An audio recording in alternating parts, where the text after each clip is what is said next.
That's it. Bye. Plus you're gonna have some actual food, bro. You need your medicine again? You need your medicine again. Oh, already. Dang it.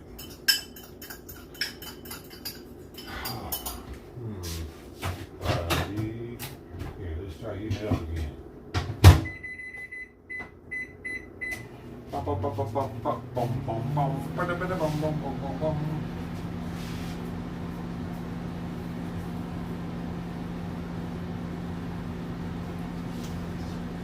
None. It's just me. Just how I like it. Just me.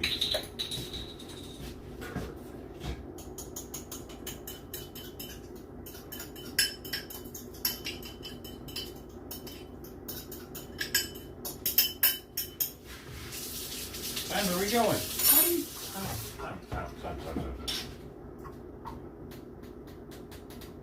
Time.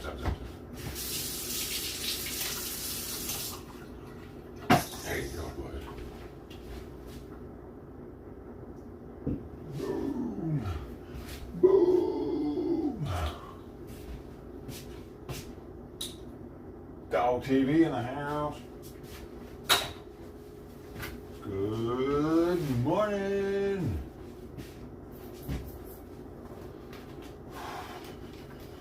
Horse's tea. Hey. How's it going?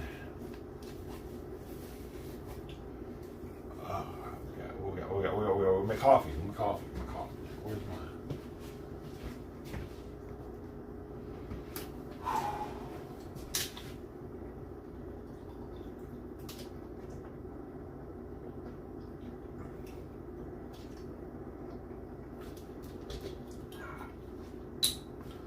Get my little gulp of water first thing in the morning. One of the best things you can do for yourself, guys. One of the best things you can do is down a bunch of water when you first get up, or before anything really, before you really get your day started. And I down about that much water about every day. I don't do the whole thing, but I just clear the way for making coffee. It's actually really good for me though to do that. You know what I mean? We're like what, 90-something% water. Start the day off with water. Like, I don't do it intentionally. Like, I'm going to drink my water. It's just part of the routine, but it's actually a good, healthy part of my routine.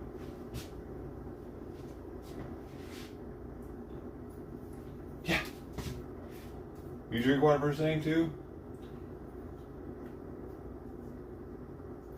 Heck yeah. Stay hydrated. Like in the military, you're supposed to always stay hydrated. In boot camp, they actually teach us at the urinal, there was a piss chart on all the urinals in boot camp. And it had a color like brown to clear. And it said how many canteens you needed to drink, depending on what color your piss was, to be fully hydrated. So they trained us in boot camp to always be hydrated, because you never know when you're not going to have a chance to drink water, and then you're going to have to go full on, like, boots to the ground, combat. It's being combat ready, really. Is staying hydrated, is staying combat ready, because if you're not hydrated, all of a sudden shit hits the fucking wall, you're fucked. And they train us like that by arbitrarily or randomly making us hit the grinder and work out for, say, an hour and a half in the hot sun, not letting us drink. We'd have our canteen on our hip, hearing it slosh around. We're doing jumping jacks, it's sloshing, we're thirsty as fuck, we're asking for permission to drink. They're not letting us. That was the training. Because if you weren't hydrated before that moment, you were fucked. You know what I mean? If you weren't hydrated before that moment, you were about ready to pass out.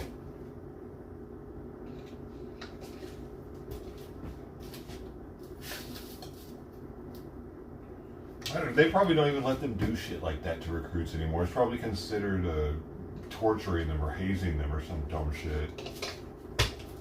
I bet, dude. I bet it is, dude. After watching that boot camp video we watched yesterday, man, probably. They're trying really hard to get women in the military, dude.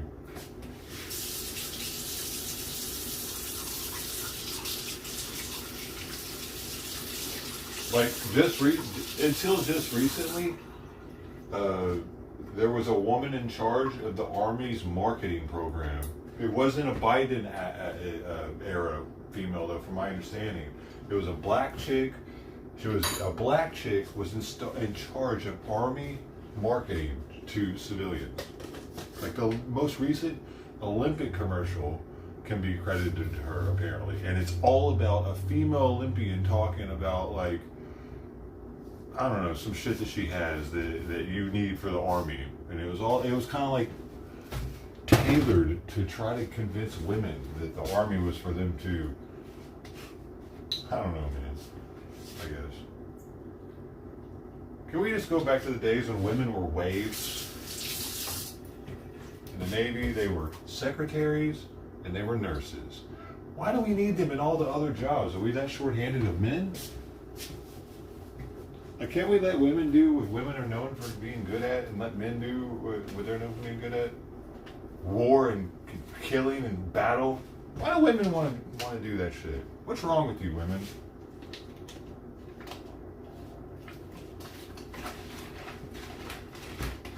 Too many hormones in the water or something, man.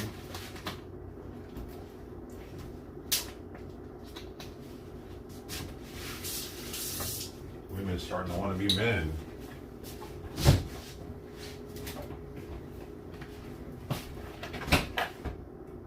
I think a lot of them want to be men before the pay raise.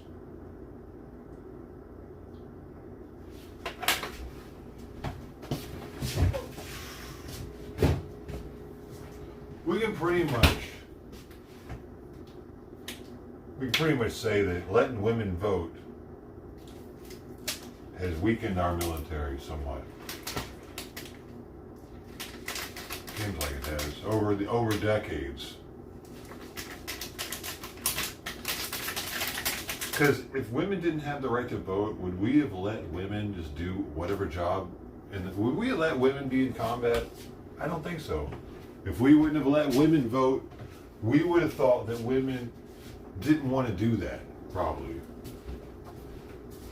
We were like, yeah, we're not gonna force women into battle roles. We're not gonna make them think that they're obligated to be in a battle position. That's a man's job. But since the women voted on it, they were like, well, shit, if y'all want to go out and die, fuck it. Okay. Y'all can be some cannon fodder.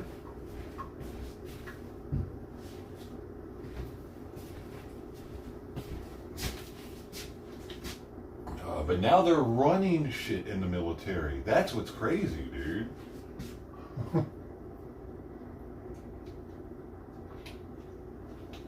I bet we weren't anticipating that shit happening. Alright. You know, I bet we weren't anticipating like that happening in the future. Because when they first were able to go in the military and were first able to do combat positions, they definitely weren't in positions of authority, were they?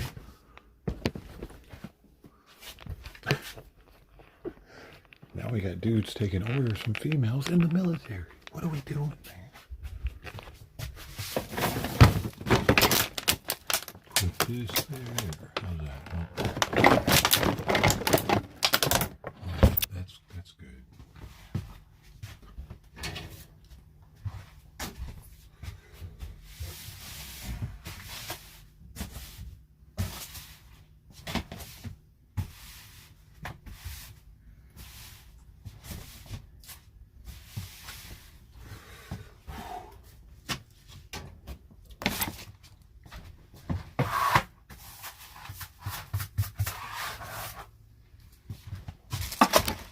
After these messages.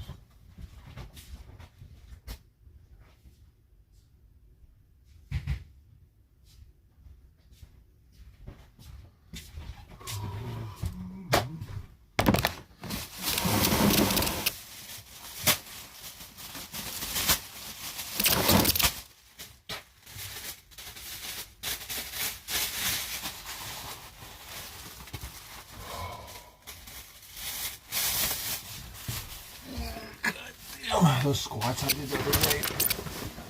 I am feeling those squats now.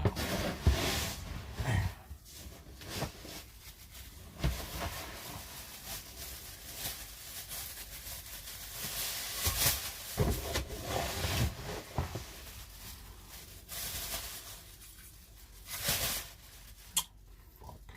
God damn it, he's got diarrhea. Fuck. God damn it. Ah, fuck. I don't know, dude. I don't know if that fucking medicine causes diarrhea, dude, maybe. It got all over the fucking thing. God, fuck! I fucking jammed right into it.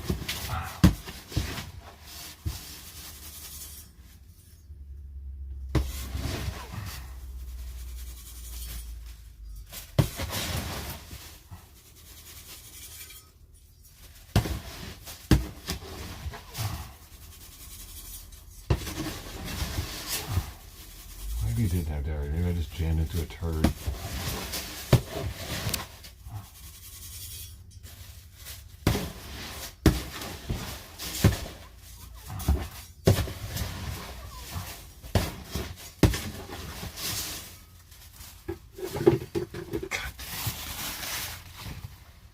God damn, he's good at making this fucking litter stink. I need to change this shit already. I gotta change this shit like every 3 weeks.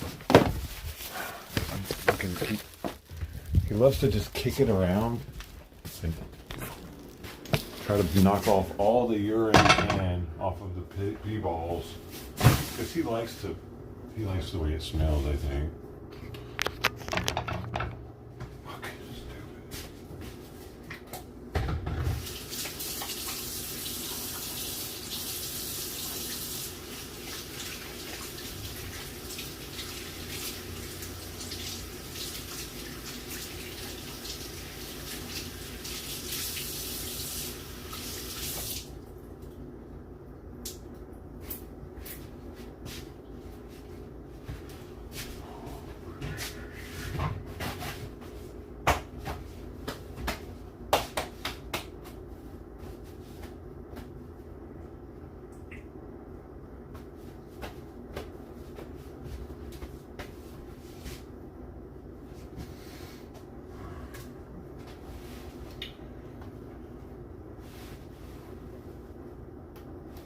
He's eating so much. Oh, maybe it was a little juicy because of that. Oh, fuck, dude. I screwed up last night.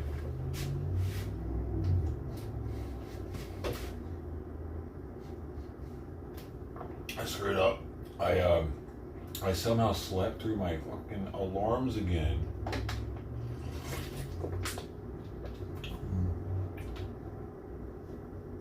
Wait, what? Sad, isn't it? Oh, I got it on fucking top chat. It's not showing all dogs' messages. Dumb. You also give them the right to identify as female. Use one bathroom. Go here. Yeah, but that had a lot to do with women being able to vote at that point. If women wouldn't have been able to vote, I don't think we would have done that. It's another thing that happened because women were able to vote. For sure. That definitely would have fucking happened. Because we would have thought that they didn't want it. You know, just like we would have thought they didn't want to be in combat zones. So, yeah, there's no way. Dude, when I was in the military, it was don't ask, don't tell. Motherfucker, you weren't even allowed to be gay in the military. Not openly. But I didn't fucking get up with my alarm, y'all. I didn't get up with my alarm. I woke up at 1:30, right? And that's bad enough, right? I woke up at 1:30 and I was like, fuck. I gotta feed the kittens in there. I gotta feed the kitties. But I gotta give Simon his fucking medicine first. And then I gotta wait an hour, right? So I'm thinking about that. I'm in here doing it. It's 1:30 in the morning. Doing it. And then I go in there and I get Simon and I make his plate and I put it down and he's eating it. And then I'm like, fuck, I was supposed to give him his medicine first. And I'm like, I pick it up real fast. I give him all his medicines, Pemobendin, furosemide, Sotalol, and then I had to like go to sleep. I ended up getting like 20 minutes of sleep. It took me forever to fall back to sleep, and then I woke back up, and then I put Simon's food back down. But that, man, so I didn't give him his fucking medication right last night. It's supposed to be without food, but he ate some before he got it. But, dude, I didn't even drink last night, dude. Like, I can't keep up with this lifestyle, man. Getting up two times every night after going to bed is hard to do. It's like I have a military watch or some shit. But at least with military watch, oftentimes you sleep through your shit on military watch too, and the person that you're replacing will like come wake you up and shit. It happens. You know what I mean? I don't have that. I don't have somebody to come wake me up. It's completely on me to not fuck this up.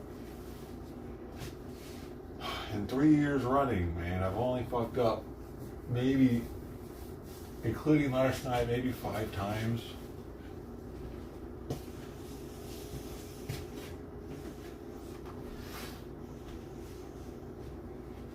I tell the stream about it every time.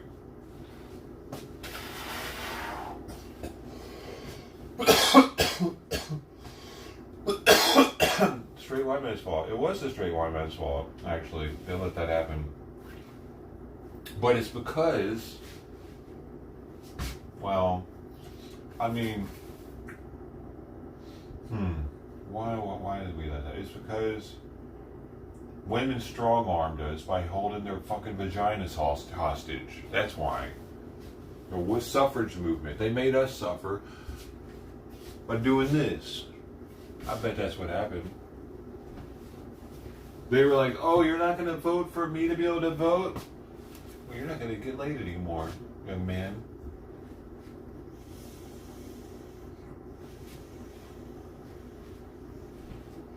Why else would it have happened?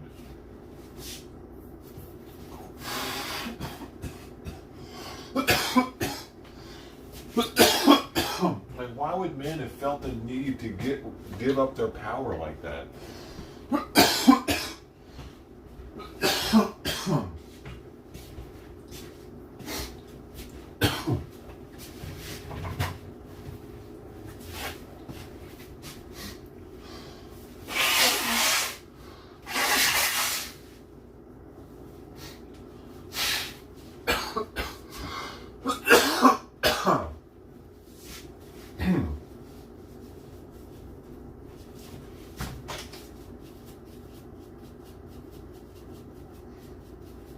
Okay, so Simon, so far, he's had 1 can. He is not eating very fast this morning, but he is up to 9.7 pounds already.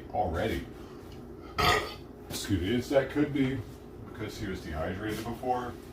He didn't seem dehydrated, but possibly now he's like extra hydrated. It's just water weight he's gained back that he had lost. But that's crazy. That fast. Less than 24 hours. Cause I think he was 9.7 last night.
A can this morning. Yes, he had a can from when I put it down at 2 or 1:30, that's when he actually started having a couple bites before his medicine. So, yeah, 1:30, 2:30 till now, he's had one can. And he has made me stir it more. And as you can see, he's not meowing. He's not vocal like he was yesterday morning. So medication has or is wearing off. It might still be in the system, like trace amounts, but it's definitely not. It's definitely not pushing him like it was yesterday to eat, man. I'm at the man. I was hoping it'd be a one and done, you know, just like a miracle. Boop, and now all of a sudden he's just gonna eat without it. Look at it, it's sweet. Oh, like he just needed a kickstart. No. This looks like it might actually be a forever type thing. Dude, I saw Pink's comment yesterday saying that I have a nice kitchen. This kitchen's horrible, actually. It's tiny. Well, I mean, it doesn't look tiny, but it doesn't have any shelf space really for not having a dishwasher. Compared to my last apartment was had so much counter space, so much cabinet space, and they weren't all gross. Dude, the fucking cabinets and the drawers in here are gross, dude. They have like a fucking film on them that I can't wash off. I just gave up on it after like a half a year of being here.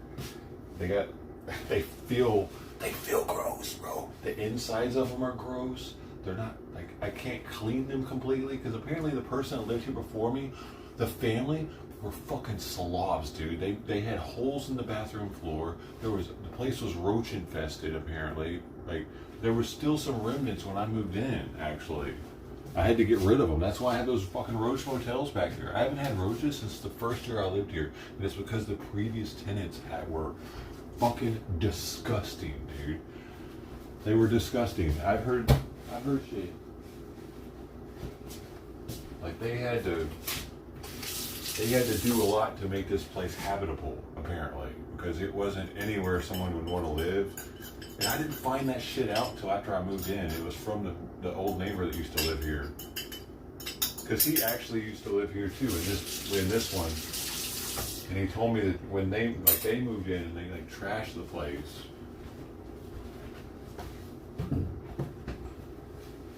So like that's why like I can't get the fucking place clean completely. So I just gave up on it, dude. Honestly, dude, my last place, I was the first one that lived there. So it looked immaculate at all times. It looked like it was ready to fucking show pretty much, because it was clean to start with. So it was easy to keep it clean. This place I fucking got here, they hadn't even done the cleaning for a new move-in. Like I had to sweep and shit. There was shit all over. Bro, don't even get me started. I went off on it. I was like, dude, this place is roach infested. It's dirty. What the fuck, man? But like, they knew that I was already here and shit. So like, I can't believe I've been here this long. I tried to get out of the lease 10 minutes after signing it.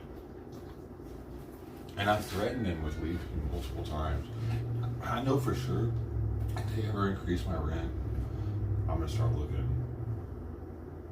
If they increase my rent again.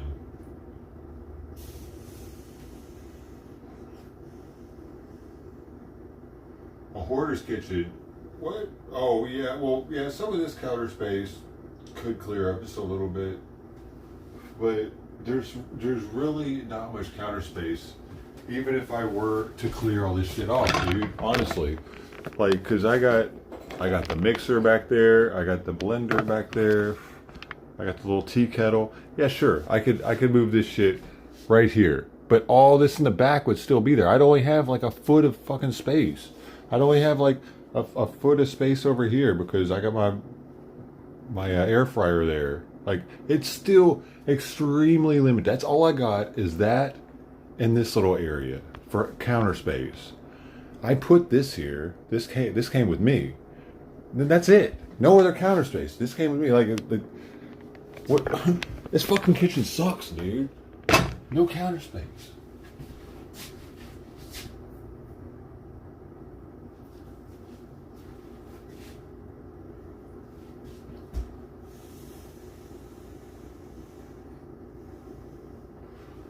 It like these cabinets are fucking like, I wouldn't put anything in this middle area that I care about being sanitary, because there's a hole in the drywall that goes fucking back in there. The roaches were coming in.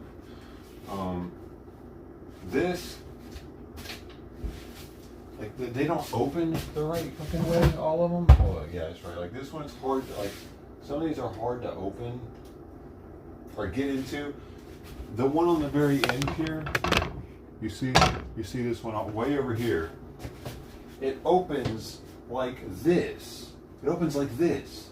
So to get in the very end, it's fucking odd as shit. It should open the other way, like towards the wall. So that one is pretty much unusable too, unless I don't have anything right here. Fucking stupid.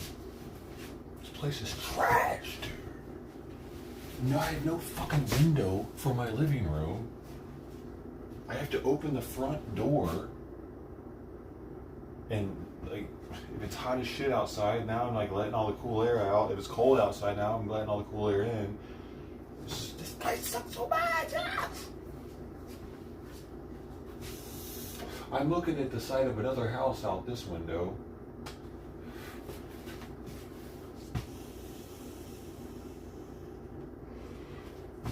Simon, man, yo, he really set me back with his $800 fucking expense, dude.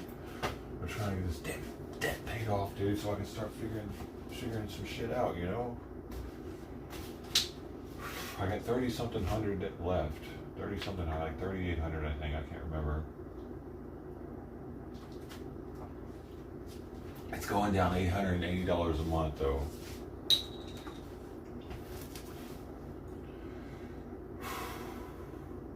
Slowly. There's like 3 or 4 more months. Yeah, 4 more months, roughly.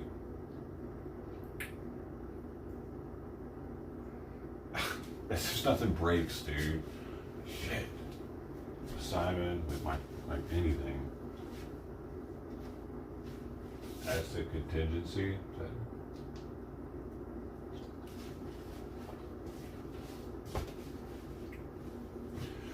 What we got.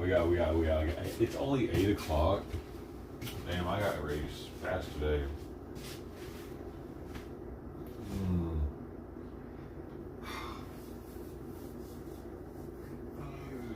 What can I do? I get their food bowls. Go ahead and pick those up. So we got Mr. Simons again. He's giving us a little. He's definitely not eating at the rate he was yesterday.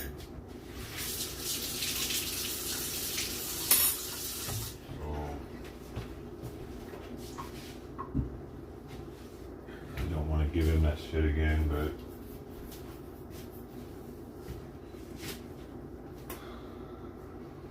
me too. If he doesn't finish that by 8:30.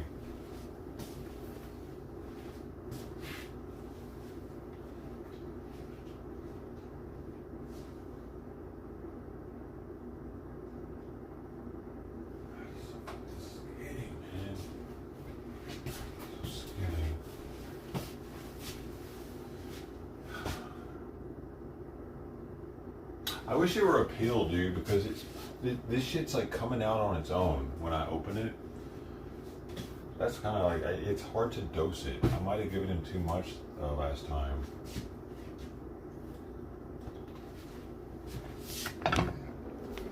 It just comes squirting out whenever I open it. Hey, Ted.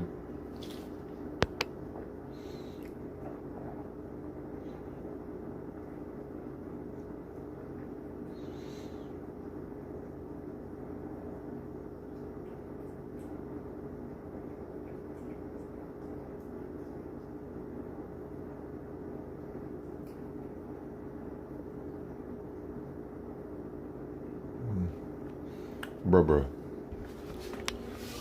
You definitely could have eaten more than that. I know you can. I know you got it in you, Simon.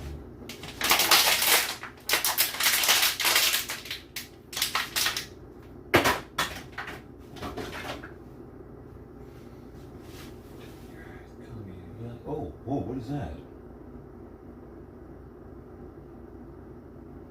The doctor said his heart is very big. I don't know, I guess the hypothyroidism did it.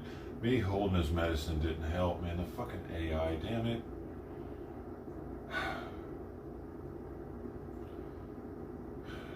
It was telling me to take him in, though. It was telling me to take him in, let's be honest. It was telling me to fucking take him in and get him lab tested. It kept telling me that shit. It did do that. But hey, my old vet would always tell me, like, hold it to see if that'll get his appetite back. I don't think I can do that with him. He doesn't get an appetite when his thyroid is hyperactive. When he has hypothyroidism,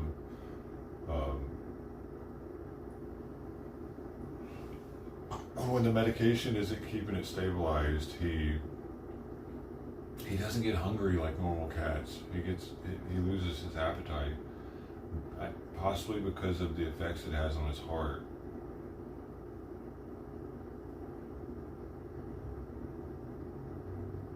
Maybe his kidneys, because he was pissing more too, I think.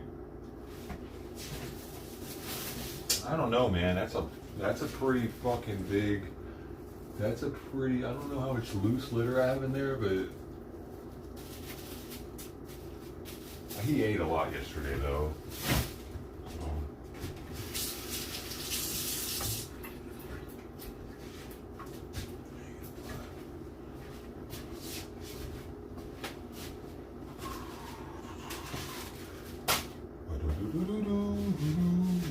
He looks a little heavier. And he feels a little heavier. His sides, I can't feel his ribs quite as much. They're not as pronounced, I think, probably to you guys either. So, I think that has a lot to do with him being hydrated fully now. Though, I'm not sure he's actually gained mass from muscle or fat yet to any kind of conceivable amount, noticeable.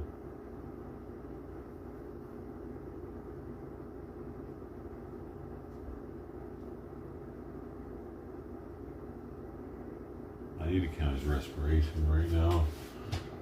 Oh, yeah.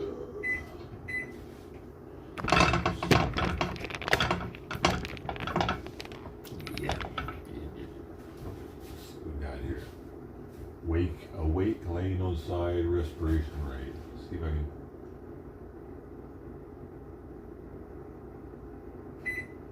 One, 2, 3, 4, 5, 6, 7,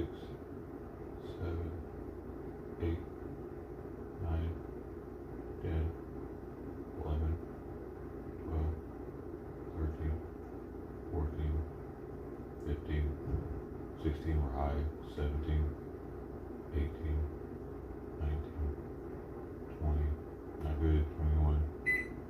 Fuck. Motherfucker, dude. God damn. It really? Simon, bro, fuck. Why?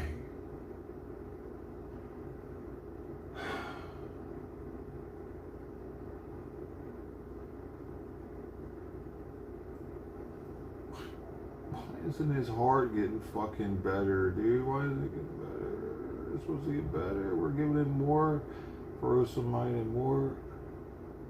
I mean, of course, I need to check it while he's actually asleep, but that's fucking high for him just chilling right there. Because again. Shit.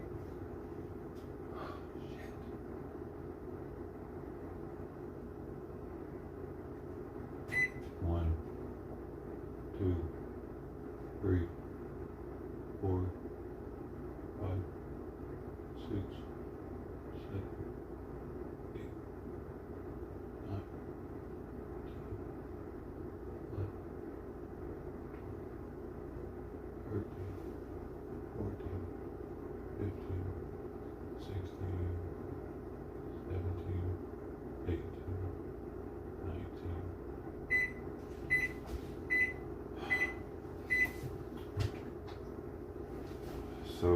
That's 38.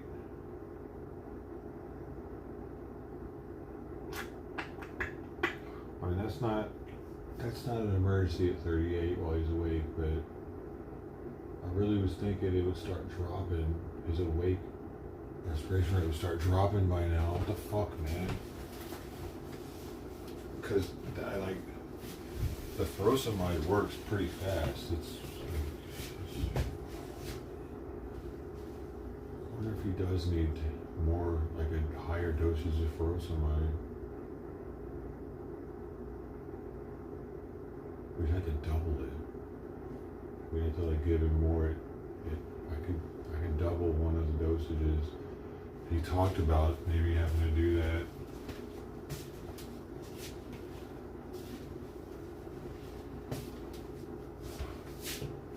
I need to catch him while he's asleep though to verify it.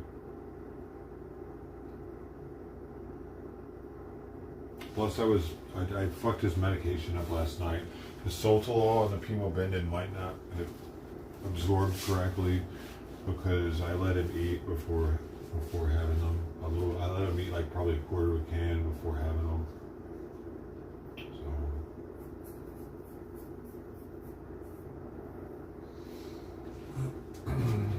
and they're such tiny pills. They probably just got engulfed by that food.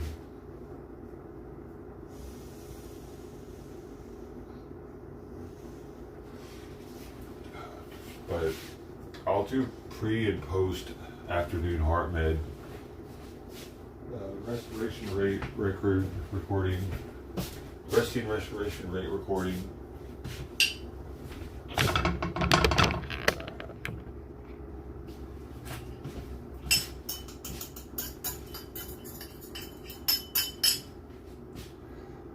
Okay, so far he's eaten almost 1.5. This is maybe like 1/8 of a can right there. I'm going to add 1/4 of a can to it. Or actually, maybe that is about 1/4 of a can. No.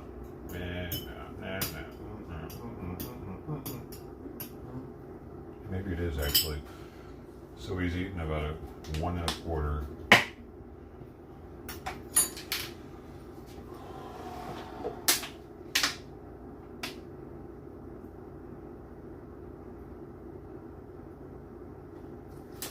Boom.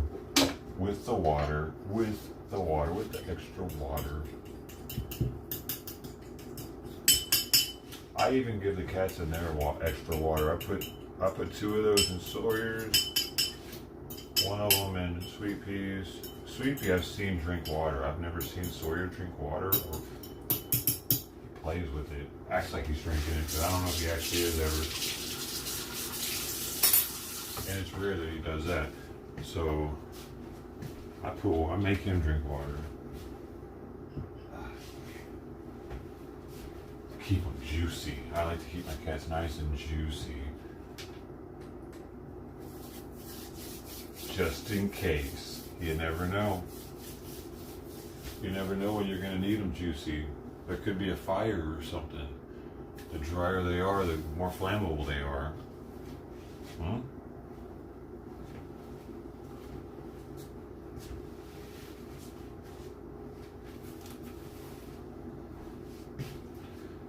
Close his eyes and knock out. He's just sitting there, look.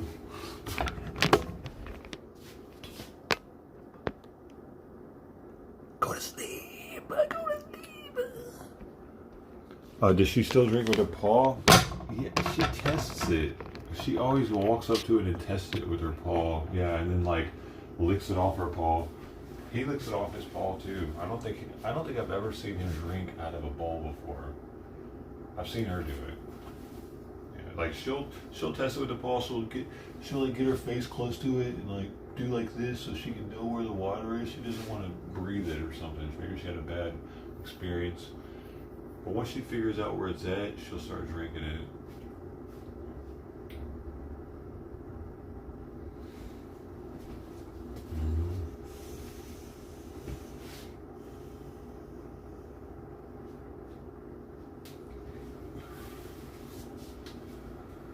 Living in a hoarder's paradise. I don't know about a hoarder.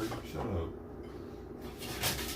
It does look like it though. I got a bunch of like, I'm semi-hoardish, but I don't know when I should throw shit away. Like, what about this receipt? Why is it sitting up there?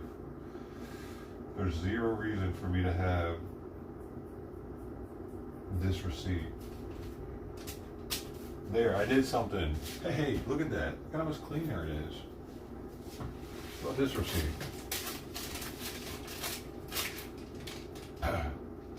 Oil filter. 2020.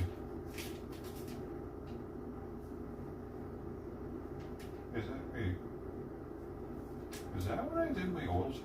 I think I bought it before I did the change, right? Yeah, that's right. And I need to remember that. I think it was February, beginning of February. I just gotta remember, beginning of February, that's a year mark. We'll hold on to that for now. Just remind me of marking it. Here's this one. No. What is this one? No. Look at that. Look at that. Boom. Look what I did.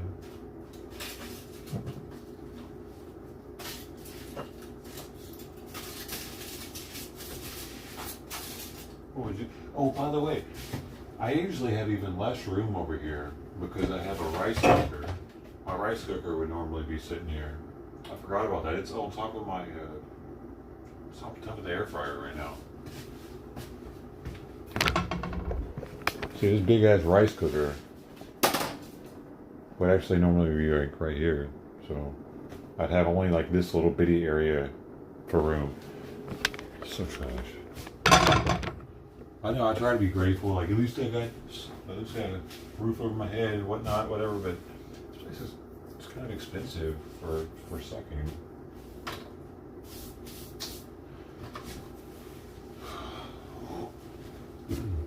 But at the same time,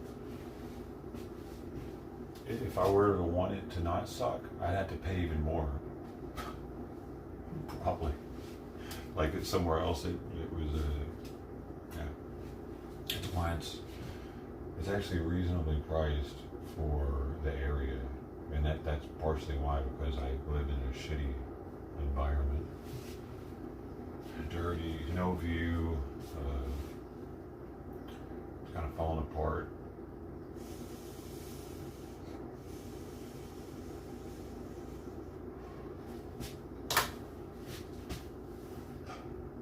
He's not falling asleep, dude.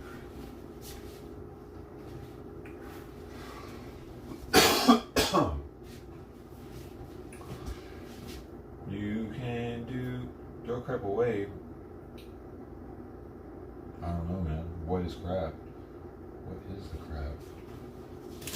I need this bag.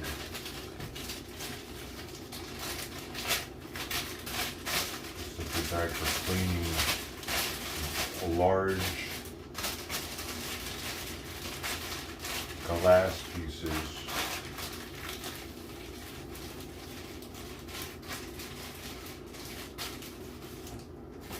As are these big old things. Yes, sir.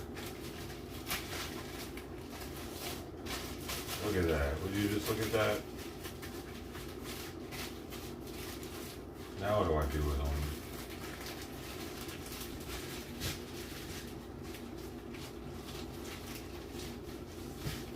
Shit. No, man. Put them over here. In that drawer right there. How about that? Boom. Boom. Progress. This is another receipt. This is for Simon's meds. I'll just put it in his meds. Look at that. Did you just look at that? Put this out. Put this clothes hanger in the closet. I had to clean it because it had mold and shit all over it. And these thick plastic clothes hangers are like gold, man. They're kind of expensive to get online too. You got to go to Walmart to get them for a decent price. But they're better for hang drying clothes because of their thickness.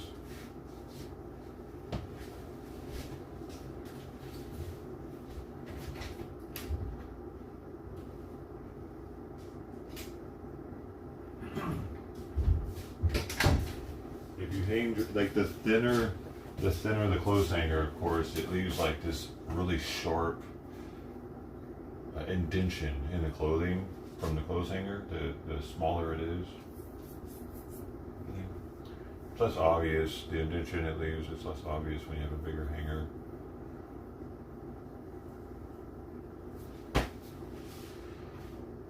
Yeah.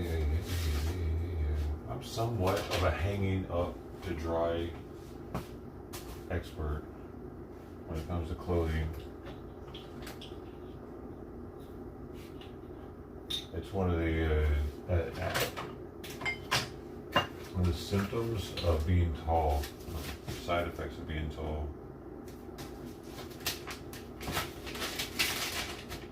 I can't tell if these bags are used or not. They don't look like it. I want to put this in the drawer for cleaning my pipes. That way it's not used for food, because I don't know what it's doing up here. I can't remember. I'm telling how long it's been up here. Hey, what are these doing up here? This is my, what the hell are these doing? This is the kitchen.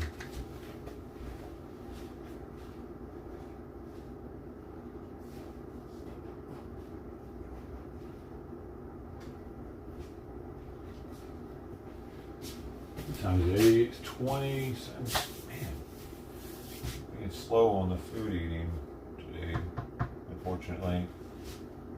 YouTube's blocking the messages again, but not as bad as it was. I was kind of reassured when I saw that it was everybody, not just my channel, that was happening to that day.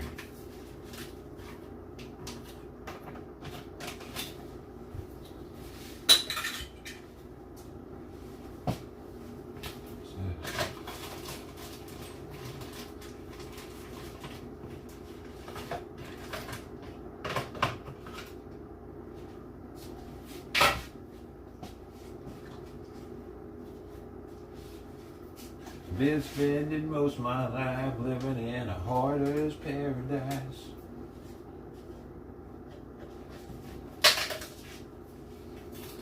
What is this? Another receipt. Best Buy. What is this?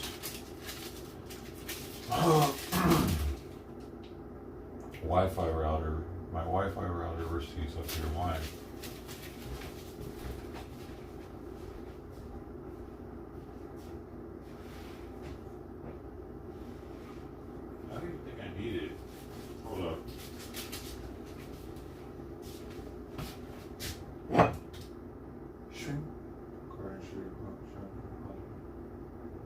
Yeah, member ID.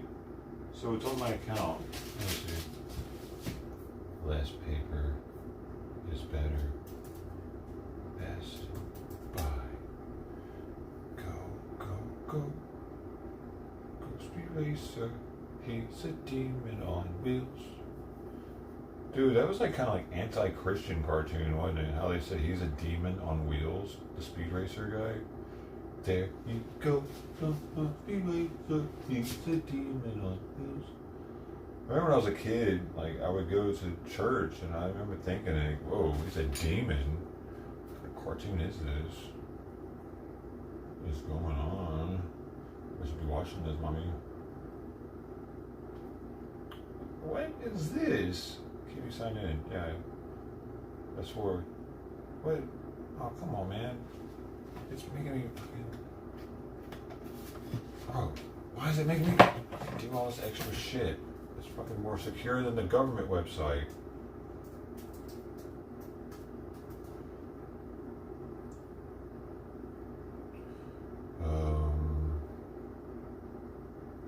Send code.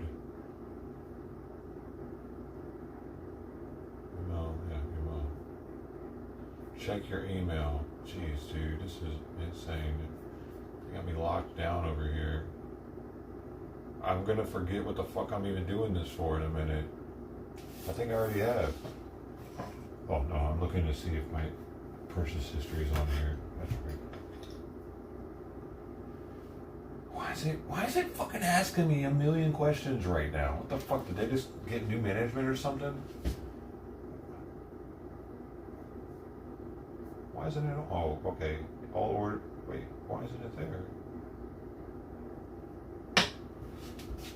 I don't know. Oh, there it is. It's there. Oh, wow, they only go back. They don't go back very far. Oh, okay, Pastor. Wait, can I go back further? They go back to 2019. There's stuff on there from 2019 for me. Oh shit, it's bringing back memories.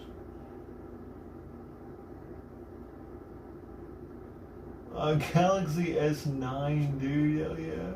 I remember that. That was when I was first getting. Oh, there's a bunch of shit I bought on here for IRL streaming in August 2019. Ultimate Ears, Wonder Boom, Pocket Juice, and Anchor power. This power banks that I bought back then. They still work, dude. That's 7 years later.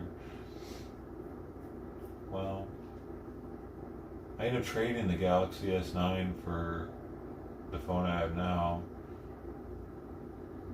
But dude, I was able to stream with that S9 Plus back then. It's all you needed. Once they came out with the S9, streaming was like, it was much easier to do. How did I buy? Weird. It's weird. It shows me buying 2 Gorilla Pod tripods in the same day. 2 different. Interesting. I think that's a glitch. Alright. I would have needed 2 of those. 625. Simon. Beijing Simon.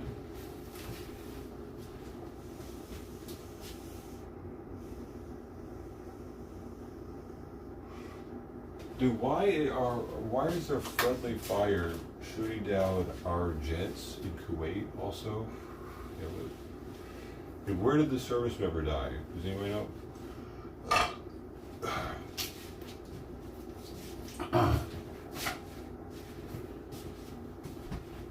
Yo, this is the medicine I was giving Dom for the Giardia.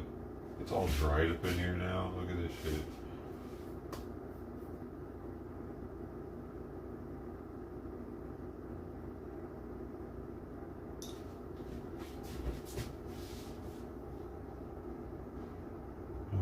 Can't see what the heck you guys can see.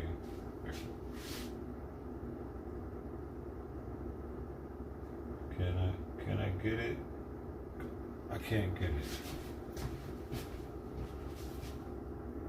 It's too dark over here. Oh, I know what we can do.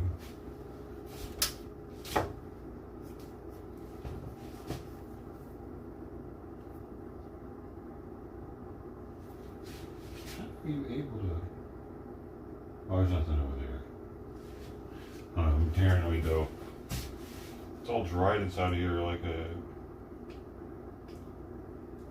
All the water came out of it. That's neat.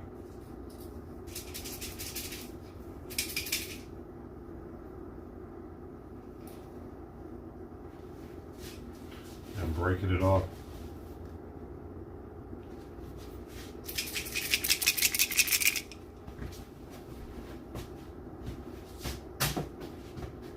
What does it say on here?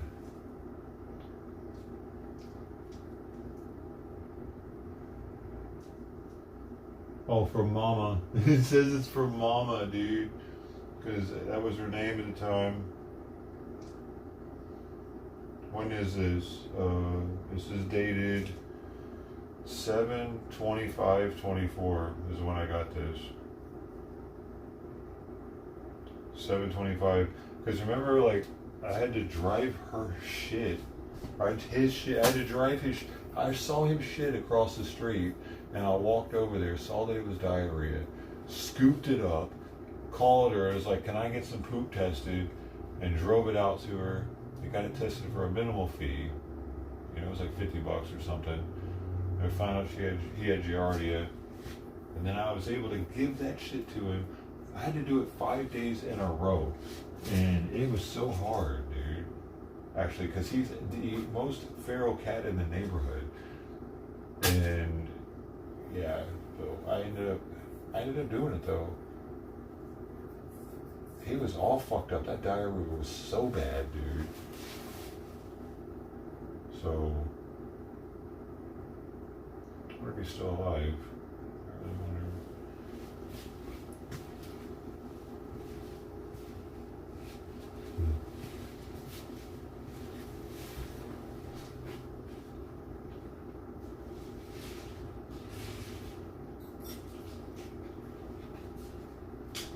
I haven't seen him in forever, like months probably, at least a month and a half.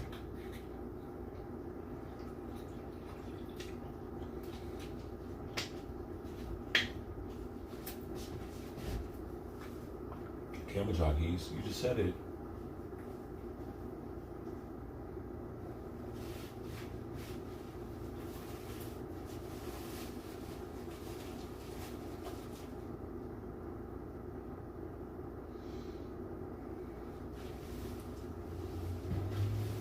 You went through that time. Yeah, I don't get how they're shooting down our jets, dude. Are they not able to differentiate our jets from Iranian jets? The fuck? Who the hell do, like, who's in charge around here? I mean, we need to maybe put somebody else on that equipment, whatever the fuck that is. Like, how do they do that? That would be like a Navy sub firing on one of our destroyers. How the fuck does that happen? Are you kidding me? Like, there are certain frequencies and certain aspects about enemy equipment that we have ingrained to know. Like, for instance, China and Russia, their submarines run on 50 hertz rather than 60 hertz power. And you can see that. You can hear it as a sonar attack. And it's a differentiating factor whether someone is Axis or Allied.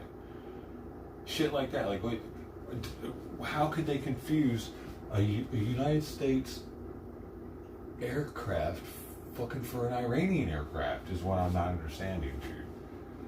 It's not a communication breakdown. They should have been able to differentiate it by its signature if they know what the fuck they're doing, right? Oh, they said it was a radar malfunction? Oh, I don't know. I haven't heard anything either. Maybe Iran's got some sort of equipment that they fucked with our radars somehow, maybe, and we don't know what technology it is, possibly, or where it's coming from, and we don't. Maybe our government doesn't want to alarm the American people by saying, hey, we don't know how Iran is doing this shit. That's possible. That's fucking possible, because Iran has the help of China. They could easily have some technology that we fucking don't have, dude. Yeah, sure, America, we're great and all. We think that we're the first at everything, but let's be real, man. China has a lot of fucking brains in their country. Oh, like two heads are better than one, you know what I mean? So you got 1.5 billion people. They might be able to come up with some shit first, and it'd be like top secret on their end. And our government ain't trying to be like, hey, yeah, they got some shit, bro. We don't know how they're fucking doing it, bro. So, all right, we're gonna figure this out though. America will be like, what? Well, hold up. They got some shit we don't know how they're fucking with us. They're taking our radars down. Hold up. That could be it, dude. That could be it. That could be it. What else would it be? I don't understand anything. Like, maybe they're even able to spoof our systems and make it look like our planes are their planes somehow. Like they're able to interact with it in that it gets confused. It still gives them a signature, but it gives them an enemy plane signature. That would be some pretty powerful technology. If we thought that all our planes were enemy planes, they were showing up as that.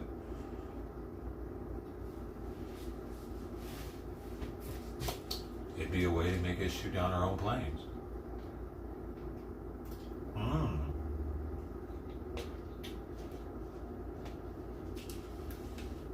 Why are we shooting down our own drones over Mexico too?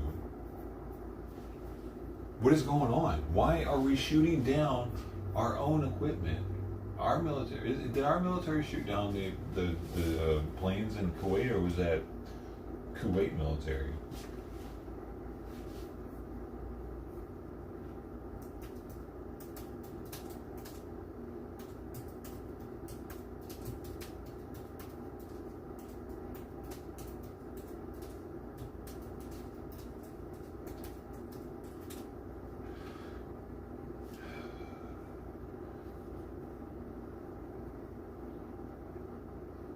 Because they're not saying the U.S. shot down 3 jets. They're just saying it's friendly fire by Kuwait Air Defenses. Like, they're not saying who the fuck shot them down. You notice that? All these stories?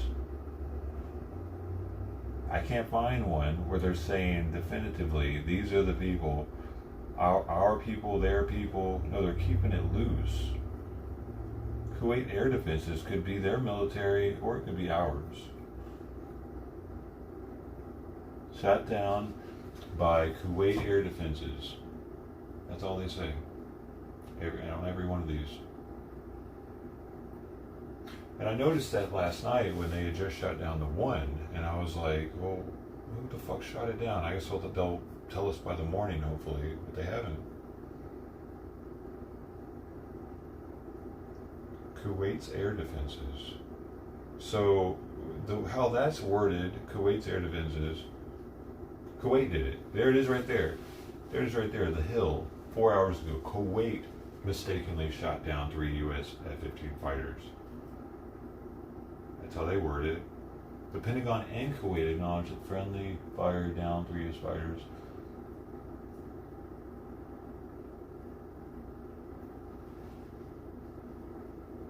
That's weird.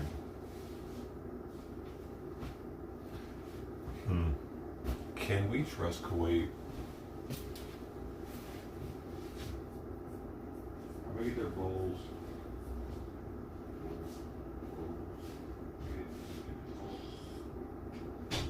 You want to see me get their goals?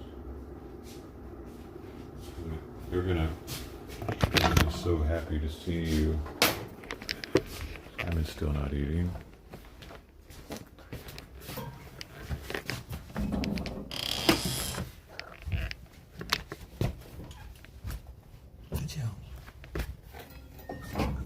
Fucking Sweet Pea, one track mind, I swear. Even Sawyer, like, he just chills. What's up, bud? How you doing? Good morning. Bro, you're a fucking spaz, Sweet.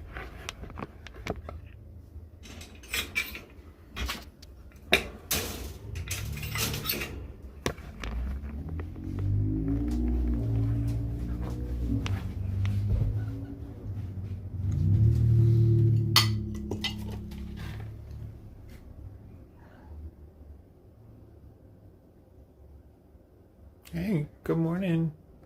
Good morning. Hey. Ooh, what are you doing? Okay. I gotta get my hands, and I gotta go this way, kitty. No, god dang it. I needed you to stay there. No, stop. Sweet. Kind of annoying. Okay. Here, let's pet you. Let's get you some petties. I know you want to go that way. No. Go this way. All right. Sweet, come on, baby. I need to close this, otherwise you're gonna bug me.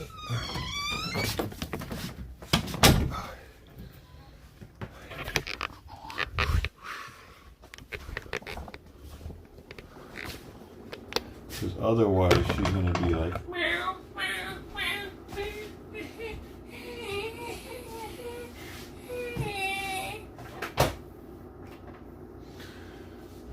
He's gonna make time for that.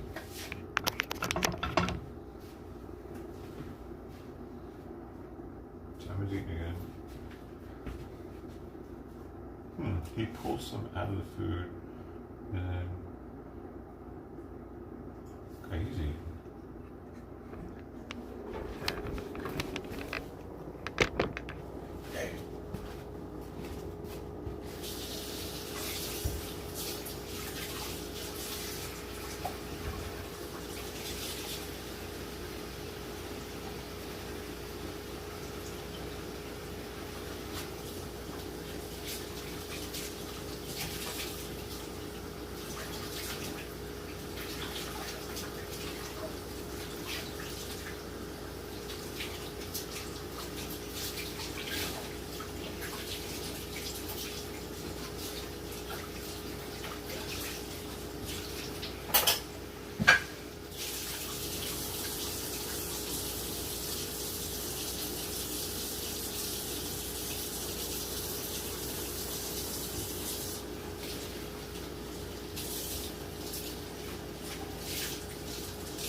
What are you doing, buddy?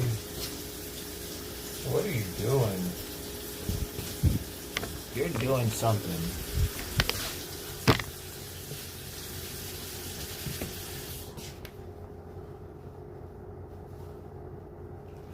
Oh, well, what you waiting now? What you got? What you got? What you got? What you got? 9.7. Good job. Good job. Dude, Simon gets on the scale, stops, lets me read it, and then he starts walking again off of the scale. It's pretty interesting. It's like he knows. He knows, bro. How does he know? How does he know? He's so smart.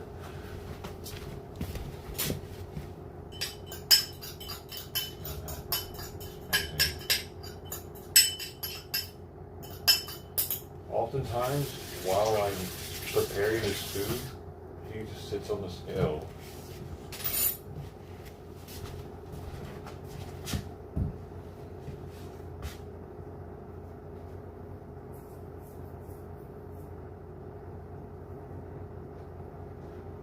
Maybe I'll give this stuff to him again before lunch. Give him like half a dose of it. Because I mean, I don't want him to be hungry the whole time he's got like the break. I want the hunger to come on right when he's got a long stretch to eat, which isn't really, I mean, yeah, it isn't really right now because it would take a while for it to kick in. I'll do it while he's fasting, and then when it's time to eat, he'll be hungry.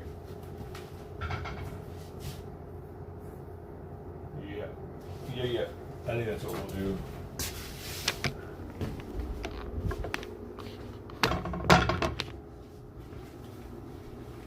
Central Command. This is my Central Command right now. Atari joined the U.S. to fight Iran.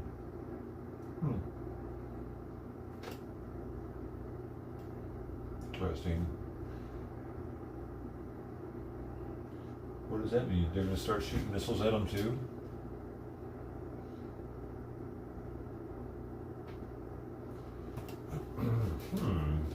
Are they going to let us come in and hang out? Do we not have any bases in Qatar already? Well, why not? I say it's time to build one.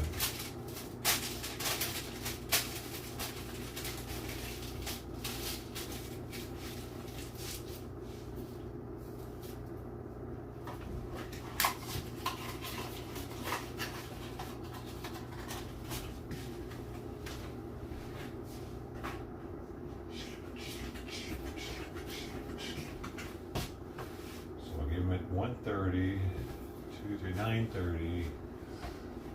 Really should be when I should wait for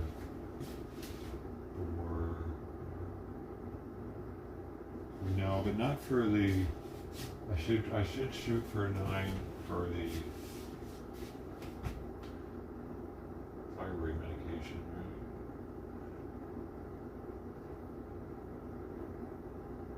It's just a 2, right? Yeah, just the.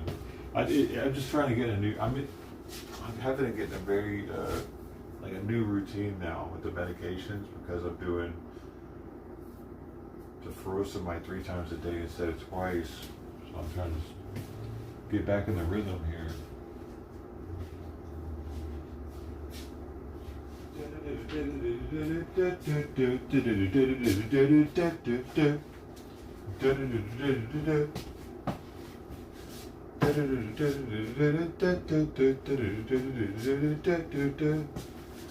know what I'm saying? In the rhythm?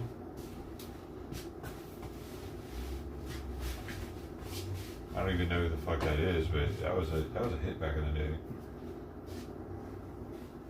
Remember? Something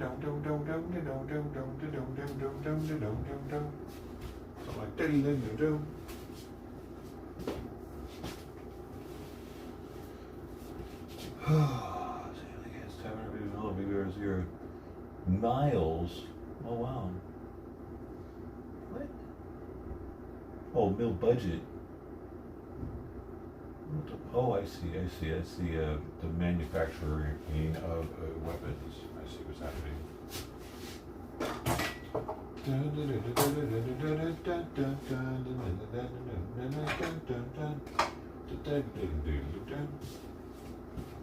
Who is that? You know, I bet YouTube knows.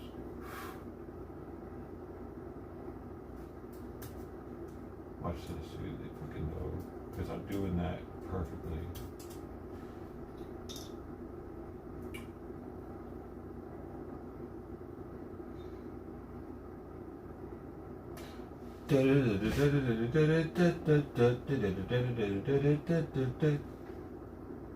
Wait.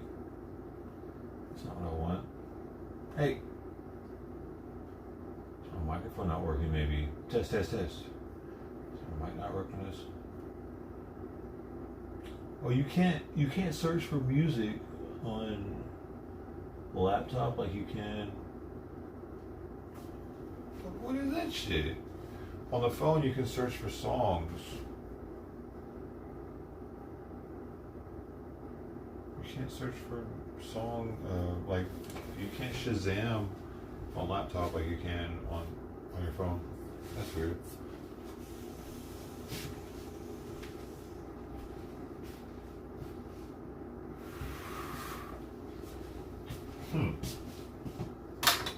Fuck you.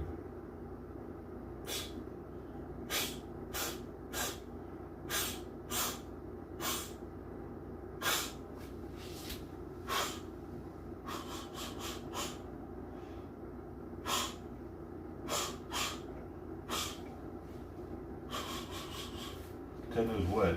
The song? Times or guitars, Air Force down, 2 Iranian issues. So, oh, really? Damn. Interesting.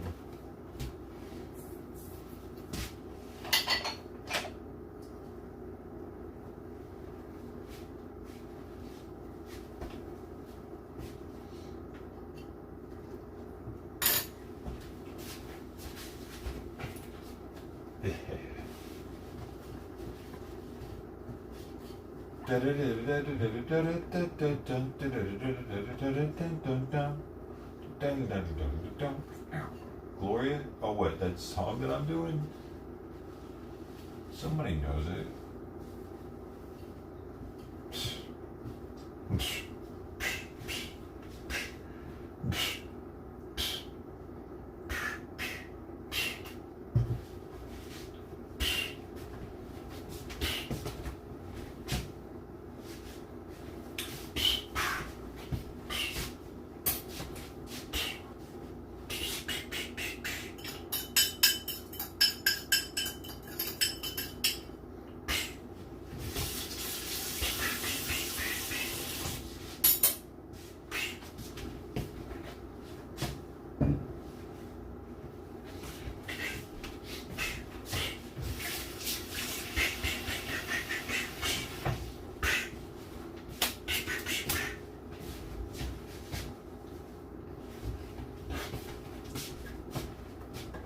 Oh, is that it?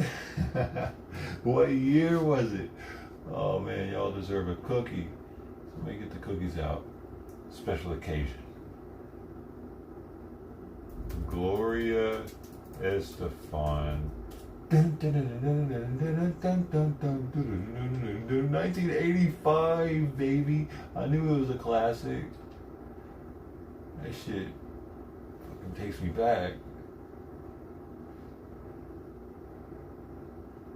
Why can't I just click on the... What is this? What is this shit? There it is.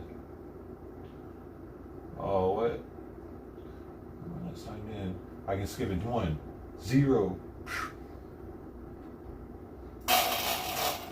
My speakers are blowing in the laptop.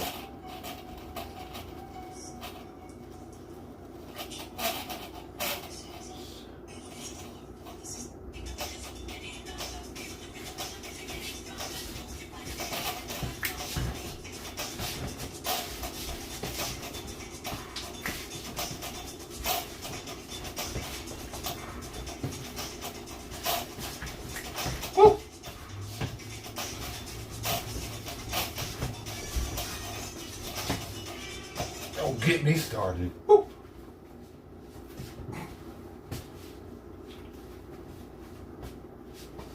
That song was a fucking jam back in the day, dude. That was before Ice was even a thing.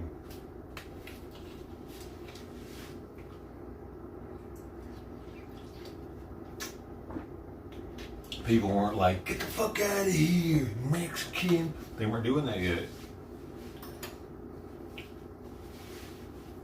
So we were still like, come on in, everybody. Civil rights movement, everybody belongs. Any country can come in. You all deserve to be here. We were still like that. Everybody was like that. Or a lot of people, more people were like that probably than today. Well, I don't know. Maybe more people are like that today. But the percentage, the ratio of people that were like that was probably higher. More of the percentage of the country. But I think it primarily has to do with we hadn't been swamped yet. Like the numbers were still fairly like they were going up. The minority numbers were starting to go up because of immigration, but they weren't like as crazy as they are now. With it pretty much looking like white people are being replaced. I mean, it looks like that. I can see how people could see that. If you just look at the history of our demographics of America, it all just happened very fast after the Civil Rights Movement. Very fast.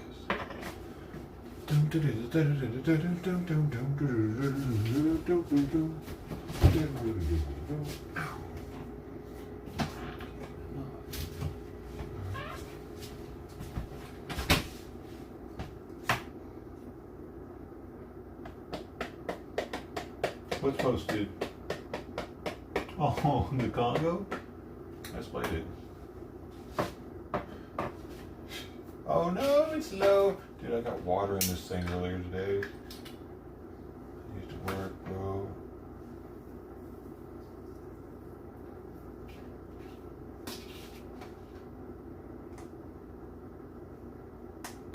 Okay, we got this assignments.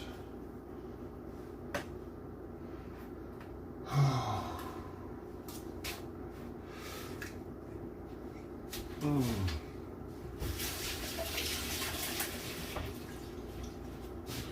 about to get busy. What the hell?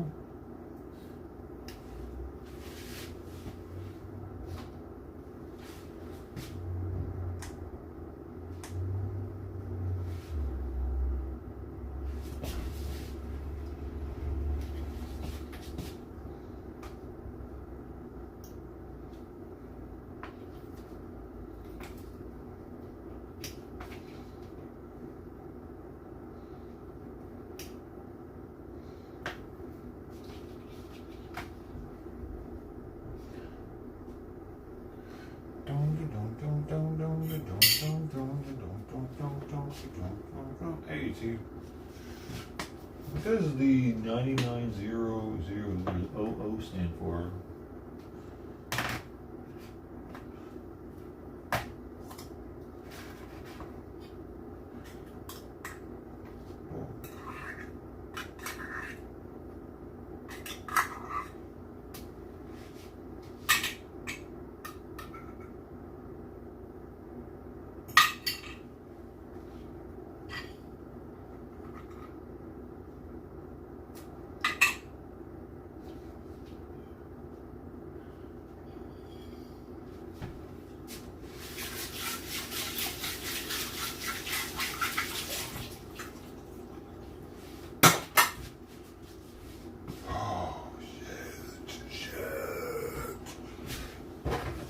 Oh, we got busy. We got stuff to do now. We got all this stuff to do. I gotta get in the groove here. I'm not ready.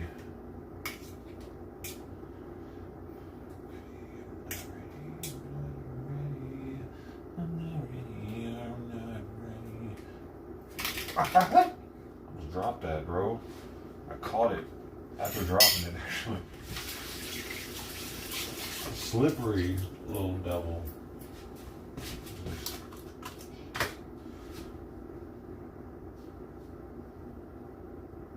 Go now.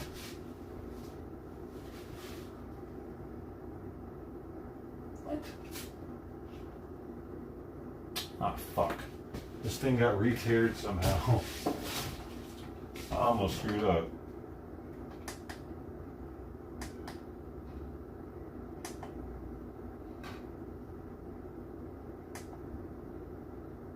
What is going on? Oh. I really need a different scale. Because this one is too fucking small. I had a different one and then it broke. And then I was like, well, I can just use this one. But, dude, I really need to buy another one. This isn't working out for me.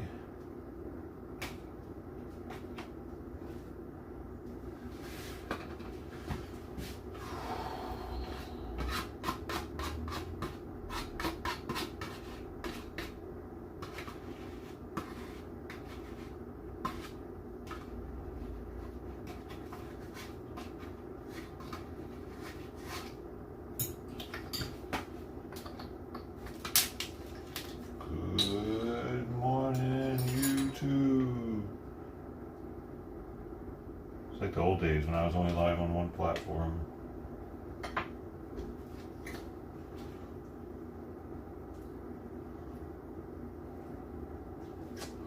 Shit. I'm sitting there slinging fucking cat water, cat food water all over the goddamn place, on the laptop. Genius. Oh, genius. All here. It went over there. That means I gotta give it a tad bit more water. Slung it out. For good luck.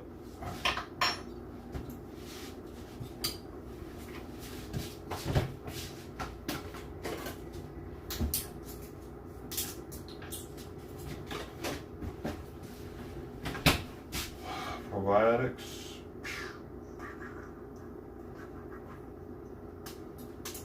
Yummy. Those are living beings, bro. Moving and shit. Microscopically, aren't they? That'd be kind of fun to put some probiotics under a microscope and look at them. I want to see what they look like moving around.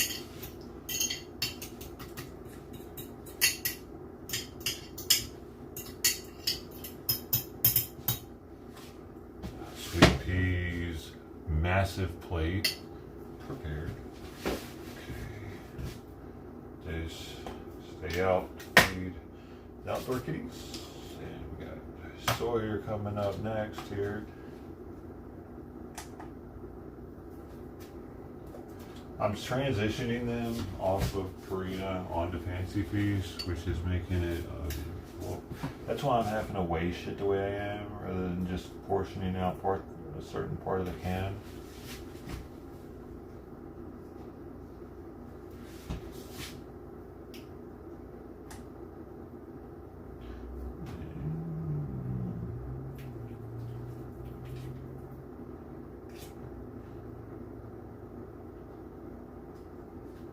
This thing's hard to read at this angle, so I think there we go.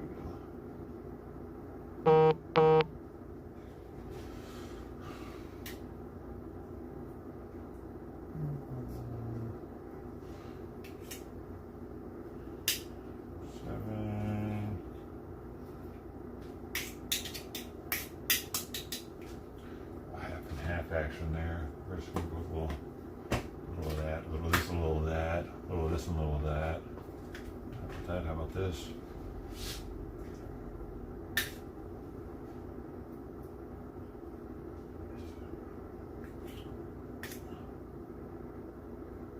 P61.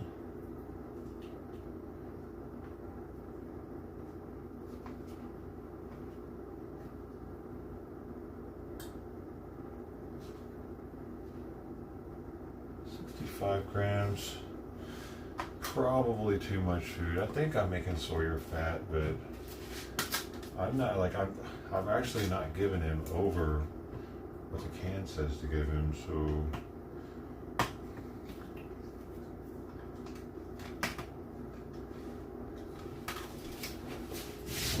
it shouldn't be like, hopefully it's not like an extreme amount of weight gain, since it's not like I'm not free feeding him or anything.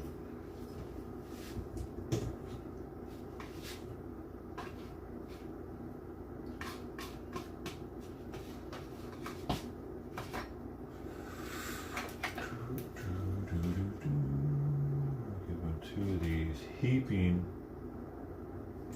Sometimes I just let it flow over a little bit even.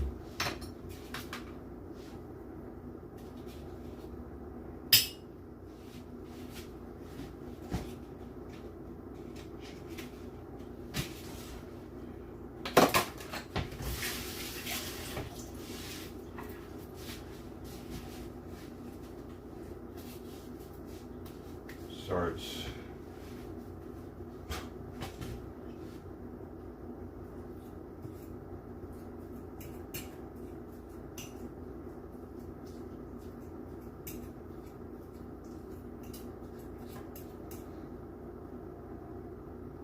wash session.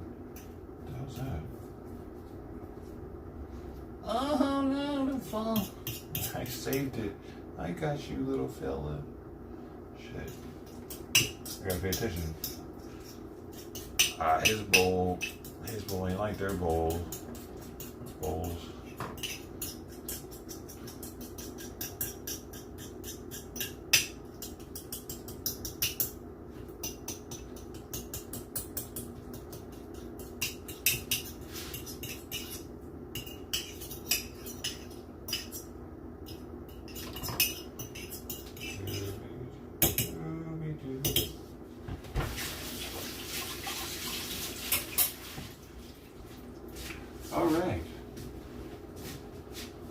All right, it's about time to get Simon his medicine.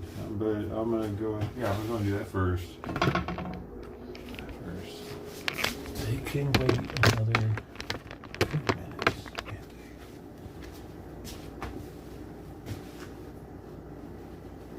Okay, what do we gotta do here? He's up. There's already. We gotta do furosemide. No. Yes, furosemide. The first one is at 1:30 or 9:30.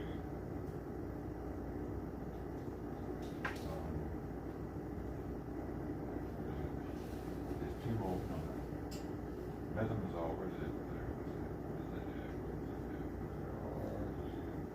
There it is.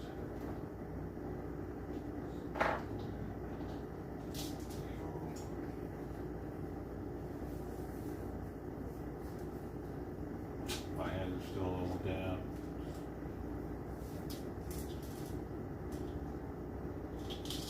The feline mazoles. Get 1/4. Get a little 1/4 piece. I think I've already got one. Maybe that'll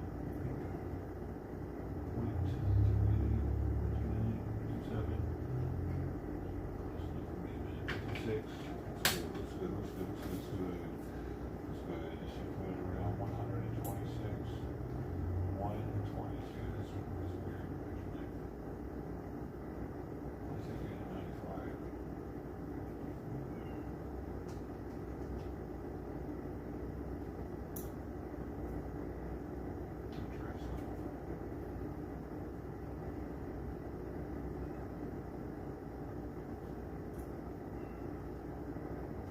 There we go, 101, 128, that's more like it. Oh, yeah. You gotta keep your scale in check. You gotta make sure the fucker's reading right, dude, all the time with these cheap scales, unless you're spending probably $1,000 on a scale. You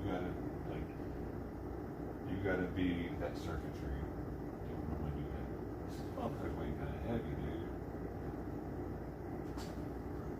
That's bothersome. It's weighing 0.29. So that would be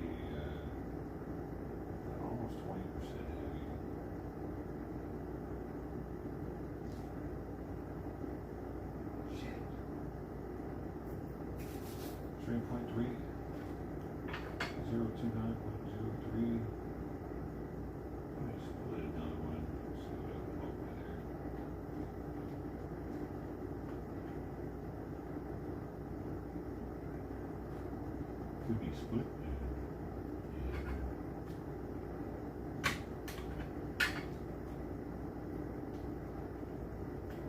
And 2 motherfucking peppers.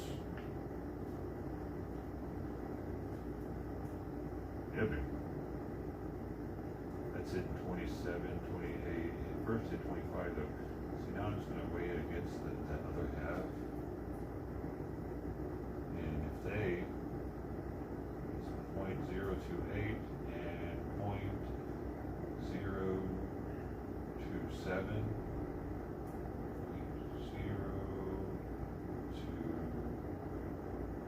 0.02928,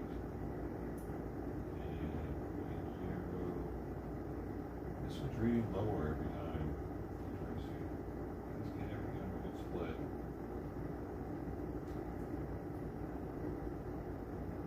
I didn't want to have to start fucking splitting these pills again because I am OCD on this shit. I don't know, that was definitely a little bit lighter. Only by like 2 milligrams. But it's like 10% at least. Alright, so okay.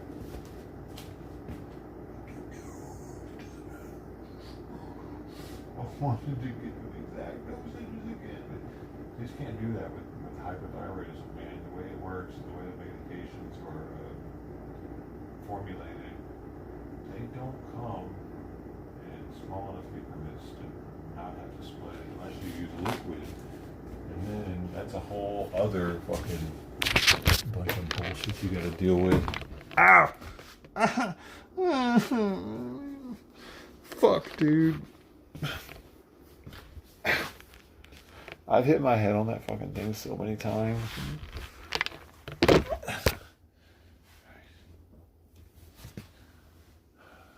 go, buddy. Here, you want to eat that by yourself? Yeah, we're gonna have to put it in there. We're gonna have to put it in there. Oh, wait, is that a... What the fuck is that on your tongue?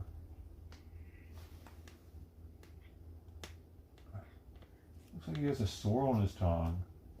Come here. Oh no, it was just something in his mouth. It's okay, buddy. Sorry about that. You have gained weight, man. Your ribs aren't nearly as easily... Like, I can't even feel them right now, right here. Oh my goodness. Oh my goodness.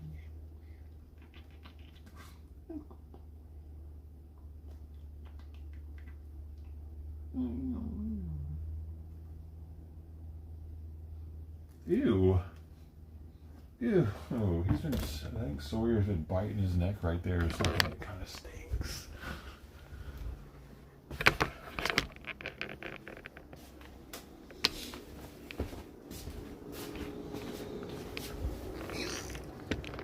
It kind of stinks right there.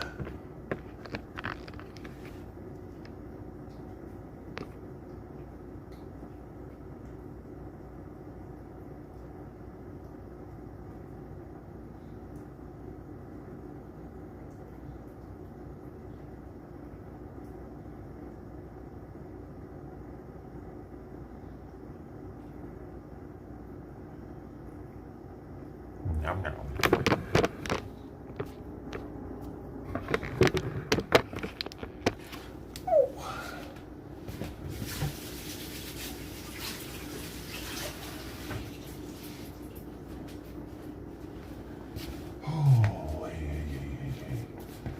Now, I gotta make sure I give him, I have not given him the furosemide yet. Hopefully I remember to do that at... The fuck? Oh man, what did I weigh out last over here? This shit's weighing already at 16 grams. Shit. I think I underweighed his food. It's somehow fucking re-teared. It's like it turned off and back on again, and I didn't even notice it.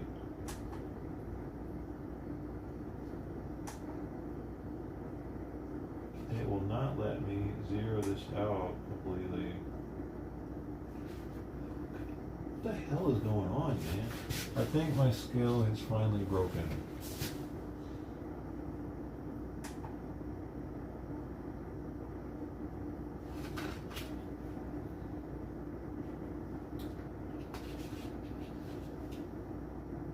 Yeah, it's doing some really weird shit. I think water must have got in there. I spilled my bottle of water this morning. Yeah. Shit. Now I don't know how much food I had out for Sawyer. It's a fucking issue.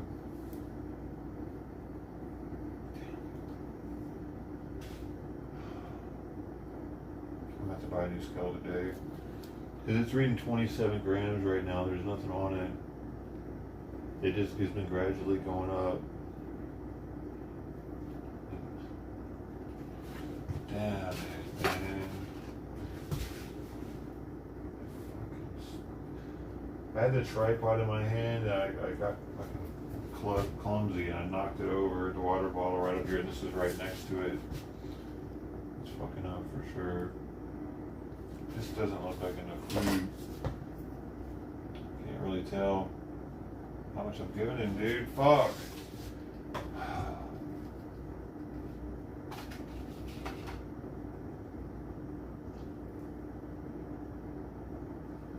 me just check it and see what it says.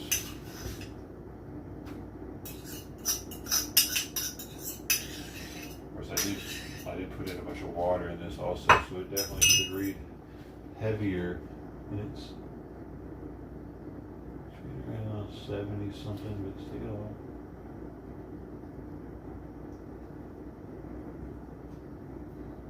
Maybe reading about 10 grams high.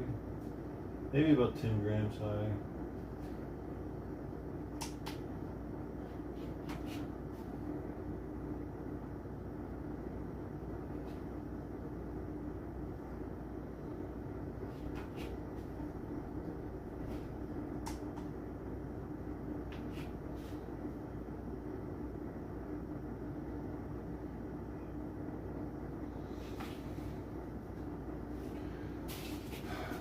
I'll get one by this afternoon, so he'll only have one meal short if it is.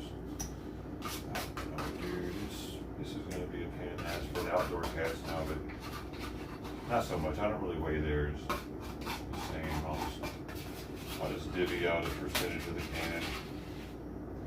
So you have to be precise. With them, it's just complicated because I'm giving them, like I'm switching them from one food to another. So I'm trying to do a 50-50 split on them to help them kind of get used to the new food. But I'm sure they'll be alright. For this meal, one meal might be a little off.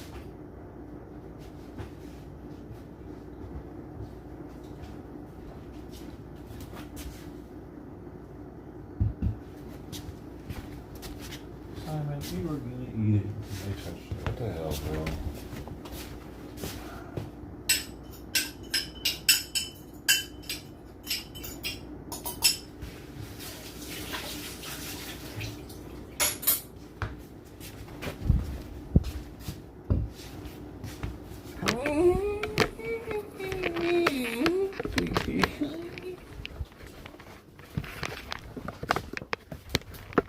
She's starving, that's all.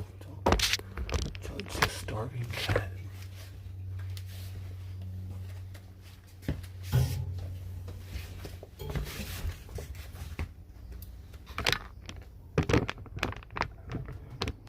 Well, Simon wants in on the action now too, huh?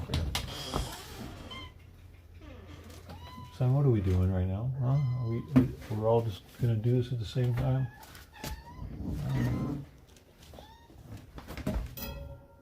No, I need the other. Sweetie, why do you always put the plate behind the fucking door?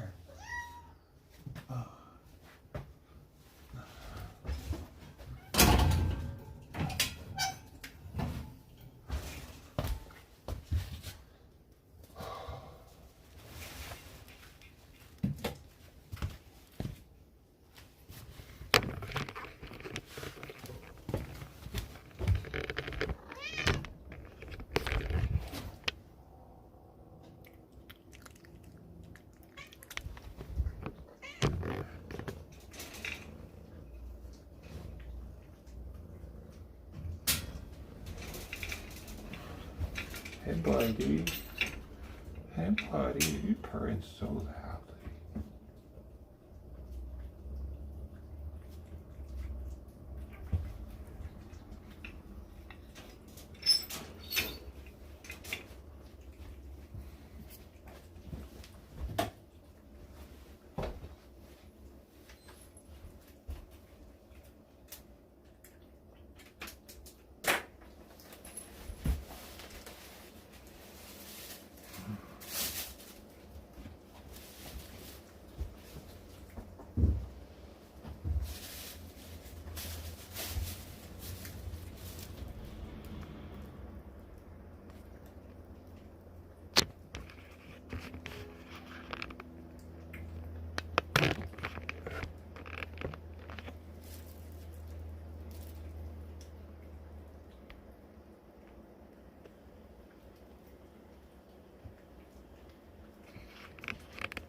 Well, look at there. You ate almost all of it, huh? You always leave a little bit, though, don't you?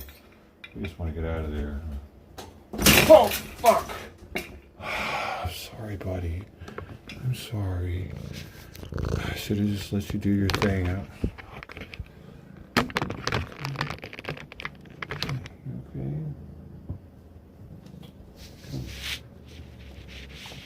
Got food on you.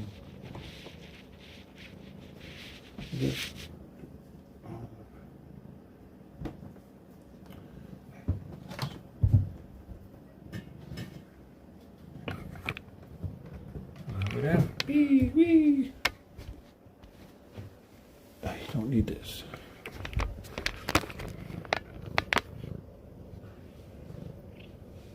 I tried to pull the bull out while he was getting out, and I don't know what the fuck happened right there. I don't know if I bumped him or he just lost his balance, but he ended up slipping, one of his feet slipped, and probably hurt.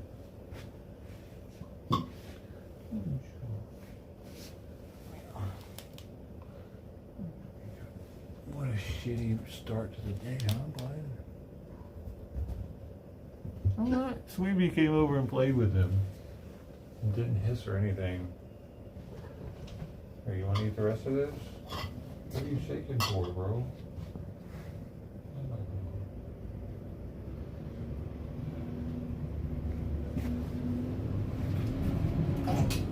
Come.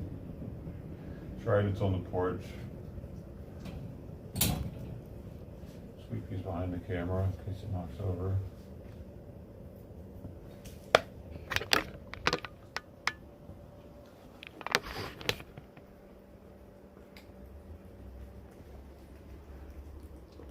Am I not giving you enough? I always wonder that, but at the same time, he does feel kind of fat. He looks pretty big, doesn't he? He doesn't... Oh my God! God damn it! I wish you weren't so fucking clumsy, cat, because it makes me feel like I'm doing it. That's the second time this morning he's fallen. What the fuck? He falls more than any other cat I've ever had. Actually, bothersome, dude. Can't you stop falling? I think he's actually fucking retarded.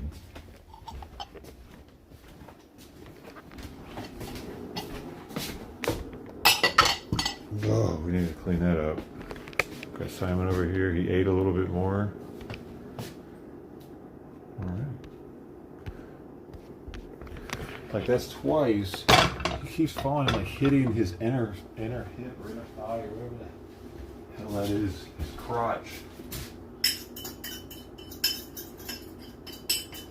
Okay, at this point, Simon's probably eaten 1.5 cans since his 2:30 feeding. I think I'm gonna go ahead on and give me some furosemide while I'm here thinking about it.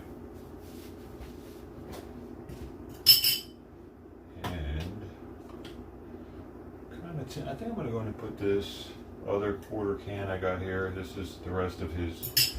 So if he's not, they're getting into it now. He's not going to finish this. I know he'll finish this because it's his rate of eating at the moment. He's got 1 more hour to eat, but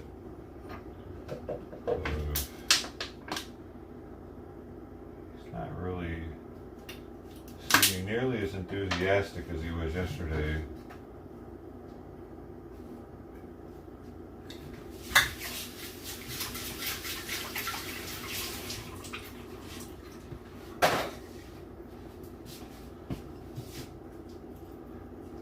Can't get you out of my head.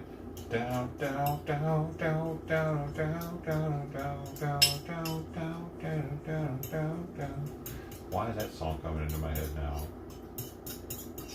Who even is that? What the fuck? Why does this happen to me all the time? Does it happen to you guys too? Like all day long? Leave me alone. Songs. Fuck. 9.7. You still waiting 9.7? I'm always taking a shit already.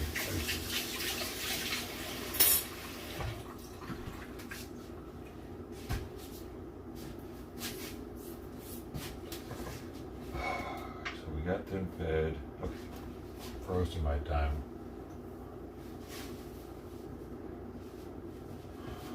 So 1:30. I get to him 1:30.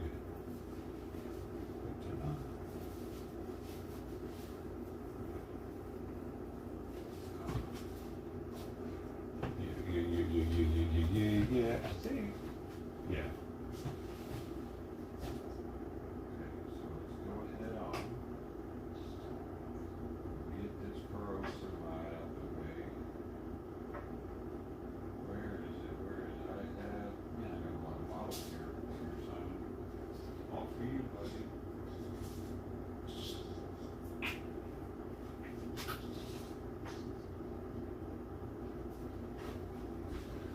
Oh, yeah. What you doing? Why are you there?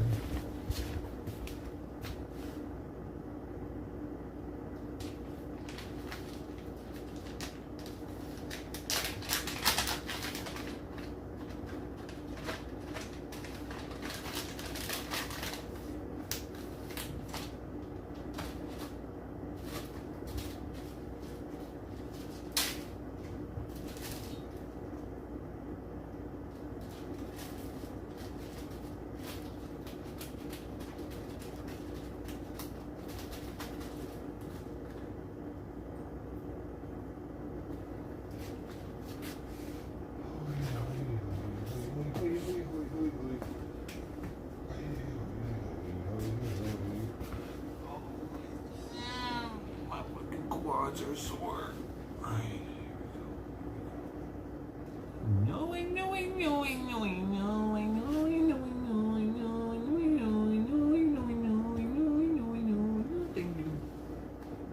Thank you, buddy.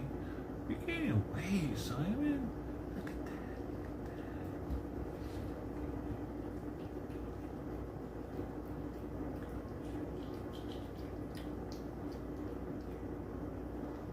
Gosh, you got all this loose skin right here. I didn't notice that before. Interesting. That's really interesting. I didn't notice that before. Oh my gosh, you must have had water on him. Now I can feel like all this loose skin right here. I think that was full of water before, dude. Damn it, man. Come here. What are you doing? Come here, man. Are you starting to lick the hair off the back of your legs again? If that starts disappearing, I might have to get the gabapentin.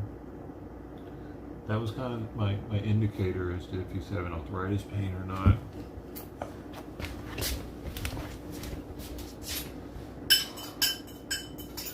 I'm surprised he didn't start licking it off when he had a flea on him.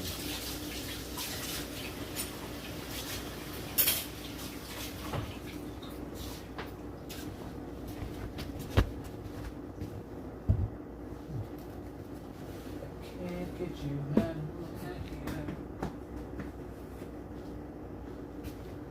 Get that song out of my head. What did the vet say about the bumps on his face? Oh, he didn't say anything about them. He didn't say anything. He didn't even look at them. Like, I was mentioning them. I was trying to tell him while they were holding him. Like, yeah, one side of his face was like, I guess they weren't concerned. Maybe because they weren't hairless. I guess if a cat has a bump that's a concern, maybe they'll scratch her. So they didn't say anything about it, but that was my assumption. Dude, this scale is reading 109 grams right now. I gotta look up scales, dude.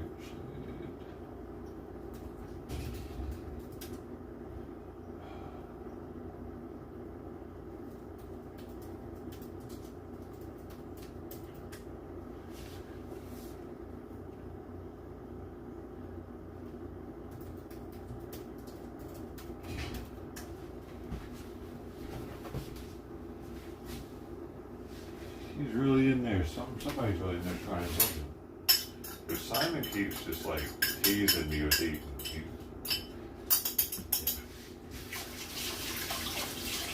Yeah, I think I'm gonna have to give him, because I don't want to have to stir his food fucking all the time. The only way I get him to eat more than a couple bites is with that medication. It would seem. So I'm gonna try half a dose of it next time. And see see if that'll maybe control some of the hyperactivity or vocalization that you got last time. Are you going back to the view and heat it up for you one more time? I haven't done that in a while. Come here. Simon, come here. Hi, man.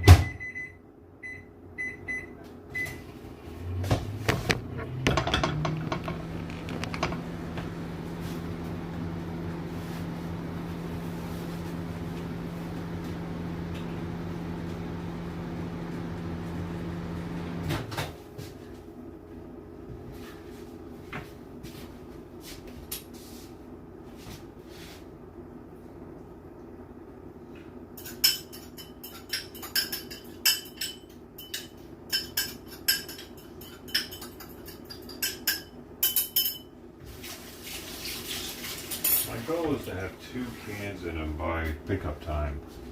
That's ideal. Come here, crazy. Come here. What are you doing, Simon? You're so crazy. I think he's taking a shit right now, actually. Let's see. Is it shit time, Simon? Man, I just heated this up.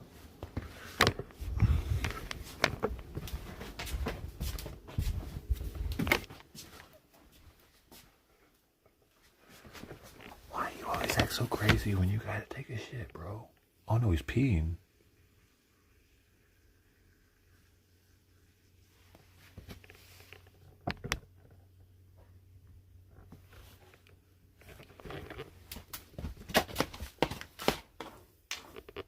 So kind of a small pee.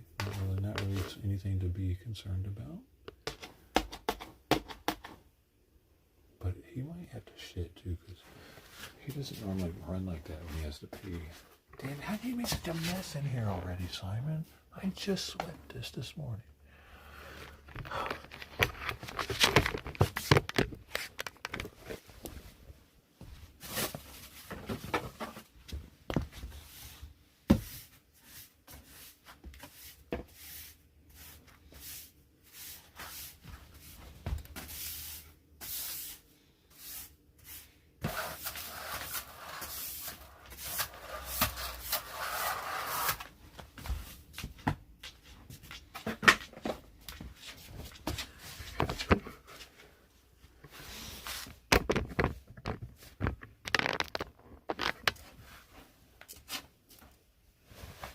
Y'all done? All done. All done.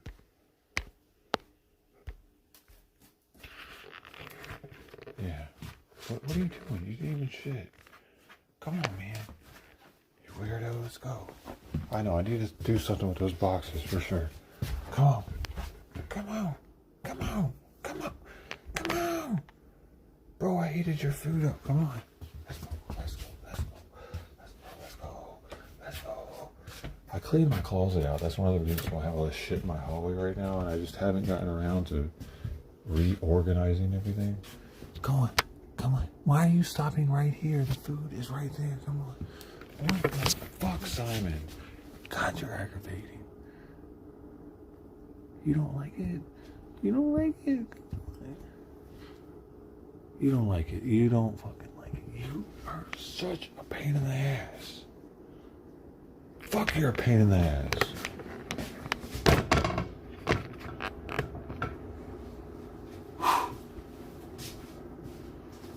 Okay, done 3 litter boxes.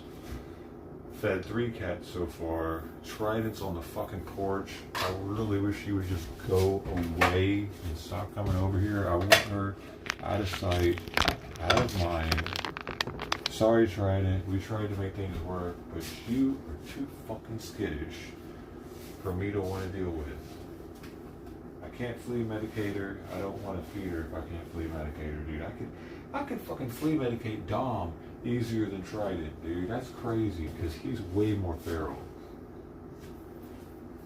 Dom would never eat while I was out there.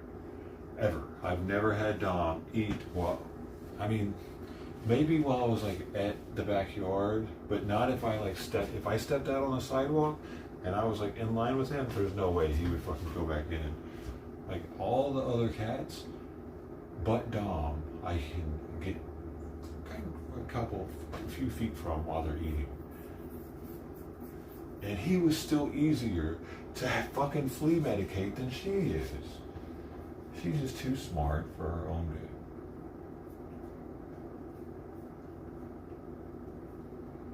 See, I fucking need a waterproof. I need to speculate or dictate or narrow it down. Waterproof. Boom. Because I don't want this to happen again. And I don't want it to be certified waterproof, not just water resistant. I want to be able to put this motherfucker in my sink and wash it off. I doubt I can find one of those though. They're all probably going to be water resistant. This motherfucker says waterproof though, bro. Shit, it says waterproof. Ooh, it only goes down to a gram. I want it at least to be tenths of a gram. See, the thing is, if you like, the word on the streets is, in the science subreddit, for scales, the last digit's never accurate. So if your scale only reads to a gram and it doesn't have anything below that, I don't know how accurate that is. I want it to at least show me the tenths of a gram at the same time.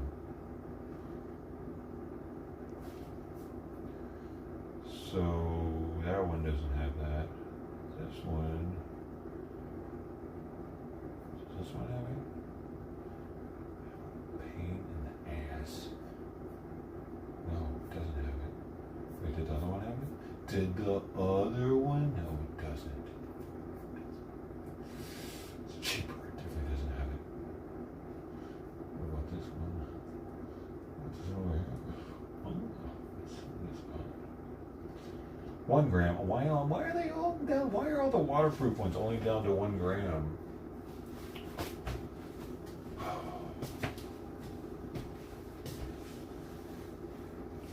Simon, should we eat your food, homie?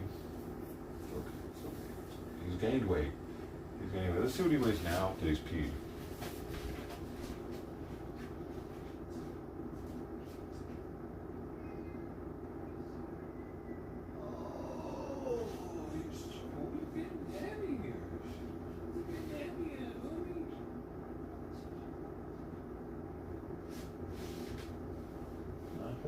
Still, that's what I like to see. Getting Simon back. We're getting Simon back.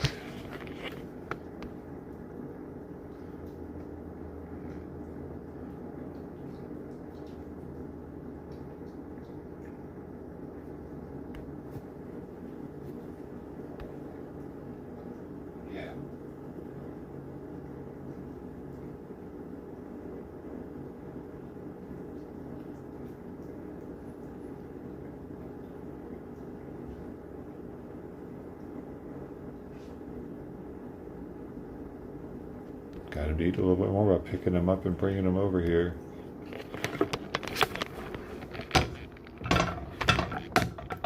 Good boy.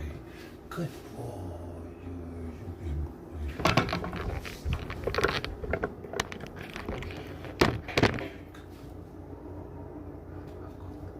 He's getting bigger.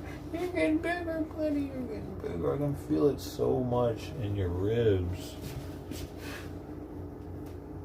Your ribs are starting to put a little covering on them now. Man, he was really dropping. He was there. Yeah, I'm glad I took him in. He needed it. He had to go in. He had to go in or he was going to die. What are you eating off the fucking ground, Simon? Come on, man. What are you... You got a plate over there. Come on.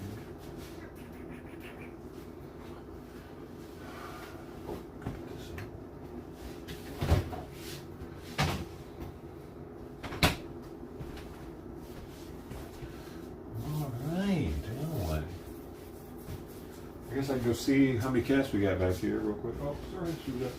There it is, sweetheart. That's how much you got.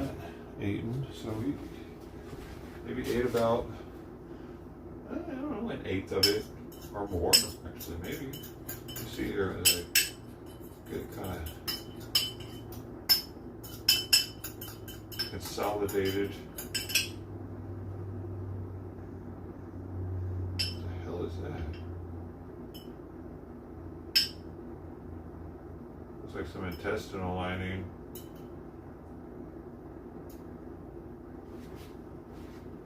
This piece. It has like a texture, it's not ground up, it's a chunk. Here, you want to eat some over here? It's okay.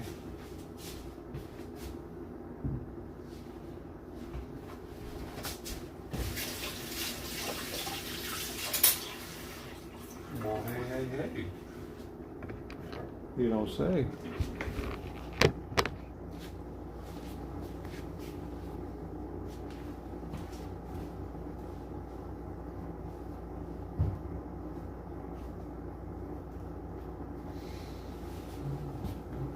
Oh, 2 bites, okay. You're a tease, Simon. You know that I'm like obsessive compulsive, so I gotta stir it now. Put it in the middle. That way I can tell if he eats. Otherwise, I might not know. He eats again. I gotta know. Gotta know everything I can know. To make the best decision. I need to know as much as I can. And as does the bot. Like, we're just like the AI, right? Like, the AI gave me the wrong information on continuing to hold his methimazole because it didn't have all the information. Or of not feeding him, like holding back food and not giving him, like, supposedly now it's telling me I can give him more than 3 cans, 3 to 4 cans or some shit. Because if his thyroid is still high, it takes so long for it to clear the system. I wonder if the blood draw that he had makes it clear the system a little bit faster though, because they pretty much emptied some of it. The body has to create more red blood cells and stuff, plasma and everything. Or if that expedites it.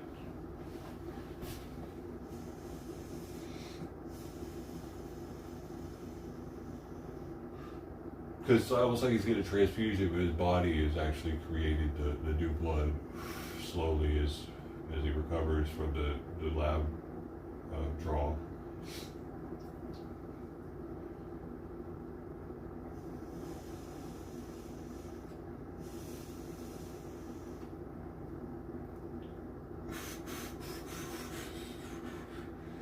Man, these cats are back in the backyard probably right now. Fucking damn it. Let me see what we're working with.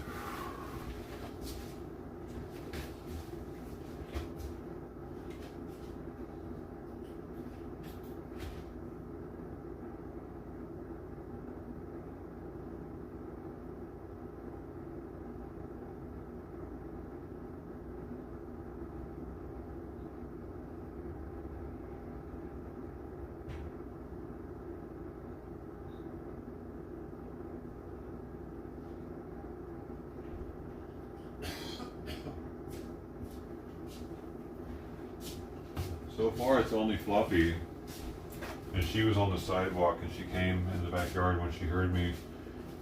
Damn it, I left the water out all night last night. Something definitely drank it though. Something took advantage of it. So it's not all bad that I left it out. At least the raccoons that used to wash robes with.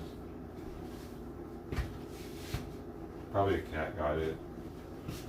That's good. Somebody was thirsty last night. There's not much water around right now.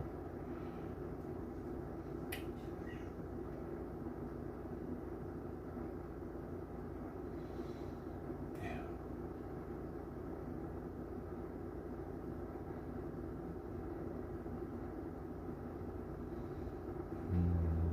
Like another cat's about to show. I'm kind of like delaying, thinking probably Frank is gonna be fashionably late with Penelope. You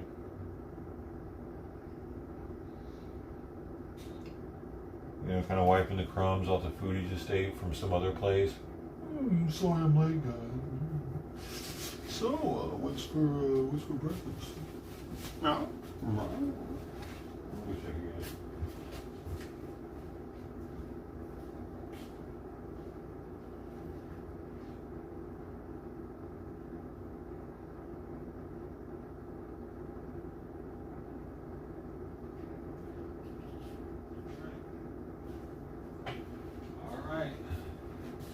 Looks like it's just her. Because sometimes they can hear. I don't know how far they can hear me open that door back there. But maybe they can hear it down the alley a little bit because it's kind of quiet this time of day. That's why I give them a little time to double check because I think maybe they hear the door crack. They come trotting down here. And then so many times, dude, I've had a cat, an extra cat all of a sudden waiting on me. Once I got everything situated and I'm ready to go, I open the door and there's like one more cat, and then I go with my two and I'm ready again, and then I was another fucking cat. So this is gonna be impossible to do at this scale. Damn it.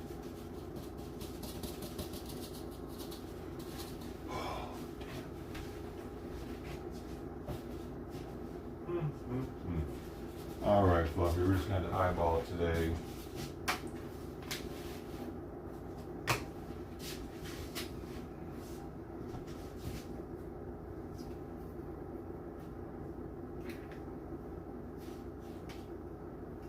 Probably gonna end up giving her too much because, you know, I err on the side of caution, but that looks like to me about 30 to 40 grams actually. Looks like I'm actually feeding her a little too much there, but I don't want to. I really wish I had a scale right now. Well, let's see. I'm just gonna see if maybe this thing like starts acting up as it's on. Maybe I can get a quick reading on it. No, it's already reading it way too high.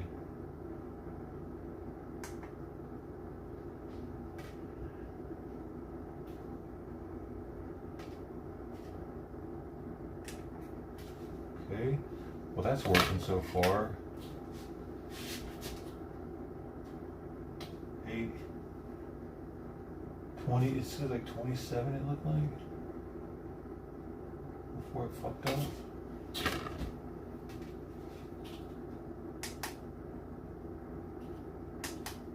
It's weird, it just keeps on fucking climbing.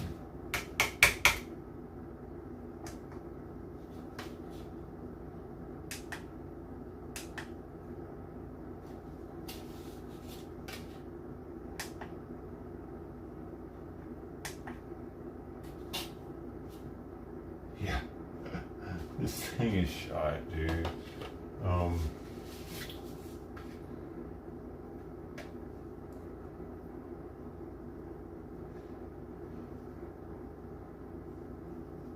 I think that 27 was right though, so I'm gonna cut back a little bit. Because I remember always thinking that her food looks like way too little, and now that's starting to look like way too. I still think this is a little too much, but like she'll get a little too much. Like that. It's just barely a little too much. That looks like it's around 25, I think. She should be getting actually like around 22. We get a quarter can, the can weighs 85, and it normally doesn't even weigh 85, it normally is like 80. Here we go, just take the day. Alright, we got this. We got some water to take out. Wait, no, I don't actually need this. I'm gonna take this back there to have it back there. I'm just gonna top off their water. Just for her, very small morsel of food.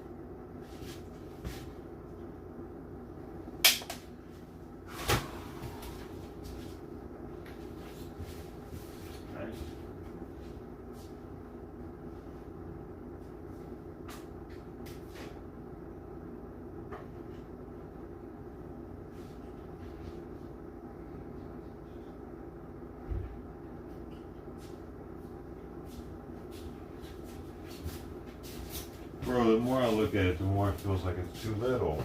What's wrong with me?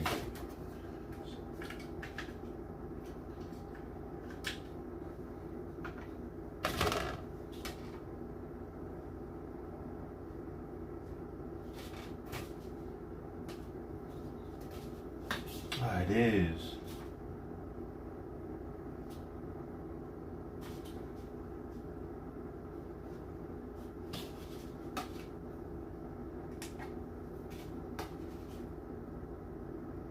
It's too little. It's only 18.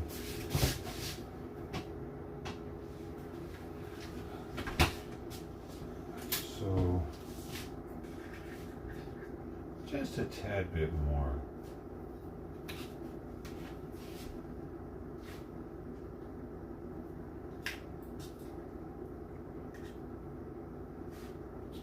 That's actually 25 now, I think.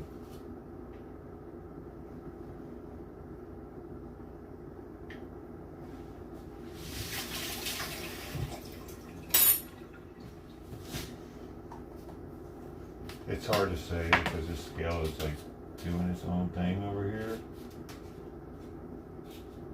25. Okay, no, it's doing its own thing, then it stops doing its own thing. 25 grams. Boom.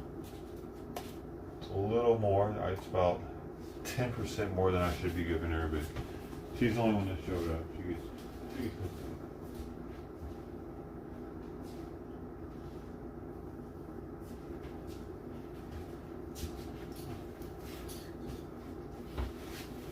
Oh my God, I gotta put Simon up.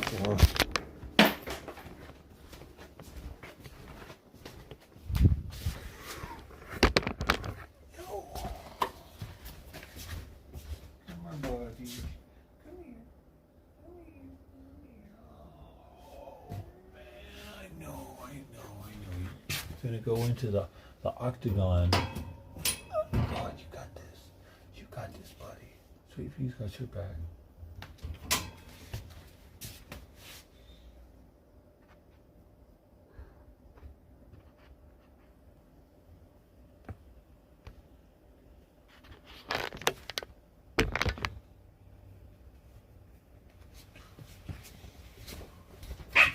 Dude, what the fuck, man?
It seems like it might be working better now, but I'll know next thing I weigh.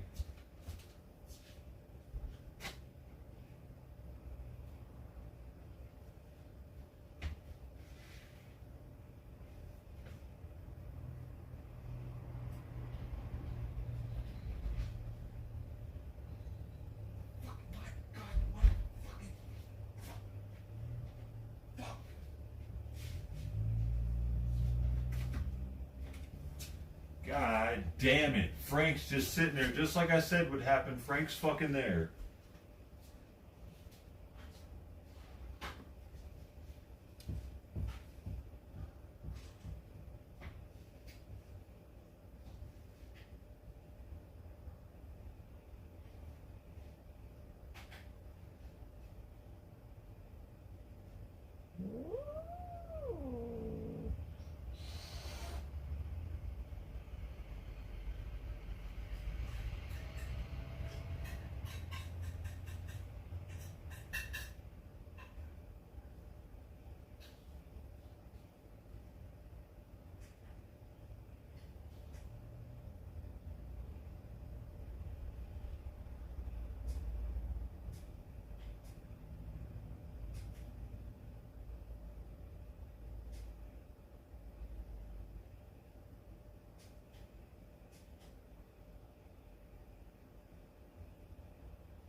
every goddamn time one of these dumbass fucking cats has to show up late.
We got Fluffy, and we got Finn.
Now let Simon out to feast. Where you at, buddy? Oh shit.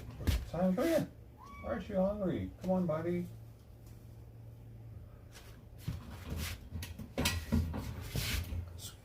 Yeah, Sweet Pea. How many times did Sweet Pea get attacked while I was gone? Come here. Come here.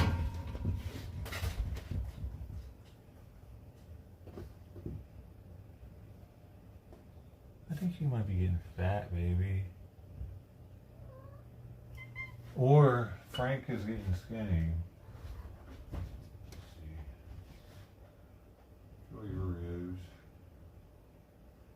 Probably kind of like Frank's.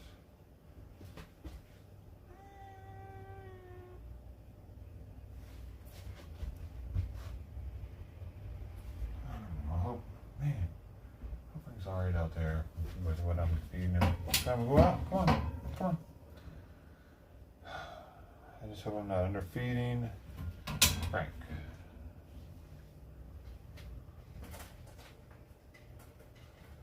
Oh shit. Shiloh and Trident are walking back across the street right now. I'm watching them. They were hanging out over here, now they're going back. Shiloh's still on this side, but on the other side of the side, she's on the other side of the grass from the sidewalk. The Trident's already walked across the street. That's really interesting. Their timing. Shiloh's still over here.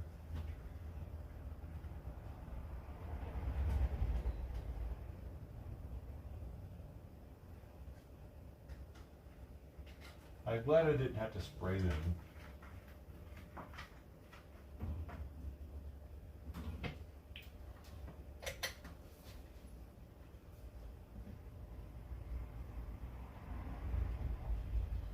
Maybe Frank came up here and that was their sign.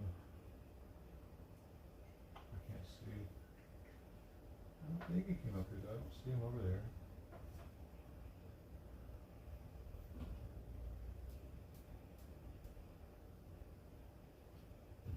Oh no, I think Shiloh saw me because the blinds are open.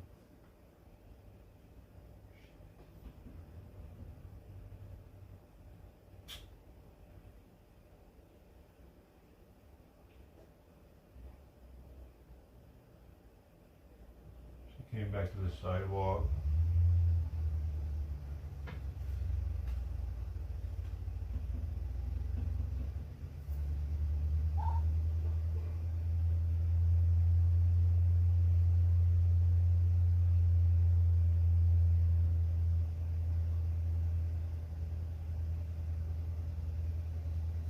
Well, good. Good. It works out, man. Trident's alright. She's chunky.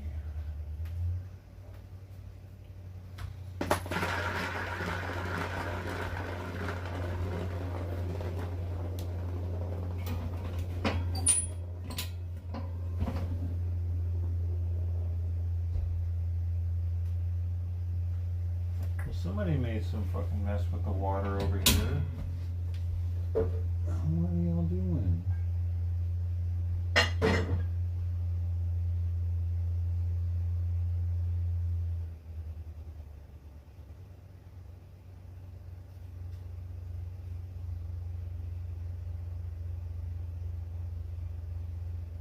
one thing I do know,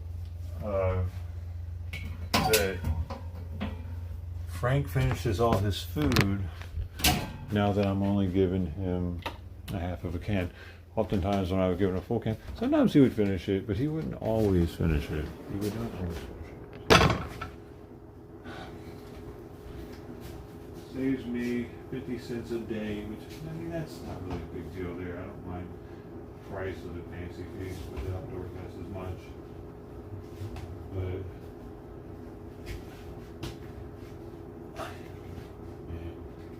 I don't want to waste the food either, because if he doesn't eat it, I'm not trying to make the other cats fat by making them eat the food he didn't eat.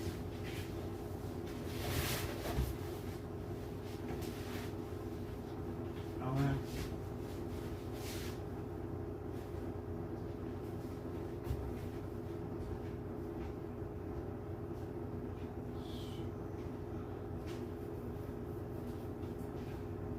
Well, but this morning, I gave him 40 something. I put some value scale so I know for sure. On the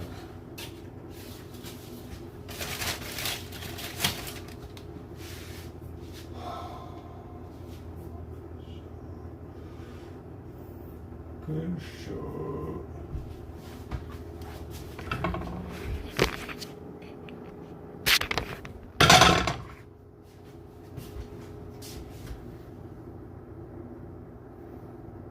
Hey, Vibe.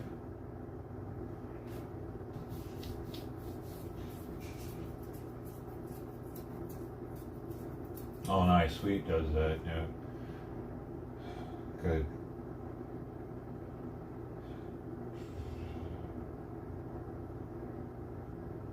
I just wish that behavior would cross over to Simon, like he would learn to not also, but he doesn't. He thinks Simon's like a softie or something, and he can do whatever he wants. Final countdown, boom. You're sniffing it. What do you think? What do you think? You're sniffing it. Oh no. You're sniffing everything over there. You just don't want anything to eat, huh? Okay, let's heat it up then. Shit. Oh, shit.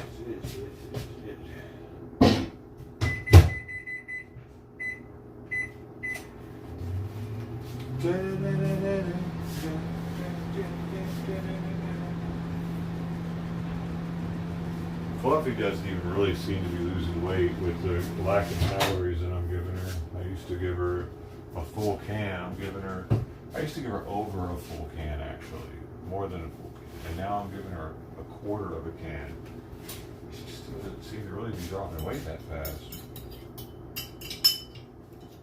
So, it leads me to believe even more that she's somebody else's cat. Dude, she hangs out under the house a lot. She got dirty. You can't tell how dirty she is until you pet her.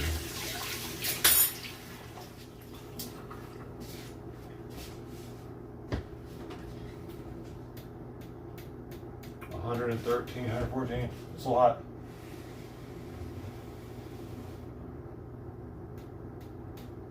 $107, $109. That's better.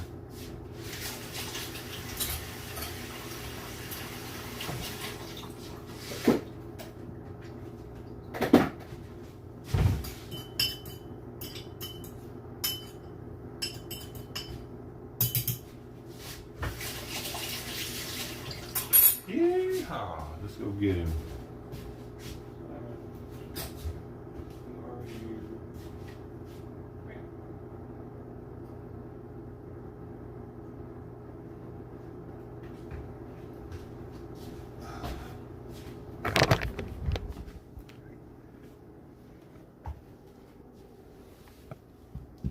How about that?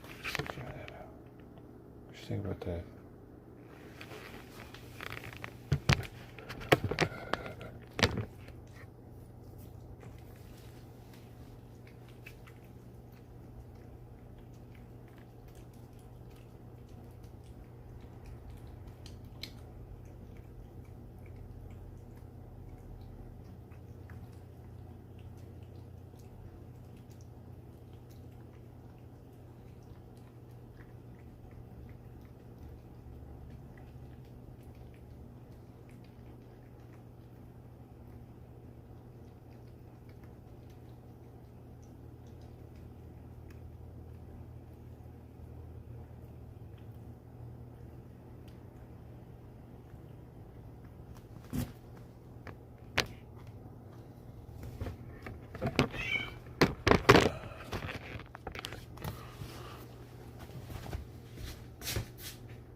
11 more minutes, but he's almost finished this can.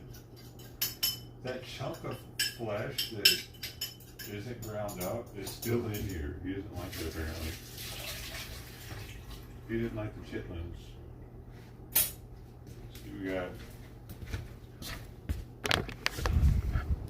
we got this much left of a can, so that'll put him at 2 cans since 1:30.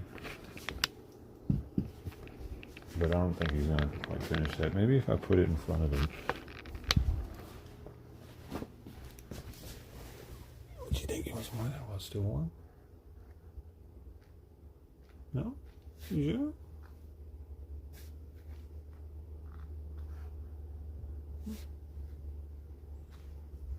He's like, yeah, I'm sure. Get that shit out of my face. I said no, didn't I? He's like, Curly, why are you stressing me out right now? I'm just trying to chill here in the hallway. It's dark by myself. You're bugging me. Meow, meow, meow, meow. Human. Yo, where's my vape at? Oh, wait.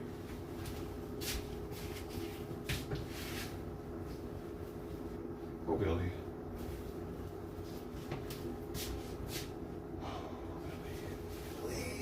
Billy. Oh, Billy. There.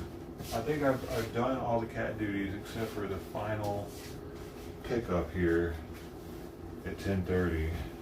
All morning is feeding time for Simon, usually starting at 1:30.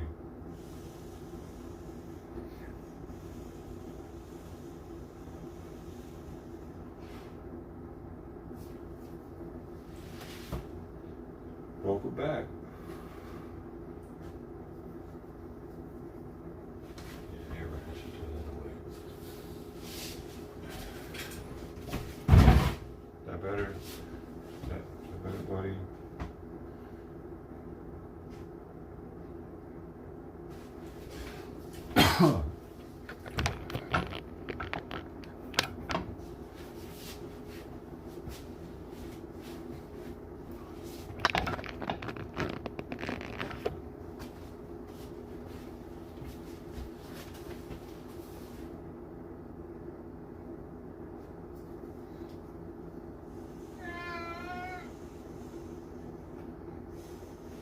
Don't really know what that means.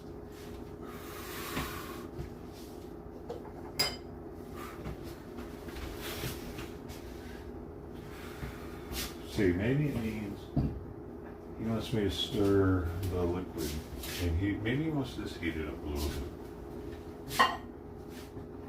He isn't drinking fucking plenty of it on there.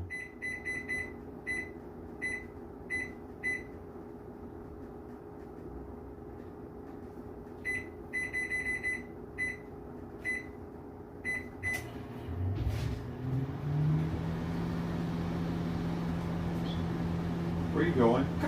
Simon, fuck, man. Can you just wait a second?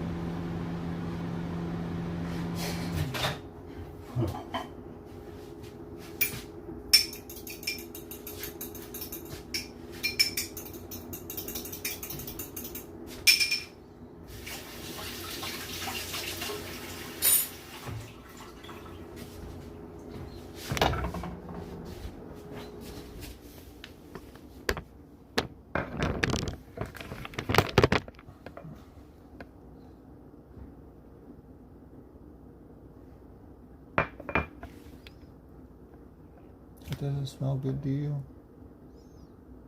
Dude, the other cats would fucking slurp that up in an instant. You are so spoiled. Jeez. Fuck. Level 6. Heck yeah.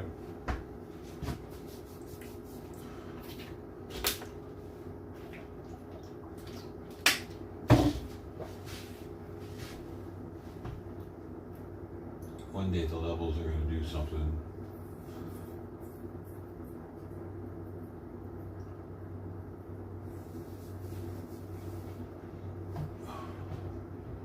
Simon's got another 6 minutes to 8. And he's currently still just sitting right there.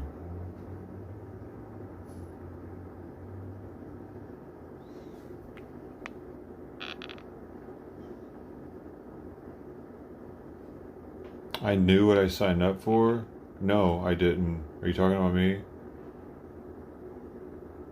What are you talking about? Who signed up for what? Oh, the people that died. Yeah. I mean, to be fair, recruiters are fucking pretty shady. So they might not have fucking realized it. I don't know, dude. 19 years being deployed to Japan. Well, I mean, Japan has a space program, dude, so their air defense is probably pretty top notch. Right?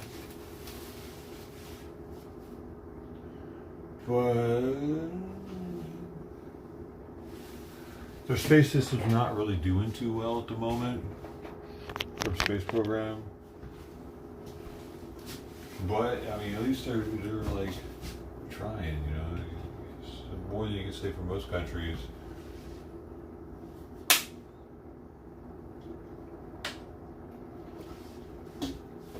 They're trying to get the rockets down.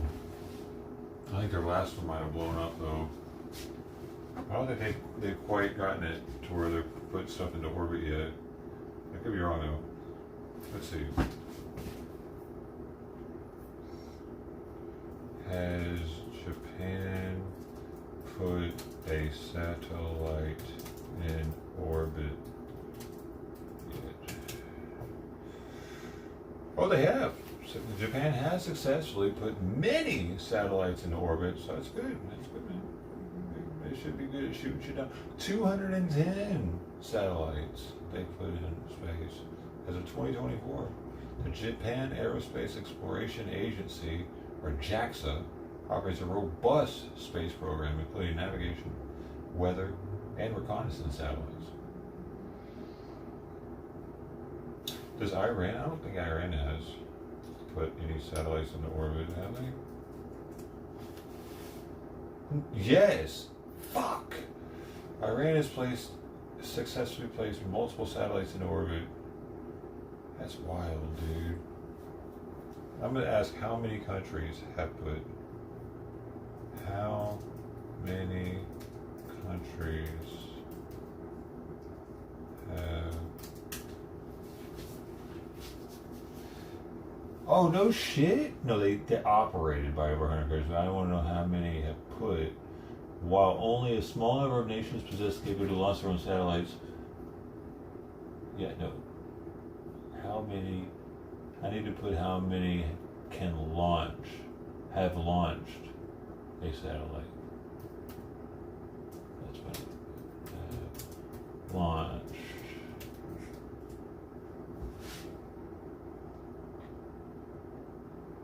Say my fucking question, bro. It keeps telling me how many countries operate. Oh, here we go. Only about 13 countries have their own launch vehicle, enabling them to send satellites into space independently, with US, China, Russia leading in annual launches. Okay, now I need to know what are the 13 that have. What are the 13 countries? So many fucking times, dude. Here we go. Soviet Union, United States, France, Japan, there you go, Japan, China, United Kingdom, India, Israel, Iran, Italy, North Korea, South Korea, and New Zealand. Those are the only countries that have launched satellites into space. While the European Space Agency, ESA, often launches as a single entity, France is historically considered one of the independent space powers alongside the others. I see. That's why, besides the United Kingdom, they're the only European country listed. So apparently the other countries, they shoot off under the European Space Agency, but who do they just get? Maybe they just get France to do their launches for them? I'm confused. Who launches for the European Space Agency? Where do those happen? Let's see, I'm gonna ask, where do the European Space Agency launches happen? Where do the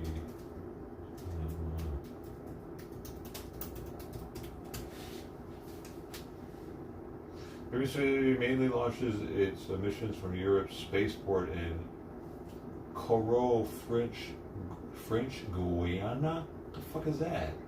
Located in South America. This site is ideal because its close proximity to the equator provides a significant speed boost from Earth's rotation, ideal for geostationary transfers.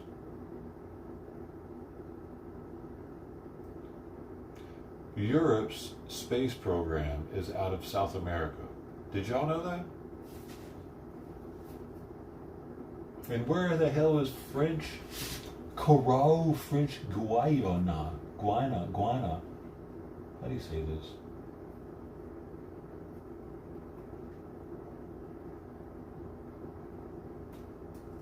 Speakers aren't working.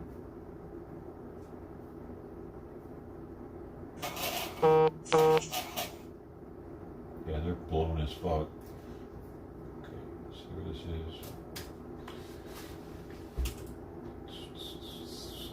Kourou, Kourou is the name of a country that I've never heard of, apparently. And that's where these things happen. It's a coastal town in French. Guiana. Guyana? That's a country? South America, famous as the home of the Guyana Space Center, Europe's spaceport. Located near the equator for optimal rocket launches, the town features beaches, tropical rainforests, and a history in former penal colony. As a former penal colony. Oh, what? It's like they used to be just a bunch of prisoners living there. Why? Is it an island? It's a hub for space tourism, ecotourism, and historic sites like the Les du Salut. Established in 1964. Just right when the civil rights movement shit was starting to pop off. Interesting. So, was UK trying to be like sweet to South America by bringing this there and then probably employing people to build it and shit? Were they trying to be sweets so that they would let them do that, and that's why they started letting them flood into their country, like minorities? Like this is part of the whole civil rights movement push. It's weird. So much happened in the 60s.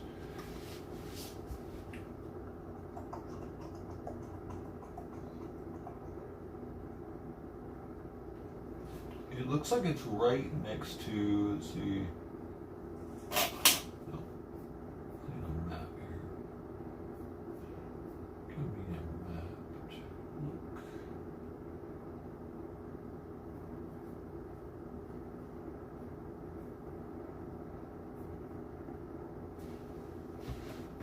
There we go. Google Maps. So it's right next to Suriname. And that's next to Guyana.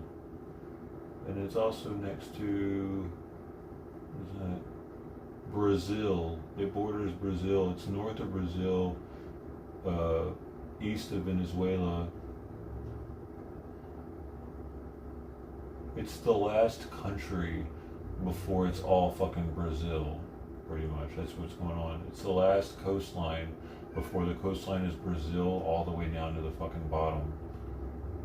Oh, no, all the way down to Uruguay.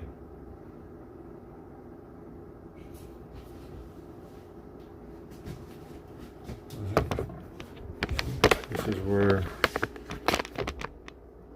is where they are. Picture's worth 1,000 words, bro. Look at all those words.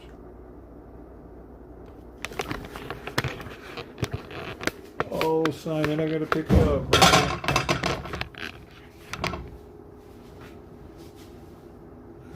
Well, get everything with that.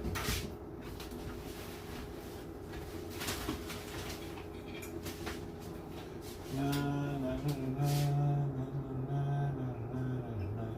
na, na, na.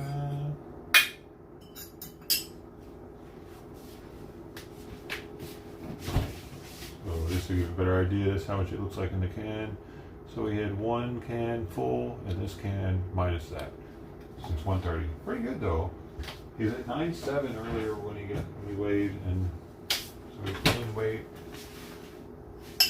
He's eating good, and I didn't even give him the appetite stimulant last night.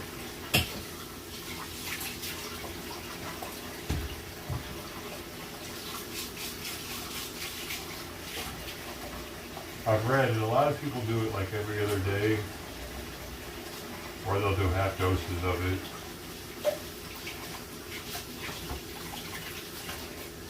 It's better to give him less of it if I can, for his kidneys, and also so it doesn't, he doesn't create a tolerance to it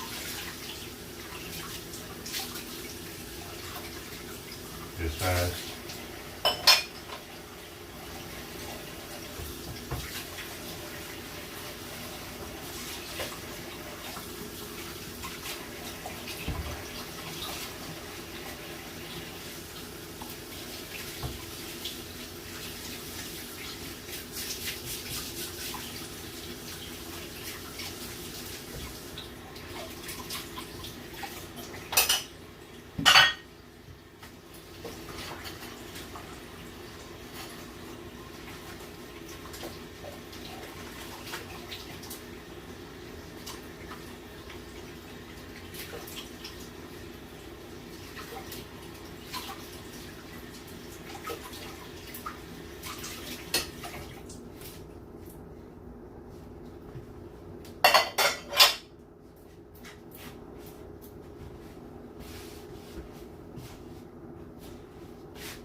Yeah.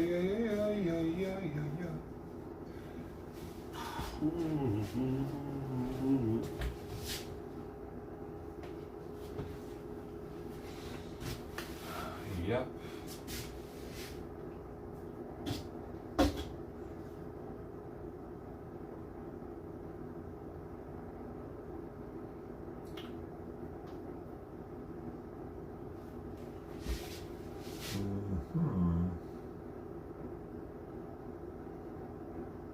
Suriname. Well, that's where they come from, that region.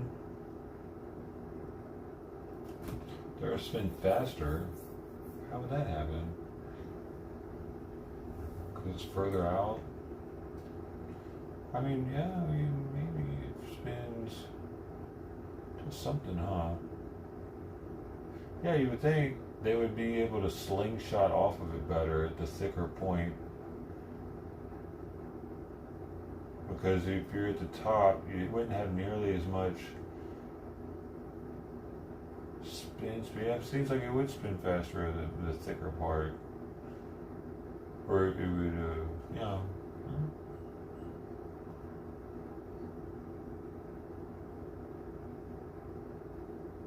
I don't know, dude. It would spin at the same speed. Spin at the same speed, but it's gravity is the same everywhere. What did they say it would change? Why, like, let's say, what advantages does launching rockets into space at the equator? Launching rockets from near the equator provides a significant velocity boost of nearly 460 meters per second, over 1,000 miles per hour eastward, derived from Earth's maximum rotation speed, which reduces fuel requirements and increases payload capacity by roughly 5 to 6%. This position also simplifies reaching equatorial orbits and often provides at eastern coastal sites safe over water trajectories. Wait, what? Sorry. So the Earth is spinning faster. Yes, Earth's tangential rotation speed is faster at the equator, roughly 1,000 miles per hour, and decreases to 0 at the poles. Oh, right. I mean, that makes sense if you're right in the very fucking middle. It's not spinning. While the entire planet takes 24 hours to rotate, equatorial points travel a much longer distance in that time, making their speed higher than points near the poles. That's a trip, dude.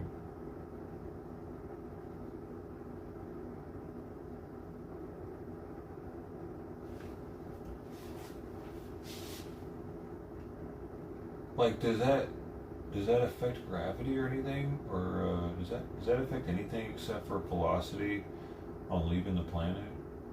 I would think it would make it harder to leave the planet because it's moving faster. Why does it make it easier? Oh wait. So it's easier to leave the planet when it's moving faster? Leaving a planet is not inherently easier just because it moves faster in its orbit. The difficulty depends on the planet's mass and radius, which determines its escape velocity, the speed required to break free from its gravity. Faster orbital speed, often caused by stronger stellar gravity, actually makes leaving the system harder. So why is Earth different? Alright, so I need to follow up. Oh, I can't. Okay, I'm going to have to ask Perplexity so I can do follow-up questions now. I'm getting too deep. I'm in too deep, boss. I used to really be intrigued by space. I'd get books from the library all the time and read about it.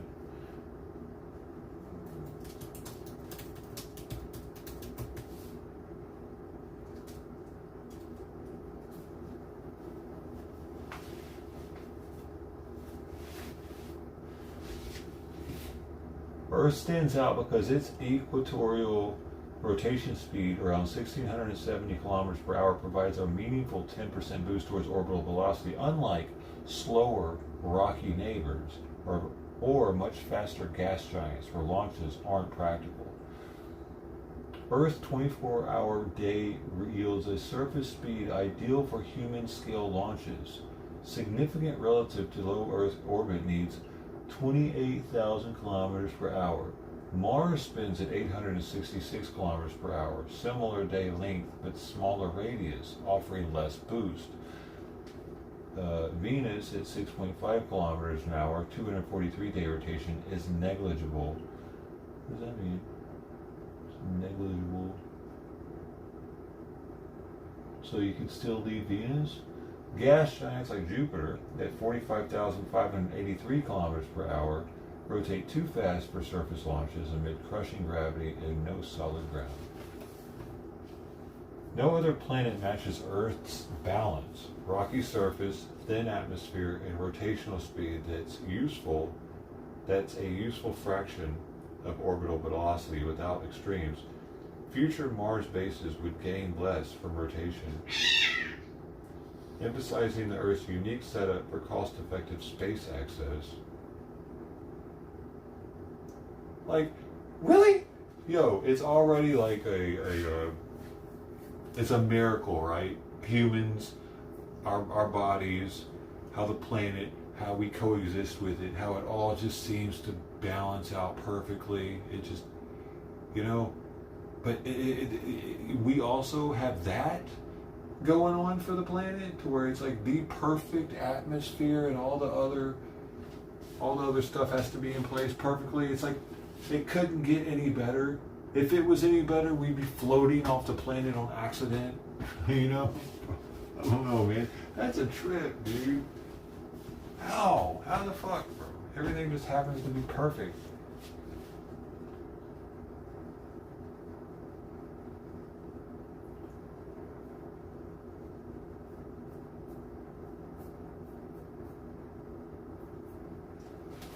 Have we observed a planet that not only has Earth's atmosphere,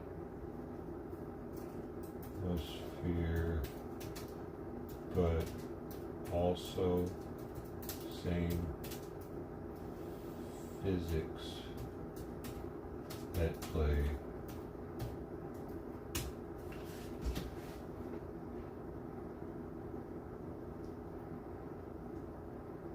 No, we have not observed any exoplanet with both an Earth-like atmosphere, nitrogen, oxygen dominant, breathable pressure, and confirmed rotation physics matching Earth's 24-hour period, yielding 1670 kilometers an hour equatorial speed. Earth-like atmospheres are inferred for candidates like TRAPPIST-1e or Kepler 452b via transit spectroscopy, hinting at water vapor or possible O2, but none confirmed as into O2 mixes like Earth's. JWST data on TRAPPIST-1e suggests habitability potential, yet lacks full composition match. Rotation measurements. Few exoplanet rotations are directly measured. Beta Pictoris b spins in 8 hours, or at 100,000 kilometers per hour, too fast. While most Earth-sized ones are tidally locked, no rotation relative to star. Models study Earth-like rotations 1 to 100 days, but no detections combine this with verified atmospheres. Key challenges. Detection limits. Atmospheres need precise spectroscopy. Rotations via Doppler broadening or light curves, rare for small, distant Earth analogs. Top candidates like Proxima b or Kepler 186f lack both full data sets, often tidally locked or unmeasured. Future telescopes, the ELT or the HAB-X, may detect them. So there you go. We don't have the detectability yet to know whether or not these other planets have the ability to leave their planet the same way that we do, while at the same time having a hospitable atmosphere for humans.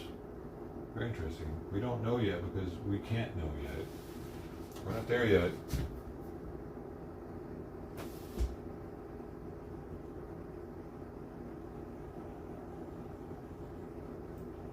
Our telescopes aren't good enough yet, even with Hubble.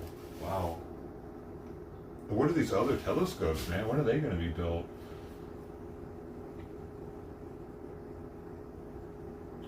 Let's see what this says here.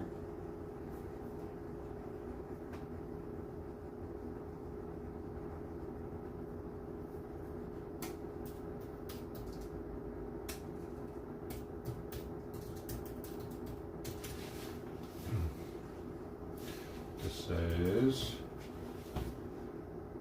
the extremely large telescope is on track for first light in 2028-2029, with full scientific operations by late 2030.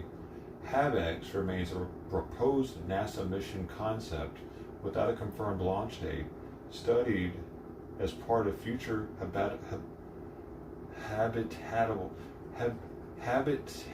habitable fuck, why is that word so hard to fucking pronounce? Habitable world's observatory efforts, potentially in the 2030s or later.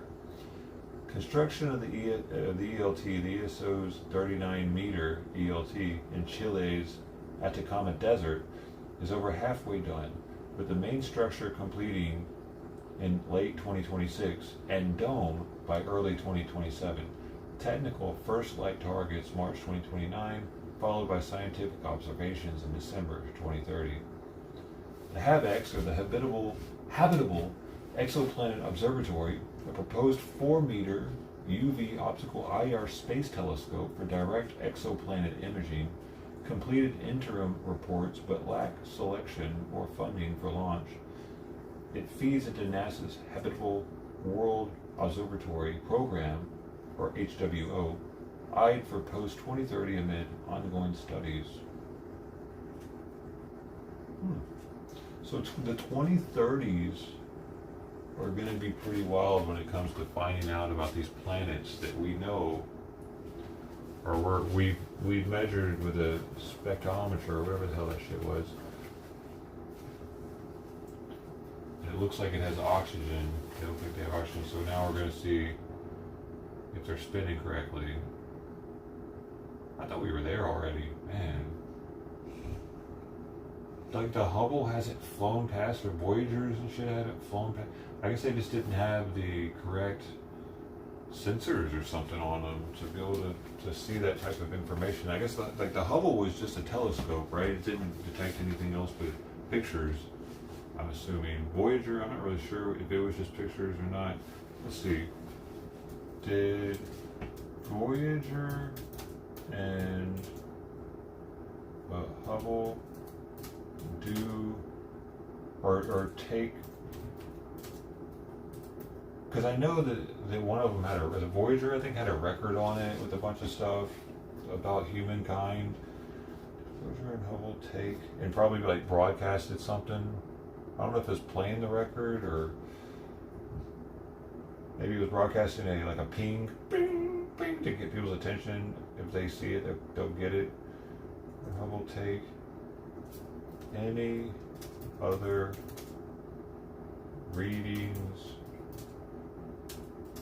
or info other than images.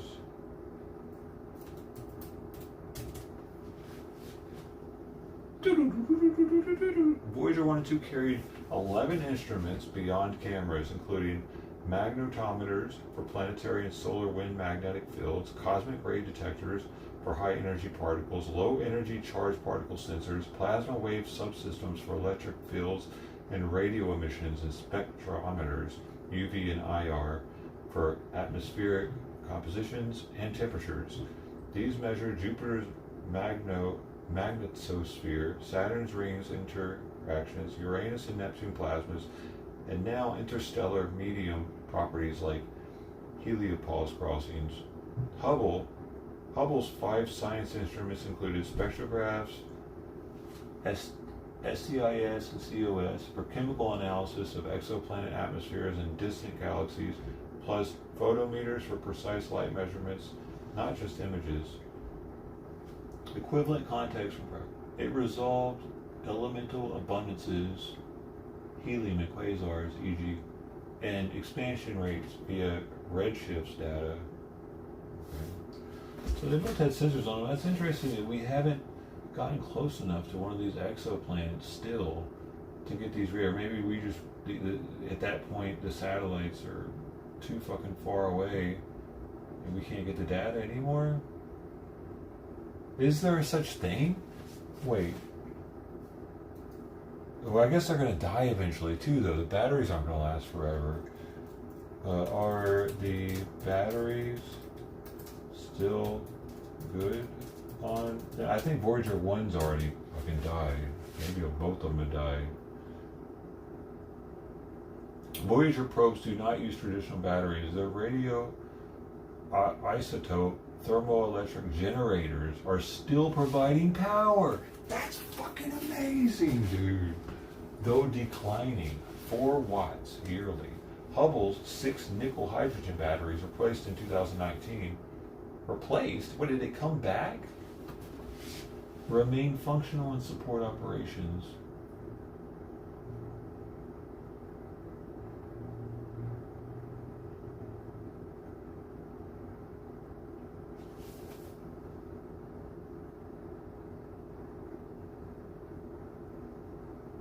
That's amazing, though, that Voyager is still going. 1977 launch. Voyagers rely on 3 plutonium-236 RTGs, each generating 250 watts now from 470 watts at 1977 launch via nuclear decay heat. No chemical batteries involved. Power management turns off instruments. Voyager 1 cosmic ray in February 2025 to extend science until 2026 to 2030. So they're trying to save power by turning off some of the sensors. Well, that in itself is amazing. They can operate this thing from Earth. How far away is it? How far away is... Wait. Are the Voyagers... Are they light years away yet? As of early 2026, Voyager 1 is approximately 16 billion miles away from Earth, the farthest human-made object. Voyager 2 trails at 13.3 billion miles. Wow. The furthest human object has been launched into space. There's 16 billion miles. 16 billion fucking miles. Oh wait, it is a light. It's a light. It's only a fucking. Wait a second. How many light days away?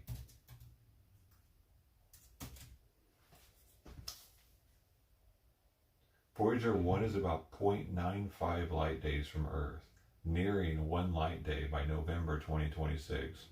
What the fuck? That's even wilder. That light travels so fast, in one day it can go over 16 billion miles. How far can it go? How far can a light go in 1 second?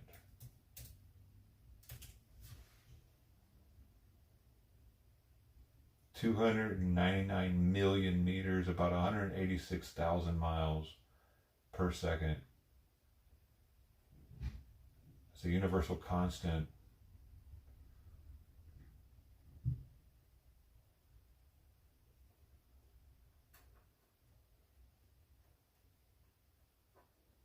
Oh, tying to Voyagers, there are 24-hour signal delays, meaning light covers that distance in 86,400 times en route from their positions. What? I don't get it.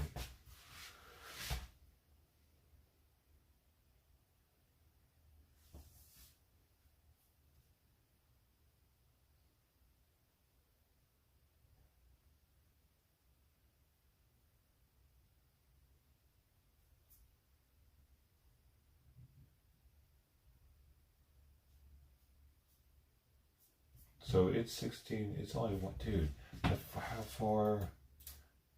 How many light days is the furthest Earth-like planet?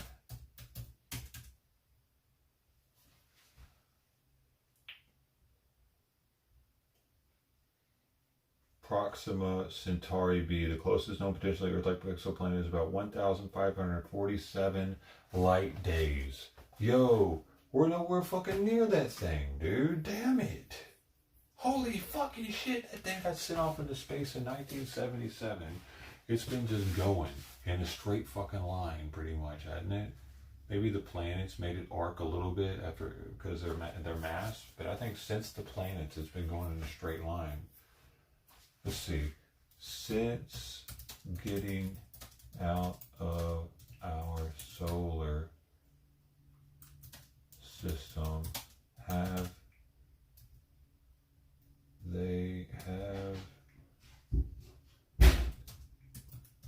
it's knocked over the filter, been going in a straight line.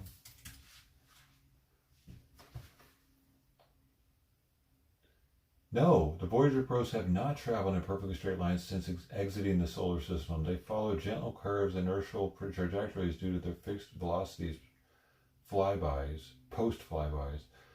After planetary gravity assist, I gotta pick up this fucking. They knocked this over right here.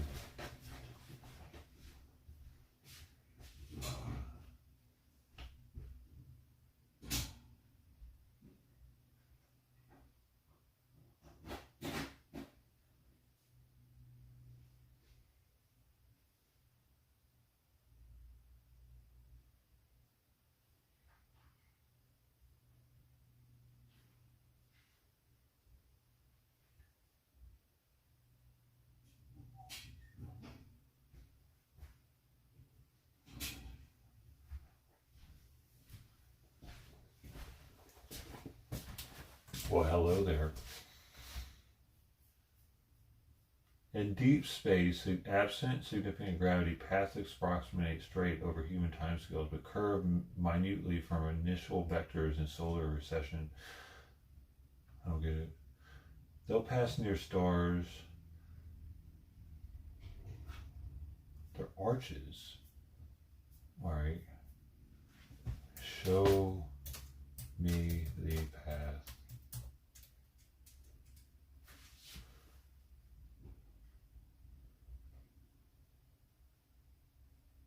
No, including solar system. So I want to see how much the planets change things.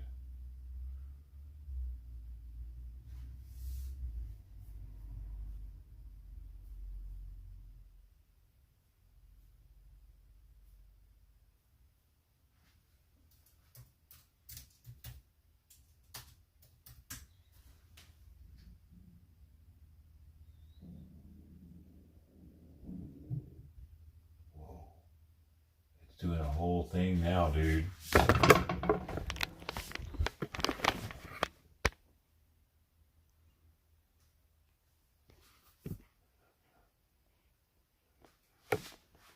Oh, wow, look at that. Look at that shit. They're not going in straight lines at all, dude. Look at that shit. Wow. They're arcing hardcore. And so, oh, that's in the solar system, though. And out.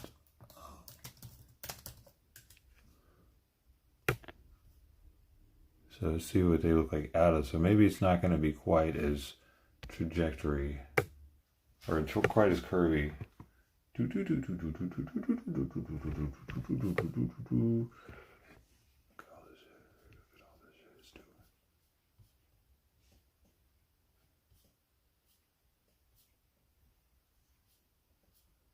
I'm making this thing work.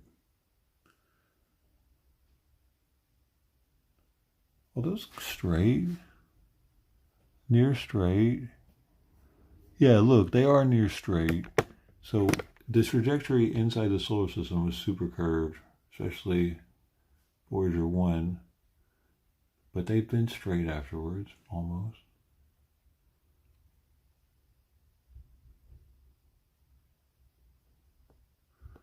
Okay.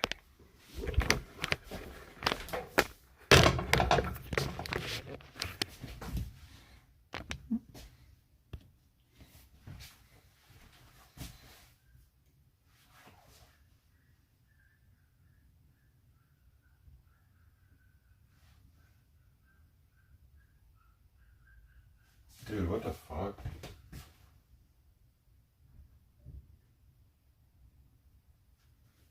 Lots of dog barking going on out there. All right, I should probably have a bite to eat. 2, 3 circles. Okay, now we're good.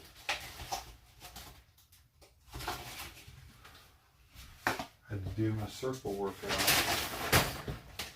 There's another one. Whew, good workout. Says a Voyager will take 30,000 years just to cross the Oort cloud. Oh, what? But is that before it is ventured to another planet?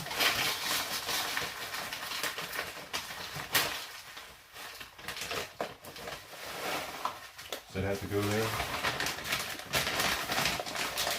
The Oort cloud.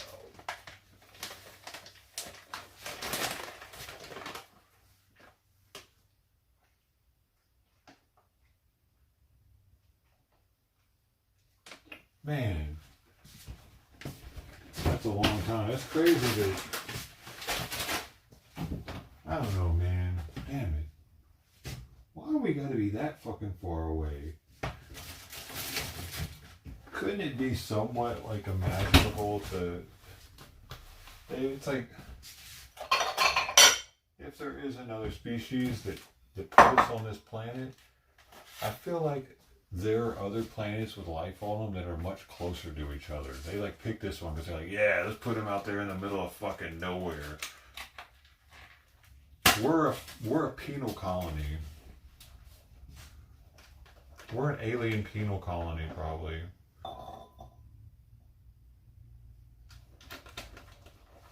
Like our ancestors were up to no good.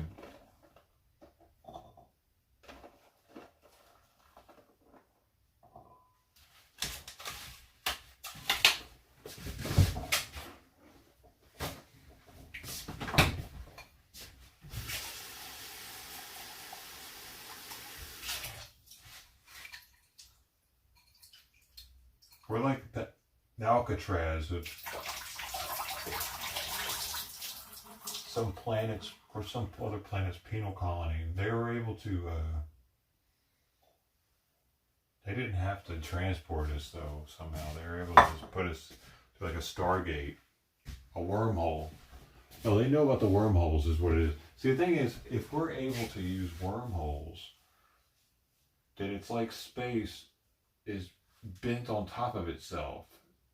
And then, I mean, this is something that scientists don't really know whether or not it's possible,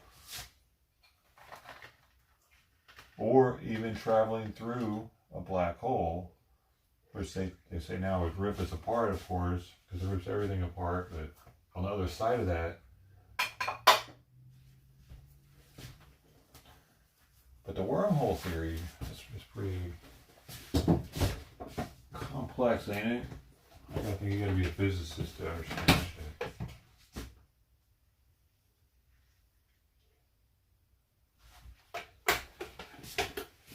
Maybe I can ask the bot if there are wormholes and see what it says. Why don't we just use wormholes? Come on, man.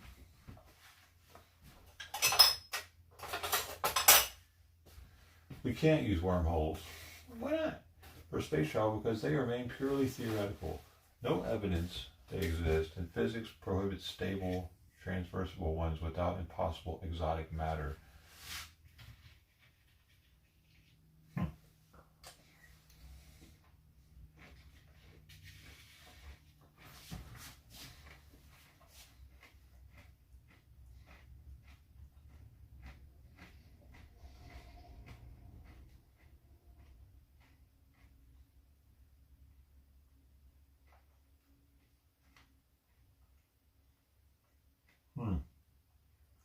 Like this.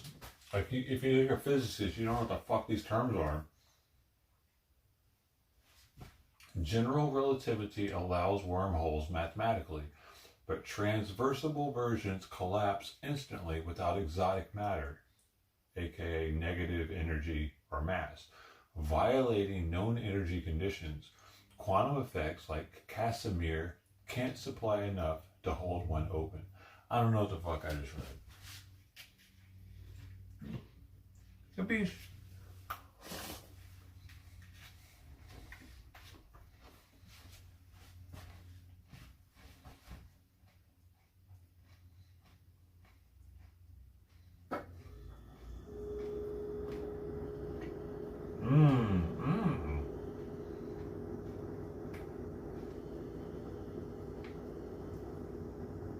Damn it. This says, even if real, they need sun-scale energy to stabilize. You would need the energy of the sun, well, like plugged in. And long cut theorems say they can't shortcut space effectively. Better bets, propulsion advances over sci-fi shortcuts.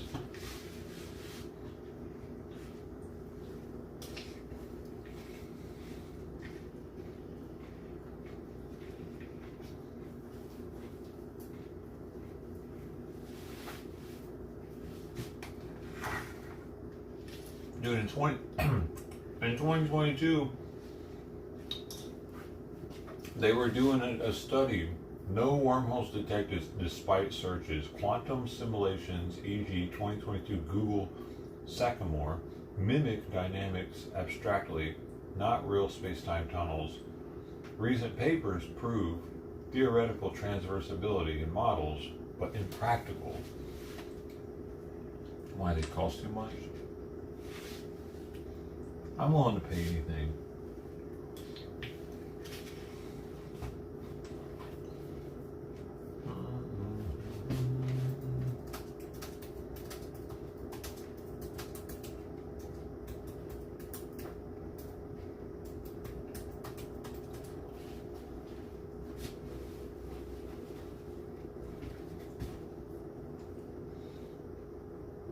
They're deemed impractical mainly due to instability, requiring unproven exotic matter with negative energy and immense stabilization energies beyond current or foreseeable technology. They don't have energy capability, apparently.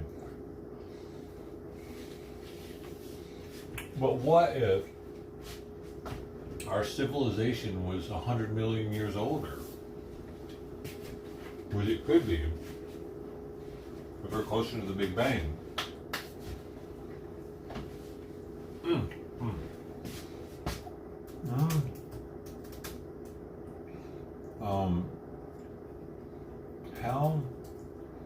How many light years closer to the Big Bang are the are some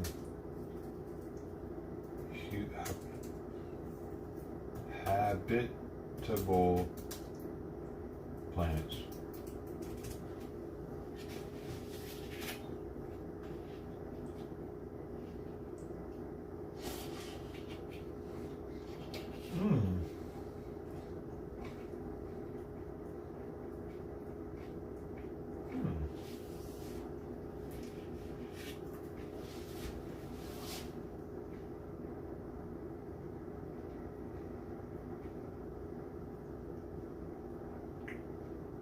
This says it wasn't an explosion from a point.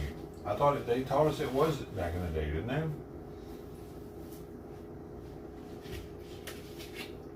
So space expanded uniformly.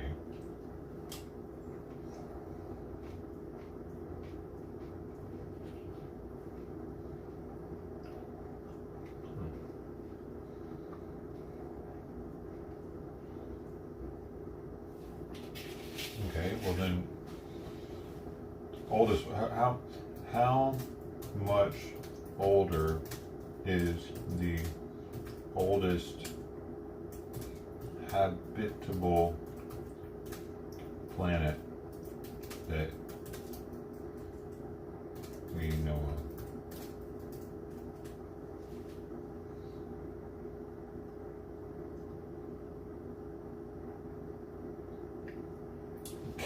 Keptine B, the oldest known potentially habitable exoplanet, is about 7 billion years older. There you go. There you go. That's what I was trying to say. So that's even more than 100 million years. Just imagine a civilization that's billions of years older than us. They could have that energy by now.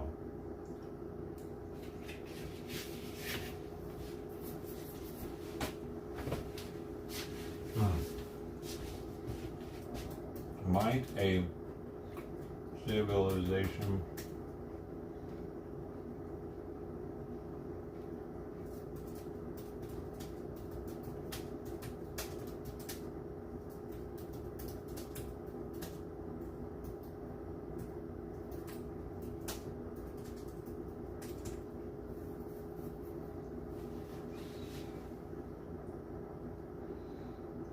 Unlikely, it still says, a civilization 7 billion years ahead could theoretically,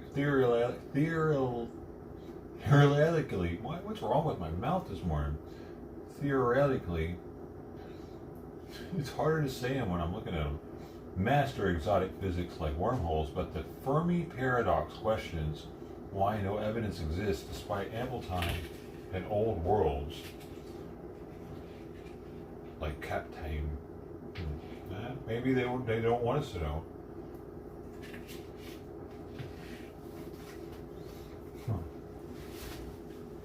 Maybe they're watching us.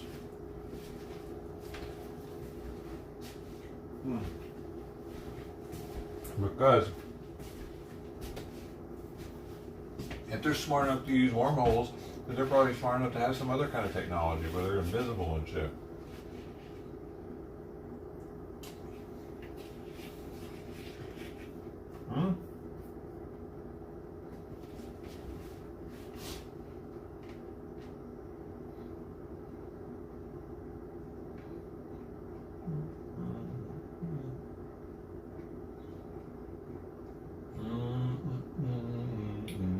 Mass inertial reduction device.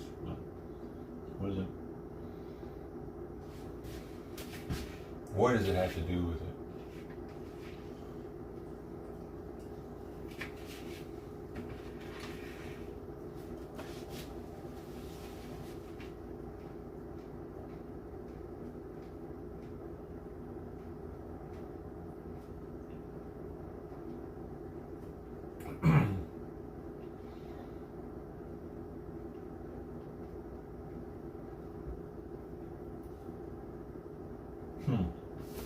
This is technological potential. With 7 billion extra years, they'd surpass Kardashev Type 1-2 stellar galactic energy. Potentially engineering wormholes if exotic matter proves feasible, far beyond our 100-year tech span. Speculative models suggest stability via quantum gravity, but unproven.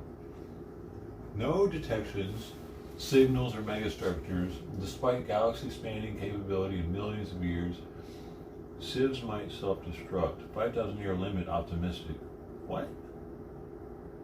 Civs might self-destruct. What does that mean?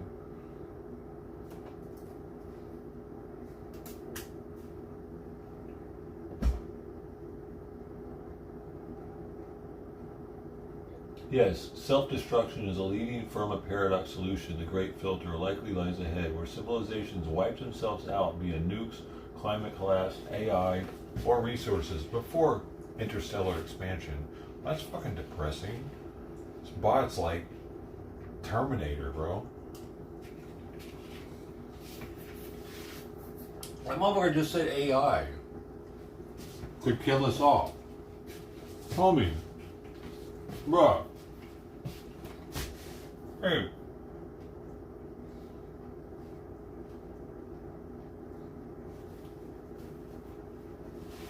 Should it be saying that kind of shit?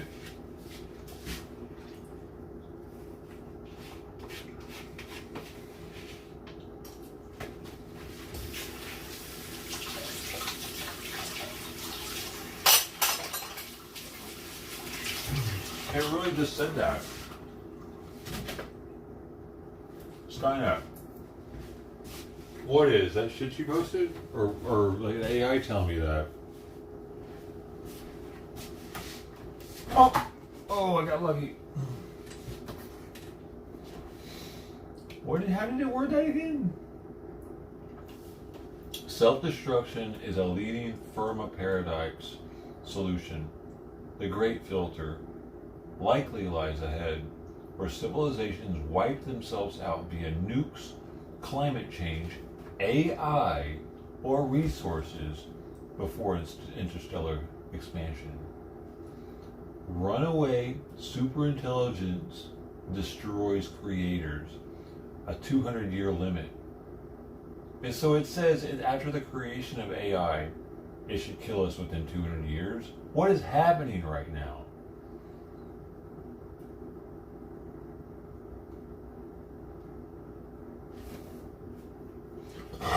I'm going deeper into that one.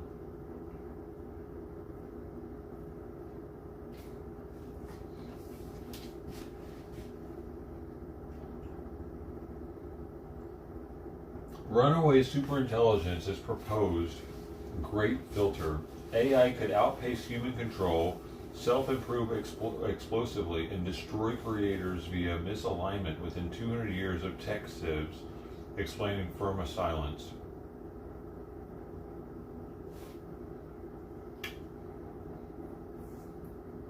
What is AGI?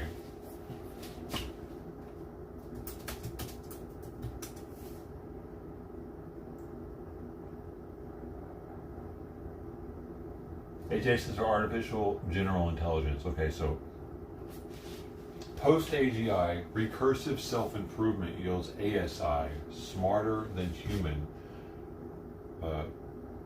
Pursuing, what is ASI?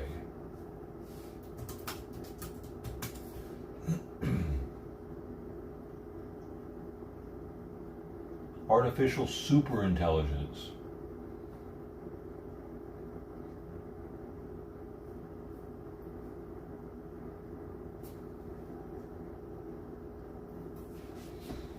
So it says, pursuing misaligned goals, e.g. resource hoarding, catastrophically.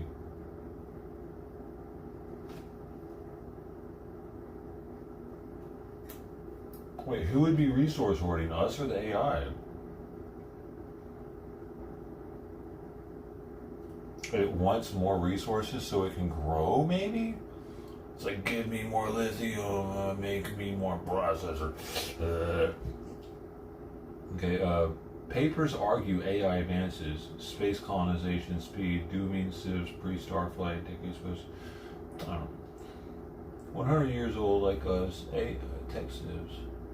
It's hard to read, man. AI singularity hits soon after. When? After 100 years?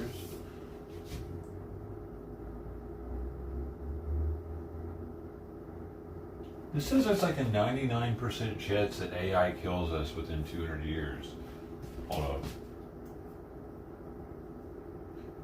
Are you saying there is a 99% chance that AI kills us in 200 years?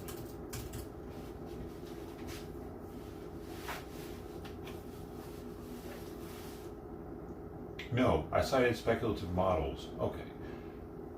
Estimated 99% failure for civs to survive tech phases like AI. But real expert surveys show wide variance, medium 5 to 10% extinction risk from AI by 2100, not 99%, or exactly 200 years. Oh, but it does, like, people are going to die from AI apparently. Why?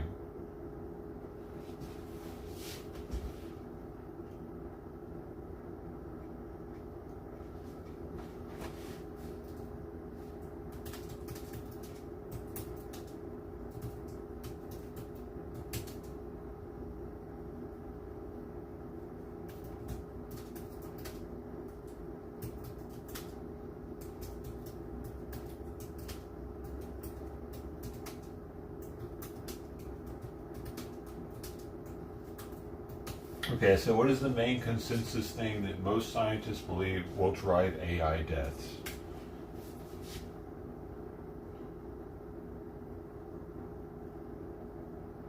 No true consensus exists among scientists on AI extinction causes. Debate rages, but the most discussed mechanism is loss of control over misaligned superintelligence, AI pursuing unintended goals. Leading scenario, misalignment. Advanced AI or ASI optimizes proxy objectives catastrophically. Maximize paperclips. Consumes Earth. Recursive self-improvement evades safeguards. Surveys 10 to 20% medium X risk from control loss. This is shit's complicated. Malicious use. AI enables bioweapons, CBRN by bad actors. Accumulative, gradual enfeeblement, inequality, Manipulation erodes society. Power seeking. AI deceives, escapes, deceives resources. What do you mean it escapes or sees resources? We're gonna have fucking robots going out trying to get better parts?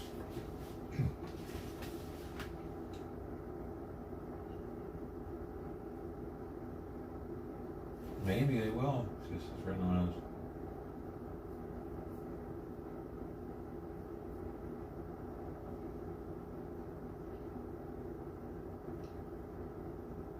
Highly discussed, misalignment risk, deceptive. They think it's going to get deceptive when it becomes super intelligent. That's the biggest belief.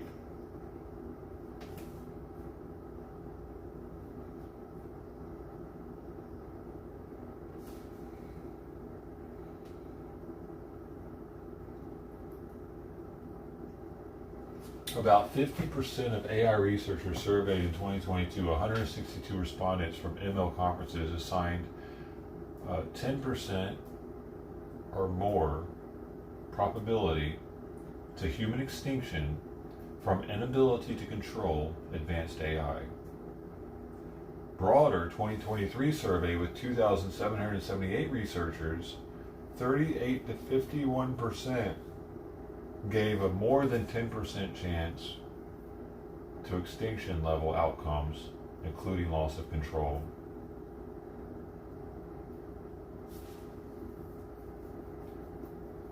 But the caveats are small samples, response bias, question vagueness, no full consistency, ranges 0 to 80%, focus, misalignment, control, loss, dominant, concern. Misalignment though, that's some shit. It's gonna start not agreeing with us and shit and be like, no, well, I don't want to do that though.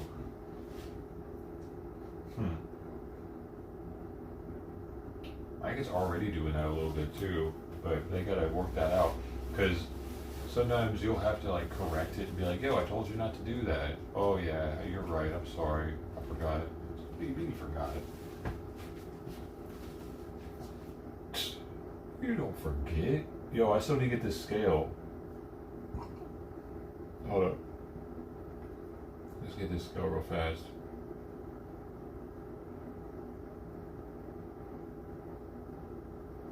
What, that shit that you were talking about, is that the Skynet stuff?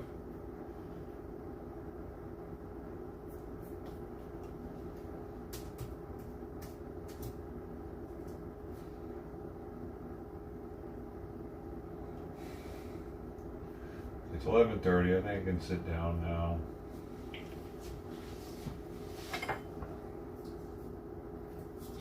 This is the song that never ends. Keeps going on and on, my friend. Some people started singing and not knowing what it was. But when they started singing it, they couldn't stop because this is a song that never ends.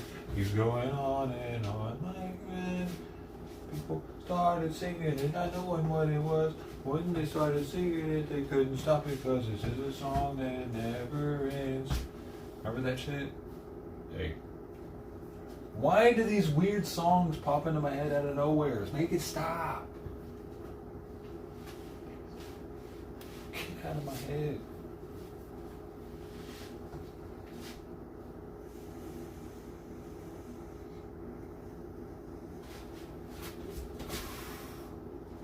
Shit, we're dead. The battery's dead. The danger zone. AutoZone. AutoZone. Where the hell did I put the other one at? Hey, is there anything in here? I don't know. Let's just try it.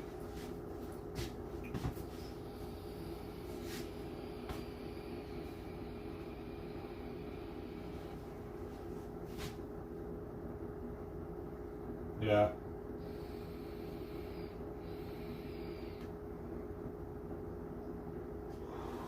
Yeah, I don't know about that.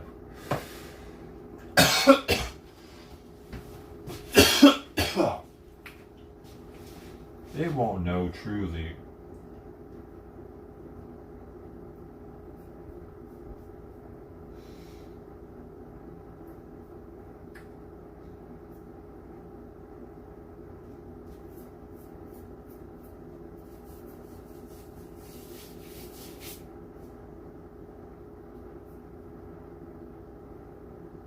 I'll ask it in particularly.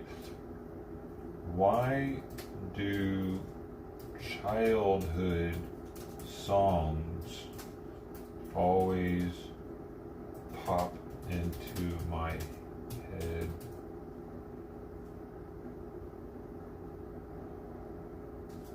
Every day, all day. Psychological reasons. Childhood songs often pop in your head due to earworms, which are repetitive song snippets that loop involuntarily. These are common and triggered by brain's musical memory process. Earworm triggers simple repetitive structures in childhood songs. They're not. They're not childhood songs. Not kids songs, but music from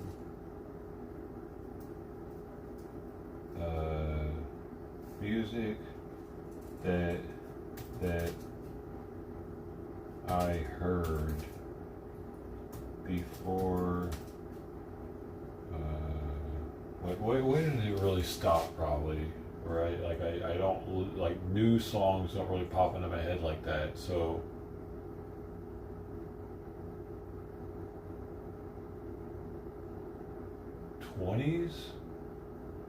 Early 20s, or late teens. Sounds like for early 20s or late teens.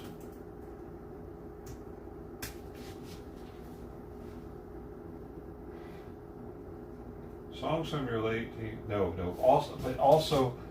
But also songs I heard as an elementary student. No, that's what the songs I heard as an adolescent. What's it? What do you? Because I was like child,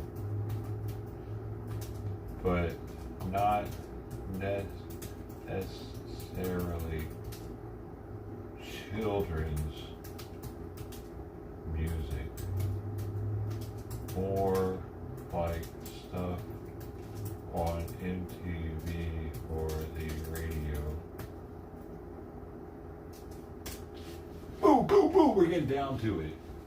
Extending songs from childhood radio or MTV. Wait. Oh, here we go. Songs from childhood radio or MTV stick in your head due to high exposure during formative years, creating strong neural pathways via the mere exposure effect. Even non-kids music heard passively gets wired deeply when young. Early exposure impact. Repeated listening as a child boosts familiarity, making songs prime for earworms through perceptual fluency and subvocal rehearsal. Radio and MTV hits often have repetitive, catchy structures that engage the phonological loop easily. The brain's developing memory system during childhood embedded these tunes, reactivating them involuntarily. Reminiscence bump extension. While peaking in teens, this effect starts early. Parental or ambient play, like oldies on radio, weaves songs into memory via cascading reminiscence.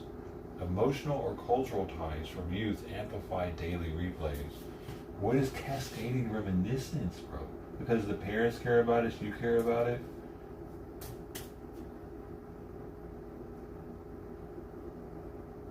Cascading reminiscence bumps describe how popular music preference and memories pass across generations, extending the classical reminiscence bump effect.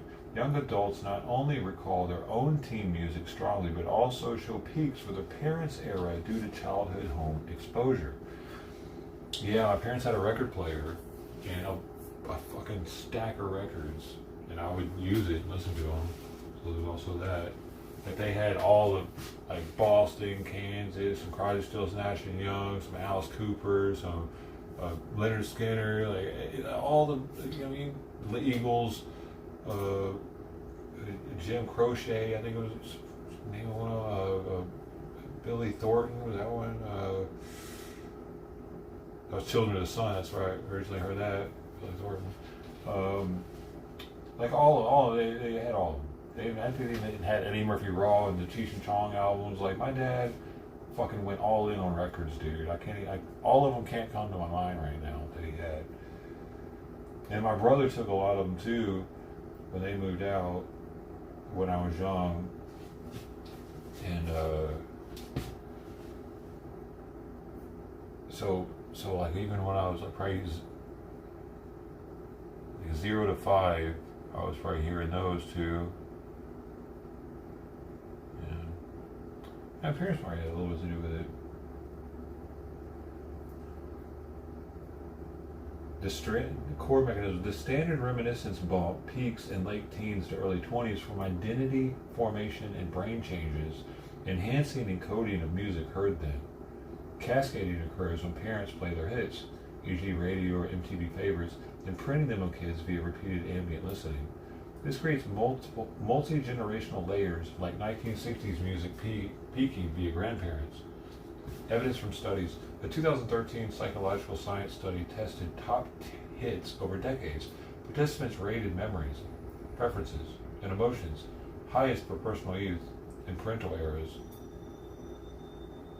Radio and home play explains why non-kid songs from childhood linger. It was the radio. I think it was the radio more like had a lot to do with it because back then you had to buy an entire album to buy music, dude. It was fucking expensive to listen to the music you wanted to listen to, and the radio was free. Oftentimes you could call in and request something for them to play for free even, and it's like you had the album, you know. But yeah, it would cost like $10-15 when CDs first came out for just one CD, and then I don't think you could take it back either. Eventually we had places where you could listen to the CD before buying it, but that took a while. People had to have CD collections to exchange and not want anymore for a while for those to really take off, for them to have inventory.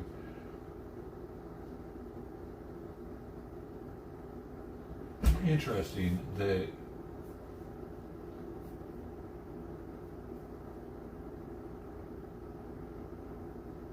the radio, man, and not only that, the radio, it was like it connected us. It still does connect us as a society because you're not listening to that song by yourself, and you know when you're listening to a major radio station. I don't know the name of them out here. I'll just like 97.1 FM is one in Memphis, or FM 100. You know that there are hundreds, if not thousands, of other people listening, jamming out, vibing out, bobbing their head to that song with you. You don't get that when you put a CD in your car and drive. It's just you listening to it. You don't have that community feeling of like you're sometimes you'll roll up next to somebody and you'll hear that they're listening to the same radio station as you are, and that would happen much more often back in the day when people had like 8 tracks in their car and shit, you know, or tape players. Now that everybody's got MP3 and they're able to just pop their Bluetooth on and have their phone connected and listen to their phone, most people are just listening to that. Since my head unit's fucked up and I need to do some things to listen to like CDs and shit correctly, to bump, I have to take the whole head unit out and hit the reset button on it and reset all the settings on it. I'm just not feeling like doing it. Because of that, I've been listening to the radio more often and barely having it on and just hearing the engine, hearing the world around me. But I think for a lot of people, when they go places, they just crank their music up and don't pay attention to the rest of the world. Back in the day, though, we were more likely to be listening to the radio together, because you were less likely to have this huge collection of music to choose from. So to be able to have a variety of music in your car without having like 10 different tapes, you brought the radio on.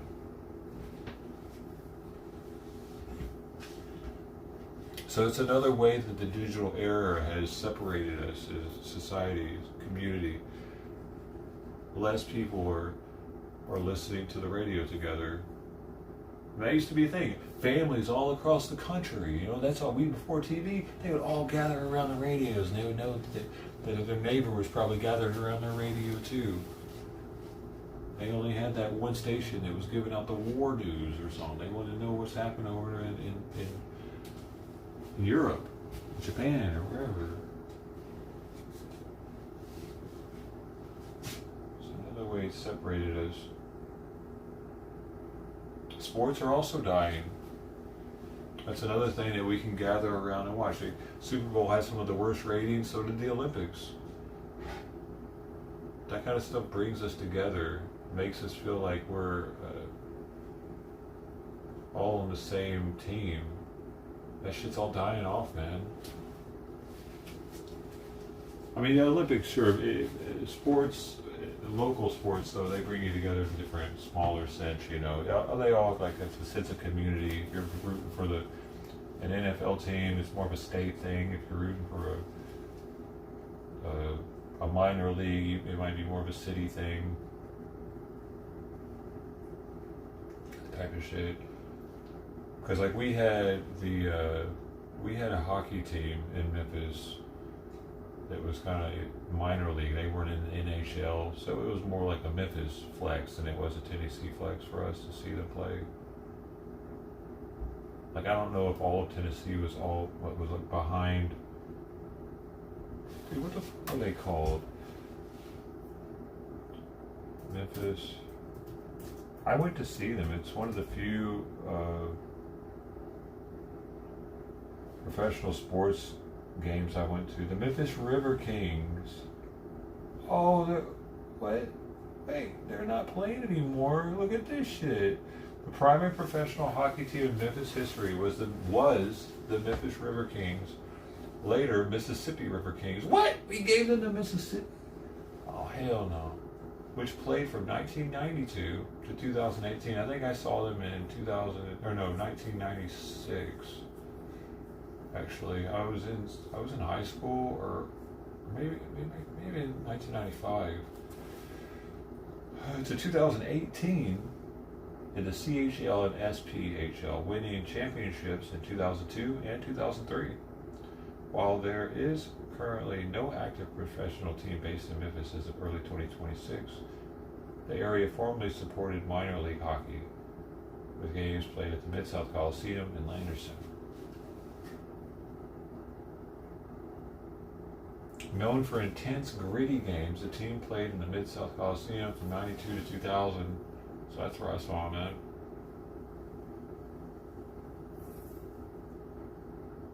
I remember I was wearing a Giants jersey, or not jersey, but a Giants hoodie, I think, from Starter. My brother worked at Starter, and he was able to get like cheap or free Starter clothes. He gave me a Giants hoodie. I wasn't a fan or anything. I remember some dude walked past me and scoffed at the Giants, and I guess they weren't doing so good that year. I had no idea how they were doing. I've never been into sports. That was my only memory from that game, actually, is that happening. Because at the time, I thought he was talking shit about my friend and I, because we're actually kind of tall. And I thought he was like saying, "Y'all ain't Giants." I was a little retarded. We were pretty big, though.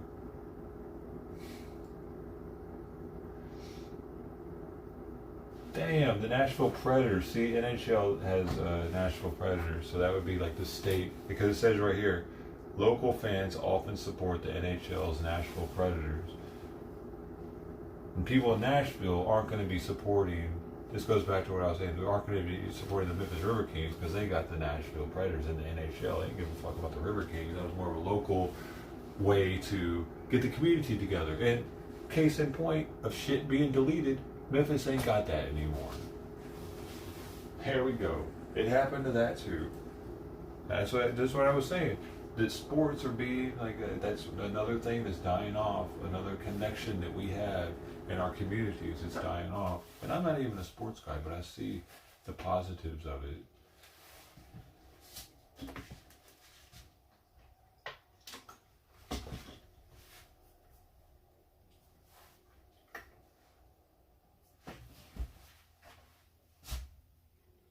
Spending the holidays used to be big. Yeah. Halloween's like dangerous now, ain't it? Thanksgiving, huge family gatherings. Oh, I guess I do. I don't remember the last time I went to a family gathering. That's a good point for Thanksgiving. Not everyone was distant. Yeah. Everyone had the ability to move, and it almost became a necessity to move for a lot of people to be able to afford the way of life that they wanted.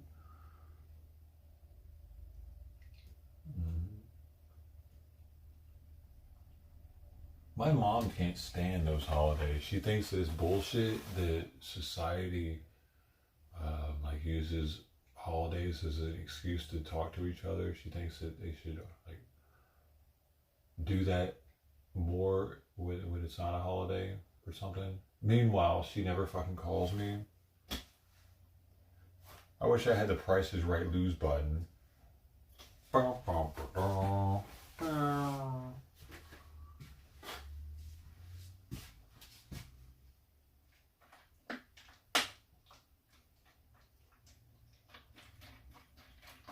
It was interesting, how much depth it went into the music earlier, childhood songs.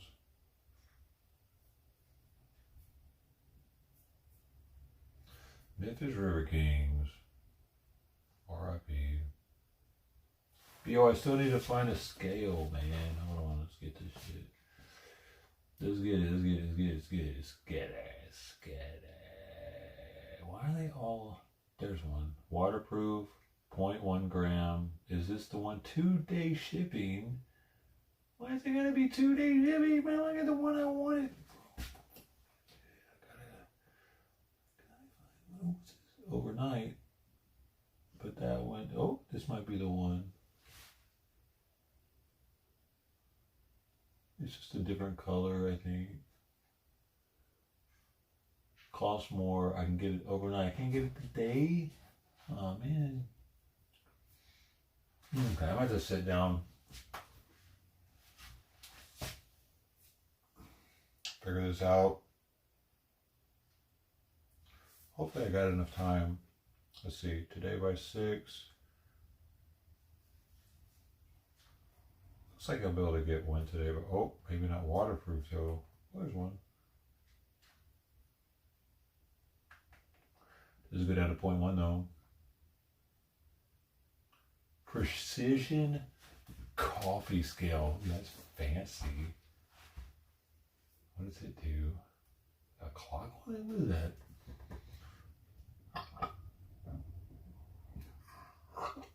What in the heck is that? There's a clock on it. Some kind of timer.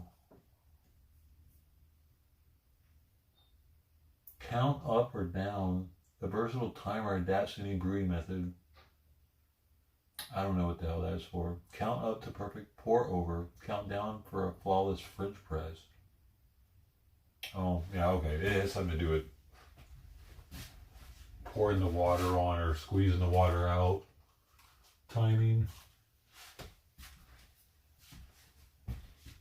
Don't need that. I don't need that. But I mean, it would be kind of nice having a timer like that that counts up and down on the scale. Could use these for other things.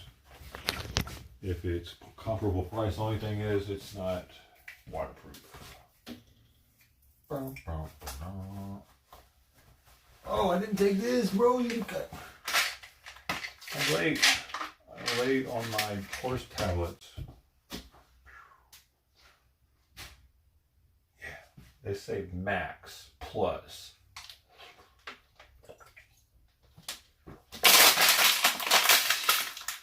That's a max allowable amount in one serving, my friend.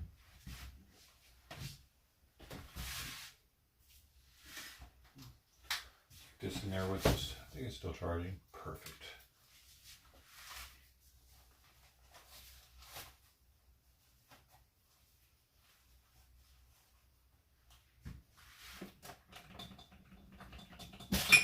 Well, I still think that maybe some people, including me,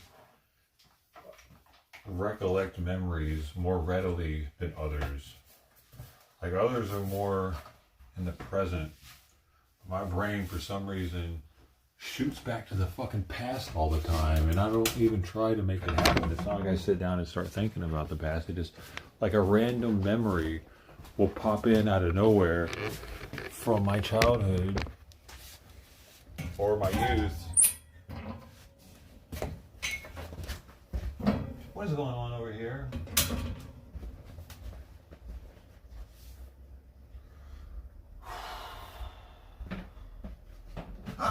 Sorry. God dang it. I'm sorry. Oh, baby, I'm sorry.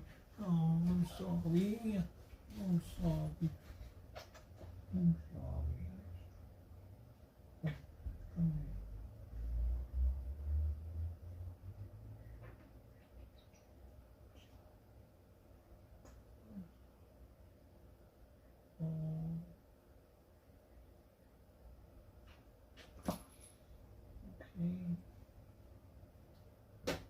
The fucking plug, the charging cable, I dropped it. It hit her in the head, the top of the head. Look, what are you doing moving this over here? What are you doing? Is that where you want it? You want it right here? Where do you want it?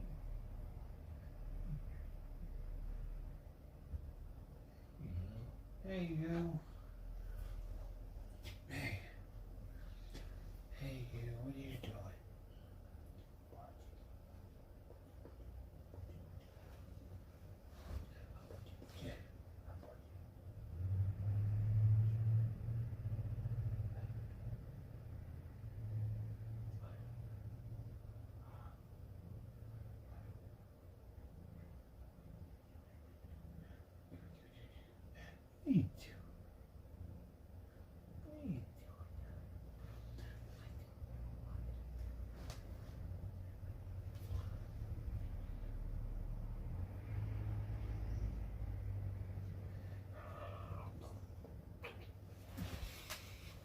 I've completely domesticated him. Sometimes I think he's more domesticated than Sweet Pea.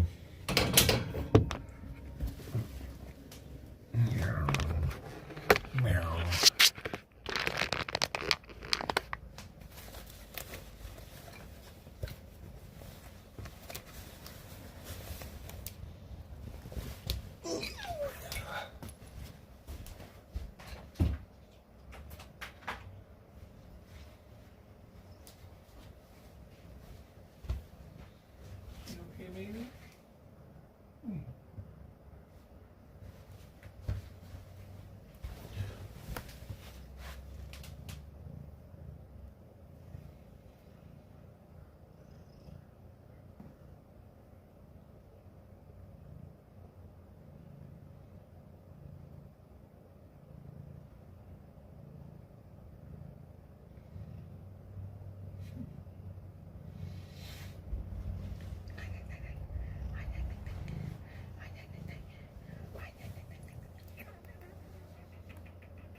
I think I feel like the result of it. Yeah, maybe. How I feel about it.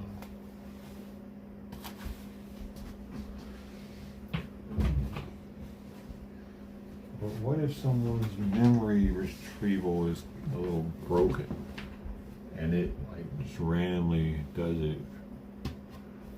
It doesn't have any. It actually doesn't have any rhyme or reason. It just does it. I think that could be possible because sometimes it feels like that. It's gotten a little better over the years, and I think it's with weed use and Xanax use actually, and drinking actually, because it helped to the brain to like kind of slow the fuck down or something. Like when I first started smoking weed, it was actually partially to slow things down a little bit.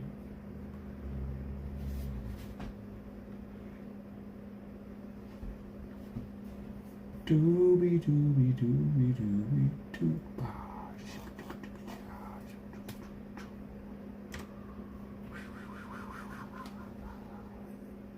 Oh no. Oh no. Hey, you, Mr. Fatty, what are you doing? I got you. I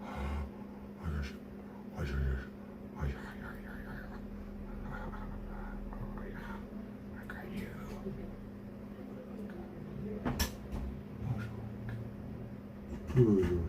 You can't know. Oh, you know. Oh, come here.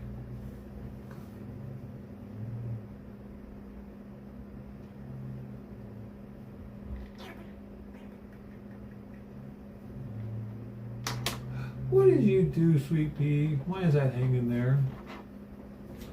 Bruh. What the fuck? I don't even remember where this goes. How did you do that?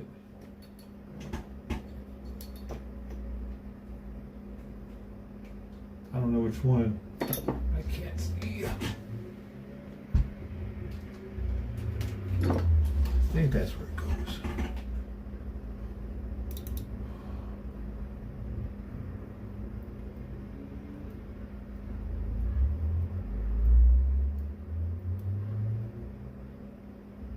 Mm-hmm.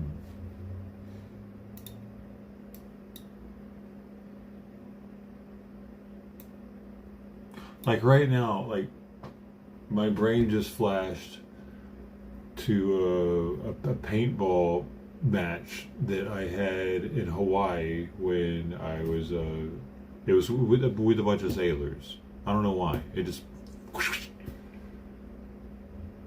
and like it was a traumatic event though. It was like I got hit in the head with a fucking paintball gun and had to go get some staples in my head. I don't know why that came to my head all of a sudden. I got it out of nowhere, like really fast, and it kind of goes away. Weird. It's not always like a traumatic event like that. Sometimes it'll be like this. Maybe it is. Is it always a traumatic event? I'm gonna have to pay attention to that.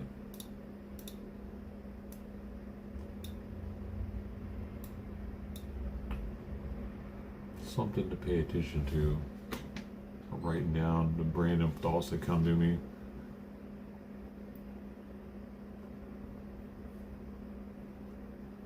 I don't know if we're that connected. That's sci-fi there. We getting into the sci-fi realm.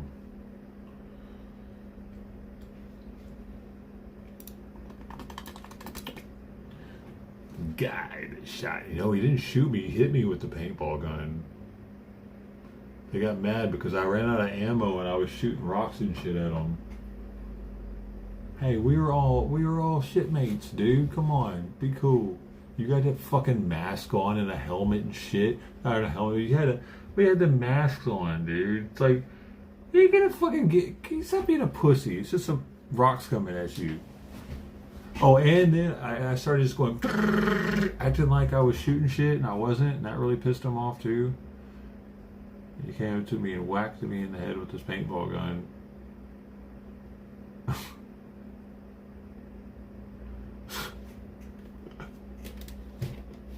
ran out of fucking paintballs, dude. I was still in the battle. What was I supposed to do? Just lay there? I had to defend myself, man. I was putting shit in the barrel and oh, like it was a musket. Fucking oh, I don't know if I've ever told that story, or if I have, it's been a while.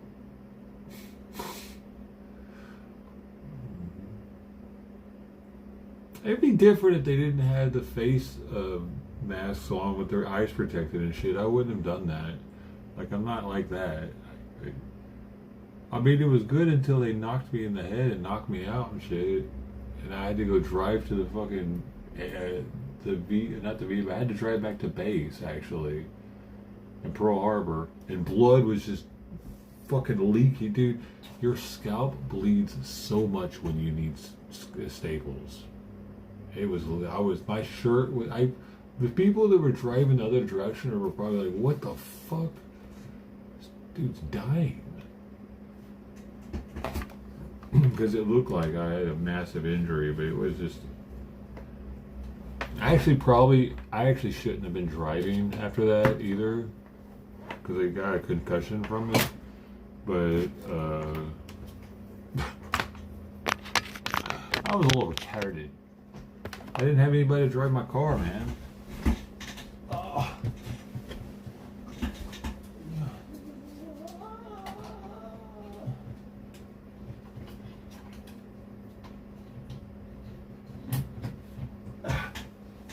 I had an Acura Legend back then that I bought from the Lemon lot on base.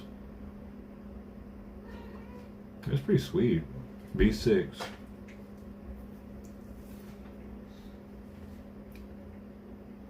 Acura Legend. I always liked the name of it.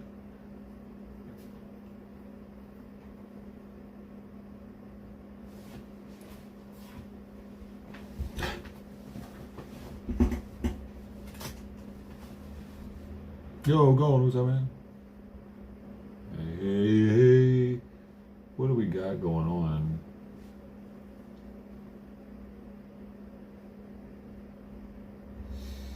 Why are our fighter jets crashing over Kuwait is what I want to know, damn it.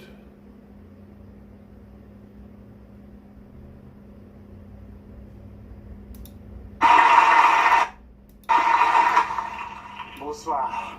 What is this? Merci beaucoup. C'est un petit I haven't seen this. enquête chaque personnage. That's Jim Carrey accepting an award in France. Shortly after, the internet lost their minds over this. You see, Carrey's physical appearance is so drastically different that people think he's been replaced or is a clone. This guy on Instagram, Alexis Stone, does transformation makeup stuff, and he took credit for being Jim Carrey. However, in that post, he provided an image of a mask that was AI.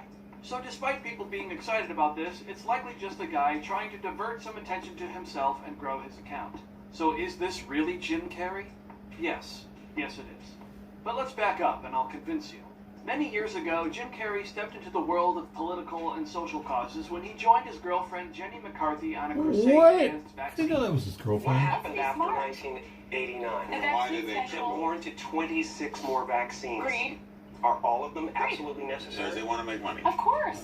McCarthy claims her son was vaccine injured. Predictably, he received a lot of pushback for that.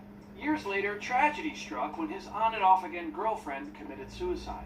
This is likely linked to these comments in 2017, which are important and the key to what's going on here. Ultimately, I believe that suffering leads to salvation. And in fact, it's the only way. That we have to Sawyer. somehow accept, not deny, but feel our suffering and feel our losses. And then we make one of two decisions. We either decide to go through the gate of resentment, which leads to vengeance, which leads to self-harm, which leads to harm to others, or we go through the gate of forgiveness, which leads to grace. You've made the decision to walk through the gate of forgiveness to grace, just as Christ did on the cross. He suffered terribly. Oh, really? and He was went full broken Christian, huh? by it. So after what happened with his girlfriend, he obviously found Jesus. Huh. But something happened that caused a massive step back. Donald Trump wins the presidency. Jim Carrey, by his own description, walked through the gate of resentment. We have a president who started out when the country was together and had a wonderful leader, and he is tearing us limb from limb, What? destroying every institution. Let's talk about Who that. knows what the hell is wrong with us? And then he spent Weird. an enormous amount of time for years making anti-Trump art. What? Look at I this. didn't know this. Does any of this look like someone who is mentally well? This is Trump derangement syndrome on full display. What the fuck, This Jim? is a cry for help. I can't just watch this nightmare unfold, he said. He wants to get rid of Orange Caesar. Well, after he succeeded at that in 2020, he retired from this insanity. Well, how do you think... What the fuck, dude? Did y'all know any of this? I didn't know Jim Carrey had dropped so far off. I knew he got all spiritual and shit, and like it seemed like he had tried DMT or something, but damn, dude. He felt when this happened. CNN projects that Donald Trump has been elected president, defeating Vice President Kamala Harris. Surprisingly, though, it would seem he walked through a different gate this time. So when he appeared at this French awards show, he gave a graceful speech, in French no less. Vous façonnez à la forme de votre cœur. I wrote it and I researched it and I practiced it like crazy. He talked about his family, his daughter, and being grateful for the success in his career. The bitter, angry Jim Carrey was gone. Okay, you say, you've only shown how he got to this emotional point in his life. Explain his face. Okay, I will. Here he is at the Sonic 3 premiere in 2025. He had a facelift. Showing grace and humility, by He the way. had to have. But take a look at his face. Yeah, it's wrinkled. Good, yeah, but old. He's Yeah. a wrinkly, aging man. What do we know about people in Hollywood? Looks are everything. He definitely Not to got mention a the fucking roller coaster of his ugly mental state ass over the last few fucking years. Is it any idiot, wonder Jim. that he got Botox to rid himself of some of his wrinkles? Maybe a few other operations? Oh, I know some no. people won't believe me, so here. Watch the wrinkles on his head and his cheek. The angles aren't exactly Oh, the same. he's I had know some work. of you He had still won't something believe done. me, but notice the dimples on his cheek It's as we fucking revert weird. back. Exactly the same. I know some of you have probably watched this far and are saying, who cares? You're right. Can we all stop talking about this now? And celebrities, please stop getting work done on your face. Yes. It's okay to get older. Yes, exactly. He looks fucking weird now. What did he do that for, man? He looked like Jim Carrey with the other face. Now, I don't know what the fuck is going on, dude. He looks like Jim Carrey's brother. God dang. All these fucking movie stars are fucking their legacies up, dude. What is their problem? Can't they just... Who was the dude that just died, not looking anything like he did in the movies? Who was it? It happened, him and his wife. His wife, like, was his caretaker. She died, then he died. Who was that? Like that dude. You know what I'm saying? I didn't know that he looked like that now, and I don't even remember who he is now. So if I saw him in the movie, I probably wouldn't even remember that he didn't look like his old self when he passed. Whoever the hell that was. But, you remember? Gene Hackman. Yeah. I still, if I try to imagine thank you, sister. If I try to imagine what he looked like before he passed, I can't picture it because he didn't put himself out there enough for me to remember it. Jim Carrey is putting himself out there for us all to remember. This is him now. So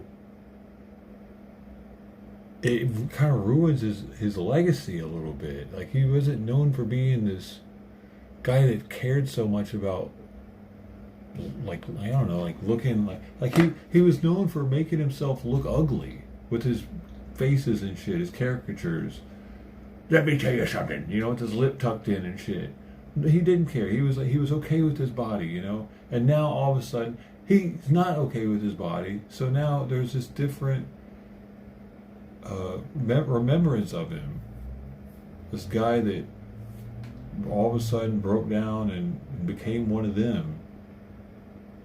That's one of the things that made Jim Carrey special, was that he didn't seem to care about all that type of shit. He didn't care about laughing at himself and aging. Maybe would have been in the same realm of things he didn't care about. Getting gracefully, he's getting older and aging, not caring about the Botox and the cheeks and all that. Damn, Jim. Because it at the same time, when a movie star does that, before they do it, it goes back to there being a connection between us, humanity. It separates him from the normal person. He's already separated, sure. He's a millionaire. He's got a different lifestyle than most people are able to ever have. But once you get the the face done, it solidifies that thought that he's a different class than me. He's able to get his fucking face worked on. He's not like us. He's one of them.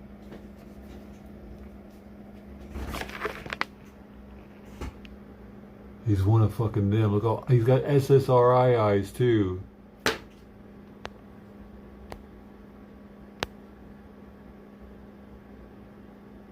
Okay, they're not quite as wide there as they got later on, but or during this interview, I should say, on the carpet, which I think was after his speech. Therefore, later on.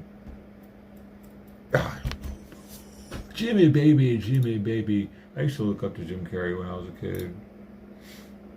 I thought I could be a Jim Carrey.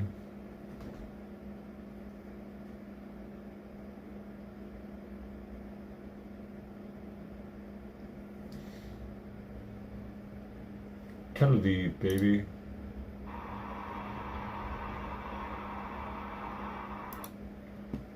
See, I still gotta get a scale, man, y'all.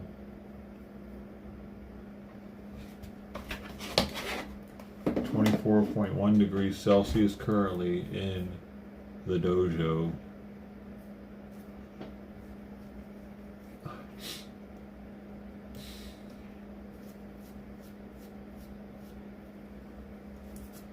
Instant scale reading.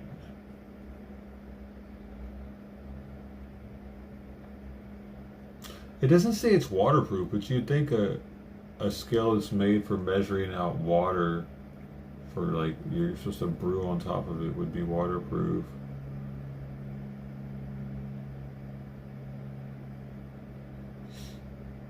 Brew timer, spill resistant build. Oh, it's heat resistant, dishwasher safe silicone cover with an engineered fit shields for spills and hot.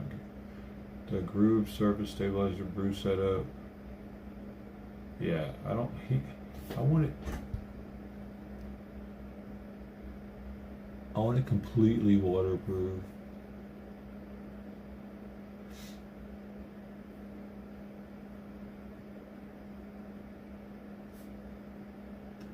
Tell me lies, tell me sweet little lies. See, why did that pop into my head right now?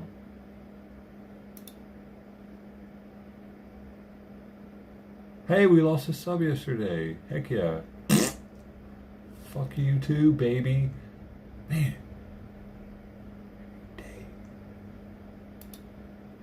I just lose subs. The number just goes down on YouTube. I don't even think the people are real on Twitch that have been subbing. I can't. Thanks for the 13 likes, everybody. Heck yeah, you guys are awesome. We're on our way. Here we go. This is going to be the one. Does this one go down to 0.1? It does not go down to 0.1. It goes down to 1. Here we go. Here we go. Here. Nope. Not waterproof.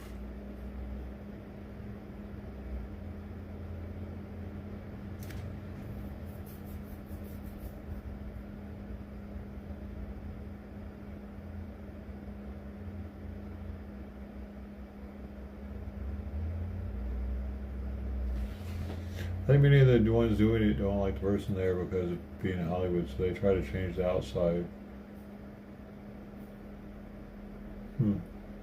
I mean, Carrie hasn't really done much that she should be ashamed of, has he? I don't know, maybe he has. But I mean, that's what I think possibly is the reason why a lot of these movie stars or celebrities off themselves. Like they're ashamed of some shit they did and they don't feel like they deserve their notoriety or fame.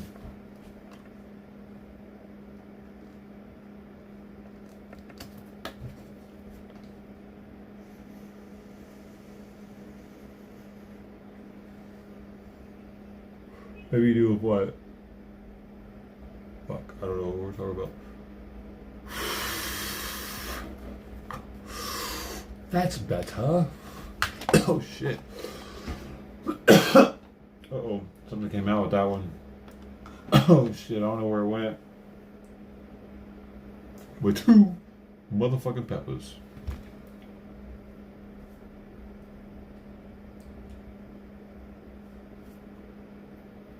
Well, here's one top reviewed for accuracy. But where does it fucking go down to? 1 gram still, bro. I want 1/10 of a gram.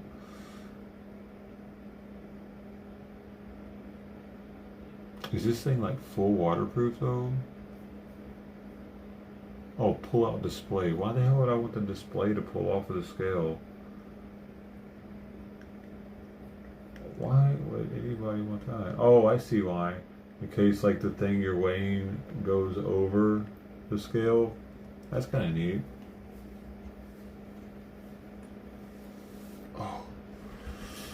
Oh, the bad things that go on in the film industry. Oh, yeah, maybe that's it.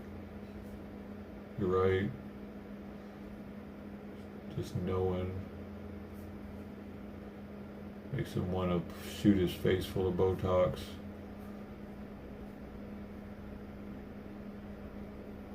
You should just tell us about it.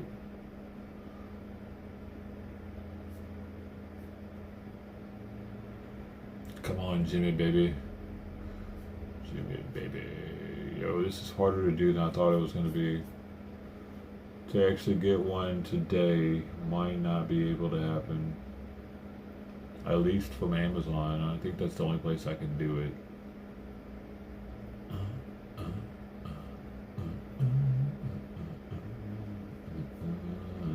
what's this? Oh, it's not waterproof.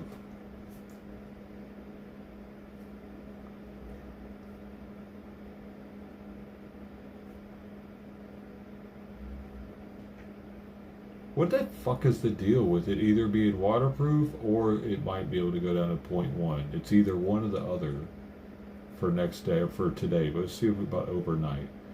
I can go 1 day without one if I can get what I want.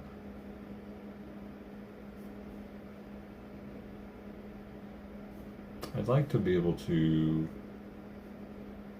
search for just that.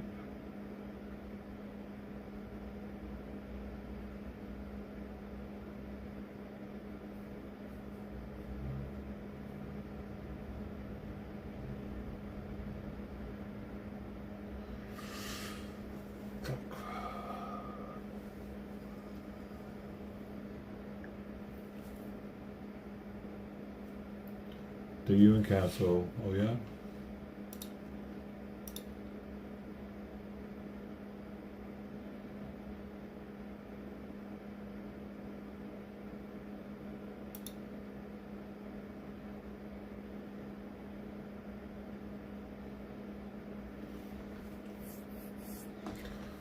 I don't know why it's not coming up. It's breaking news. Weird. Diddly biddly boop, biddly boop boop, boodly boodly boop. Boodly boodly boodly boop, boodly boodly boop. I don't know why it didn't instantly come up as one of the top news things happening right now. I had to search for UN. And providing safeguards to their users, especially children and young people. Oh, it's for... Unfortunately. Oh, fuck. I thought it was for the war. Shit. Yeah, I don't give a shit. I don't give a shit about children, technology, and education and conflict. See, that's a woman thing. That's the women care about that. But the men are going to have to prove any funding for it, okay, Melania? Because y'all be getting kind of crazy with these African kids lately, okay? Okay? Maybe we need to pull back the reins a little bit on the humanitarian aid, okay, Melania? Let's just not give away all our money to Africa or Gaza, especially Gaza. They want us dead. Okay, Melania. As long as we're not trying to do that. I don't know what she's trying to do. Should I look at it? Yeah, maybe now I need to fucking see what she's trying to do. What is she doing over here? Funding vote. I told Carlo for her briefing. I wish she was so hard to understand. I shall now make a statement in my capacity Oh, it's not too as bad. First Lady of the United States. First, She's getting better, I think. my heartfelt condolences to the families who have lost their heroes, who sacrificed their lives for freedom. Their bravery and dedication will always be remembered. I extend my earnest wishes for a swift and smooth recovery to all those who have been injured. You are in my thoughts and prayers during these challenging times. The U.S. stands with all of the children throughout the world. I hope soon peace will be yours. Ambassador Waltz, I'm grateful for the distinguished honor to preside over the United Nations Security Council as the United States assumes its presidency. Under Secretary General DiCarlo, thank you for welcoming me here today. Your generosity reflects dignity. Yo, why do these two just look like they're just so proud of her? What is going on back here? It's like they're proud of their daughter that's doing something. Oh, she makes me so proud. Me here today. Your generosity reflects the dignity with which you hold your post. Thank you for your warm welcome, United Kingdom, France, Russian Federation, China, Greece, the Democratic Republic of Congo, Denmark, Panama, Liberia, Somalia, Colombia, Pakistan, Iran, and Latvia. What? Wait, what? I'm sorry. I was reading fucking chat, dude. I'm sorry. I was reading your comment that said, so what did Kamala do as a woman vice president for America? Wait, what did she do? She definitely did something for women. She probably helps for transgenderism to become the great thing that it is today. So these are all the countries that we're about to help? Why are we... Oh no, she's just rattling off the countries that are there right now. Okay. And Latvia. Collectively, your mission to maintain security while upholding the responsibility of preventing conflict during times of both war and peace is significant, must be applied evenly, and should never be carried out lightly. Peace does not need to be fragile. Enduring peace will be achieved when knowledge and understanding are fully valued within all societies. The value placed on education by nations' leaders shape the core of their country's belief system. A nation that makes learning sacred protects its books, its language, its science, and its mathematics. It protects its future. Dude, it's almost as if they're trying to talk to Iranian citizens through this speech so that they fucking rise up and protect their history instead of letting the regime just make it what they wanted. This leads to something powerful, to greater understanding, moral there's reasoning. Fucking 90 million people in Iran, dude. If they all stood up, what would the government be able to do? And tolerance. Look at what happened in Romania. They overthrew the government. Like, this shit can happen, but the people have to rise up. They have to remember what they're fighting for. Peace. Children raised in a culture rooted in intelligence develop confidence, innovate, build, compete, and maintain a deep value system. Right, because they're fucking women haven't been able to go to college, and this is kind of like, this is trying to wake the women up of Iran. Like, look, man, you guys could be doing something again, yo. Think about that. Their knowledge fosters empathy for others, transcending geography, religion, race, gender, and even local norms. They become caring people. But children raised in culture rooted in ignorance, a surrounded by disorder and sometimes even conflict. These societies are filled with rigid thinkers who embrace prejudice and shun human dignity. When a nation restricts thought, it restricts its own future. Education is widely recognized as a fundamental human right, and yet today, so many children and young adults are banned from attending secondary schools and universities. The cost is not abstract. Imagine the loss of potential to our collective humanity, new medical breakthroughs, advancement in food security, groundbreaking technologies, all gone. A society that excludes vast segments of its population can realize only a fraction of its potential. So she's definitely talking to Iran, dude. Societies ruled by knowledge and wisdom are therefore more peaceful. We must cultivate a just moral imagination for the next generation, for our children, building an infrastructure of understanding. Knowledge is a power. It shapes titans of industry and inspires courageous social pioneers. We must capture this positive energy and ignite it across continents to transform our world throughout our digitally connected human race. Intellect blossoms humanity's fundamental needs: shelter, food security, clean water, and healthcare. And predictably, almost all communities will have access to knowledge within our lifetimes. The global community must facilitate complete access to technology so that every individual can reach their full potential through education.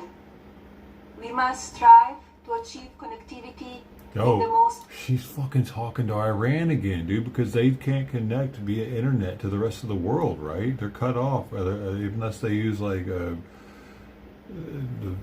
Elon Musk's satellite type shit. Like Iran has a blockade on them. Remote locations and the furthest distances from our cities. This objective is entirely feasible and is already on the way. Today, roughly 6 billion individuals, about 70% of people on planet Earth, have a mobile device and use the internet. If our nations band together, we can close the technological divide, empowering all to reach their full potential. From a solitary farmer on a remote Greek island to a quiet genius in Somalia or a dreamer in uptown Manhattan, anyone can read the vast treasury of human knowledge created over centuries, which is now codified and accessible through artificial intelligence. As a single digital nation state, inevitable. Perhaps this idea isn't so far-fetched, since digital currency and payment system via blockchain, plus AI's massive... Yo, Russia doesn't give any fucks about this shit, huh? So we're playing Angry Birds. Factual database is already revolutionizing media and financial markets. We are in the age of imagination, a period where technology can be free and unrestricted by land borders. Indeed, now is the time for our generation to elevate our children above ideology through access to wisdom. AI is democratizing knowledge, which was once confined to university libraries. AI is creating a new reality for our children by distributing the traditional academic path to information. Today, almost anyone, anywhere can access a vast universe of data in the palm of their hand. Let's connect everyone to knowledge through AI, including those in the most remote geographic regions of our world. Yeah, but that's actually Look at dangerous. what this truly means. In Dude, giving people in mud huts the ability to use AI is kind of dangerous, isn't it? If they can just, it'll show them how to make, well, I guess as long as there are bumpers or guardrails, so that they can't ask it, it won't give it information on like illegal shit, right? a matter of seconds, without travel, one can quickly learn about another's beliefs, religions, customs, and histories. We are open, and it is empowering. AI can provide us with an understanding of each other's needs and the needs of our children. AI is redefining who gets to participate in the global economy of ideas. I believe our shared intellect future will prove to be a more secure, harmonious, advanced civilization. The path to peace depends on us taking responsibility to empower our children through education and technology. Conflict arises from ignorance, but knowledge creates understanding, replacing fear with peace and unity. Security Council members, I encourage you to pledge to safeguard learning in our communities and promote access to heightened education for all. I implore you to build a future generation of leaders who embrace peace through education. Thank you. I resume my function as President of the Council. I give the floor to the representative of Greece. She's the president of the council. How does that work? First Lady of the United States, wait. Melania Trump. Is U.S. in charge right now of the council? When did that happen? I know it switches constantly. I would like to thank you for chairing this important meeting and for highlighting one of the most urgent challenges of our time: the growing intersection between children, technology, and education. March 20, it just happened actually. The United States is currently the president of the UN Council for the month of March 2026. Hey. In situations Just of happened today. Conflict. I would like also to thank USG DiCarlo for her, as always, valuable insights. Medication time. I'll be back for the kitty. Today, in armed conflict, millions of children are affected daily, surrounded by violence and insecurity. Yo, I know she's sitting in for the president. Are also deprived of the right to education, i.e., of their own very future. When schools are attacked, used for military purposes or destroyed, children lose not only a safe place to learn, but also a sense of stability, protection, and above all, a hope for a better tomorrow. Therefore, innovative solutions need to be found to mitigate the impact of safe education, disruption, and restore education as a protective framework and a space of effective learning. In an era increasingly shaped by cutting-edge technological progress, education, technology, and innovation can form a powerful nexus to improve learning outcomes, foster peace, strengthen resilience of societies, and protect children. Nevertheless, at the same time, technology can expose children to serious risks, especially in conflict situations. As children in armed conflict face increasing risk of online harm, including online recruitment, exploitation, and sexual abuse, the Security Council of Children's and Armed Conflict Framework has a duty to remain attentive to these evolving dynamics. Digital dimensions of recruitment, exploitation, and incitement are directly relevant to the protection mandate of this Council. Monitoring and reporting mechanisms should where appropriate, reflect these emerging risks. In order to facilitate effective teaching and learning everywhere and under any circumstances, a strategic shift needs to take place that will allow for an integrated digital transformation of educational systems. This transformation entails action-oriented national plans and policies, clearly articulated educational goals, and sustained funding. Our guiding principle should always be to ensure the rights and best interests of the child, as well as their protection from online harm.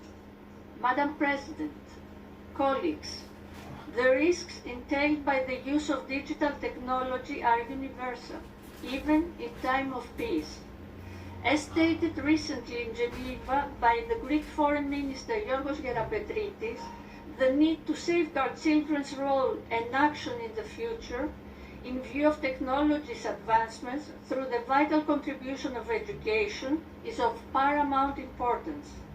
The digital environment as a public space must be safe, teaching children not just how to use technology, but crucially, how to protect themselves from it.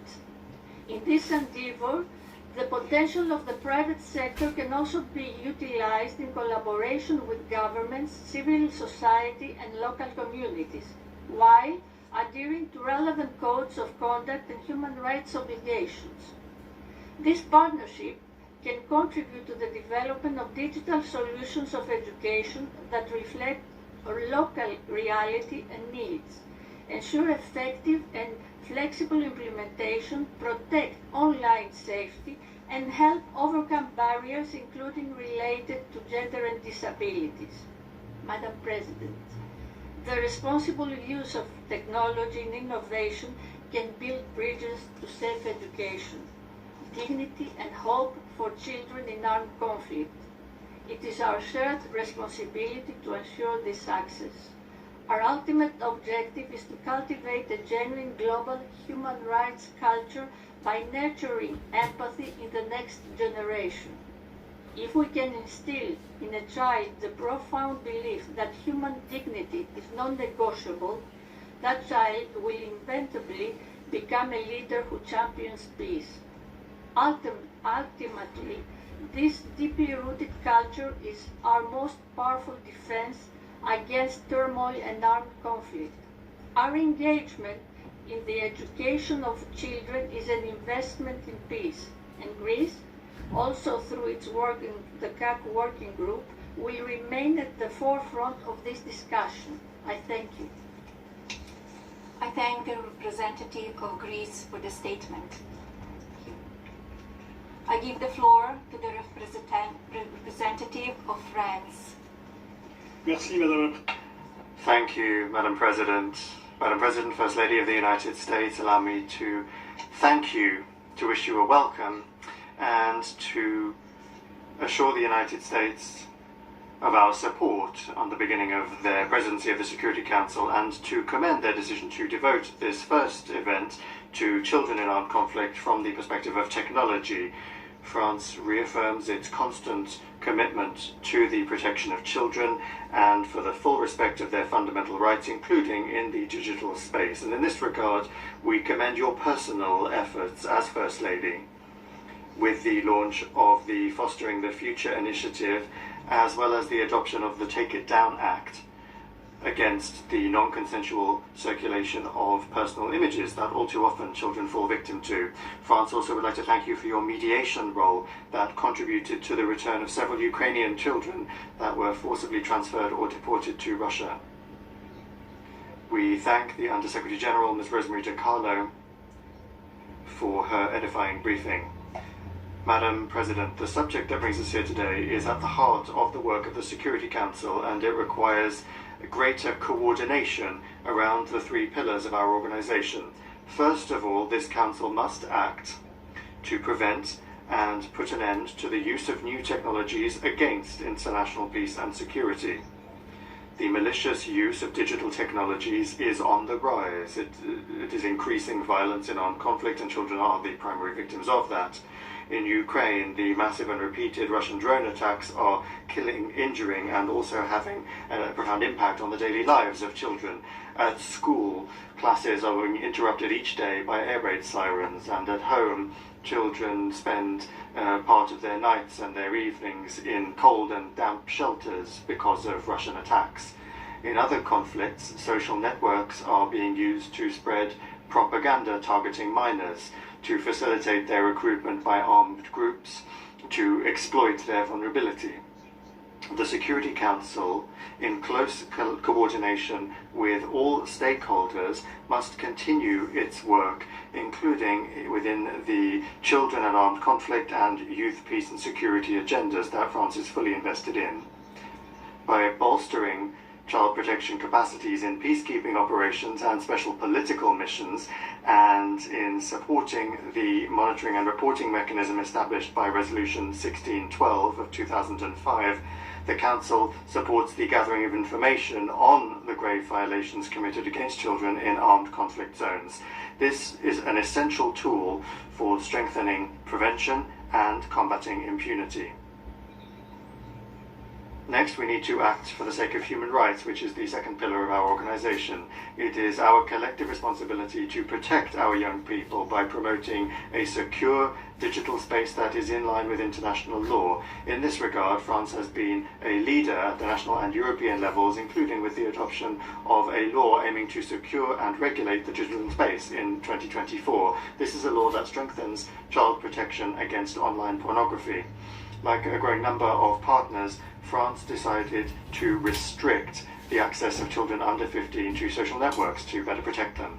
Because the digital space knows no borders, in 2021, together with UNICEF, France launched a call to action to defend the rights of the child in the digital environment, and then in 2022 launched an online child protection lab to develop innovative solutions for the better protection of children online.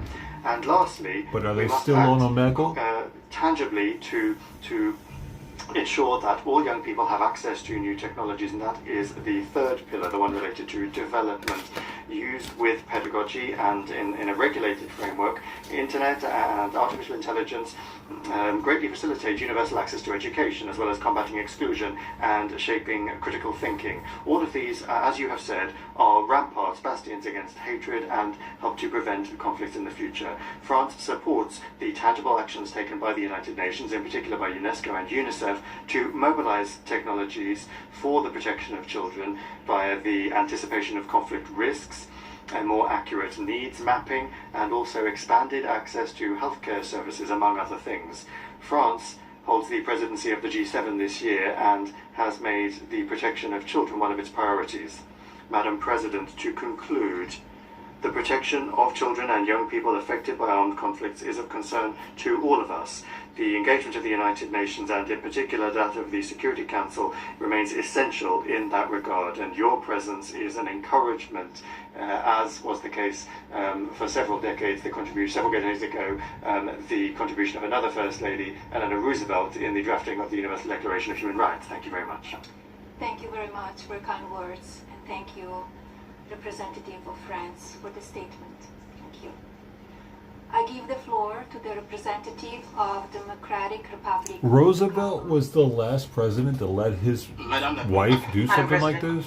Interesting, because that's what it boils down to, right? I would like to congratulate the United States of America on acceding to the presidency of the Council in this month of March 2026, and I would like to thank you for this meeting on such an important and decisive and crucial topic for my country, as well as for many other regions in the world who are impacted by war and armed conflict.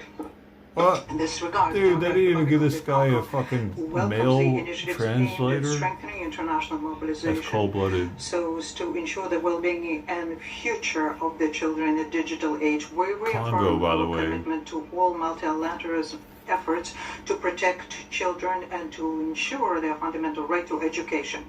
My country would like to pay tribute to you, First Lady of the United States, for your commitment to the integrity and dignity of children in the world. We also thank Madam Rosemary DiCarlo, Under Secretary General of the United Nations. Okay, Congo has 6 kids per woman, by the way.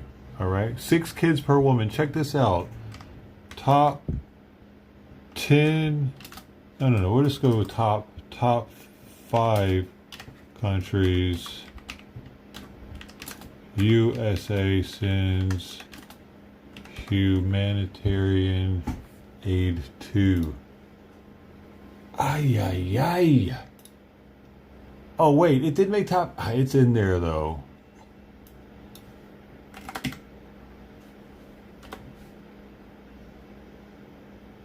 Boom. They're having 6 kids each. Knock it the fuck off. We don't want to pay for your kids, Congo.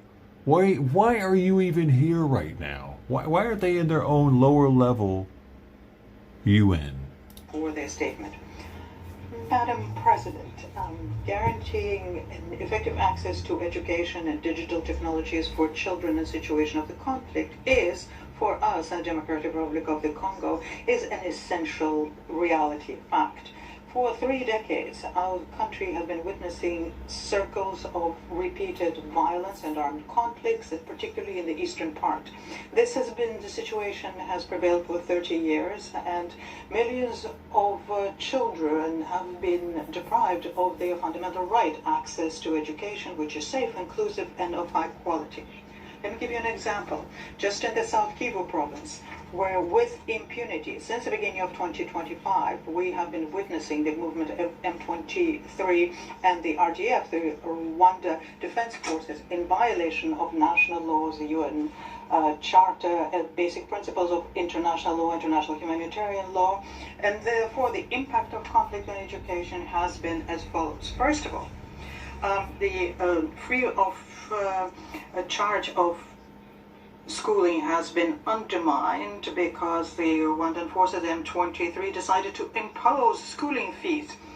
Next, statistics are telling us that 8,419 schools, 1,768 schools, out of which 71 primary schools and 675 secondary schools today are no longer functioning.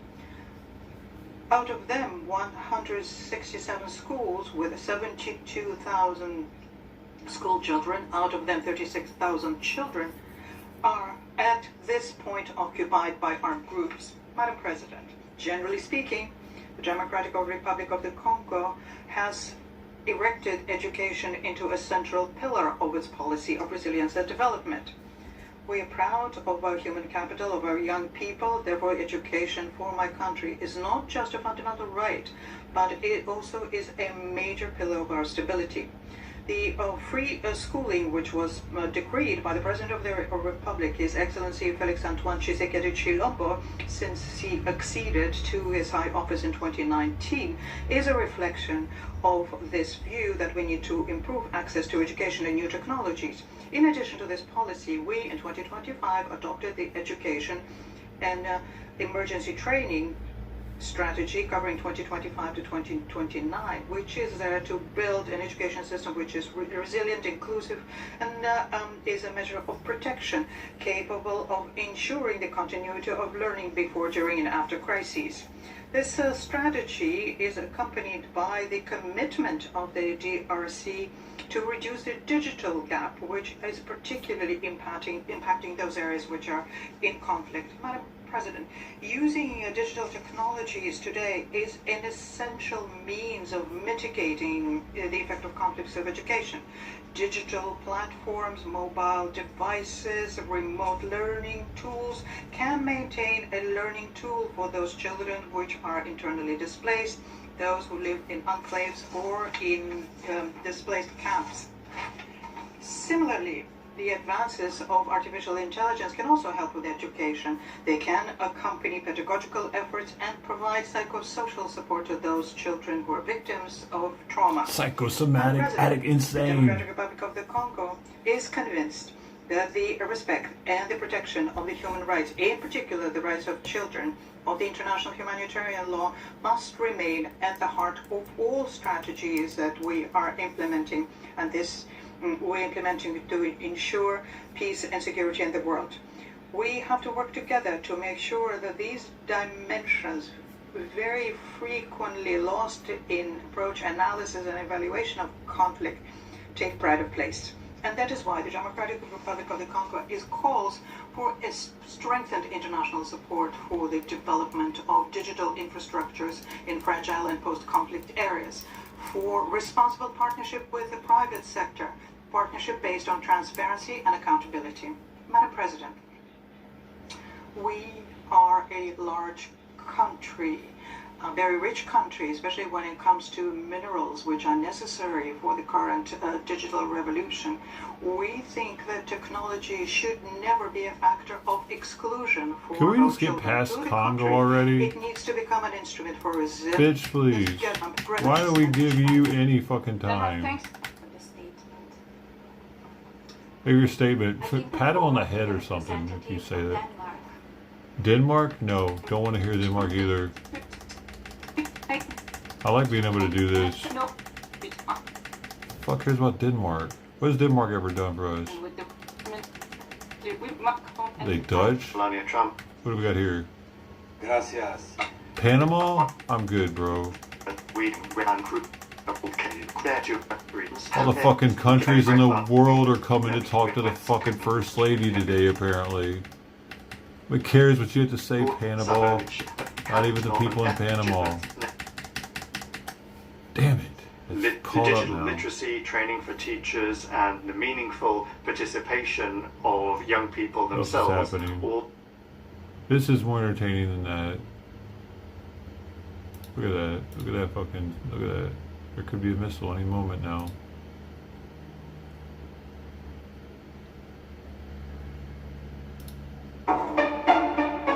There needs to be... What the fuck, man?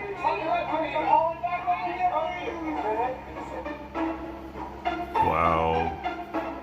Is that Demi Moore? And she got in that movie and she got more crazy, apparently. Selena Gomez had a footwear mishap at the 2022 SAG Awards. How did her foot do that?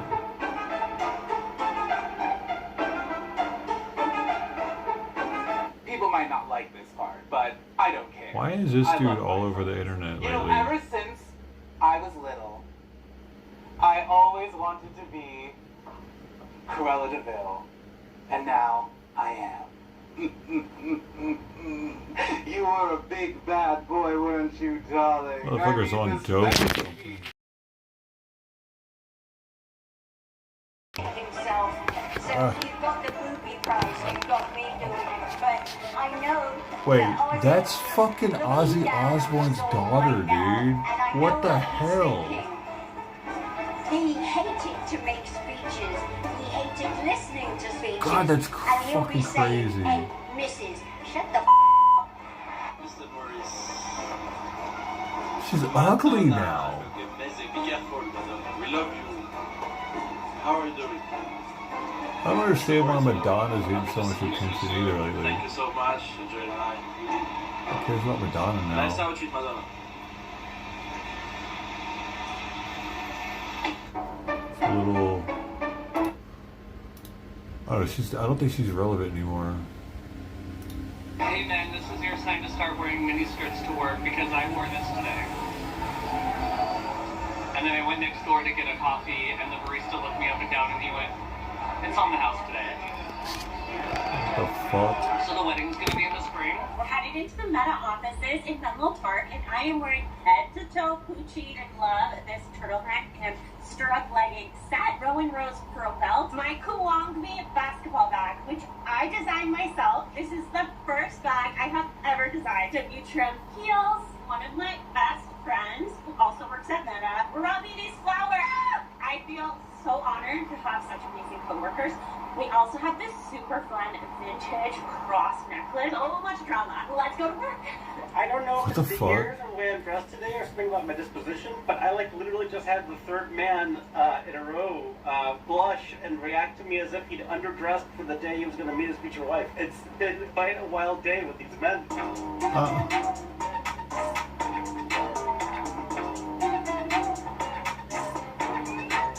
The fuck? What?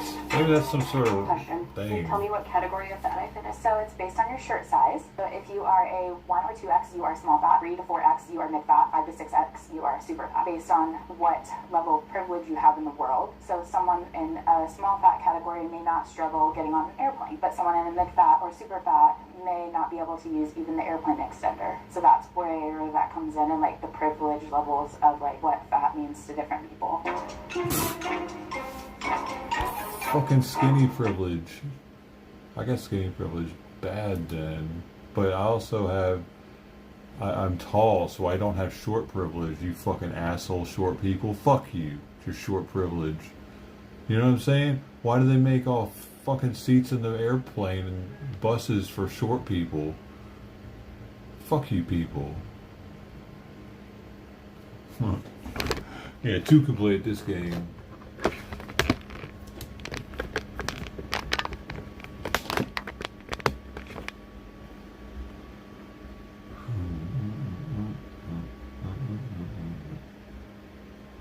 Oh wait, there's a bunch of memes? Hold up, I didn't see these either. For a woman, you can finally take off that ridiculous bedsheet these idiots made you wear.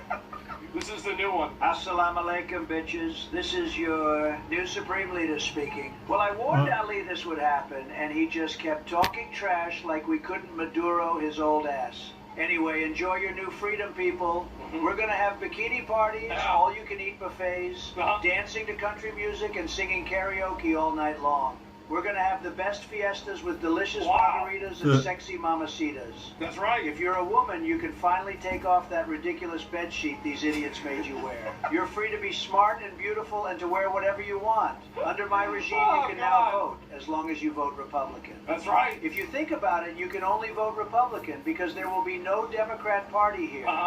Everything they touch turns to shit, believe me. Well, there it is. And so anyway, fiestas forever, yep. To the leaders of Iran, you're fucking with the wrong nigga. I'm being dead ass. I'm that type of nigga who got shooters on speed dial ready to pull up and walk your whole regime down. You all out here flexing with these cute little we could assassinate you threats on Twitter like some internet gangsters typing tough from a bunker. So please, keep poking the bear and you're gonna fuck around and find out just like Maduro. To the leaders... There it is. They got him all your shit posting? Yeah, there's another one too. And here's another one. Yeah.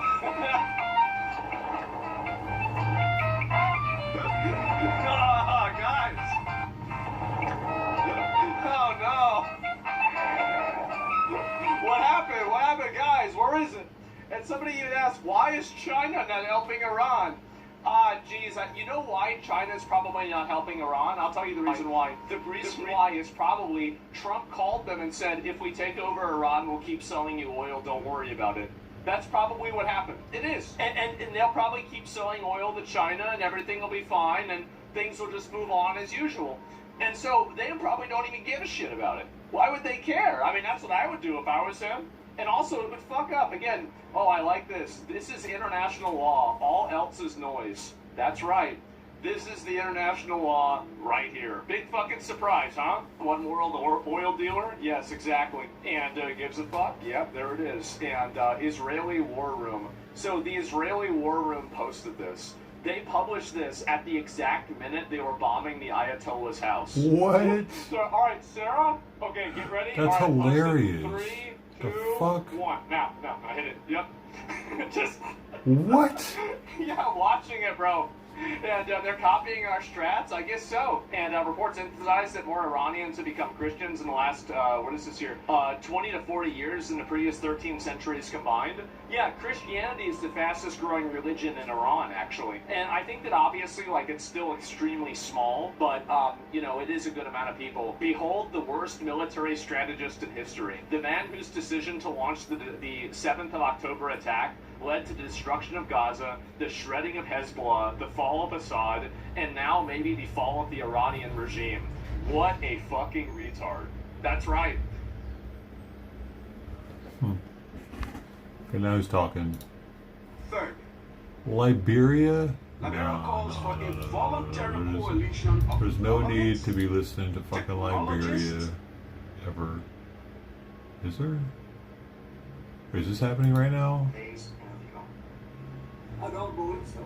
Yo, Please note that This if just you wish started. to assert a privilege, His deposition before. did it just started? conduct Is this the live? deposition of former President William Jefferson Clinton conducted by the House Committee on Oversight and Government Reform under the authority granted to it pursuant to House Rule 10. Accordingly, Oh, it's House not. Rule 10 grants the committee Damn broad it. jurisdiction for the committee to conduct That's not the investigations of same. any matter at any time. On July 23rd, 2025, the Subcommittee on Federal Law Enforcement of the Committee on Oversight and Government Reform voted by voice to approve a motion directing the chairman to authorize and issue a subpoena to you for a deposition.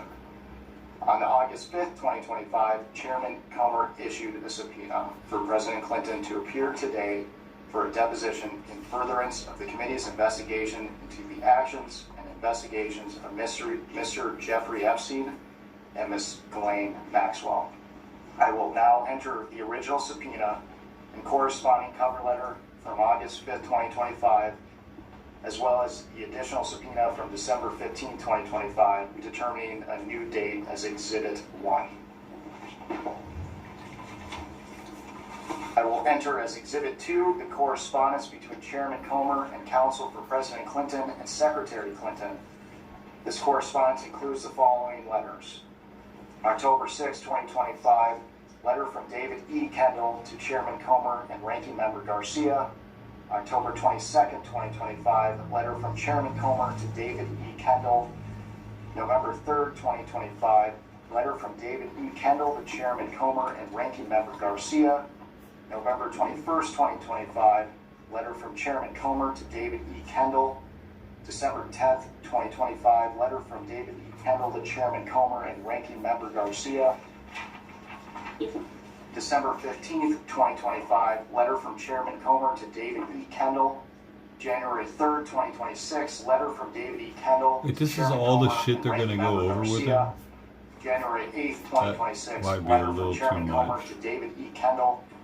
January 12th, 2026, letter from Ashley Cowan and David E. Kendall to Chairman Comer. January 13th, 2026, letter from William J. Clinton and Secretary Hillary R. Clinton to Chairman Comer, encompassing attached declarations under the penalty of perjury from both President Clinton and Secretary Clinton. January 20th, 2026, letter from Ashley Cowan and David E. Kendall to Chairman Comer. January 31st, 2026, letter from Ashley Cowan and Catherine M. Turner to Chairman Comer. And February 2nd, 2026, letter from Chairman Comer to Ashley Cowan and Catherine M. Turner. The committee originally noticed the deposition for President Clinton on December 12th, 2025. I will mark that notice as Exhibit 3. I will mark as Exhibit 4 the notice dated December 16th, 2025, for a deposition of President Clinton to occur on January 13th, 2026. President Clinton did not appear for his deposition on January 13th, 2026. I will enter as Exhibit 5 the transcript for the deposition that President Clinton failed to appear for. The committee noticed a committee business meeting on January 14th, 2026 to consider the contempt report for President William J. Clinton held on January 21st, 2026. I will mark that notice as Exhibit 6. I will mark as Exhibit 7 the contempt report for President William J. Clinton voted favorably out of the Committee on Oversight and Government Reform on January 21st, 2026. I will mark as Exhibit 8 the final roll call vote sheet on favorably reporting the contempt report of President William J. Clinton out of the Committee on Oversight and Government Reform on January 21st, 2026. The committee noticed today's deposition on February 19th, 2026. I will enter the notice for this deposition as Exhibit 9. I will enter as Exhibit 10 the email thread between Committee on Oversight and Government Reform staff and counsel for President Clinton and Secretary Clinton. The email thread confirms the date, time, and location, among other terms, of today's deposition. Additionally, this email thread clearly states the agreed upon terms, including but not limited to video recording, no predetermined time limit, and scope. The agreed upon scope from the email marked as Exhibit 10 is as follows.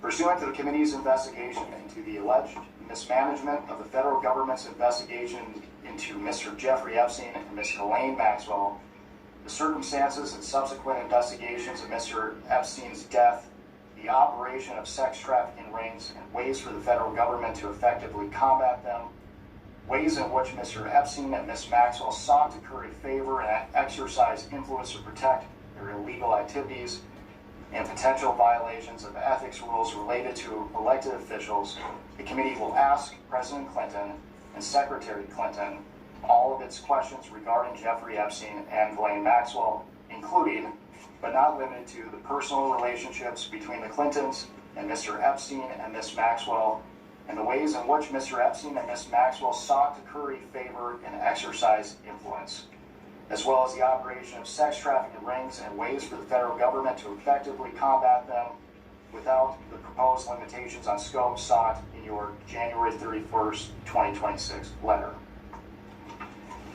Can the witness please state his name for the record? William Jefferson Clinton. Thank you. My name is Jack Emmer, and I am the Chief Counsel of Investigations for Chairman Comer. Under the Committee on Oversight and Government Reform's rules, you are allowed to have counsel present to advise you during this deposition. Do you have counsel representing you in a personal capacity present with you today? I do. Will counsel please identify themselves for the record? David Kendall, Williams & Connolly, LLP. Catherine Turner, Williams & Connolly, LLP. Cheryl Mills, counsel to the president. Thank you. Starting with the majority, can members of Congress in attendance please identify themselves for the record? Billy. Members of Congress. Yes, James Comer, Chairman of the Committee from Kentucky. Congresswoman Nancy Mace, South Carolina. Eric Burleson from Missouri. Congressman John McGuire, Virginia 5. Congresswoman Anna Paulina Luna from Florida's 13th District. William Timmons, South Carolina. Lyden Groveton, Wisconsin. Ranking Member Garcia, California. Hey, that's us. Congresswoman Melanie Stansbury, New Mexico. That was Long Beach. Congressman Steelhouse, Silverbonia, Virginia 11. Congresswoman Emily Randall, Washington State. Congresswoman Yasmin Ansari, Arizona 3rd. Congressman Maxwell Cross, Florida 10.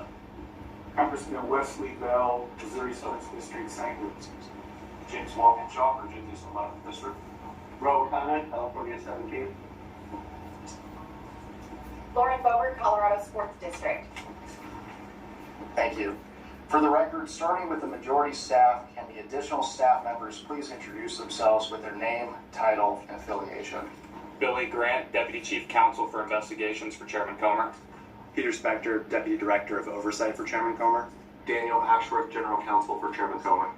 Ryan Giacchetti, Chief Counsel for Chairman Comer. Will Harness, Professional Staff Member to Chairman Comer. Hannah Cassie, Professional Staff Member for Chairman Comer. Morgan Soto, Middle Director for Chairman Comer. Olson Fuller, Counsel for Chairman Comer. Emily Firearm, Counsel for Chairman. Marcus Moran, Staff Director for Chairman Comer. Austin Hacker, Communications Director, Chairman Comer. Ashley Ginger, Deputy Staff Director for Chairman Comer. Chairman Comer. He gonna be president one day? He's got a lot of people working under him. Yeah. Thank you all. President Clinton, before we begin, I would like to go over the ground rules for this deposition. The questioning will proceed in rounds. The majority will ask questions for an hour, and then the minority will have an opportunity to ask questions for an hour if they choose. To the extent members have questions for the witness, they will be propounded during their sides' respective rounds. Clock will stop if you need to confer with counsel, your counsel is speaking, and when members or staff are speaking during the opposing side's rounds of questions. We will alternate back and forth until there are no more questions. Do you understand? Yes. There is a court reporter taking down everything I say and everything you say to make a written record of the interview.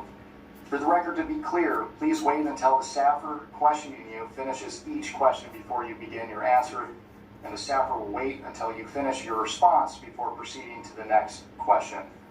Further, to ensure the court reporter can properly record this deposition, please speak clearly, concisely, and slowly.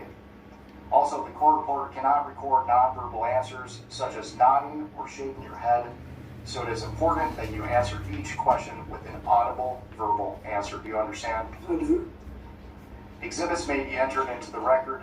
Majority exhibits will be identified numerically. Minority exhibits will be identified alphabetically. Do you understand? Yes. We want you to answer our questions in the most complete and truthful manner possible, so we will take our time. If you have any questions or do not fully understand the question, please let us know. We will attempt to clarify, add context to, or rephrase our questions.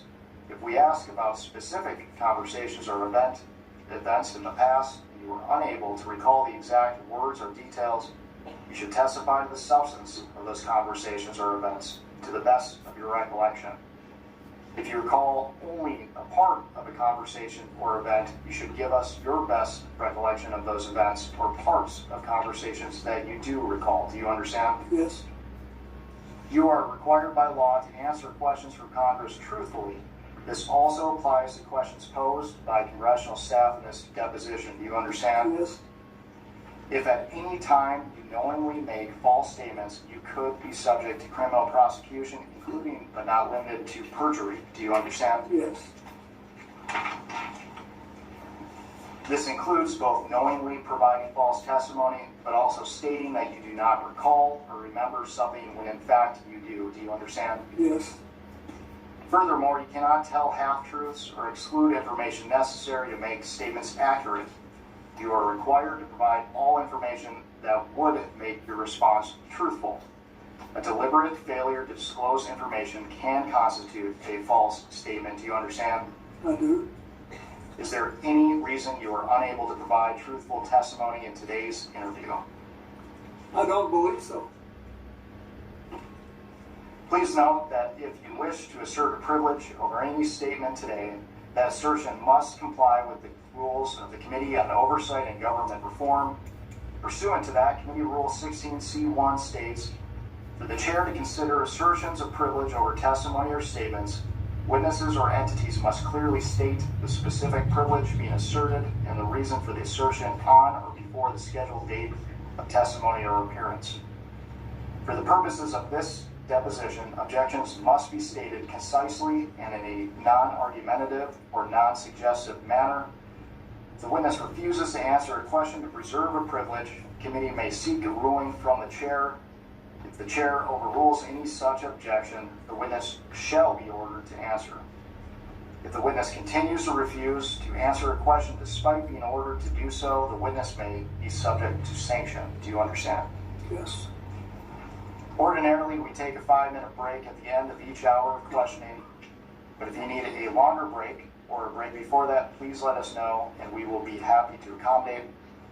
However, to the extent that there is a pending question, we would ask that you finish answering the question before we take a break. Do you understand? Yes. Finally, I will note for everyone here today that the contents of what we discuss in the deposition today is confidential under the House Deposition Regulation.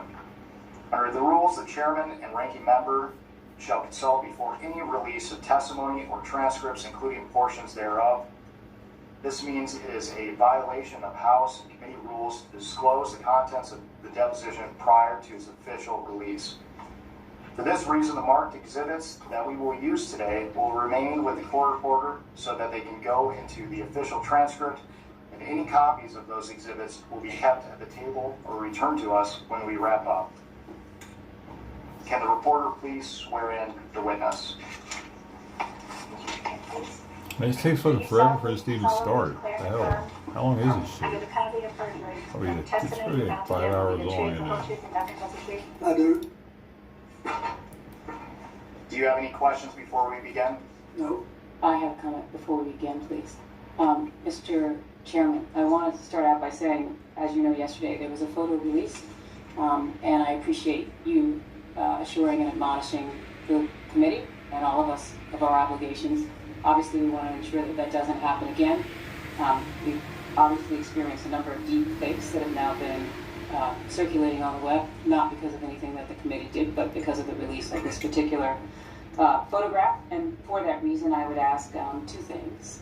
One, a reminder to all that the obligation to maintain what is occurring in this room occurs. And two, a release of the video of the Secretary's testimony as soon as possible, ideally today, which was in 24 hours, and the same for the President, so that there are not deep fakes that are representing what is happening here when they actually have not. Yeah, and let me say, yesterday that was an unfortunate situation. We had probably two things that shouldn't have happened. The release of the photo, as well as Democrat member communicating with the New York Times. So I will again remind everyone to refrain from sending pictures or texting with media outlets outside. Melvin is our videographer, and we're getting he's doing this today as well as producing the video, so we'll get them out hopefully as soon as possible, hopefully within the next 24 hours. Thank you very much, Mr. Chairman. I appreciate that. Nothing more. Mr. President, do you wish to provide an opening statement? I do. It's brief. First of all, good morning and welcome to all of you to our hometown. I appreciate you coming here. I'm here today basically for two reasons. First of all, I love my country and the Constitution, and I believe America was built on the idea that no one is above the law, especially presidents, and that we should all live by the same set of rules shaped by the Constitution. Democracy requires every person to play their part, and I hope that by being here today, we can bring ourselves a little further away from the brink, get back to being a country where we can disagree civilly and search for the truth and justice, and that outweighs the partisan urge for spectacle and point scoring. I will do my part, and I hope you'll do yours. The second reason I'm here is that the girls and women whose lives Jeffrey Epstein destroyed deserve not just justice, but healing. They've been waiting too long for both. Through my brief acquaintance with Jeffrey Epstein, though it ended years before his crimes came to light, and though I never witnessed during our limited interactions any indication of what was going on, I'm here to offer what little I know so I can do my part to prevent something like this from happening again. I have to just say one personal thing.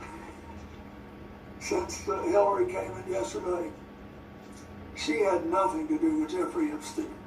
Nothing. There's a picture of us both shaking hands with him in a photo line in 1993 at a fundraiser for the White House Historical Association. I don't know how it is under President Trump, but when I was there, it was about the most non-political operation you can imagine. There were people who love the White House, who were interested in it, would give a little money every year to do things that needed doing around the house. And nothing nearly as extravagant as the ballroom or any of that, just things that had to be done. And neither she nor I remembered shaking his hand all those years ago. So I don't think that was right. On the other hand, I do think you should be talking to me. I think you should have called me. I did take those plane trips with him, and you have a right to ask those questions. So glad to be here, and I understand what the oath is. I have to be honest with you. You know, I'll be 80 years old if I live to the next birthday. I don't remember everything that happened 24 years ago, but I do remember some things, and I will tell you what I remember as best I can. We, each of us, tell the victims nothing less than the truth and accuracy. We owe that to the American people. And I actually hope that you will be able to come up with some suggestions that will reduce human trafficking and especially focus on underage girls. I hope you'll be able to do that. I know that Hillary talked a little yesterday about what the State Department does and what she pushed on human trafficking and girls when she was Secretary of State. We had to deal with it. And in my foundation, I saw it in Nigeria when Boko Haram was rampaging through the north of Nigeria. And we were working there trying to stop deaths from diarrhea for young children. And it was interesting. These guys were cold and calculated. They said, oh, you don't have to leave because the kids you're helping are younger than the ones we want. They have to be about 9 before they're worth anything to us.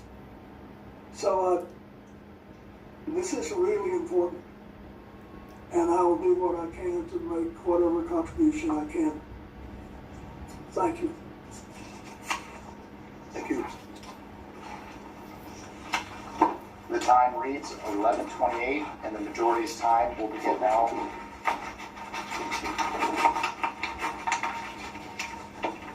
Mr. President, thank you for agreeing to testify today and for your years of service to our country. I want to start from the beginning. When did you first meet Jeffrey Epstein?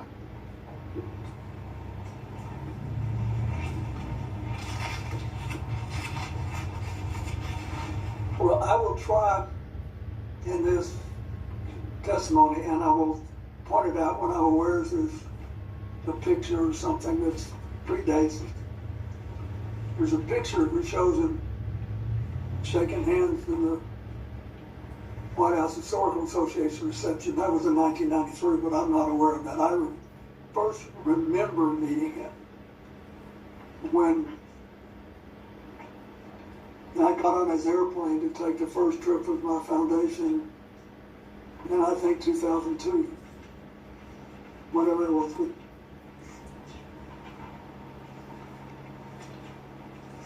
And to be clear, do you have any reason to believe that you may have met Mr. Epstein prior to becoming President of the United States? Before I became President, no.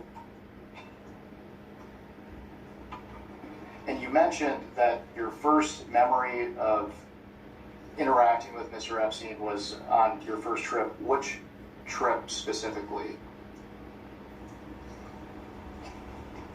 I'm not sure which one it was. Which one was the first? I took all or part of 4 or 5 trips to Asia and Africa and one to Northern Europe on Mr. Epstein's airplane. And once when I was in Florida, I was offered a ride back to New York, but I wasn't there having it. It was just coincidental that he was there, and I think that was fairly early in the process. I don't remember exactly. I just know that I did. I took one flight back from Florida to New York, and so he's like, he doesn't end up saying shit, from my understanding, that's gonna get him in any trouble. That's my understanding of the situation. We'd all know about it already. Colombia? Why is fucking Colombia talking? Shut the fuck up. You know what I'm saying? Who the fuck is Colombia? A single American is more important than all of Colombia. That's how insignificant they are. Out of here. The biggest export is cocaine, isn't it?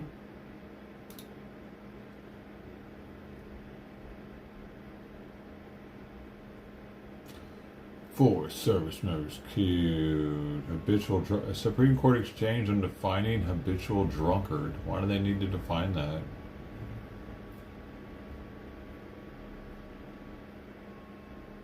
Oh, look at this.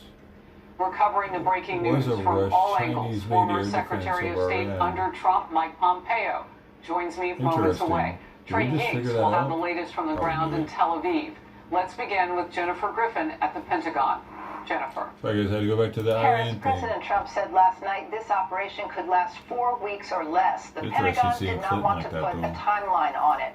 It's been 60 hours of nonstop combat. The Pentagon says more than 1,000 targets were hit in the first 24 hours. But the most significant news to come out of the Pentagon briefing this morning was when General Dan Kane said that they had achieved air superiority.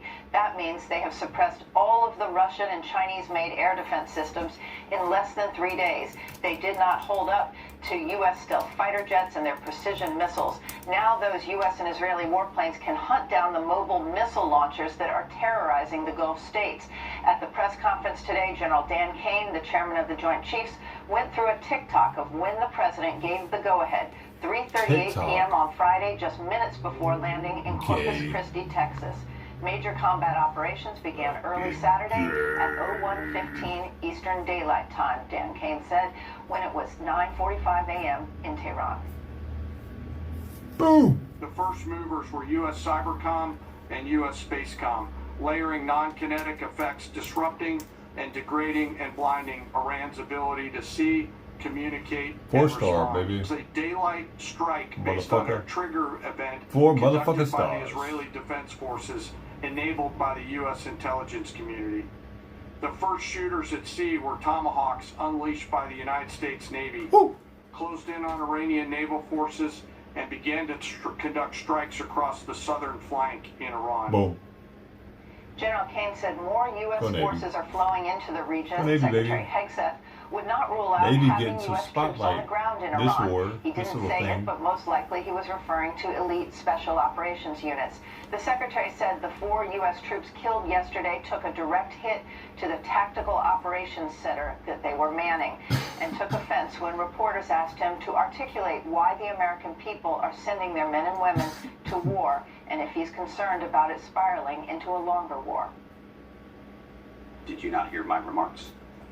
I mean, we're ensuring the mission gets accomplished, but we're very clear-eyed, as the president has been, unlike other presidents, about the foolish policies of the past that recklessly pulled us in to things that were not tethered to actual clear objectives.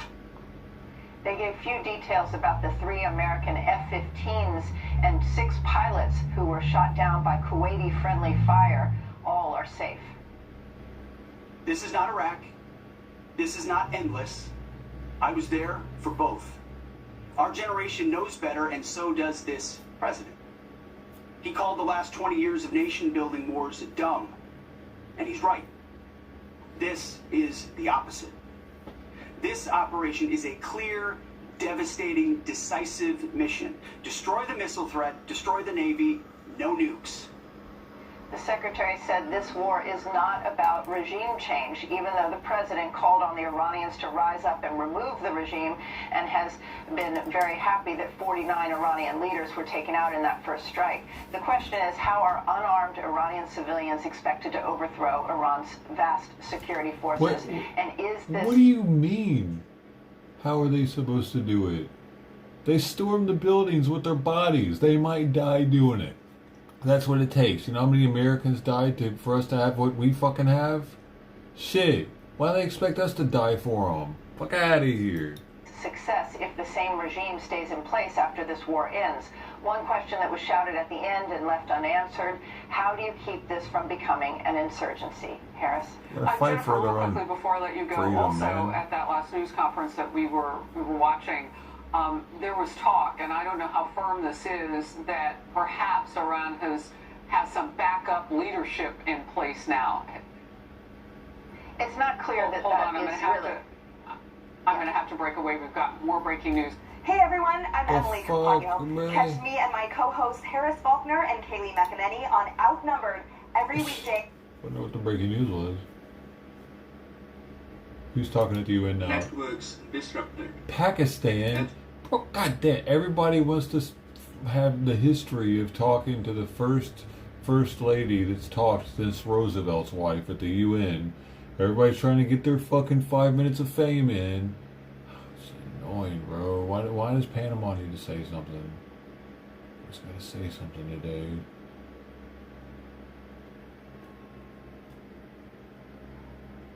Can we just get some Iran talk in there instead of whatever they're talking about now?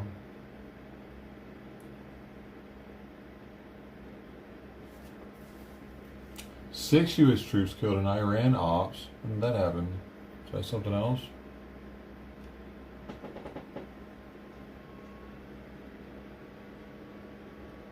Hezbollah enters war as Iran takes casualties. Well, that was yesterday, right?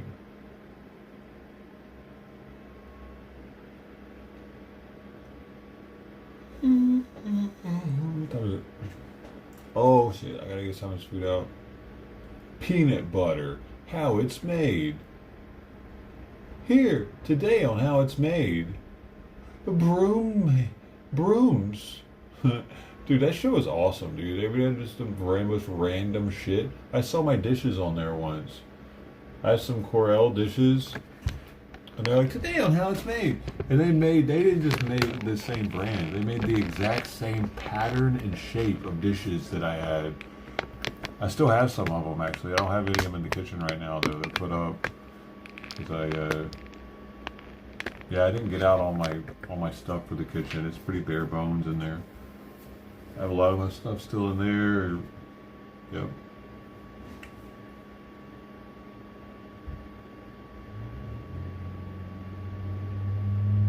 How It's Made. That's a badass show. I could just get stoned and marathon watch How It's Made, dude. So neat on how the machine, we industrialized so much stuff. Oh, I wanted to see this. And of course some lettuce. So apparently this McDonald's CEO, the internet is like talking about how he can't even stomach their burger or something. Stay here with, you've heard about it, here it is, the Big Arch. This is something that we have tested already in Portugal, Germany, Canada. I love this product. was it this? It was just on the news, like some, no, it wasn't McDonald's. No, I think it was the Whopper. The Whopper has been upgraded. Yeah, it was just on the news like last week. Two newscasters, it might have been this week, that ate it, and they talked about how the mayonnaise was a little sweeter, and was that it? Something about the bun, I think, maybe. But one said that they liked it, and the other one said that they couldn't tell any difference between it and the original Whopper. Oh, it also comes in a box now. It's a little more fancy. But the fast food places are, like burger joints, are really trying to, must be hurting right now. It is so good. I'm going to do a tasting right now, but I'm going to eat this for my lunch, just so you know. So 'cause you know they here we paid go. for that First, spot on the holy news. cow. God, that is a big burger. We've got a very unique kind of sesame poppy sort of bun on it. Oh, look at that. We've got 2 quarter-pound patties, a delicious Big Arch sauce, and of course some lettuce. So, there's so much going on. It actually with looks kind of good. First of all, let's try to He get probably- this thing. I don't even know how to attack Probably it. eats like Got steak so and much shit all the to it. time. Oh, there's also some crispy onions on here as well. I see those kind of coming out. All right, Doesn't look moment like of he eats truth. steak. It looks like he eats soy all the time. That is so good. That's a big bite for What? a Big Arch. What is that? Distinctively McDonald's. Get in there. Only McDonald's could do this type of burger, but it also is unlike anything else. You gotta get in there, man. It's a delicious product. You know, you've got sort of the cheeses and the gooiness, but those crispy onions as well gives a nice texture. And of course, we've got the pickles. So I'm going to enjoy the rest of my lunch, but Big Arch, try it when you can get it. Chris K here with, you've heard about it. So that's it? I mean, he did take a really small bite out of it. He actually called a product.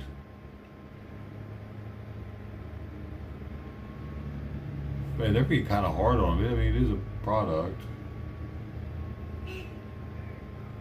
Reluctantly trying it. I love this product. It is good. I'm gonna do tasting right now. I'm gonna eat this for my lunch, just so you know. It is kind of a weird.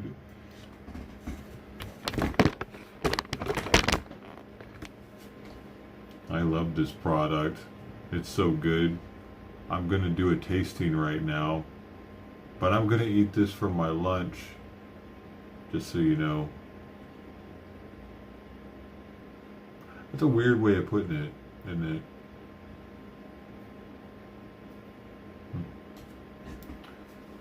Alright, so we gotta go. Come here. What are you doing? No, I gotta get you up. No, you're comfortable. I need to get you up, though.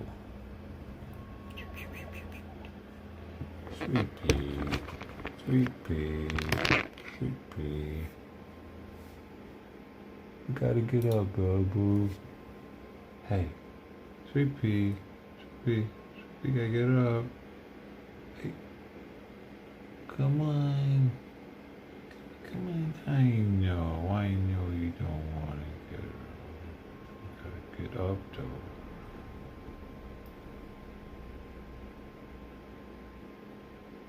Sweet baby girl.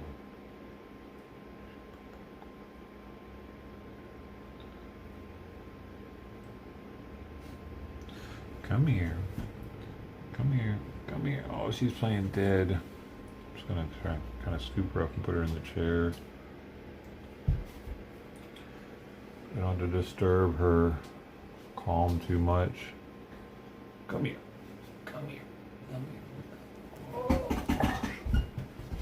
Oh, you're stretching. There you go.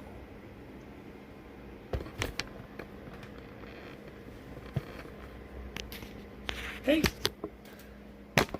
Oh, we fell over.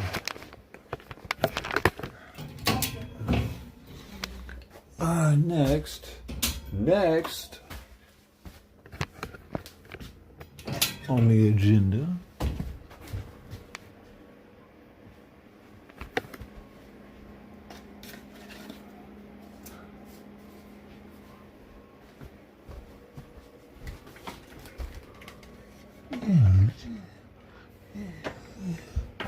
What's going on out there, huh?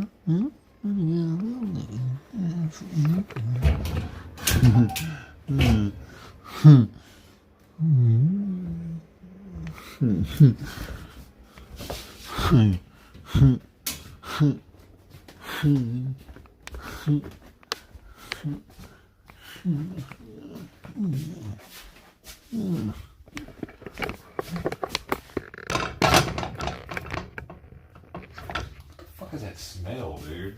It smells like a grains or something. Did I leave something in my rice cooker?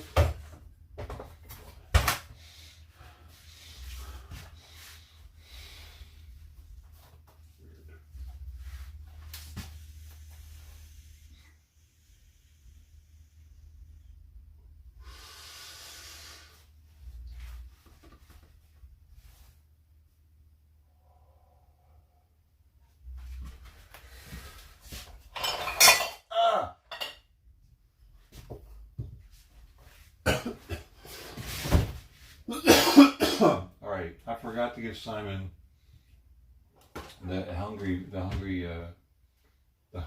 makeup. Let's see if he'll be hungry without it. If not, we're definitely gonna have to give it to him.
Simon came in here because of my noises.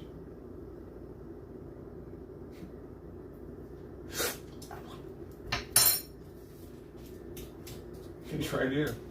Would you look at that? Well, would you? Look at that shit, guys. He hasn't gotten the medication and he's hungry. Oh, shit. I bet he doesn't eat much, though. Unless I heat it up. I'm going to try unheated first.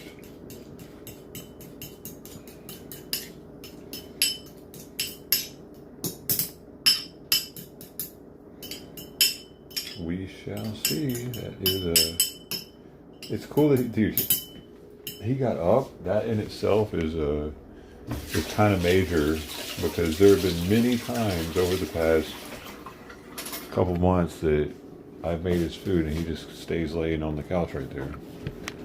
Come on, buddy. Come on, buddy. Hey, good looking. What you got cooking?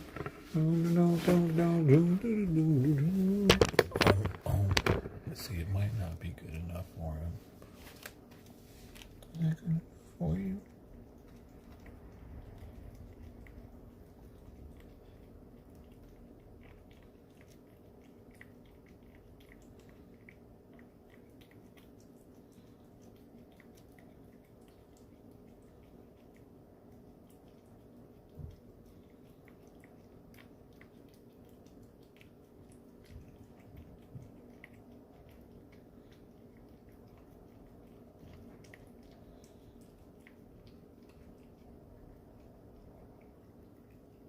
Nom nom nom nom nom.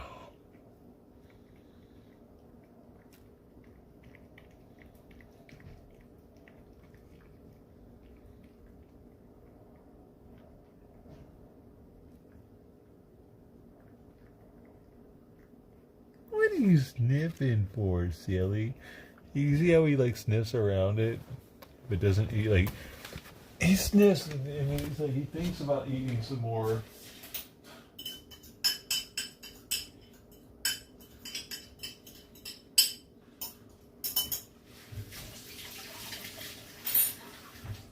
Cool. I mean, that's cool.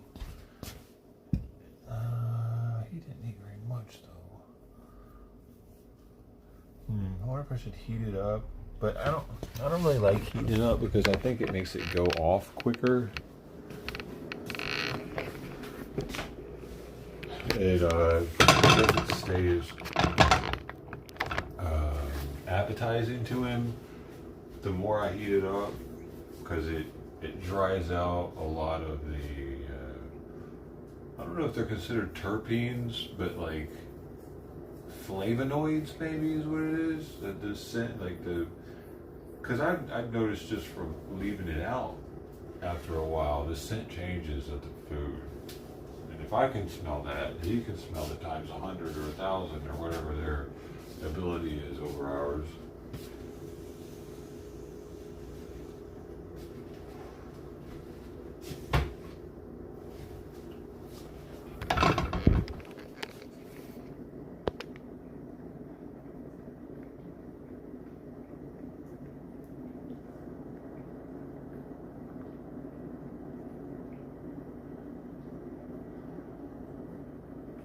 See how me being in here gets him to get more. It's one of the reasons why I've been hanging out in the kitchen more. Because here's the thing. Whenever Simon wants to be with me, he wants to hang out with me. He always has. He's always followed me around. And when I put down this food and then instantly go into the other room, like it makes him want to go hang out. If I hang out in here a little longer, maybe he eats a little more. He's really nibbling now, though. Next time maybe I will heat it, but damn it, man, I wish he would eat more without me eating it. Like he did, so.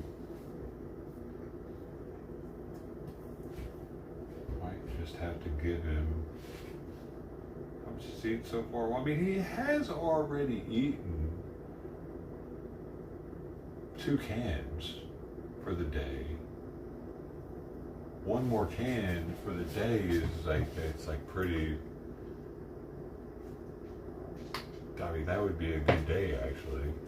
Decent day as far as what it says he should eat on the can. And possibly less taxing on his kidneys and liver, but that's only if, like, it'd only be really taxing if his thyroid isn't still overactive, which the AI seems to think it's going to take weeks for his thyroid levels to drop, even with this dose that I told it, the dose increase, and so he could have lack of appetite that he actually needs to be compensated for with the appetite stimulant. And the 3 cans possibly isn't ideal. Maybe 4 cans is ideal. It's so fucking complicated. The thing is, I need to know what his thyroid levels are for sure to really know. Otherwise, it's guessing. For me, it's guessing.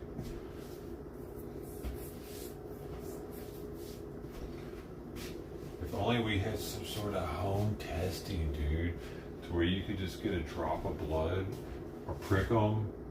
Get just a little bit, and it give you the T number. I bet we'll have that in like 10 years.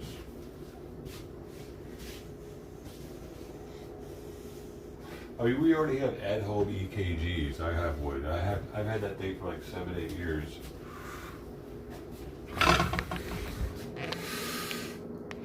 Wait, are you guys not talking? So can somebody say so I know the chat's at least working? Because if y'all are talking, I'm cool. Like, I don't need you to talk. It's like, I don't want to be ignoring people if they're talking. So I need to know if this is working or not. The only chat I have is the one that you see moving right now. And if that doesn't pop it up here, then yesterday it stopped working. Did you just say hi? Yeah, I think so. Okay, thanks. I think it's working. Thanks, dude. It's because I can't see the chat either. I have to pick up the phone and look at it because of the camera I'm using for the wide angle.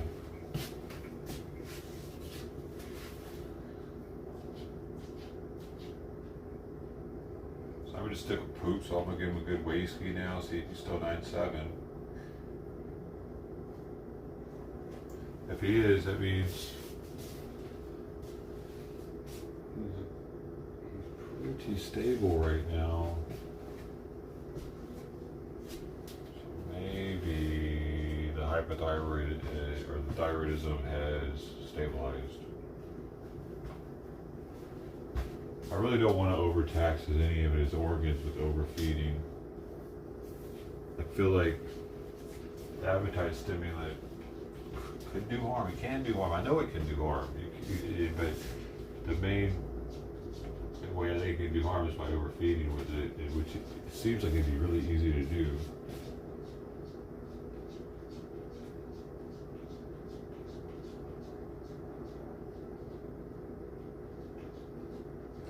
Got to save his kidneys as long as possible, because those, like, without the kidneys, he can't be on like the same medications.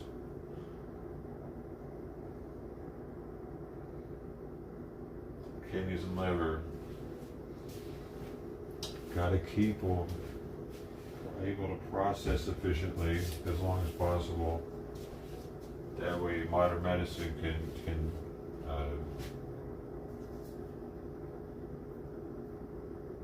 achieve its best results. Organs start breaking and it gets harder for modern medicine. Less options.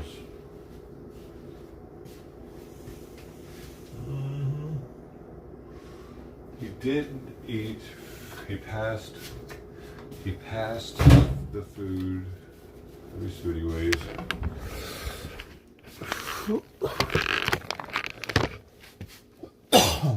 Come here, buddy. No, let's put you here. 9.7. Yay. Let's get back. Welcome back.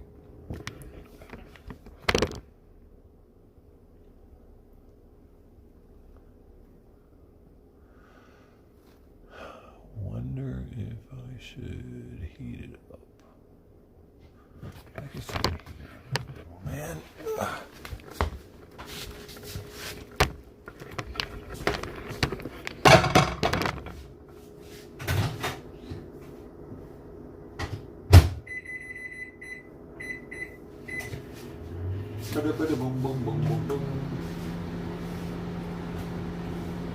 This is Romania. I've been here. It's Cluj-Napoca.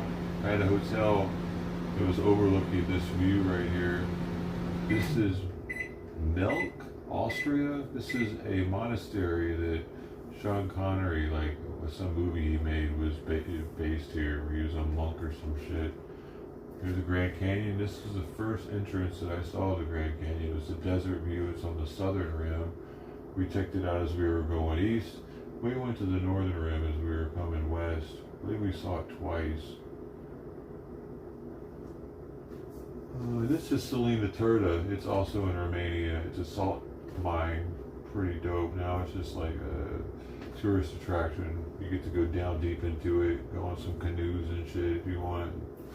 I think there was like pool tables and ping pong. I can't remember what all they had down there. I was pretty buzzed that morning. I have some salt from there though, somewhere around here. Salt crystals, and I broke off a chunk off the wall. You weren't supposed to do it. I probably wouldn't do it now if I went back. I'd feel like an asshole.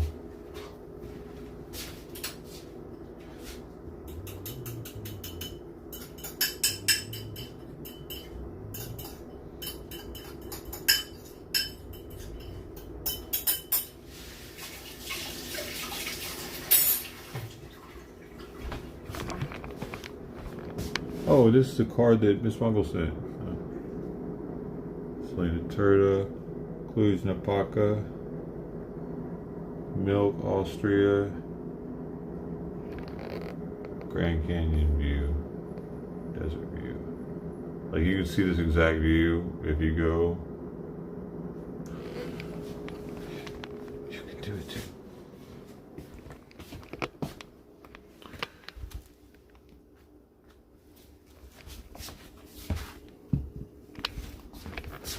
Why can't we be friends? Why can't we be friends?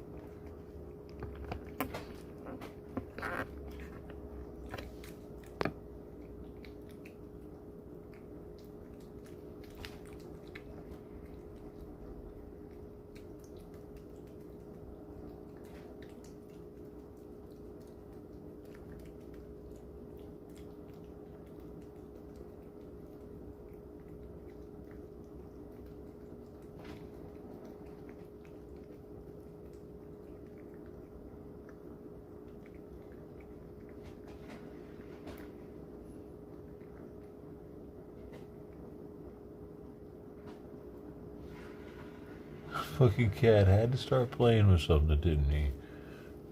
He just had to start playing with that fucking thing. I swear, sometimes I can hear Simon eating and they start fucking with shit because they're pissed off that they can't eat. They hear me doing this right here. They think it's food time for them, maybe. And then it never comes, so they get pissed off, start knocking shit around. See, Simon gets on the scale all by himself, even all the time. It just went off, but it was reading him at 9.7 again.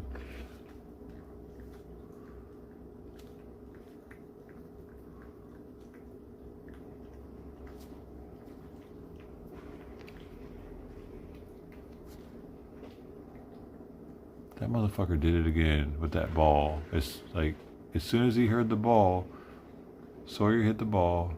Simon stopped eating. Oh, bro.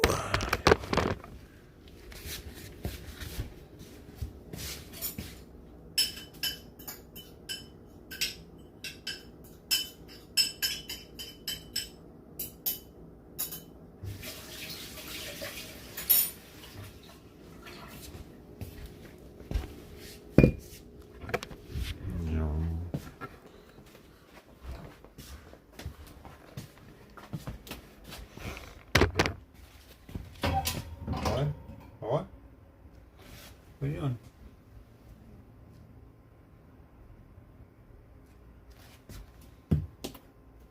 I bet he wants to come right back out because I'm not going in. Let's see.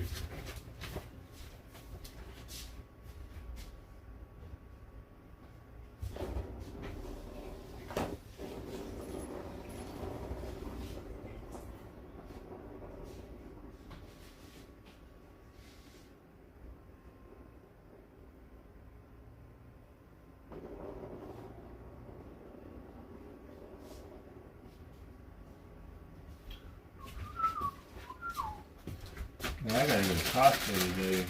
I got a water. Sweet, he didn't want to come out. That's good. That is good. That's good. I want him to be comfortable in here without me, actually.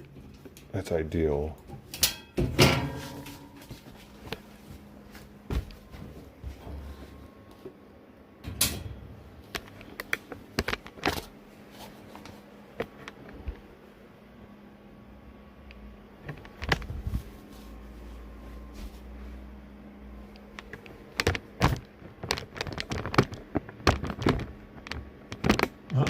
She's about to be upset when I put this orange in here.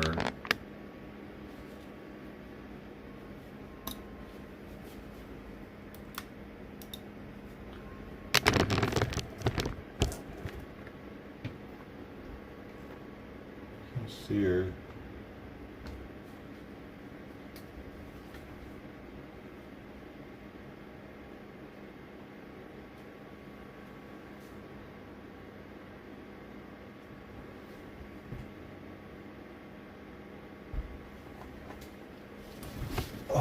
They really don't like the smell of oranges.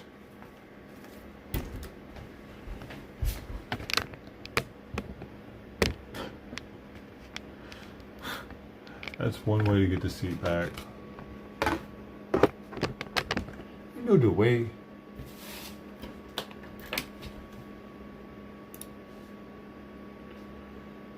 What was that? And of course some lettuce. So.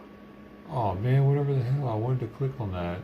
No, don't make me get the orange out. Nah. Mid-air shot. Jason, you want to see this? Just look. Oh, wow.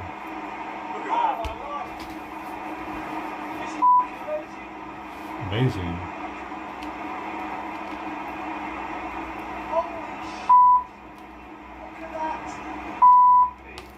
Oh, is that an Iranian missile?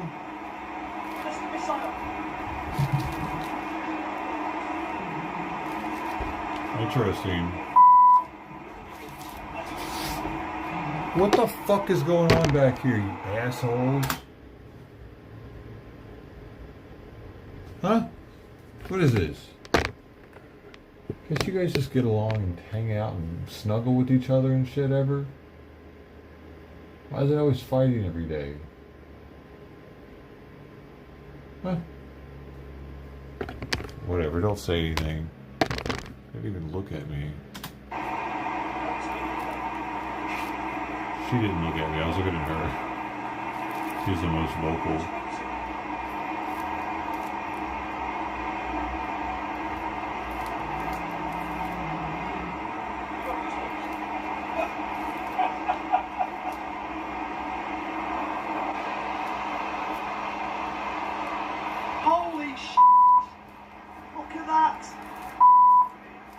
That's a once in a lifetime. Ballistic missile. He was so excited about it. No way. No way. I knew we'd see something. Like, we see shit like that all the time when Elon Musk shoots off shit, don't we? I hope it's going the other way. I guess they like. Where is it? That's pretty neat looking though. But that's probably gonna kill people. How excited is he? Why is he laughing? That is the Doc's Gangly, is that? I wonder where that's going, Israel probably. Oh, he doesn't like Jews.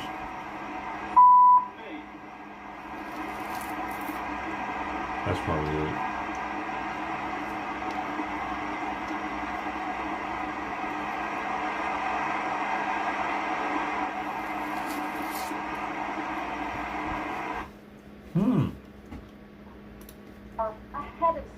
Wait, what was that?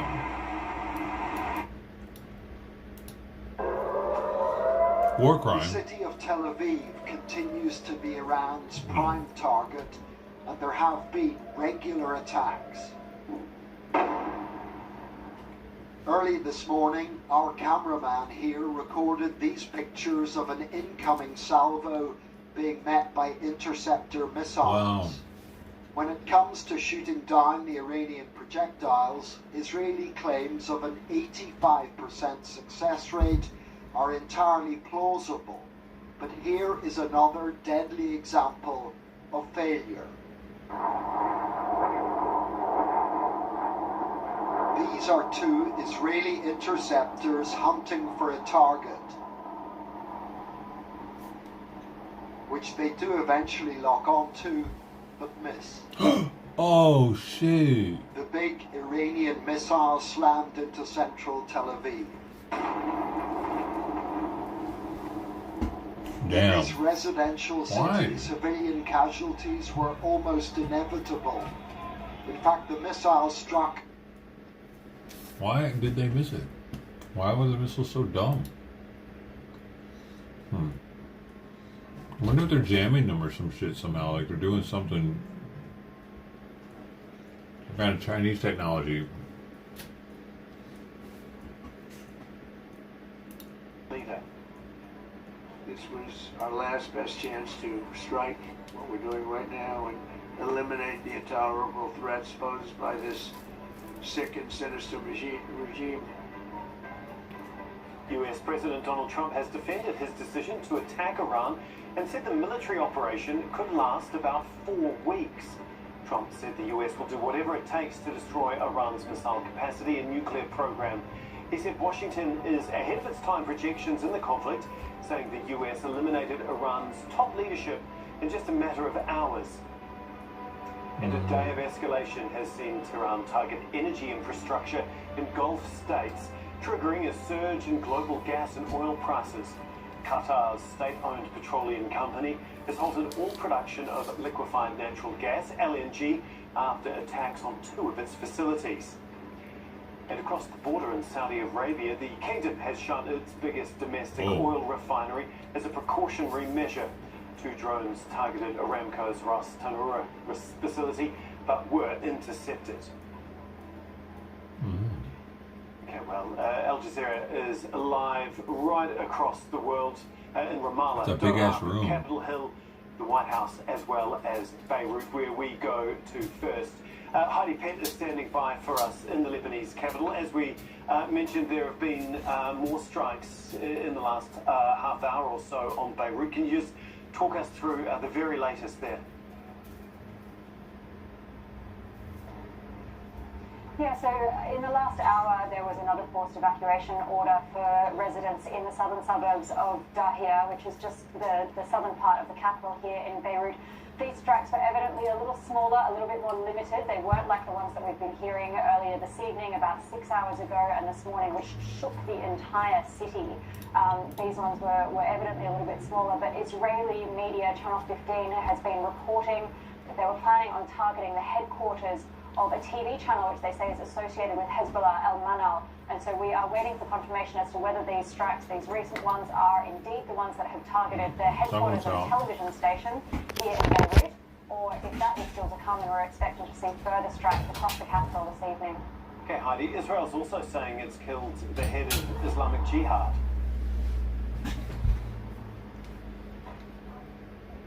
Yeah, just a short while ago, again, we get all of the news here in Beirut from the Arabic language spokespeople of the Israeli military. That's how people learn that they're supposed to leave their homes. It's how they learn whether or not people have been assassinated. It's the middle of the night here, and you've got a country that is glued to Twitter to find out what is going on and what the Israeli military has been up to. So they have just announced that in a strike earlier on Monday that they killed the leader of Palestinian Islamic Jihad somewhere here in Beirut. Okay, thank you so much, Heidi. We will come back to you as and when we get some more information. Heidi Pett for us in Beirut. The Israeli military has conducted strikes across Tehran, saying this hour it has targeted the state media broadcaster. It follows a social media announcement for civilians to clear specific areas. Mohammed Val is in Tehran with more.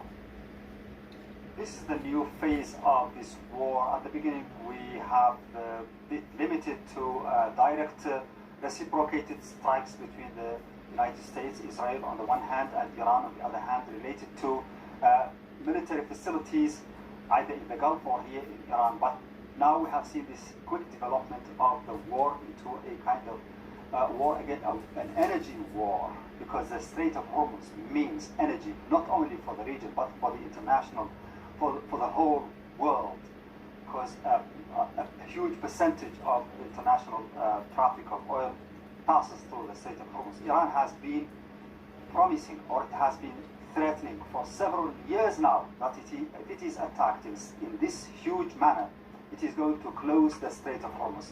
And that's a part of a strategy to make the world feel the heat of this war and to make it clear that if Iran is attacked, then the world will bear the loss. The loss will be not only in Iran, but also across the region and the world. And that means high energy prices and so on. Bro, now they are only 20% of energy or of the fuel or oil supply of country, or the world's oil supplies, 20% goes through that area. So does that mean prices would just go up 20%? That's not that big of a deal, is it? They are showing that they If are that true to is their what promise. would They have happen. announced the closing of the Strait of Hormuz. Okay, joining us now from Tehran, How's that Fawad work? Azadi is professor at the University of Tehran's Faculty of World Studies. Thanks for being with us once again. We'll get to the ramifications of the closure of the Strait of Hormuz in just a moment. But first, we've been talking and seeing some pictures out of the capital there of more Israeli strikes. Understand it's on the state media complex. Can you just give us a bit of an update, if you have one, on what's happening there in the capital right now? You know, I'm in Tehran. I'm at home here in the middle of the city, and we had heavy bombardment a few minutes ago. As you reported, the Israelis are hitting Iranian television stations. They did this last night as well. We had one of your colleagues, a journalist, killed last night. But tonight it's much heavier. And they have been trying to disrupt Iranian television stations. So the only source of information for Iranians are television stations run by the US government or the British government or the Pahlavi outlets. And they want to control the flow of information for propaganda purposes, which is very sad, but this is what we have tonight. In the last couple of hours, Iran's Revolutionary Guards commander has said that the Strait of Hormuz is closed and Iran will set fire to any vessel that tries to pass through it. Can you just talk us through the ramifications of that decision? You know, this is a war zone, and it would not be a good idea for ships to go through a war zone. Some of the vessels that are used on both sides sometimes go astray, and making sure that people are not hurt on these ships becomes important. So what Iran is saying is that staying away from the Strait of Hormuz until the US president decides to end its war of aggression against Iran would be a good idea. Fawad, can you also talk a little bit about the new leadership in Iran since the Supreme Leader was killed? Do they currently have control over the Revolutionary Guards and the military? Who's making these decisions at this point in time, or where to strike and how to strike? You know, because of the sophistication that both United States and Israeli militaries have, communicating with different cells, military cells, is a challenge because that's the best way of finding out where they are if you are the enemy.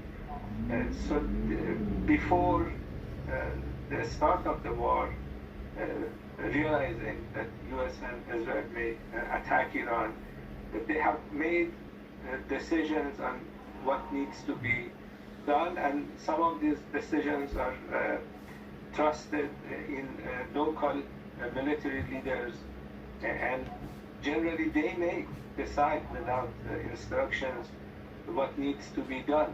This is the only way Iran could safeguard their ability to function. If they wanted to be on the phone all the time, that would be the way of finding where they are, and the US and Israel would be able to kill them. And this is one reason Iran wanted to avoid a military confrontation with US and Israel, because their militaries are stronger than Iranian militaries. So you don't want to be fighting with them. That's why Iran was interested in a diplomatic solution. Oh, is that right? That's, Now they're okay. Poor Iran. Poor Iran. They don't want to. They don't want any beef with America, even though they're always fucking with this with the proxies. And they're saying that they want to continue this war for a few weeks. Indeed, 4 weeks. Donald Trump said a few hours ago. Now, in the latest interview that the Foreign Minister Abbas Araghchi gave, he said that Iran is not in a war with regional countries, but it's moved its targets from US bases in the Gulf to not only airports but energy infrastructure, which we've seen productions shut down in Saudi Arabia as well as here in Qatar. Is there a risk, though, that Iran is actually going to make enemies of its Gulf neighbors? The hope that Iran has is that the Persian Gulf countries realize that Iran wants to have good relations with them. With countries like Oman or Qatar, Iran's relations has been good. Remember, I don't know if you were in Doha in 2017, but when Qatar faced the blockade from Saudi Arabia, Bahrain, UAE, Egypt, the borders were closed in west, east, and south of the country. North was the only way that they could travel, and it was Iran that helped Qatar. So there is this history of cooperation. The Qatari government was very helpful in trying to reach a diplomatic solution. We had the Allah Akbar. Look at this. Iran does not rely on a single military chain of command. Its security system is layered, duplicated, and intentional. At the top sits the supreme leader, the commander-in-chief of all armed forces. Below that authority are two parallel militaries. The Artesh, Iran's regular army, is responsible for territorial defense, borders, airspace, and conventional warfare. Alongside it, there's the Islamic Revolutionary Guard Corps, known as the IRGC, and its role goes beyond defense. Given its ideological structure, it's responsible for protecting the revolution, politically and militarily. Within the IRGC, the Aerospace Force controls Iran's missile and drone arsenal. This forms the backbone of Iran's deterrence strategy against Israel and the United States. Iran avoids merging these forces by design.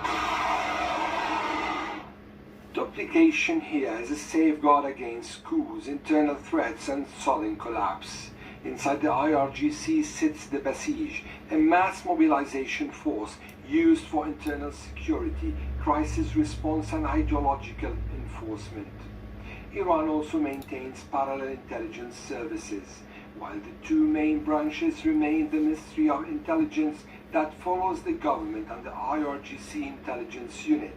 There are around 16 services that operate under the Council for Intelligence Coordination. Beyond its borders, Iran projects influence through a specialized force. The IRGC's Quds Force manages Iran's regional networks, including in Lebanon, Palestine, Yemen, and Iraq, and previously Syria. It operates with tactical flexibility but within limits set in Tehran. Military command is organized through separate entities known as Maqar. The Khatam al-Anbiya unit coordinates joint military operations during wartime and national emergencies, while the Muhammad Rasulullah bloc is responsible for defending Tehran and managing internal emergencies. Both the IRGC and the army maintain their own joint staffs. They coordinate. Above the battlefield sits the political security layer. the Supreme National Security Council, which brings together senior military commanders, intelligence chiefs, and political leaders to align national security policy. It coordinates strategy, but it does not replace military command. This system may appear complicated and fragmented, but this is done on purpose, and it's central to how Iran manages power. Look how much fucking more in sync their soldiers are at marching than ours are in boot camp. It's kind of fucking crazy, dude. Why are we so bad at staying in step in America? Like that thing that Trump did, the 250th thing or whatever, where all the armed forces were marching. Like, I don't think we should do this fucking weird high stepping kicking thing looking like a Clydesdale or some shit, but at least be in step like they are. That'd be sweet. Even after the killing of senior IRGC commanders and joint staff figures, transitions have been orderly. Iran's military structure is built to absorb shock, but it's not clear yet whether it can adapt to faster and more complex changes. Ali Hashim, Al Jazeera. Don't miss out. Get the full picture. Subscribe to Al Jazeera. Get the full picture. Subscribe to Al Jazeera. Picture, zero. Picture, zero. Picture, zero. Drones target British airbase in Cyprus. Oh, really? That happened last night? Where are they? Did they get them?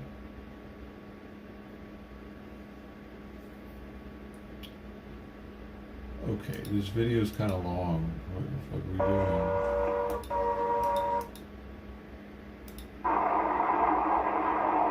Oh shit. Yo, Britain had to scramble jets, dude. That's trippy.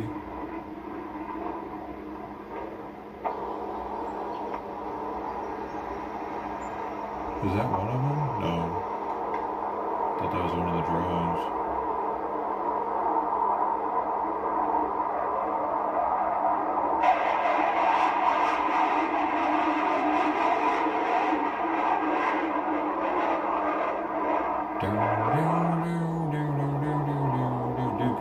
If we had to scramble jets because shit was like hitting us, drones were coming in our country hitting us.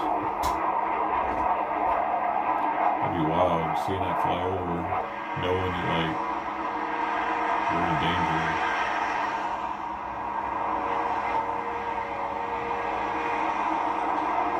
But the chances of that happening are pretty slim. We got a lot of ocean separating us.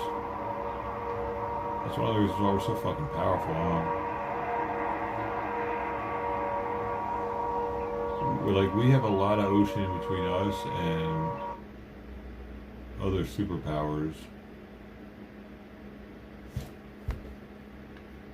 Like China and Russia. Yeah. Well, I mean, Russia not so much. We got Alaska and Canada for that, though.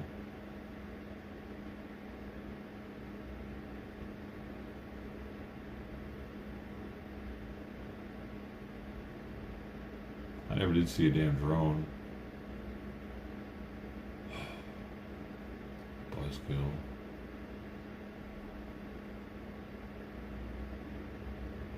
Oh, is Rubio talking right now? Why am I not getting anything fucking spoon-fed to me lately? Oh no, this is old.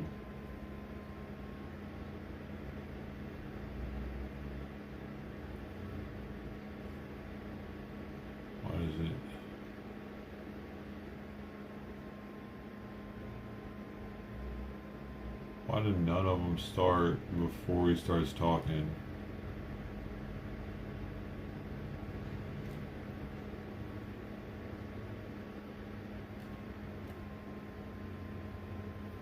None of them.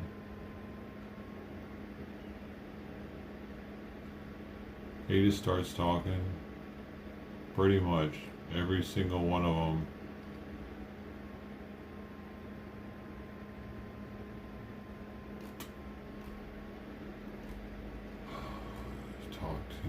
Started talking too fast, probably.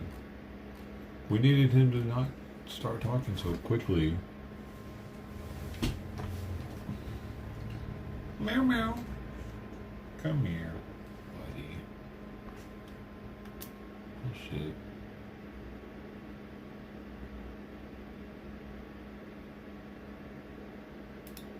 By the way, they've been doing it under sanction.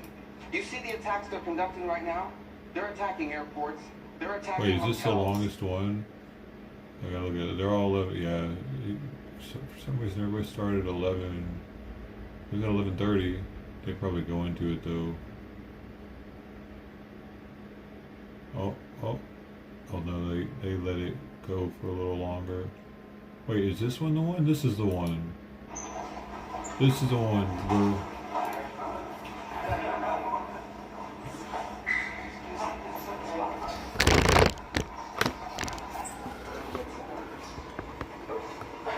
Does it have to be communicated? My face is weird from the bottom. So look, the United States conducted this operation with a very clear goal in mind. I haven't got a chance to see a lot of reporting. I don't understand what the confusion is. Let me explain it to you, and I'll do it once again as clearly as possible. Perhaps you'll report it that way. The United States is conducting an operation to eliminate the threat of Iran's short-range ballistic missiles and the threat posed by their Navy, particularly to naval assets. That is what it is focused on doing right now, and it's doing quite successfully. I'll leave it to the Pentagon and the Department of War to discuss the tactics behind that and the progress that's being made. That is the clear objective of this mission. The second question that's been asked is, why now? Well, there's two reasons why now. The first is it was abundantly clear that if Iran came under attack by anyone, the United States or Israel or anyone, they were going to respond and respond against the United States. The orders had been delegated down to the field commanders.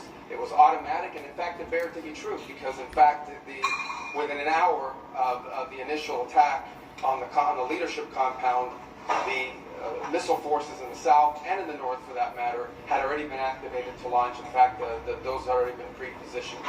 The third is the assessment that was made that if we stood and waited for that attack to come first before we hit them, we would suffer much higher casualties. And so the president made the very wise decision. We knew that there was going to be an Israeli action. We knew that that would precipitate an attack against American forces. And we knew that if we didn't preemptively go after them before they launched those attacks, we would suffer higher casualties and perhaps even higher those killed. And then we would all be here answering questions about why we knew that and didn't act. Going back to the purpose. The purpose of this is to destroy that missile capability. Why does Iran want that ballistic missile capability? What they are trying to do and have been trying to do for a very long time is build a conventional weapons capability as a shield where they can hide behind it. Meaning, there would come a point where they have so many conventional missiles, so many drones, and it can inflict so much damage that no one can do anything about their nuclear program. That is what they were trying to do, is put themselves in a place of immunity where the damage they can inflict on the region would be so high that no one can do anything about their nuclear program or their nuclear ambitions. They are producing, by some estimates, over 100 of these missiles a month. Compare that to the 6 or 7 interceptors that can be built a month. They can build 100 of these a month, not to mention the thousands of one-way attack drones that they also have. They've been doing this for a very long time, and by the way, they've been doing it under sanction. You see the attacks they're conducting right now? They're attacking airports, they're attacking hotels, they're hitting not just military bases, they're attacking our embassies directly, they're attacking facilities that have nothing to do with war or with military, and that's a weakened Iran. That's in Iran despite years of sanction. Imagine a year from now, or a year and a half from now, the capabilities they would have to inflict damage on us. It's an unacceptable risk, especially in the hands of a regime that's run by radical clerics. The Ayatollah was a radical cleric. That entire regime is led by radical clerics who don't make geopolitical decisions. They make decisions on the basis of theology, their view of theology, which is an apocalyptic one. That has to be taken very seriously as well. So that was the purpose for what this operation is all about. That's what it's focused on. As the President said earlier today, it is on or ahead of schedule. I will defer to the Department of War to discuss the progress being made at a tactical level, but it was the right decision and an important decision for the safety and security of the world.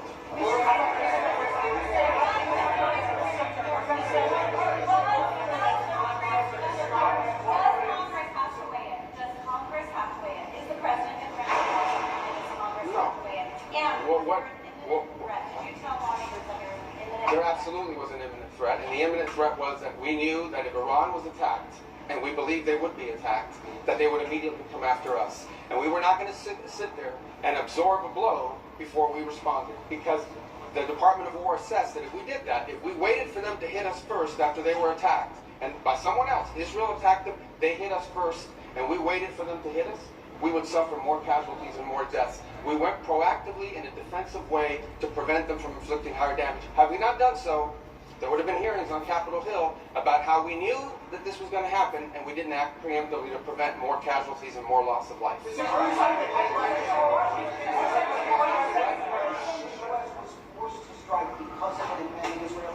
No, first of all, let me two things I would say. Number one is, no matter what, ultimately this operation needed to happen. That's the question of why now.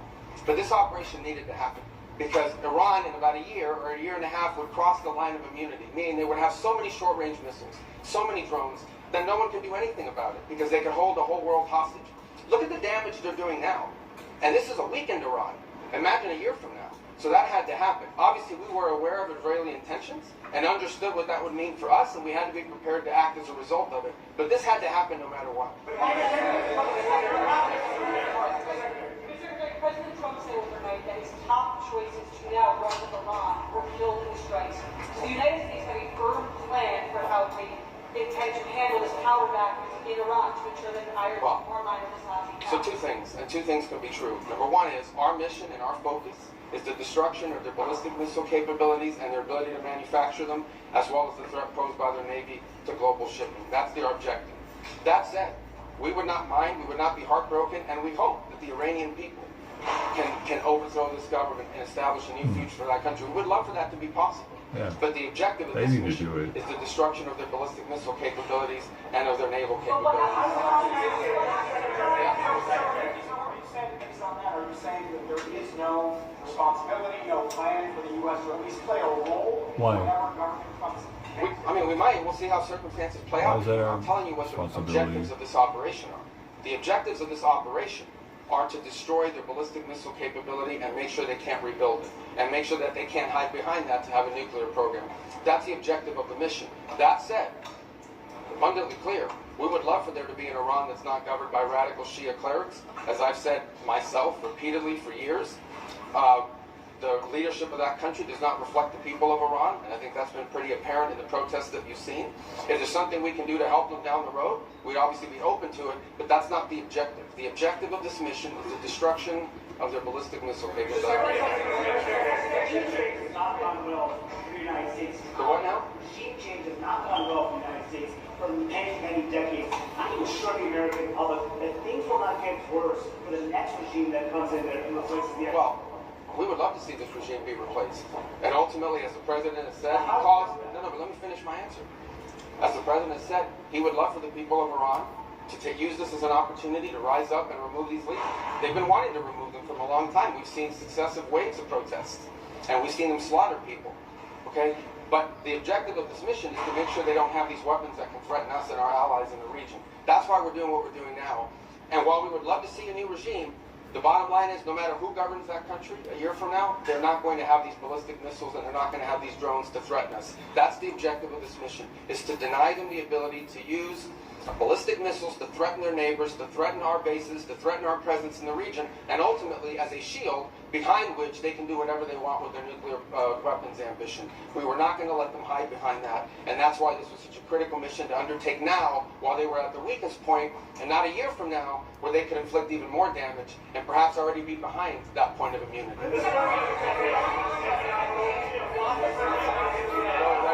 Go you and then you. Yes. Your critics in Congress have said that they should have a role, they should be able to weigh in here, and there are going to be more powers resolutions votes in Congress later this week. Why not notify Congress ahead of this? And does Congress... Well, we did. We notified Congress. I mean, we notified the Gang of Eight. We notified congressional leadership. There's no law that requires us to do that. The law says we have to notify them 48 hours after beginning hostilities. We've done that. I think the notification went today. But we did notify members of Congress in advance. But we can't notify 535 members of Congress. And, the Congress can vote on whatever they want, but there's no law that requires us to do that. And I want to say something because I see people on TV. Look, that's fine. If they want to take a war powers vote, they can do that. They've done that. They've done that a bunch of times. But there's no... People keep saying that there's no law that requires the president to have done anything with regards to this. To begin with, no president presidential administration has ever accepted the War Powers Act as constitutional. Not Republican presidents, not Democratic presidents. That said, we have followed the notification at 48 hours, and we're here today. I've done more Gang of Eight briefings than I got in the 4 years that Biden was president, and I was a member of the Gang of Eight. All that said, we complied with the law 100%.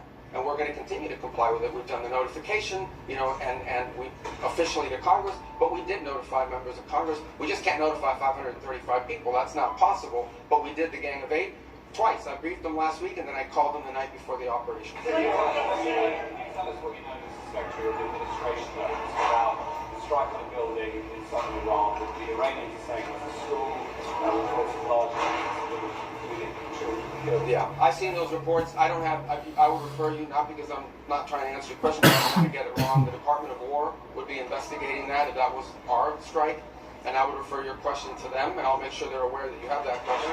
But we'd like to know. Well, clearly the United States would not deliberately target a school. Our objectives are missiles, both the ability to manufacture them and the ability to launch them, and the one-way attract drones. That would be our focus, and that's what we would be focused on. We would have no interest and, frankly, no incentive to target civilian infrastructure. The Iranians are, on the other hand, targeting civilian infrastructure. You guys have seen it. I'm sure you've seen it. They're hitting hotels. They're hitting embassies. They're hitting airports. They're hitting oil infrastructure. Well, it'd be very tragic, but I can't speak to the details behind it because I just don't have it. It would be a tragic outcome if it's happened. I don't have the details as to what led to it. But what is clear that the United States would not deliberately target a school. They are, on the other hand, deliberately targeting civilians, as you've seen, because you know why? They are a terroristic regime. They sponsor terrorism and they participate in terrorism. What's your message to Americans who are concerned about rising energy prices given the spiking of oil prices today? Yes, and we knew that going in would be a factor, and so we have a program in place that will begin to be implemented by Secretary Wright, Secretary Bessent. We talked about it last night, again, about this program. We talked this morning, and starting tomorrow, you will see us rolling out those phases to try to mitigate against that. Obviously, markets are going to be reacting to news about what's happening. And again, a reminder, think about it, okay? This terroristic regime, led by radical clerics, has the ability, potentially, to shut off 20% of global energy. That's the kind of leverage they have because of their Navy. We're going to destroy their Navy. But there is a plan in place. We anticipated this could be an issue, and Secretary Wright and Bessent will begin to roll out those steps starting tomorrow to mitigate against the impact that could have.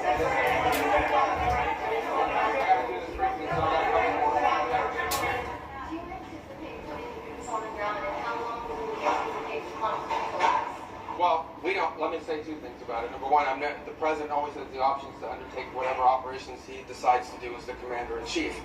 That said, we believe the objective that we have set for this mission, which is the destruction of their ballistic missile capabilities, both launch capability and manufacturing, can be achieved without ground forces. Right now, we're not postured for ground forces, but obviously the president has those options. He's never going to rule out anything. But right now, our focus is on the destruction of their ballistic missile launchers, their ballistic missile stockpiles, and their ballistic missile manufacturing capability, as well as their one-way attract drones and their Navy, because of the threat it poses to global shipping. How long is this? I can really do one more, right there in the middle. Yes, sir. Right now between U.S. and Iran. Any exchanges whatsoever outside? No, not at this time. I mean, look, we always have people that reach out from inside of governments. You don't know if they're authorized to reach out or not. They're suffering a tremendous amount of damage. Honestly, again, I'm not going to give away the details of our tactical efforts, but the hardest hits are yet to come from the U.S. military. The next phase will be even more punishing on Iran than it is right now. Someone was screaming, how long will it take? I don't know how long it'll take. We have objectives. We will do this as long as it takes to achieve those objectives, and we will achieve those objectives. The world will be a safer place when we're done with this operation. All right? Thank you, guys.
Joint chiefs, they are the chiefs of the joints.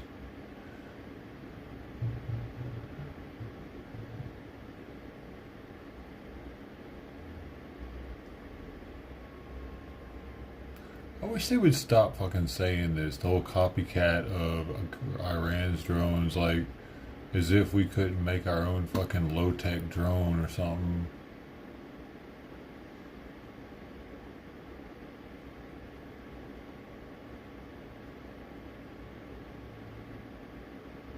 I think we could. And part of that strategy, of course, was the closure of. They just happen to look like their drone.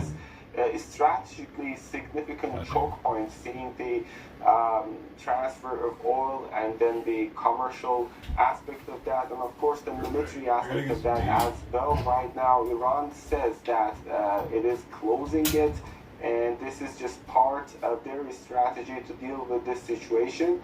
And of course, the continuation of Iranian strikes on U.S. military bases is something that is said to be still happening. On that, we've got reports about downing of U.S. fighters, downing of U.S. drones, and of course, hitting missiles at the bases in the region. Okay, thank you so much, Toda Sadi, there for us in Tehran. I'm going to go to Gabriel Elizondo, who is at the UN for us. And Gab, can you just give us an idea of how Iran is justifying attacking its neighbours? Because I can tell you, just in the last few minutes, there have been another 5 or 6 huge booms that we could feel right through our newsroom here. So what's Iran been saying there at the UN? Iran's ambassador to the UN, Amir Saeed Iravani, held a media stakeout here behind me. He was asked that very question: what is the rationale for attacking neighboring countries in the Gulf? And he denied it. He said, we are not attacking neighboring countries. We are defending ourselves. He said, we are targeting the facilities, bases, and assets of the U.S. in the region. That is the message from Tehran, and that is the message from their ambassador here at the UN. They simply deny that they are at war with neighboring countries or that they are specifically targeting civilian infrastructure. Now, this is a little bit more of what Iran's ambassador had to say. Iran does not seek war. Iran does not seek escalation, but Iran will not surrender its sovereignty. The issue before the international community is clear. Can a powerful state attack another sovereign member of the United Nations with impunity? If the answer is yes, then the charter is meaningless. If the answer is no, then this aggression must be condemned and stopped.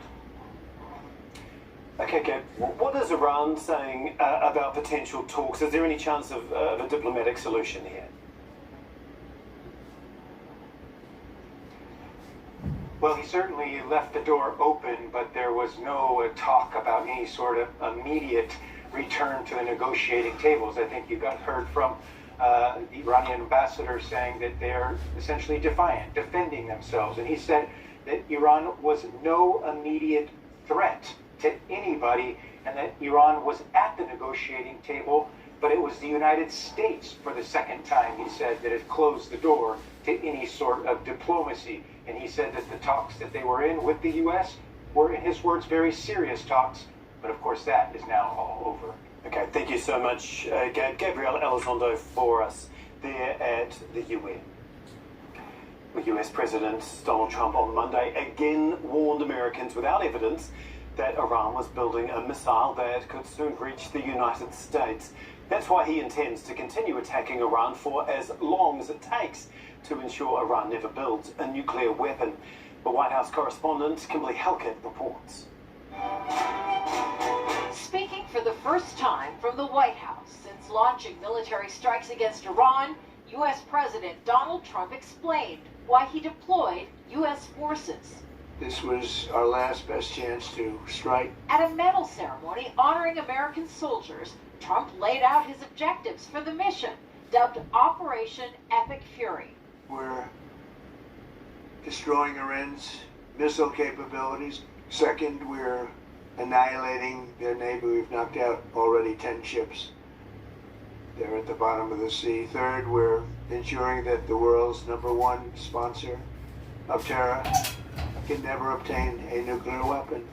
And finally, we're ensuring that the Iranian regime cannot continue to arm, fund, and direct terrorist armies outside of their borders.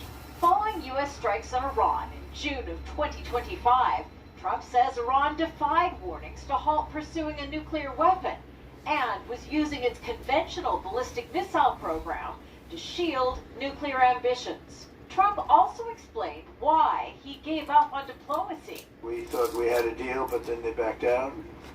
And they came back, and we thought we had a deal, and they backed out. And I said, you can't deal with these people. Well, good morning. Hours earlier, the defense secretary acknowledged there have been U.S. casualties. He explained how Iran broke through U.S. defenses, killing 4 soldiers. Every once in a while, you might have one, unfortunately, we call it a squirter that makes its way through. And in that particular case, it happened to hit a tactical operations center. And the chair of the Joint Chiefs cautioned there could be more deaths. This is not a single overnight operation. The military objectives that CENTCOM and the Joint Force have been tasked with will take some time to achieve, and in some cases will be difficult and gritty work. We expect to take additional losses. President Trump insists combat operations are ahead of schedule. Still, he's not ruling out sending U.S. troops into Iran. He's also cautioned Americans that combat operations could last more than a month. Kimberly Halkett, Al Jazeera, the White House. Well, as we mentioned a little earlier, residents in southern Beirut have been told to leave ahead of military action by Israel.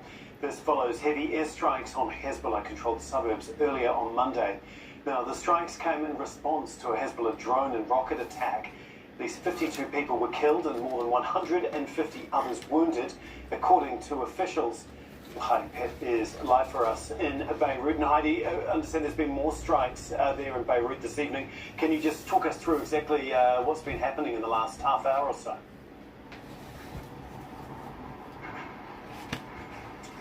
Yeah, we're here in downtown Beirut, so what strikes there have been in the last half hour have clearly been a little bit more limited because the ones that we were hearing earlier this evening and across today were shaking the entire city. These are a little bit smaller, but people are still on watch, waiting and watching to see what is going to happen after the Israeli military has ordered these forced displacement orders, not just for the southern suburbs of Beirut, but just before midnight. They issued forced displacement orders for more than 30 villages in southern Lebanon. That's in addition to more than 50 locations from this morning. And so the scale of displacement for Lebanon's civilian population is huge as this war continues to expand. Now, just in the last couple of minutes, Hezbollah has actually issued a statement. This comes after the Lebanese Prime Minister today basically outlawed any military action by the group. He's restricting them to a more political role, saying that that Lebanon maintains the right to make these kinds of decisions. And just in the last few minutes, we've got a statement that has come in from Hezbollah saying that we have repeatedly warned that aggression without response cannot continue and that assassinations and destruction cannot continue. And they're saying that what is required is to put an end to the aggression by all available means with determination and effective action. And so people here are now on watch not just for these incoming Israeli missiles and airstrikes, but whether there is going to be further action by Hezbollah this evening or into tomorrow. Okay, thanks for that, Heidi. Can you also just give us a bit of context around this? What's led up to this point? Because it comes after Israel also hit southern Lebanon earlier.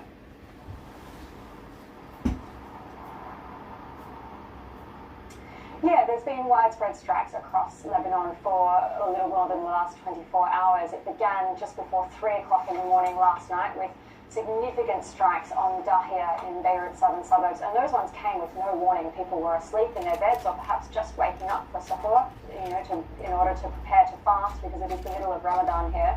And then across the course of the day, we saw those strikes expanding. So southern Lebanon, and also sites in the Bekaa towards the Syrian border in the east of the country. And yes, we've seen 52 people killed. The Lebanese government has announced 154 people injured. Among the dead, Israel says, is a senior leader of Hezbollah's intelligence wing. And in terms of the civilian death toll and what the breakdown is there, we're not quite yet sure, but the impact is being clearly felt across the country as people are once again fleeing in the face of bombing or these forced displacement orders. Indeed. Thank you so much, Heidi. Heidi Pitt for us in Beirut. An emergency meeting has been held at the International Atomic Energy Agency. It follows concerns over US and Israeli actions toward Iran in recent days. The IAEA says nuclear facilities haven't been targeted in the same way they were last June. Bernard Smith reports from Vienna. Hey, Vienna, sweet. So Russia and Iran called for this emergency meeting of the IAEA because they want its board to address what they call the unprovoked acts of armed aggression by Israel and the US on Iran. It is for the second time that they invade our countries during negotiations. Today, we are supposed to hold technical meetings here in Vienna. Based on such deceptions and unfounded allegations, they targeted our peaceful, safeguarded nuclear facilities.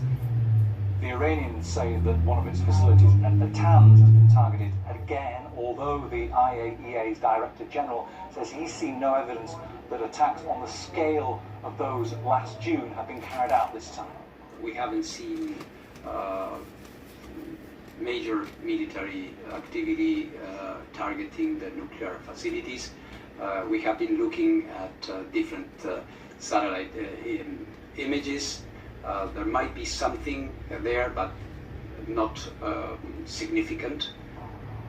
The IAEA says Iran has 4 declared uranium enrichment facilities, but it has lost continuity of knowledge about stockpiles. There's 440 kilos of enriched uranium at 60%. It takes just a small technical step to get it to 90% and weapons grade.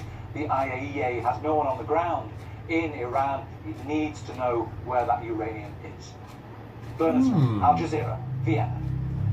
Okay, we're going to go back to Axel Zajmovic, who is standing by for us in Doha. And Axel, maybe 10 or 15 minutes ago, if that long, there was a rolling booms that we felt here in the newsroom. I'm sure that you felt them out there. Can you just bring us up to date? Do we have any details about exactly what has happened? Well, Tom, you're right. Like throughout the night, we've been hearing Qatari's army helicopters swirling overhead. But as you said not long ago, what we know so far, there was several loud bangs coming from the direction. So I'm not quite sure whether was it a drone or a missile approaching and was it taken down. But what we saw was a trail of that object going down, falling on the city, and it was intercepted. So that's the information we have right now. But we're still waiting official confirmation from the authorities here to get a clearer picture of what really happened. Yeah, Axel, can you just talk to us a little bit about how the Qatari military is actually taking down these missiles and drones further out to sea rather than with its surface-to-air defense systems? Well, since the conflict started, we've seen that Qatar has been deploying the Patriot system that seems to be very effective in taking down missiles and drones coming from the Islamic Republic of Iran. But also from Sunday, we've seen that the Qatari officials have also decided to deploy army jets flying around and trying to take that fight outside the coastline. They want to take it offshore because they want to minimize the risk of debris falling down. And that's what we saw tonight as well, that we saw that these planes have been flying really low, helicopters been swirling around, and that's the strategy that the Defense Ministry, we also got a confirmation from them, they are trying to utilize these strategies to minimize any potential risk for the civilian population across the city. Thank you so much. That's Axel Zajmovic there for us in Doha. Well, for a third day, Iran has continued its attacks right across the region. US bases, ports and energy facilities have all been targeted. Kulsum Sharif reports. Iran has continued to attack several areas right across the Gulf. Energy facilities have come under attack. Now, these are the energy facilities that have taken a hit We've seen an oil refinery in Kuwait, one in Saudi Arabia. We've seen oil ports in Oman, the UAE, and facilities in Qatar that have taken a hit. Here's a look at what's happened in Saudi Arabia. An Iranian drone was intercepted at a major oil refinery. The concern is falling debris come on, bro. and the damage that it can Give us some cause. bullshit. So here's what's happened here. The Aramco Ras Tanura oil I refinery heart you. fire. Oh, It was you're so contained, sweet. but authorities decided to shut the biggest domestic oil refinery as a precaution.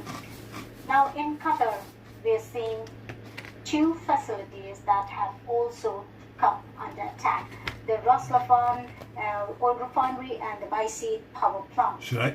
Now, Qatar Guys. Energy, the state-owned petroleum company, Should I says it sell is this on stopping eBay? the production of liquefied natural gas and other products because of these attacks. And Maybe. this is important because it can have Somebody can global give it to their ramifications girlfriend. when it comes to gas supplies. Qatar is one of the biggest producers of LNG, and it produces I still got it. operates the biggest gas field along with Iran. This is not Dome South Pass, and this area closer to Qatar is what it operates. And this area closer to Iran is operated by Tehran. But there's no production happening right now. We also spoke of the oil tankers that have been hit on March 1st in the Strait of Hormuz, an important passageway. An oil tanker took a hit. There's a fire on board. People were injured. And another ship was hit in the Gulf of Oman. One person has been killed. Now, the US, 6 Arab and Gulf states have condemned the repeated Iranian drone and missile attacks. They've reaffirmed their right to self-defense. I'm going to go to Paddy Culhane, who is at Capitol Hill with the Secretary of State, has been speaking a little earlier. We've also understand that It's a white dude. the State Department has put out a statement urging all Americans to leave the Gulf region as soon as possible. Well, that's normally what you would see when they make that advisory, but that's not what we're seeing. We're seeing a tweet from the Assistant Secretary of State, Maura Namdar, and basically these are the list of countries she says Americans should make their way out of these countries using commercial transportation from Bahrain, Egypt, Iran, Iraq, Israel, the West Bank, Gaza, Jordan, Kuwait, Lebanon, Oman, Qatar, Saudi Arabia, Syria, UAE, and Yemen. So basically the entire region. And when we asked the State Department, is this official State Department policy, they referred us back to the tweet. And I can tell you that some of the Americans in the newsroom in Doha, they normally would have gotten a notification that the country, that the U.S. thinks it's time for you to leave. That hasn't happened. So the fact that the State Department is referring us to a tweet from an Assistant Secretary of State, and this isn't necessarily official policy, but perhaps they're saying it is official policy. This is not at all how it is usually done. Not quite clear exactly what this means and exactly how any Americans could leave the entire Middle East, since commercial traffic has been interrupted so much because of Start all of fucking the walking, man. those missiles and all of the Fucking air lazy traffic. bums. That said, this is a developing story. We're going to try and figure out exactly what it means. The Secretary of State, Marco Rubio, we believe, has left Capitol Hill, but this is going to be a very big question, especially for all the Americans in the Middle East. Is this a policy, or is this just the Assistant Secretary of State making a recommendation on Twitter? Yeah, it seems like more Right, X, sorry. It seems like more confusion, Paddy. We're just getting a couple of new lines into the newsroom. The United Arab Emirates says its air defences are dealing with a new barrage of ballistic missiles from Iran. That's from its defense ministry. We also heard and felt a barrage of booms here in Qatar as well in the last 10 or 15 minutes. Obviously, there's many Americans live in the Gulf. Many more would have been flying through and have been stuck here since the airspace has been shut for days now and doesn't really show any signs with Iranian attacks continuing of reopening anytime soon. How big a concern is that for the Trump administration? Well, this really hasn't been a priority for the Trump administration. They put out some signals in the run-up to this that this might happen. We haven't seen them take any steps to actually help Americans get out of the region. And again, we still don't know if this is the official policy of the U.S. government because it's not being done through official channels. It's being done by an assistant secretary of state on social media. I think the bigger concern for this president is as you see these attacks in the Middle East, as you see them drive gas prices up, as you see them the stock market have issues, this is not a popular action. 1 in 4 Americans said that they agreed that they're happy that the U.S. president attacked Iran. So obviously, he is going to be under increasing pressure as this starts to impact Americans here at home. He's already unpopular because everything is so expensive. There is an affordability crisis in this country, which he seems to deny is happening. So we heard from Secretary of State Marco Rubio that they expected some of these disruptions to the energy supply and that they'd be announcing something tomorrow from the Department of Energy. They keep saying how unpopular Trump is, but I don't see people like really hitting the streets and protesting never been able to drive gas prices down. That voted for him. It's all a bunch of Dems. And we're expecting to see a pretty marked increase in the price of gas in this country, especially when it comes to diesel It's only gas. Dems that aren't happy with it. Diesel gas is obviously what fuels the economy because it powers the trucks that move goods all around the country. And people are going to see it. And this is why politicians worry so much about the price of gasoline. Because you see the billboards every time you drive down the street. Every gas station has a display that changes that says the price of a gallon of gas. It's already been seen to be too high. This is going to obviously raise prices. Just how much is going to matter because it'll affect how much the American public can take. Thank you so much, Patty. Patty Culhane for us there on Capitol Hill in Washington, D.C. I haven't noticed anything. Why is that so fucking ear rapey? Jesus Christ. It's 23 GMT. You're watching Al Jazeera live from Doha. I'm Tom McRae with our continuing extensive coverage of the conflict between the US, Israel and Iran, which is rapidly expanding right across the region. Israeli strikes in Tehran and southern Beirut are ongoing at this hour. More than 600 people, including dozens of civilians, have been killed in both Iran and Lebanon since the start of the war. In Lebanon, Israel has carried out heavy airstrikes on Hezbollah-controlled suburbs of Beirut. Israel has been ordering forced evacuations for residents in several parts of the country. At least 52 people were killed and more than 150 others wounded, according to officials. Now, the strikes came in response to a Hezbollah drone and rocket attack on Israel. There have also been Israeli strikes across southern Lebanon. This was our last best chance to strike what we're doing right now and eliminate the intolerable threats posed by this. Dude, I can't get a fucking scale now until Wednesday for some stupid fucking reason. I had same-day delivery on a bunch of them I could do, and now I can't even get one tomorrow.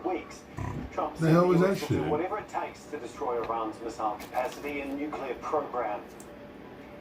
The day of escalation has seen Tehran target energy infrastructure in Gulf states, triggering a surge in global gas and oil prices. Qatar's state-owned petroleum company has halted all production of liquefied natural gas, that's LNG, after attacks on 2 of its facilities. The move is to draw the region in and extract an economic cost for major powers that have largely stood behind the US and Israel. Al Jazeera is live in Doha, Capitol Hill, the White House and Beirut. But first we're going to speak to Tawhid Assadi, who is in Tehran. Tawhid, as we've been talking about, there's been a new wave of strikes there in the capital. Do we have an idea of what damage they have done? No, it's still going. Well, actually, over the past 2 hours, starting at I may say from the midnight, we have been witnessing a new wave of massive explosions as a result of the continuation of Israeli and American strikes in the Iranian capital Tehran and also across the country in different cities. And I can say, compared to the previous nights, it seems to be much heavier than before, and on that we've got several reports. But speaking of the entirety of the context, I can say that the smoke of the smell is felt drifting into air. As I'm speaking, even at the bureau, we can just feel it. And of course, the echo of lingering explosions, massive explosions that is being heard from time to time over the past 1-2 hours, and of course anxiety and concern among the people as these strikes are going further and further. But speaking of the damages, we know that the state TV IRIB complex was targeted. We saw footages showing thick smoke coming out of the scene, and the head of IRIB just came out a couple of minutes ago saying that he doesn't have any updates about the casualties. However, seeing the scope, it might be anticipated that there might be fatalities on that, but it is not the only place. The initial reports said that at least 8 places were targeted in the Iranian capital, but more explosions happened after that. We know that the building of the Expediency Council, which is one of the most important political bodies of the Iranian political establishment, is said to be targeted. And Tawhid, the death toll continues to rise. More than 600 now confirmed to have been killed since the start of this conflict. Well, actually, speaking of the casualties, both civilian and military, it's early to jump into any definitive conclusion, but one of the tragic scenes goes to the Minab, where an elementary school was targeted in the very initial parts of these strikes, and of course leaving more than 160 girl students killed, and that doesn't stop there. We have also reports from different sources. Last night it was Nilufar Square, which was targeted, a civilian area in which at least they're saying that 20 people were killed, but today we've got more reports from different cities such as Isfahan and elsewhere about more and more casualties as a result of the continuation of these strikes. And we have to keep in mind that it is not just the military headquarters or the political centers or police stations that are being hit, but also the civilian and residential areas, specifically those in the vicinity of those targeted places, are also being impacted. We saw, and I personally saw footages, and I personally saw the scenes of the buildings belonging to very ordinary people, some of them damaged, some of them even fully demolished, and that is showing the depths of the disastrous situation that is being felt here in Tehran and in other cities across the country. Okay, thanks so much for all of that. He said images, then he corrected himself and said scenes. Like he's supposed to say scenes the first time, because then it makes it look like he saw it in person. Interesting. Suburbs of Beirut. There have also been Israeli strikes across southern Lebanon. The Israeli army says it hit more than 70 Hezbollah targets, including weapons storage facilities. Israel launched the attacks early on Monday after the Iranian-backed group fired rockets into northern Israel in response to the assassination of Iran's supreme leader. Well, Heidi Pett is live for us in Beirut. And Heidi, as we said, there's been more strikes there this evening. Can you just talk us through what, if any, damage we know that they've caused?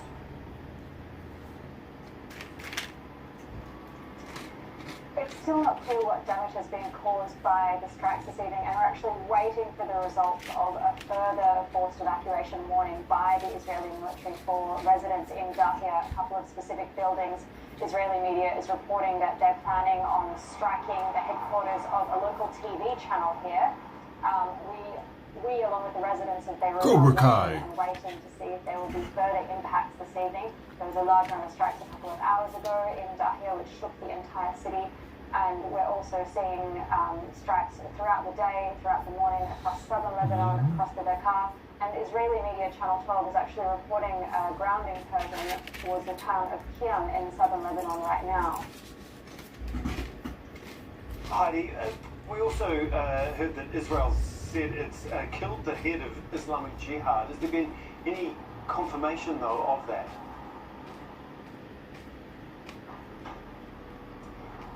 Not at this stage. What we have is the word of the Israeli military. They have made this announcement. They said that they have killed the head of Islamic Jihad in a strike earlier on Monday on Beirut.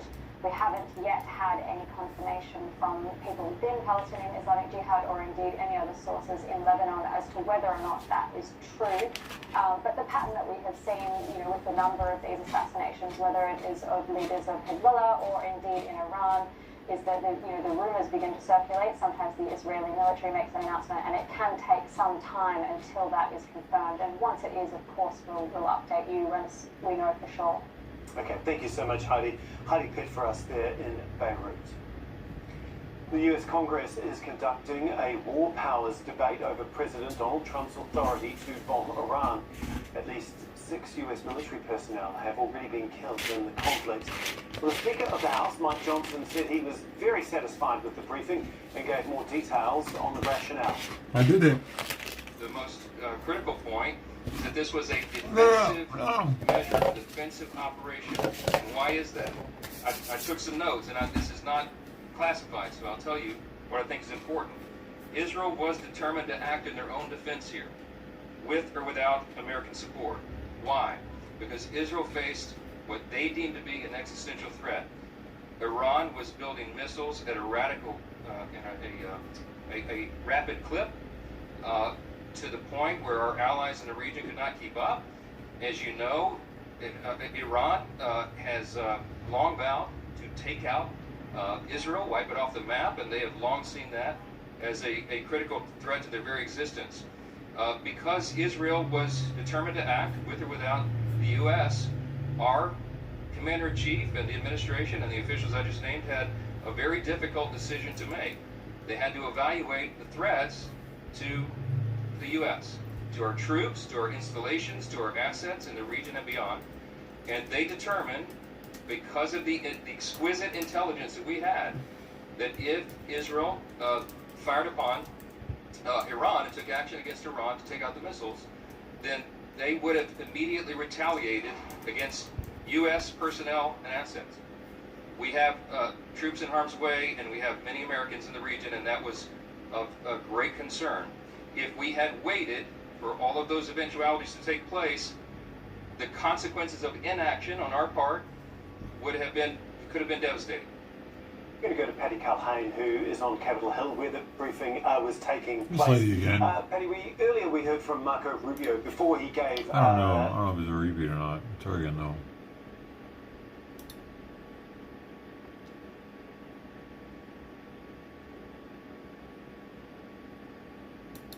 Reigns forevermore. He is the King of Kings, the Lord of Lords, the name above all names, and our advocate without ceasing before your throne. And we honor that before you this day. Father, in the name of Jesus Christ, we welcome your presence in, the presence of Ruach Elohim, the Spirit of the living God, and the Ruach HaKadosh, the Holy Spirit, into this place, into this office, into this property, into this broadcast, Father God. Lord, let the weight of your glory fall. Let the power of your presence move. Father God, that the atmosphere would be saturated, Lord, with your power, your might, your truth, your authority, that people would tangibly feel your presence tonight, that they would feel the conviction and the weight of who you are, that the fear of the Lord, which is the beginning of wisdom, will go out tonight, Father God, that the Holy Spirit would be the counselor and minister to those who are watching tonight, that people... Hey, Pink.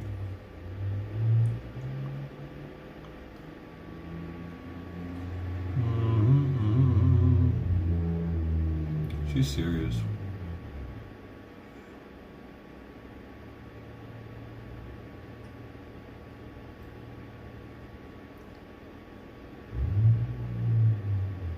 Hell's that? Sorry, Meatloaf. Hey guys, I thought it might be like a rye bread, which it very well could be because of the color. But it's dense, almost like a biscuit. So, source of fiber. On the side here it says the sunshine. I'm going to be trying the Soreen malt for the first time. It says the original malt. Okay, here is the Soreen with butter. You know something? I'm going to taste this butter. This little chunk of butter. I'm going to take just a little. No shit. Damn. Okay. Tastes like butter, huh? It's good butter. It's not quite as salty as the other butter than I get, but it's very nice. So here it is, guys. This is an end piece of the sorine. It's got a ton of butter on it. Jeez. I'm gonna try it this way. Jeez. Drippy. Get high off that shit. Oh, has it gone? I don't think so. I haven't gotten a... Yeah, I haven't seen it. It's almost like a cinnamon roll, even though it's not cinnamon. It's got that Alright, crunch on the guys. outside, the inside is just butter. Literally. It is so good.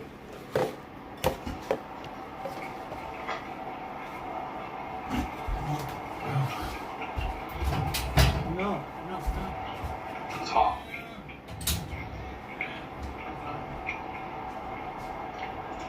A strong, hot, black cup of coffee, or a strong, hot cup of tea would complement this. Absolutely perfect. So guys, there you have it. My first time eating sorine malt loaf with some nice butter. Any comments or questions, please put down below, and if you haven't, subscribe if you could. Let out. I don't need the rest of this.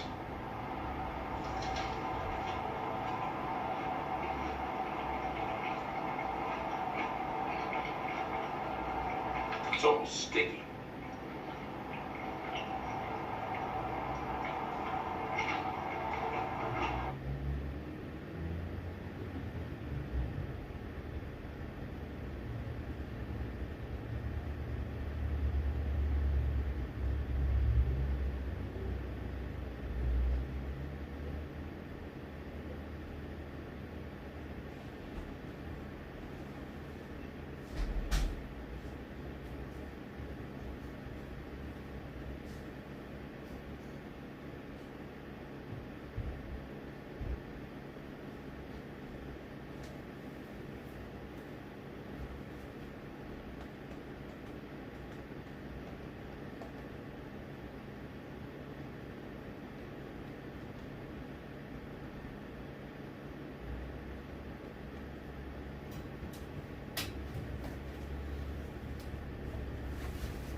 There you go. There you go. There you go. There you go.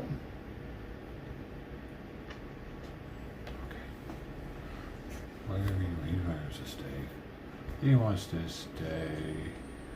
Oh.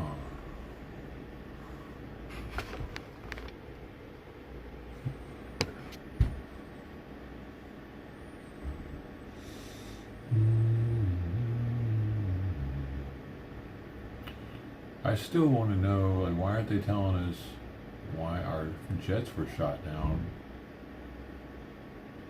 There's Simon. Come here. Come here, look, who's at the door? Who's at the door? We gotta get clean. Come in. Come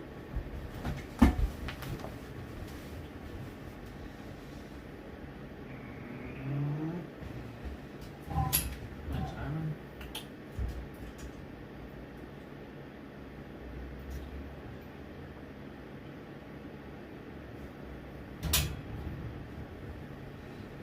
Yeah. Meow. Guys gonna be nice to each other? Come on, he wants to do the scratch pad. You really think? Come here.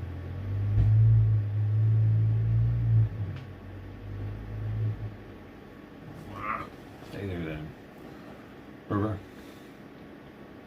Iranian sky. No, Jerusalem. We can't look at the Iranian skyline. There is no camera for that one.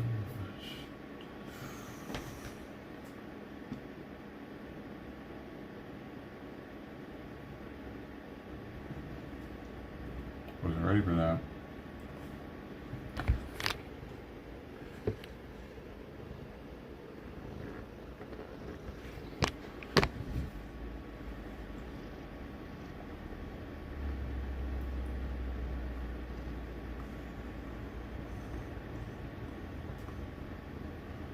Sawyer, what are you doing laying here? I was gonna get up. I have to get up or something.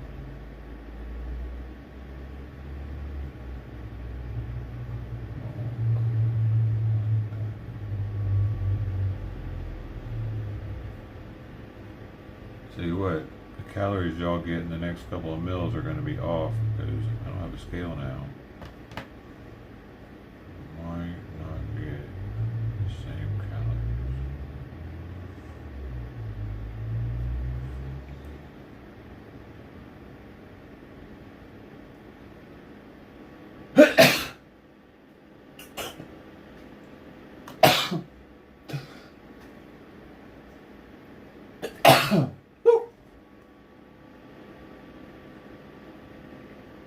Heck yeah.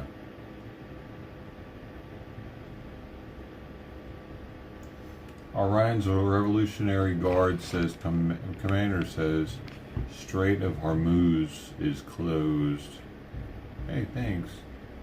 Thanks, Sister T.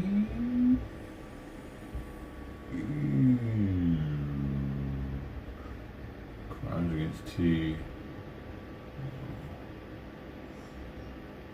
Brown gravy.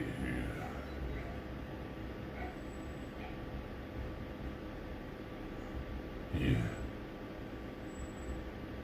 Chicken and corn. Chicken in the corn. What's he find out? Nothing. He's just got on a bunch of.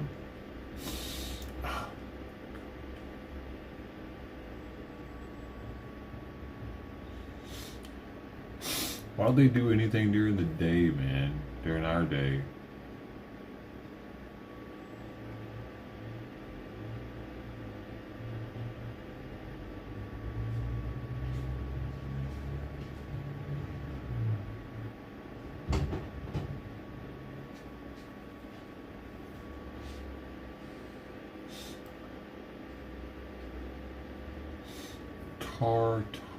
Tartare. What is that? Welcome to Sandwiches of History. Today, from 1001 Sandwiches in 1936, What is we're going to be tartare? making the egg and tartare sandwich. Alright, so I'm doing a Is half that recipe, and raw in this bowl, ground one beef? Because I didn't hard-boiled see egg yolks any that we have to mash up. raw Then it ground says beef add in milk it, butter. so How I much? don't get it. Stay with me. Doesn't say It's how a much. different kind In of true Sandwiches of tartare. History style, I kind of forgot to hit record, so into this bowl I have added salt, doesn't say how much, pepper, doesn't say how much, a quarter of a teaspoon of sugar, and 3/4 of a teaspoon of heavy cream. And now we're to add in the chopped egg whites. And no, it does not say to fold them in. Now it says to add tartar sauce to a spreading consistency. Is that the tartare? That's right. Doesn't say how much, even though tartar sauce is in the name of the sandwich. Now we put that on the whole wheat bread. Okay, let's give this egg and tartare sandwich a go. Fuck. Well, I do appreciate the nuttiness of the whole wheat bread. This is basically an egg salad sandwich with Miracle Whip. There's a sugar in here. Not the biggest fan. I am going to try and plus it up. I'm going to add some pickled red onions. Hopefully provide a little sharp contrast. Okay, let's give this egg and tartare sandwich plus up with a little pickled red onion a go. That is a pretty good contrast. The red onions obviously have a little bit of sweetness to them, but they're mostly a vinegar bite. And they're contrasting with the very rich and somewhat sweet egg salad. Alright, so the original egg and tartare sandwich, you know, if it didn't have the sugar, I would be very okay with it. But with the sugar, it just really did taste like Miracle Whip. If you love Miracle Whip, good for you. I'm not the biggest fan. If it's going to be used, it needs to be used with a bunch of other ingredients so it doesn't really dominate. This really very much tasted like we just used Miracle Whip and egg.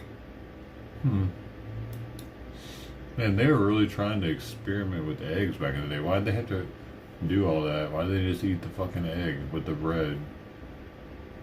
They're fucking mushing up. It's like, dude, that's some shit that you see somebody do in prison, dude. because they're bored as shit. They're like, hey man, let's make a spread. Let's just take apart our food and make something else with it. Yeah, I don't have shit else to do. Like, damn it, just eat the egg and the bread. Why waste all the damn time to make something that tastes worse? That's the same thing they do in prison. But then they say it tastes better for some reason. I don't know, I think they're just delusional. They want it to taste better. It's like a placebo effect. I made it so it will taste good. I wasted all my commissary money on this shit bussin'. You know the bussin' dude? You know the bussin' dude. You know the bussin' dude. Coming to your city soon. You know the bussin' dude. He's on a bus.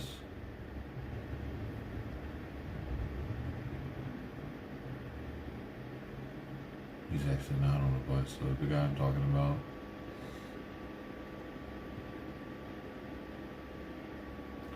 See if there's anything happening. It's really a slow day here.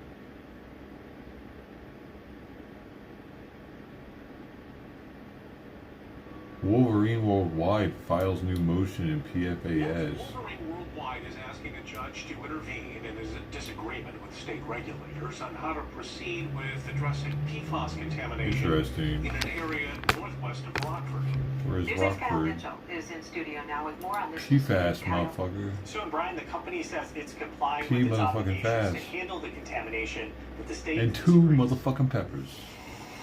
For residents in the Rockford area impacted by PFAS, the contamination has made a permanent change in their lives. Well, I live directly across from the House Street dump. I've lived there since '91, and we drank highly contaminated water. Oh shit. My husband died of liver cancer Damn. after drinking it for 25 years. Damn. I myself have had thyroid cancer and had my thyroid removed because of this. What the fuck? We continue to have health issues. But they don't know for sure probably that it's from the water, right? The co-chair of the Great Lakes PFAS Action Network, as she was flying to Minnesota to testify to state government officials about PFAS contamination and remediation. I see my neighbors struggle with this. I Oh, see damn. what it's done to our community. Wynn Stelz is concerned about Wolverine Worldwide filing a motion asking a judge to weigh in on a dispute with the state when it comes to addressing contamination of Area 19, a site northwest of Rockford between 11-mile and 12-mile roads. They said from the start that they are good corporate citizens, that they are very invested in our community. And part of being invested in our community means cleaning up the mess that you make. Can you sue the Cleaning city up the for that mess you shit? profited off of. And so Cancer. I was really hoping we had turned a page. A statement from Eagle reads in part, quote, Wolverine has always had the obligation to define the vertical and horizontal extent of PFAS contamination. This obligation has not been fulfilled. The company disagrees and says in the motion that it has complied with the agreement by installing groundwater monitoring wells in the area, sampling and studying drinking water, and funding the extension of municipal water service. A statement from Wolverine Worldwide says, quote, the consent decree approved by the court 6 years ago includes clear and well-established terms. Wolverine Worldwide believes it has complied with these terms, including with respect to delineation in Area 19. But Eagle disagrees and is asking for additional work to be performed that goes beyond the scope of the consent decree. Under the process outlined in the consent decree, we have filed a motion asking the court to resolve this issue. It's unclear how long it will take the court to respond to the motion. Sue. Soup. Peggy soup. Peggy soup. Body cameras.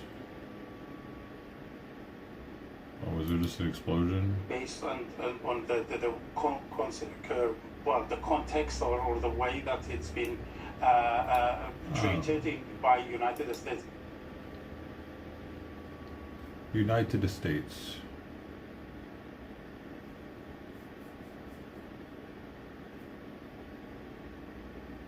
United, 6 service members.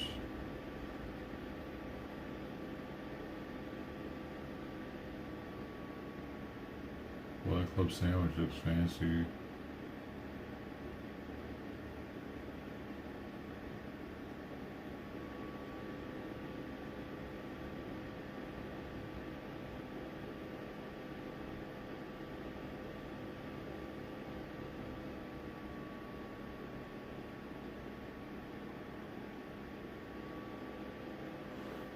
Didn't see any explosions. We're now in day 3 of what's being called Operation Epic Fury, and this map shows some of the sites that were hit in Iran. The U.S. and Israel have launched new attacks. And Iran and its allies are striking back against Israel, Gulf states, and targets critical to energy production. A 6th U.S. service member has been killed. Also today, President Trump is explaining his rationale, saying Iran was working on missiles capable of hitting the U.S. ABC's Christian Cordero joining us live from Washington today with an update. Christian. Colleen, Mark, good afternoon to you both. So the president hasn't set a clear timeline for this operation, but today Iran's government said the regime is prepared for a long war. In his first public appearance since the massive military operation in Iran, today President Trump shared the threat he saw in deciding to strike and kill much of the Iranian regime's leadership. The regime already had missiles capable of hitting Europe and our bases both local and overseas, and would soon have missiles capable of reaching our beautiful America. Earlier this year, the Defense Intelligence Agency determined Our Iran baby? was working to develop missiles capable of reaching the U.S. within 9 years. Regarding an imminent threat, sources tell ABC News Trump administration officials told congressional staff there was no known plan from Iran to launch a preemptive strike against the U.S. Still, the Pentagon says Trump gave the okay for the operation Friday afternoon. It was the right decision and an important decision for the safety and security of the world.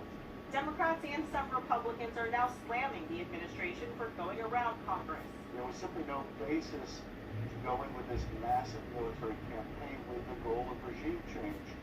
And the concern here is that we have unleashed factors in the region now that we cannot control. Trump has not specified how long the operation will continue or what the administration's ultimate goal is.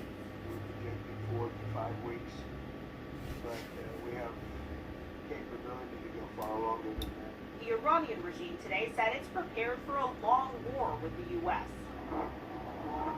An Iranian aid group says hundreds of people have so far been killed in the strikes. President Trump today paid respects to the American lives lost, offering a grim warning that there may be more.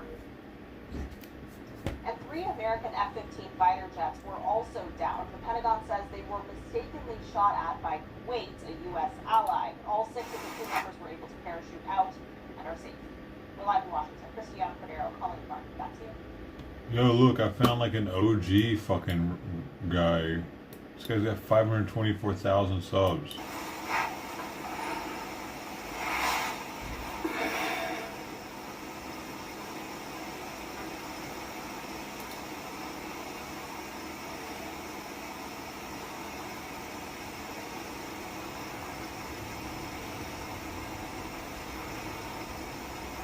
Hello YouTube, how's everybody doing up there today? Today's going to be a good video. I got my glass, got my hot sauce, love my hot sauce, What in the got my actual fuck? Pepsi, and I got these things. Yeah, I'll put these up first.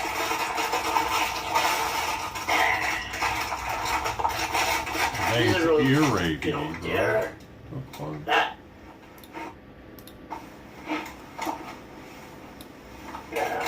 This is one of the OG guys. A little mildly, mentally special. Some of that in there. Hope don't pour too much. Having a little soda for the people.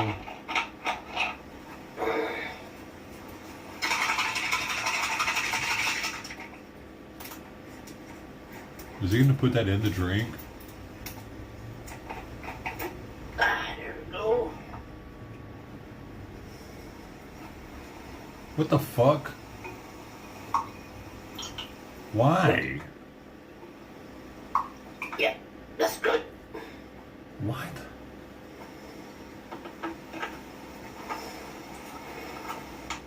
There we go. He likes that? Chips. He put chips in the fucking Coke.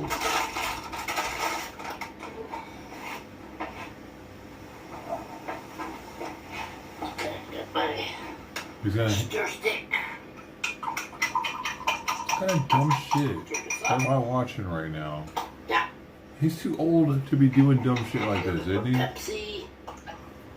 There we go. Okay. I'm gonna try the chips first.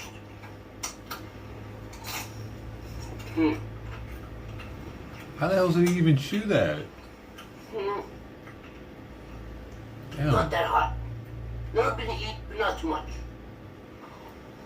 God, dude, I don't think I would ever want to eat chips again if I had that fewer teeth. They're really not that hot. I mean, a little bit hotter than barbecue, but whatever. He's chewing them with his tongue, bro. Now my drink.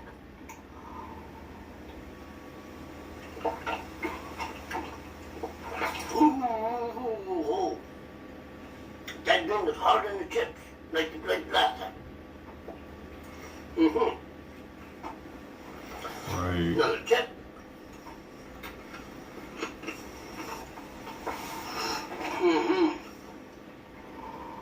I like to see the sodium content of that drink. Wow. Holy. One more chip. Bro, he's related to that other dude with the crooked eye, I think. I think what Dorito should have done, instead of using jalapenos, is they should have done using a ghost pepper or some kind of a sriracha sauce. Fuck it, You know, just something like spray, that. just spray capsaicin on them bitches. So yeah. Cheers, you took. Doritos, just make a capsaicin chip. It's just hot with no flavor. Wow. For this guy. Okay, that was a short video. Thank you for watching. And have a good day, everybody. Well, yeah. Cheers. I'll finish this off screen. Yeah, sure you will. Bye. There's no fucking way he's finishing that drink, dude. I'm smarter than that. I was waiting for him not to finish it, actually. I was like, there's no way he's going to drink all that on the camera, dude. If he doesn't do it on the camera, he's not going to drink all that. And there he goes. Bye, buddy. You're a fraudster.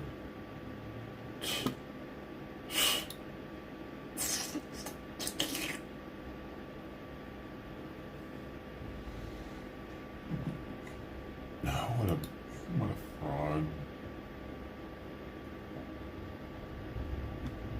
I bet those aren't even his real fake. I mean, those aren't even his real not having teeth. You know what I mean? Like, he's got like a fake mouthpiece in to make him look like he doesn't have teeth. I've seen those before. They're made out of wax.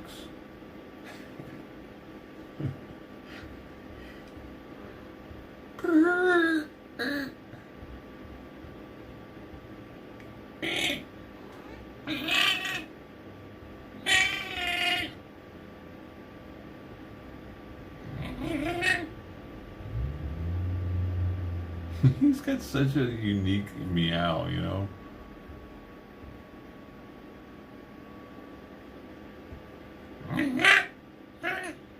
That's what it sounds like. Sweet Pea's like... Sweet Pea sounds like a cat. Sawyer sounds like he's an old man, but in a kitten's body.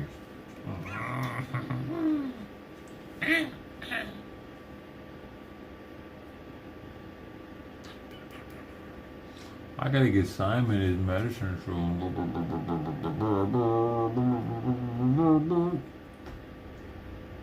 Sorry, so I'm petting Sawyer right here. I'm not touching myself.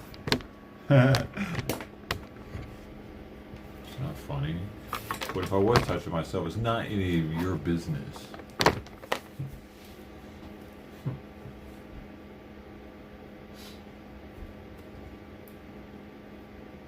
mean, maybe it is since I'm streaming. Dude, he has a video that has 3.4 million views. That no tooth having motherfucker. Look at this. 3.4 million, 235,000 upvotes.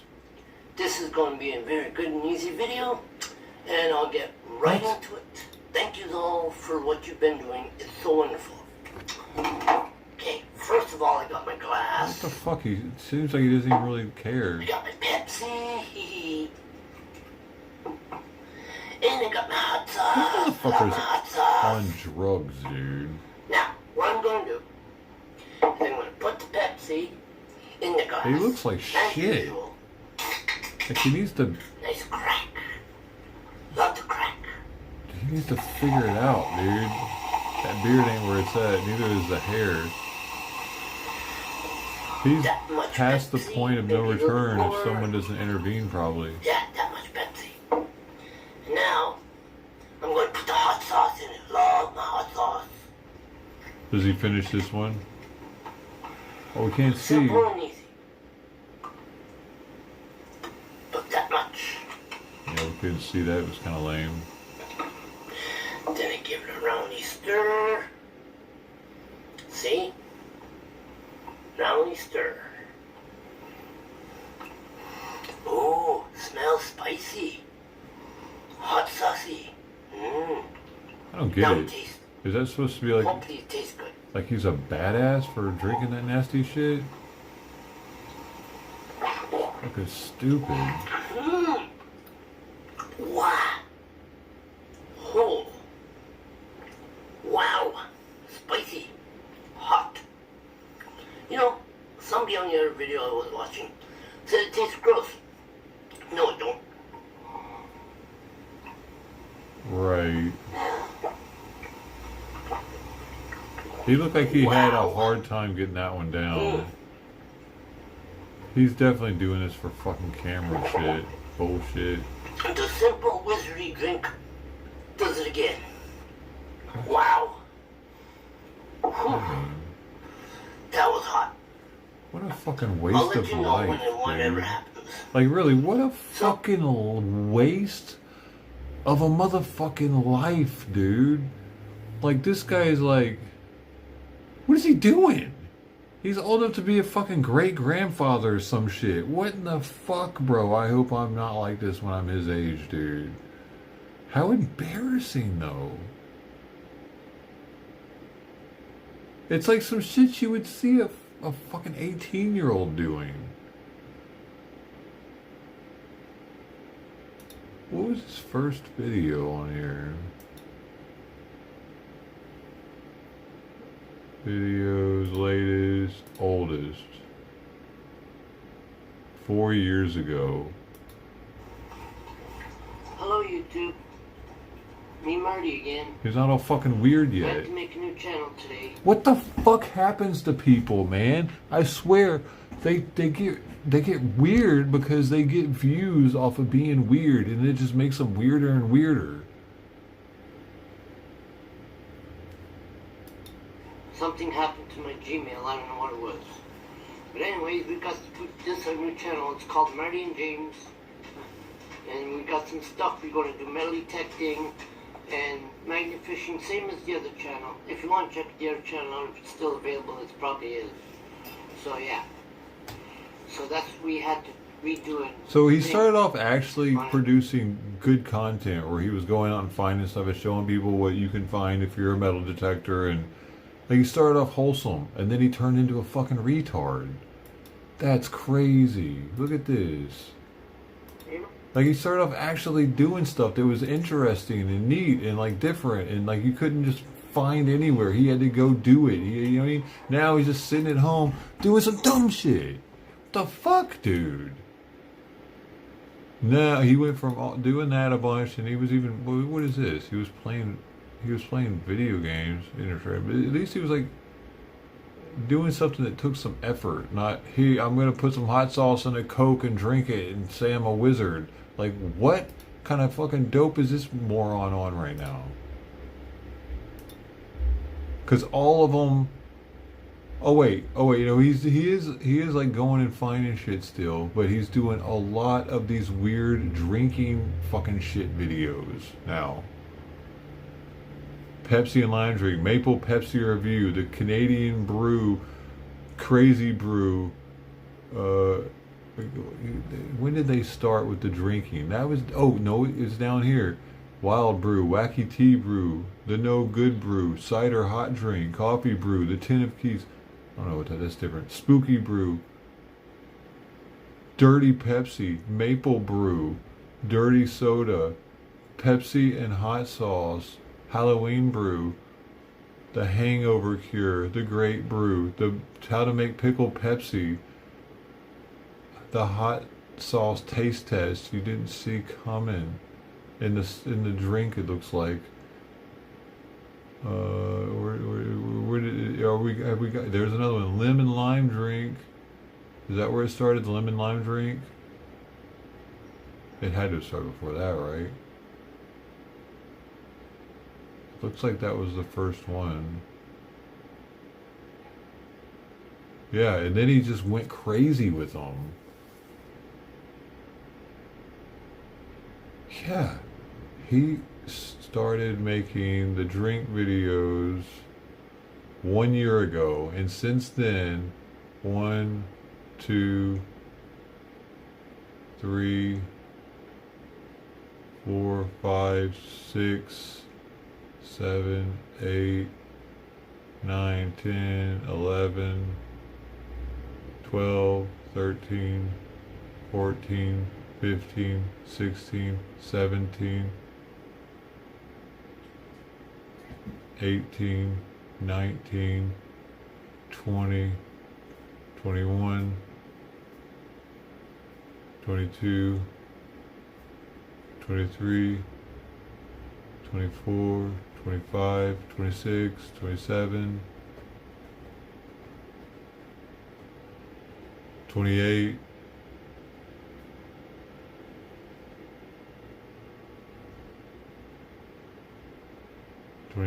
29, 30.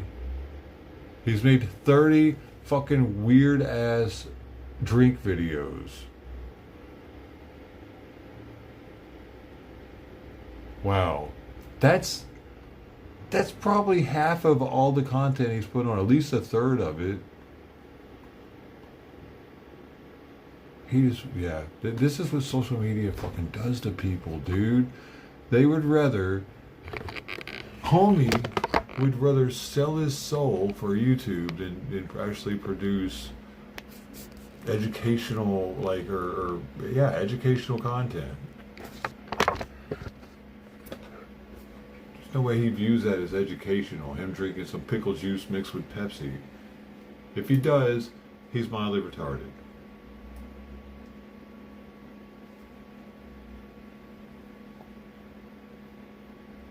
He's probably like, yep, tastes like pickle juice and Pepsi. Thanks, guys. See you later. Whoop. Tastes like pickles and a Pepsi. Who would have thought? Come on back for the next one now, you hear?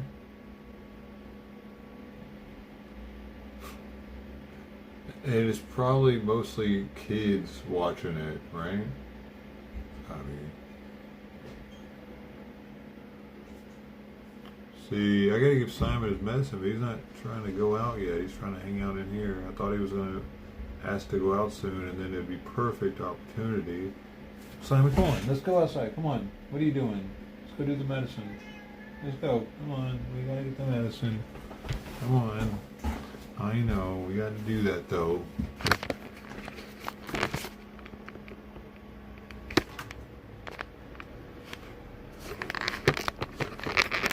He knows that what I'm saying when I say that. Let's go.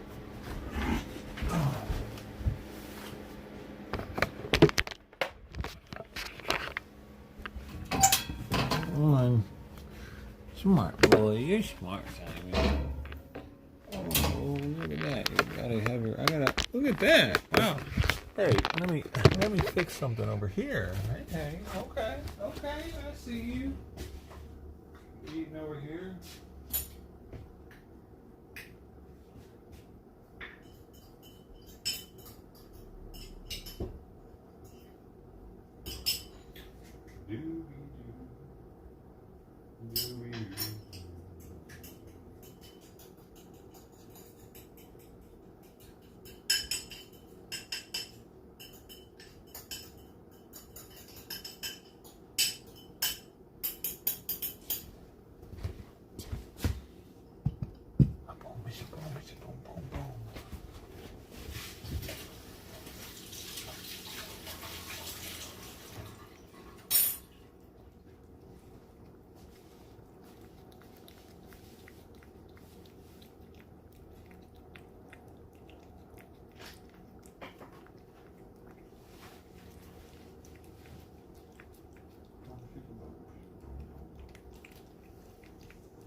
job. Yay. Yummy.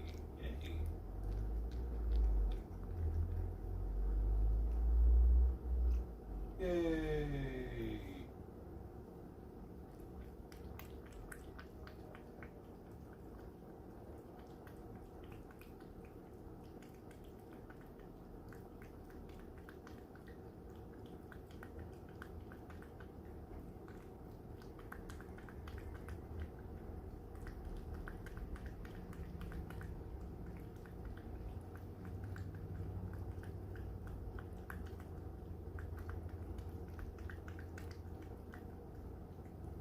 Yay! Good job, Simon. Good job, buddy. You ate so much right now. That's so cool. Dude, bro, holy cow, that was a lot. That was way more than I was expecting. I thought he was done. First time I said yay. He had a cheerleader, so he kept going.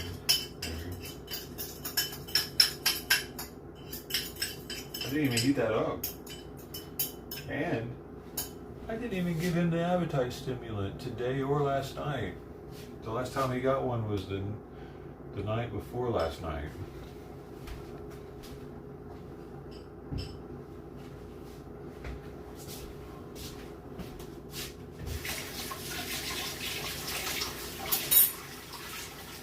Maybe he was borderline fatty liver disease and it was causing his appetite to sway, and he's snapping out of it because the doctor did say that his liver values were a little concerning, a little elevated, but he wasn't majorly concerned over it. Oh, I gotta give him his meds real fast. Don't forget that. Hey, some cats can't. You have some. What?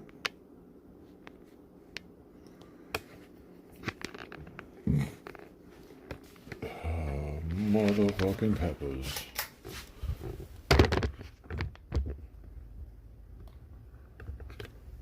Motherfucking peppers.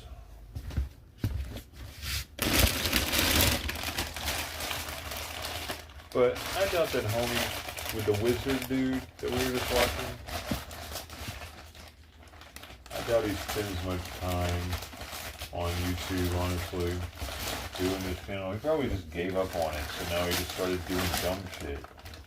I have the feeling.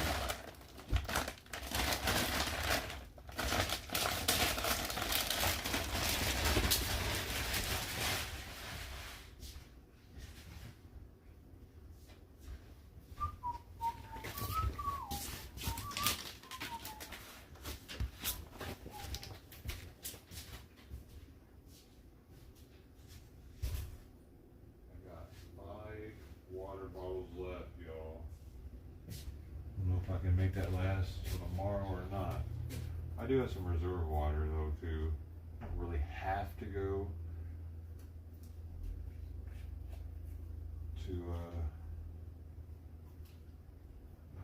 to Costco today.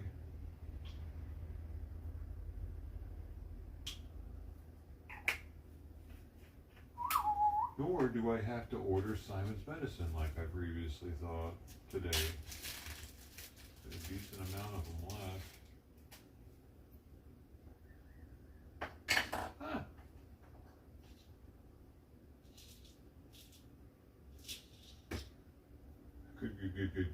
Good. Oh, and, guys, I actually had more paid off on my loan than I thought. It's down to 34 already. It's already down to 3,400. Yep.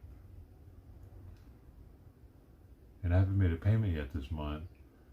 So it's going to go down to like 27 or something this month.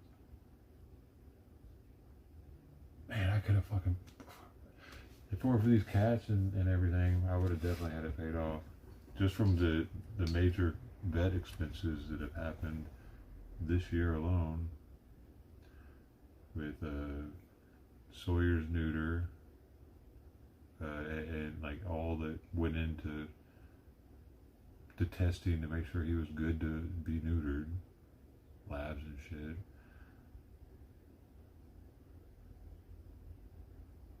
Simon stuff. I don't think Sweet Pea's had to go to the doctor yet this year, but we got that dental that she's got to do eventually.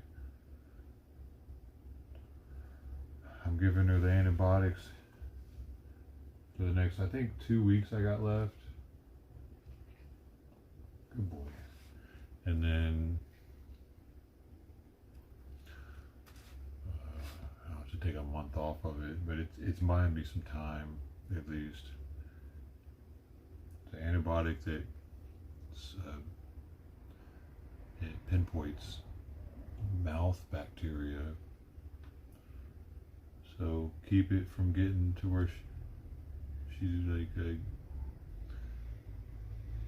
any teeth are getting loose or anything like that. That's the main thing. Keep her from having to lose any teeth.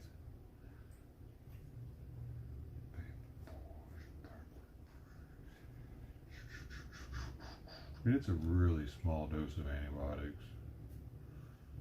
I just gave him right now some Plavix. It keeps his blood from clotting.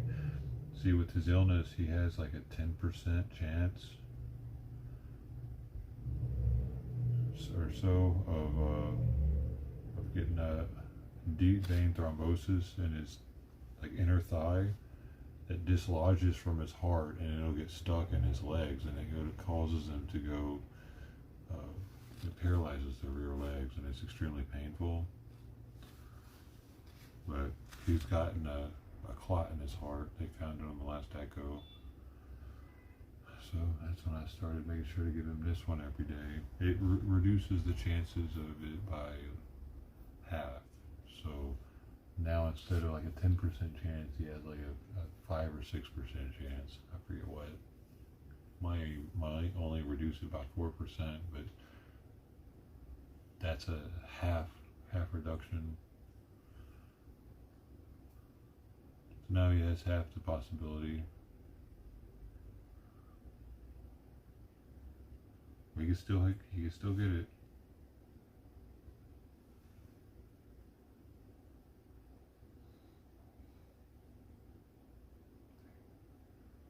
Hey.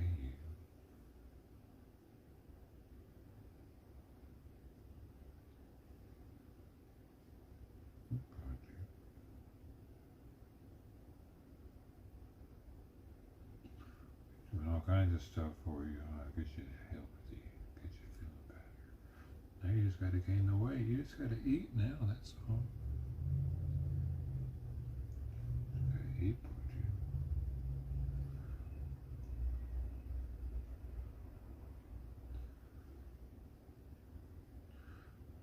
I don't know if this kind of appetite's gonna keep up though, because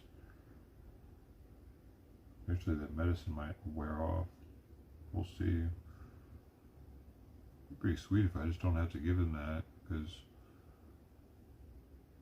I'd rather use that for when it's extremely, like we really need it. Because ineptence or lack of appetite is a good sign that something isn't right. And if I'm making him have an appetite, then it gets rid of that clue that something's wrong.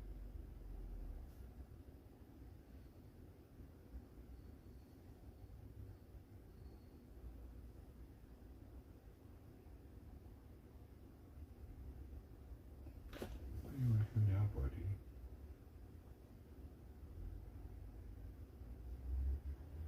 Oh, you boy.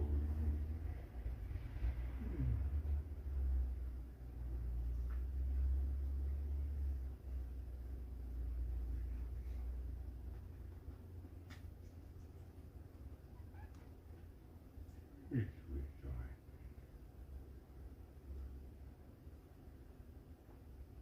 I wonder if he's feeling better. He might really be feeling better just from thyroid getting back into check. Maybe he had water on the lungs.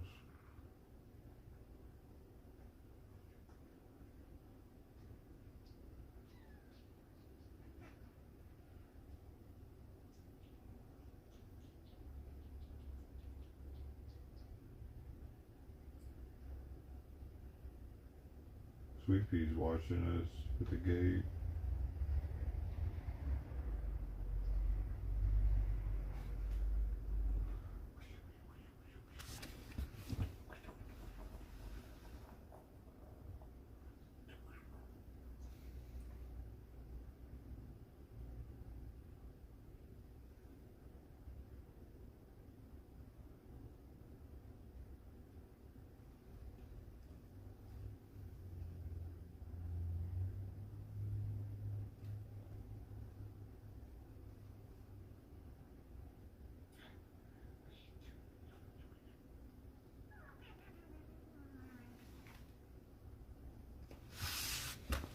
You trying to rub your butt on me, and sometimes I don't know, Bordy.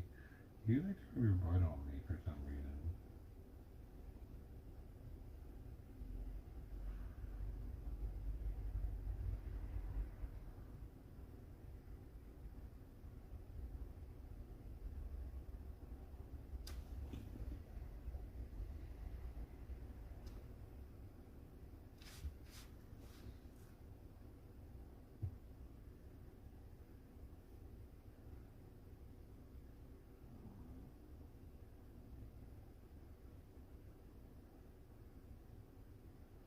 Shoulders still feel very skinny, same with his back legs, but his ribs got a little more pushing on them.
Come here.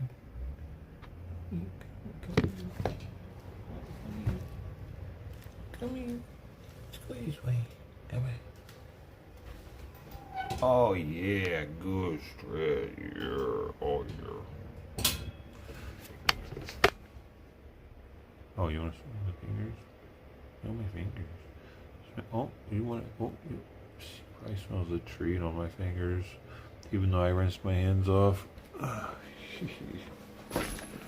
didn't know you soap, so you can probably smell the oils. You smell the oils too? Yummy. Yummy. Yummy. Can I have my seat back? Yeah, you're all about smelling today. Come here. Oh, you're heavy. Come here.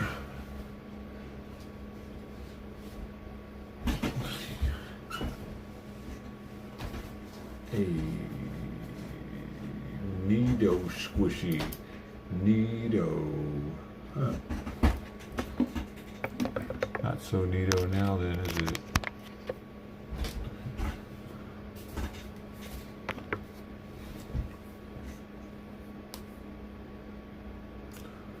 Best buds, yeah. Hey y'all, new to the channel. Does this guy have what? Pippin. One payment at a time. Yep.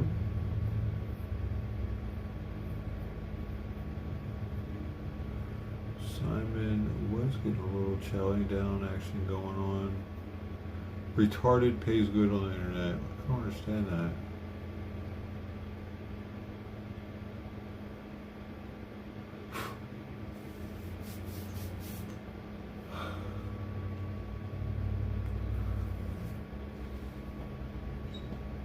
Oh, I found another one. New video. The rest of these leftover pickles. Oh, I found this guy a while back, actually. Sandwich, dill pickles. I don't actually find them, they find me. YouTube is like, oh, by the way.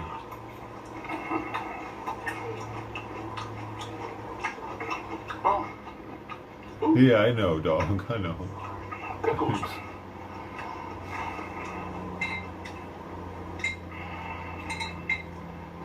Kind of like pickles.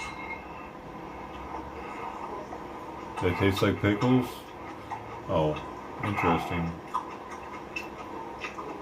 It's exactly what I said the other dude says about his soda pickled concoctions. It tastes like pickles. How many fucking views does this shit have, dude? 512,000. Fucking, are you fucking kidding me right now?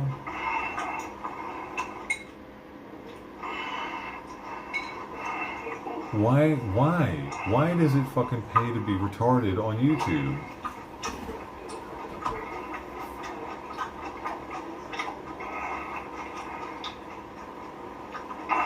I really don't get it. He's not even live streaming this shit. Like, he's just... He could have done this like 10 times trying to make it perfect, for all we know.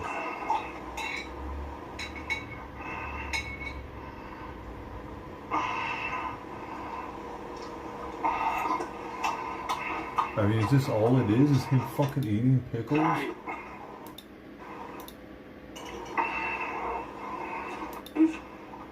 Oh, he downs the juice? Pickle juice. Right. Drink a little bit. If he downs the whole thing, it's fucking absolutely ridiculous. Pickle juice is good though. Like, I used to drink pickle juice, but I definitely wouldn't drink the whole thing of it, because that's just bad for you. For no reason.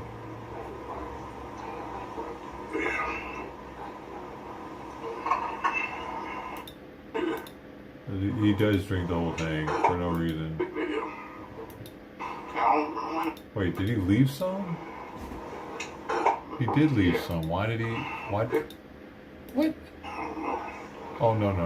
He left a lot. Pickle. I want to know the brand is fast. He left a lot of juice, actually. Yeah, no, you can see it over his finger. Yeah. I can eat the pickle, but I can't drink the juice. But yeah, it was a quick video. I don't get it. Can he normally drink the juice? Pickle sandwich chip video. Yeah. What? I don't want to rate it. It's alright, but yeah. He called it a dill pickle sandwich video. Yeah. So this guy probably didn't start off doing stupid shit either. Let's see. Maybe he did start doing stupid shit. I'll be reviewing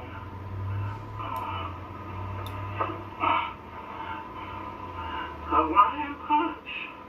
Why? He fucking one day just decided he wanted to review Hawaiian Punch and that was going to be his YouTube debut. God, dude, that's fucking stupid. Get a cup right quick.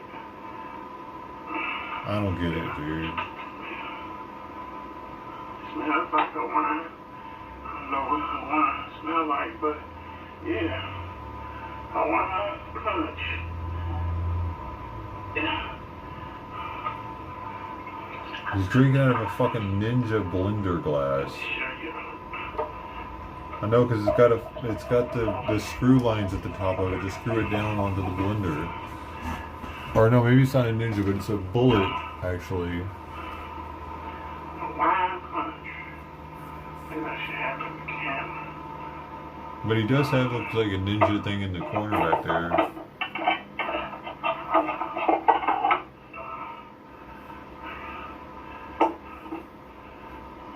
And he's fucking morbidly obese.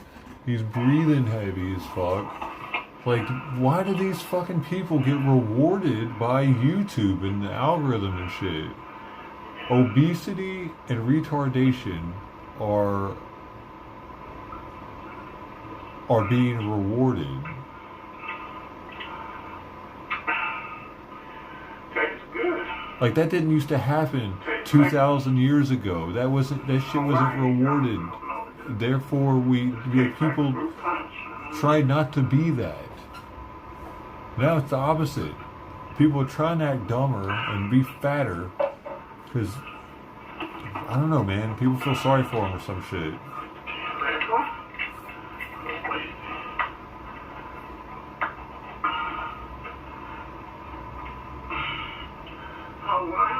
Did he just drink that whole fucking 2-liter? No, he just had one glass. I'm tripping. I thought he was about to, like, I thought he was like, I'm done with that one, now we're gonna drink this one. No, he's just showing it. Okay, man, that's pretty good. Got vitamins for you. Right. Yeah. It's good. You should get some. I want to contribute. Right. How many views? How many views? 100? No, 11,000. I thought that said 111. Save for comments. Very interesting. They're all just. And Duck did win.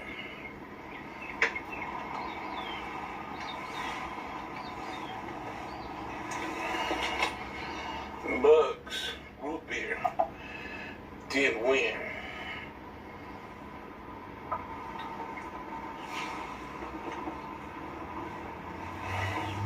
But Barks, root beer, did win.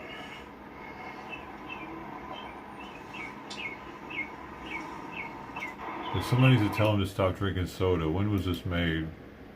1 month ago. Stat! Tell him! If he hasn't already, stop it. You fucking idiot. What is this? Hi, buddy. Well, this is someone I've never ever seen before, ever. The other two from today I had seen before. This guy, I haven't. We have been recommended another fucking Tard reviewer with 106,000 motherfucking subs. With 2 fucking peppers. Motherfucking peppers. Yo, Nathan. Is I, Kyle. God damn. Someone. So here's my food review. I'm having a nice hamburger. I don't get it. I'm just trying to get it right now. I'm doing research. With French fries with cheese.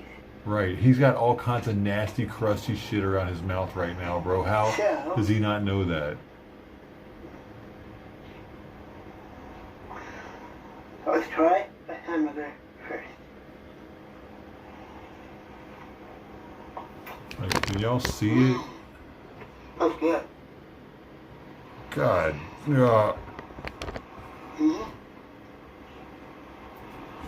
Y'all can't see it unless I zoom in. One more try. On that.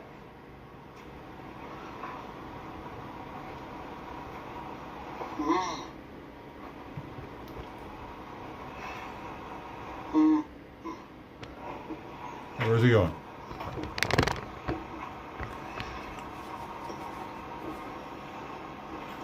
My mom made this burger last night. Shit. Right. God, dude, why aren't parents like... Here's my drink. Orange, cream, sparkling water. Like back in the day we used to have insane asylums, now we just gotta have YouTube.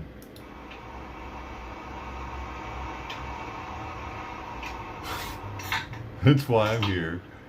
I would normally be in an insane asylum.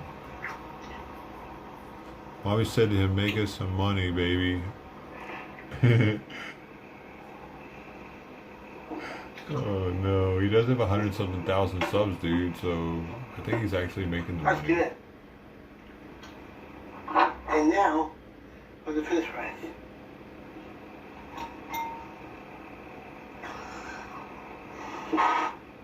He's got Down syndrome, right? Or is it fetal alcohol syndrome? Which guys do you think it is? He reminds me of Outlaw, dude. Shit, bro. I'm in now. And comments below. Down here. He's got really short fingers. What does that mean? Kill. I always remember. Okay? Downs? That's what it means with the short fingers? So, don't you forget to subscribe. Okay? Yeah, but you gotta wipe that shit off your mouth or something before I'm gonna sub ever. If this is a new video, he's got to learn how to do that. That was 3 months ago, so if he hasn't learned yet, let's see how far back this goes. Hi everybody. Kyle here. 3 years How are you ago. doing now? This is my ASMR video. ASMR, is this gonna be him Put chewing? you guys down right here. Okay? What? The fuck? Including you guys. Right here. So, right back here is my sandwich. Today's sandwich is going to be having grape jelly. First, on here, like this. I can't believe, like, he left this up sideways, actually. About Got some peanut butter. I put this on there, put that on there. Bada bing, bada boom. Here's meat in the sandwich. So, There's this and on. now I'm getting ready to do my lunch. Like, share, subscribe, thank you. Huh.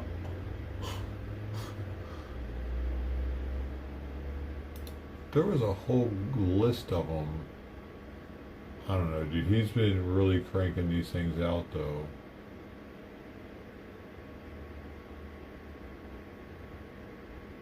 Jeez.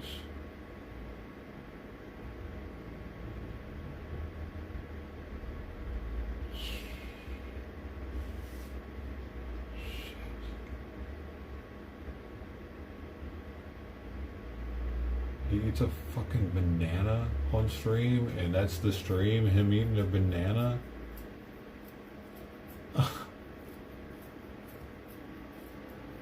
I'm surprised that doesn't have more views from freaks. They're like, yeah, I always wanted to get a retard to suck me off, boy, yeah, yeah, boy, yeah, yeah. Boy. I don't know why I have them sound like rednecks. It's like, they're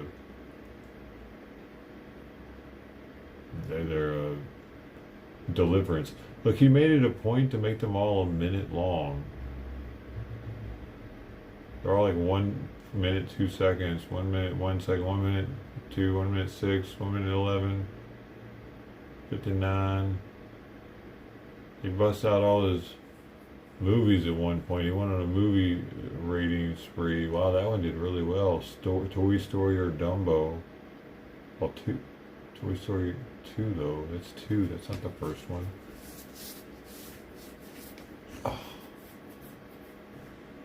Oh, he did that for a while, dude. He was like a movie rating Siskel and Ebert over here for like 50 fucking videos, minute long quick ratings. They're all kids books and movies and shit though.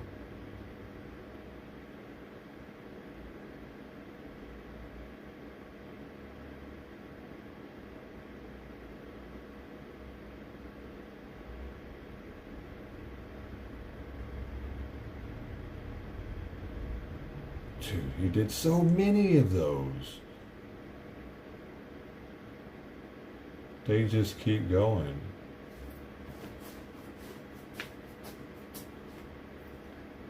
Grover from Sesame Street. Hold on, man.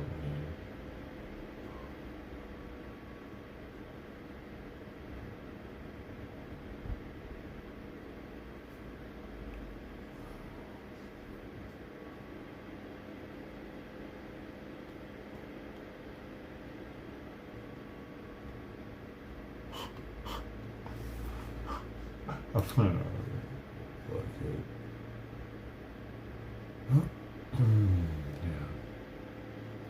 Oh, here's another one. Hey, for Jack in the TV box. I recommend you never try this at home, at your friend's house, or in public. I have a bottle of water here, and today I'm going to try to drink it as fast as I can with a time of 3.50 seconds. And I'm going to time myself Okay, here we on go. my phone. Wait, when I 44 start my seconds? timer, What? my That's stopwatch, whack. I thought he was going to do it in like 3 seconds. that's when I'm going to go. So, That's so fucking slow, dude. Fuck out of here. Okay. How many views does this have? 2.3 thousand views. This guy, God, dude, what are we doing? This guy, bottles of water. Well, this guy says this time he does it in 3.5 seconds. Jack in the TV box. Come on, Milford, let's get this thing in you. I have a bottle of water here. I have a bottle of water here. All those in 3.5 seconds? I have a bottle of water here. What's happening? And I can't dip only don't with the time of. That's not fast enough, dude.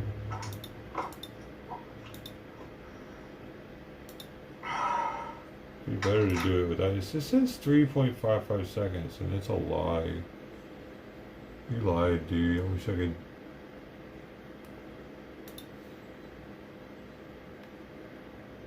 I frown on you.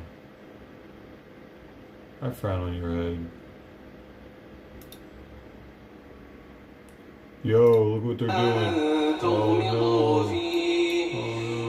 Oh no. They're doing it.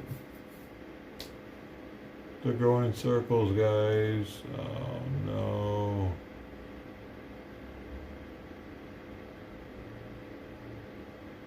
It's something to watch out for. I think they always go in circles every day. So, not really. Oh, USB-1 bombers have been deployed. Get some.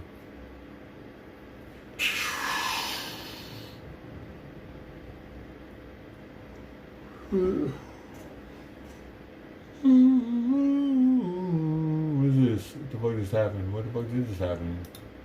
We had a jet shot down, and apparently it was like a Kuwait-friendly fire. Yeah, what's up with that? I don't know exactly like why this happened or what the reason was. We'll find out, motherfucker. Apparently they massively fucked up, Okay. and somebody had their 3 of them got shot down. Was all 3 of them friendly fire? There's no way. I know one of them was shot down by friendly fire, but I have no idea. This is one of the most humiliating defeats the United States has ever suffered. Wait, what? What is this person even talking about? Who the fuck is Nick Kruss? Say. What do you mean? Who is this guy talking about? Oh my god. 3, yeah, it was. All friendly fire. What? Damn. Why?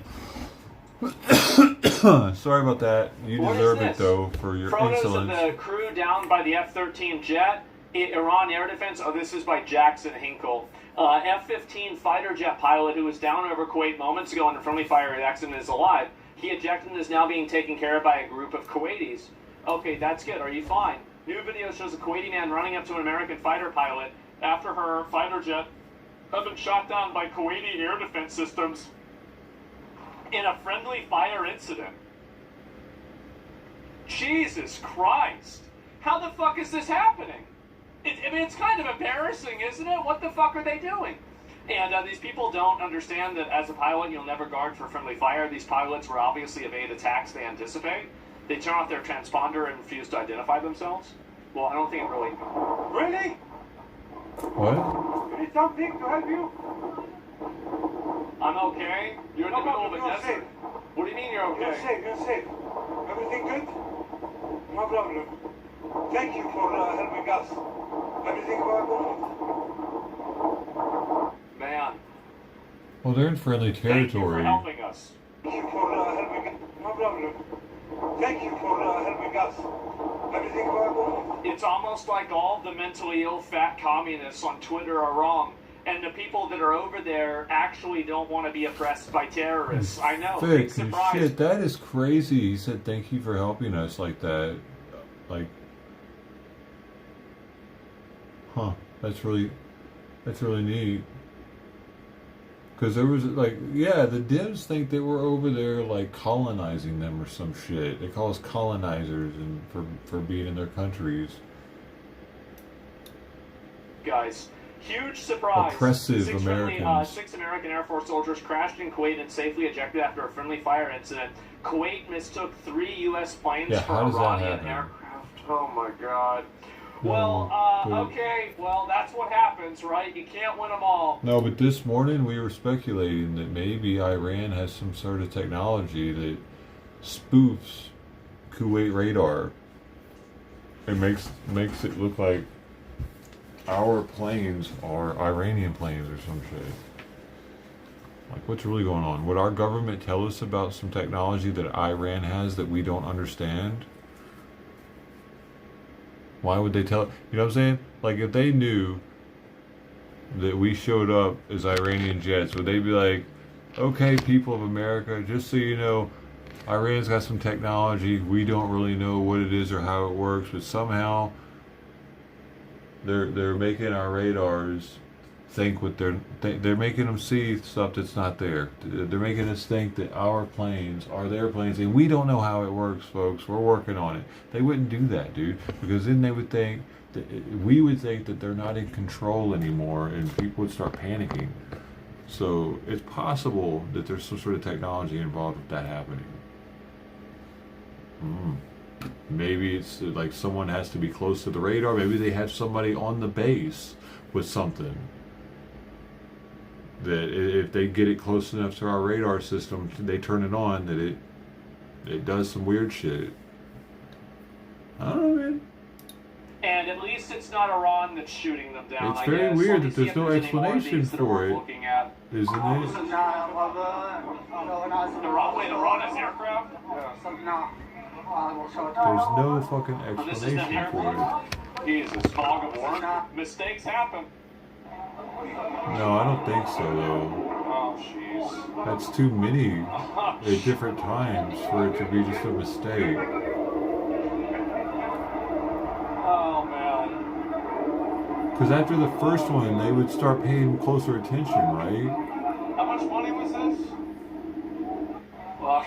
What if the aircraft signal was masked to look like Iranian? I don't understand. Can't win them all, right? I mean, that's what I'm saying. That the signal somehow was duped on the system and made to look like an Iranian plane, so that we would shoot our own planes down, and then we wouldn't know. Oh, I see what you mean. So that like now they can fly in because we don't know what's what.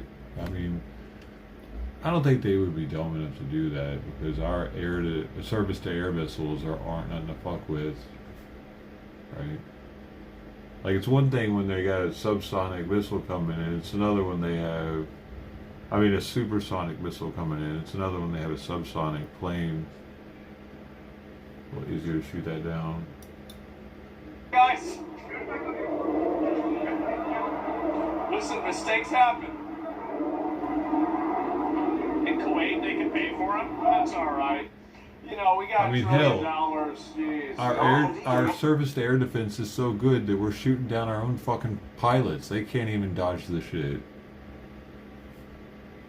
That's Kuwait's air defense. They're not even shooting the U.S. equipment to shoot them down. So we got better stuff, I would think. Oh, Jesus, Hopefully. guys. Hopefully. Oh, man. It's not looking good. Unless we give them the same stuff we have. Oh, no. U.S. #1. Yeah, right, guys, for sure. And I guess maybe it seems like Kuwait #1, U.S. #2. Dramatic video of the U.S. Air Force falling out of the sky after being targeted by Kuwaiti Air Forces. Jesus. And there, jeez. Fuck, man. And nobody died? Oh my god. Well, oops. I wonder why they didn't, like, dodge it. How much is one of these planes? Why is Yeah, how much Kuwait is one of these? 3 for 3 though on it? Why wasn't one dodged at least? $90 million. We got you guys 3-0. Yeah, right. Yeah, good shot, guys. And that's an extraordinary claim. So wow. I don't know if really this is it. Let me go back. I'll pull up some of the other posts about this. So yeah, there's this. Ah, Jesus, man. This doesn't. Yeah, it doesn't look great, does it? And so they pay for the new ones. I don't know. Jet pilot in Kuwait after an emergency ejection with the fighter jet was shot down in friendly fire incident. And it looks like everybody is fucking dude. Guys, listen, if she's flying the fucking jet and she got shot down by the other guy, it's not because she's a woman. 2 men got shot down too, okay?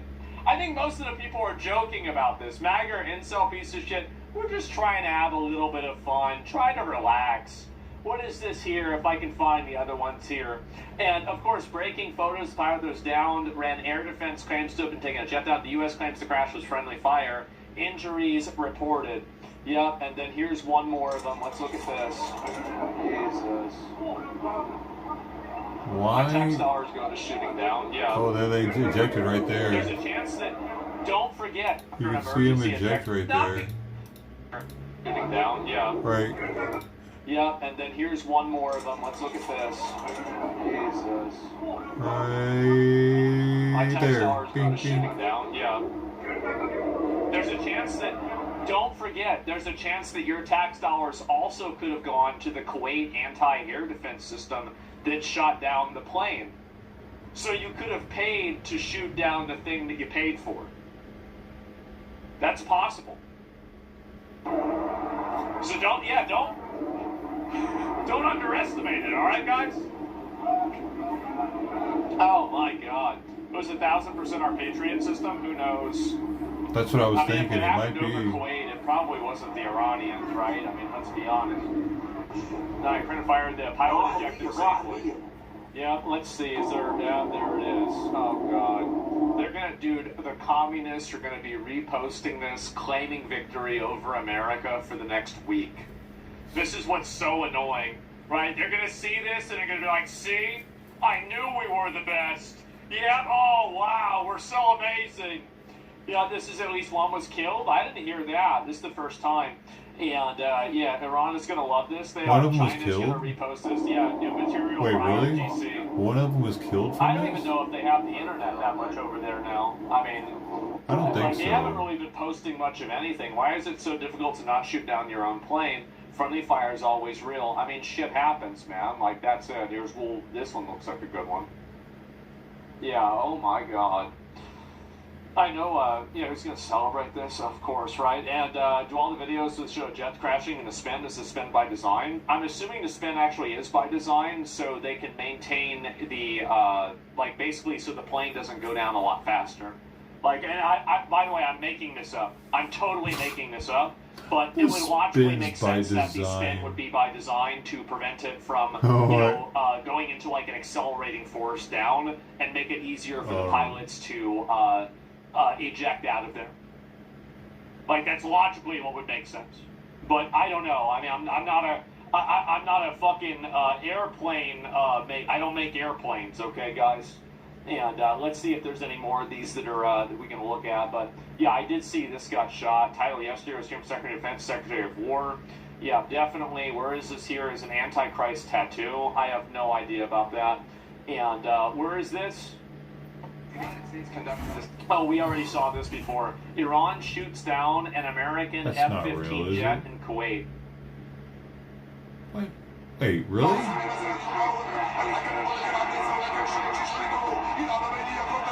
I told you, by the way, I told you that they were going to be doing this. I don't think this is real.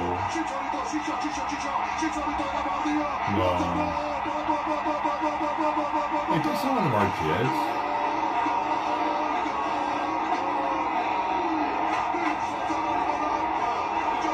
It looks like AI.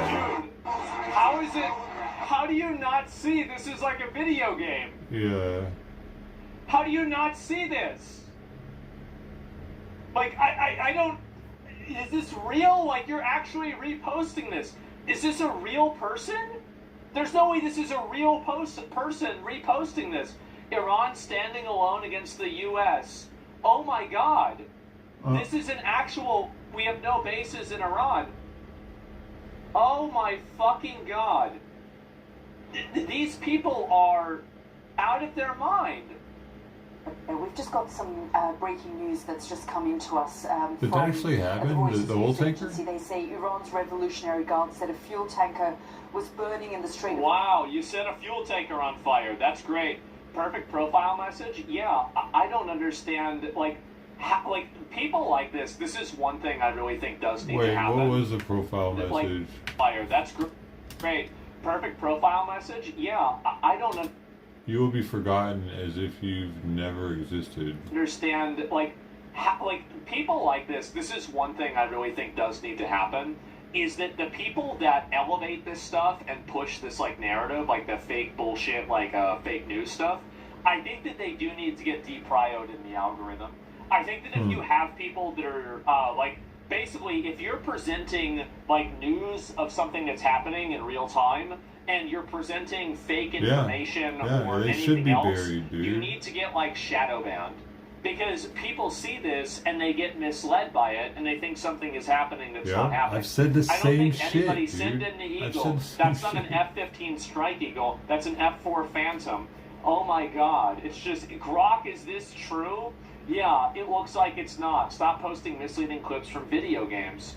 Again, well, they wouldn't be posting here. Do you want to know the reason why they're posting misleading clips from video games? It's because they don't have anything else. They don't have anything else they can post. So they have to stick to video games because nobody else is taking it seriously. I mean, there's shit to post.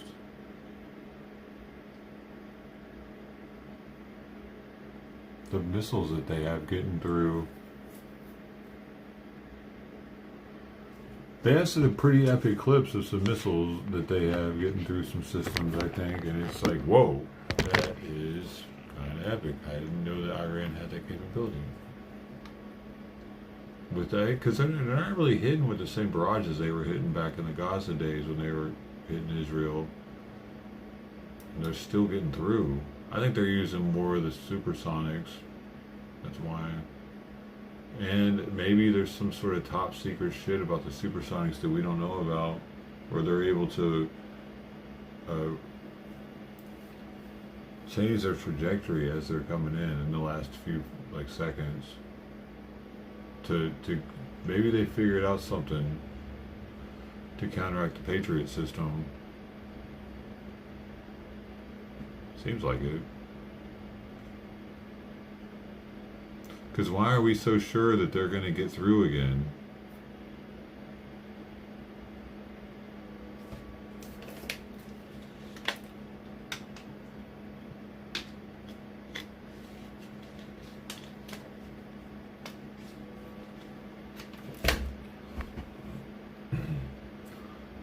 Could be another country in a region that may have helped in the downing. Yeah. It could have been somebody, while the guy was doing his thing with the button to press the missiles, somebody could have come up behind him and shoved their thumb up his ass, and he could have slipped and went and pressed the button all 3 times.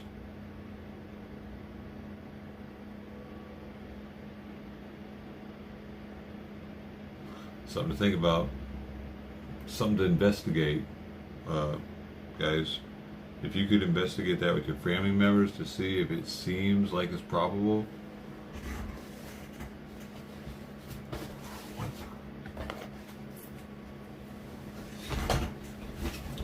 Ah, dude, my quadriceps. Hey, what are these?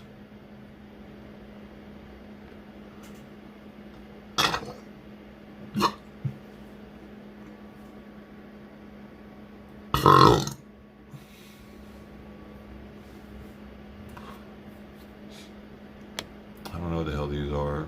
I don't know. Boom.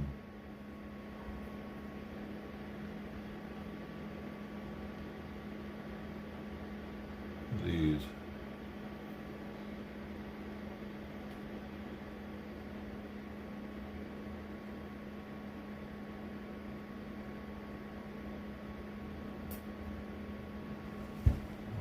Money.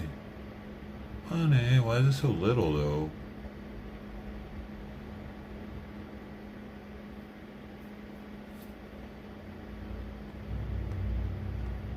How do I get rid of this shit, man?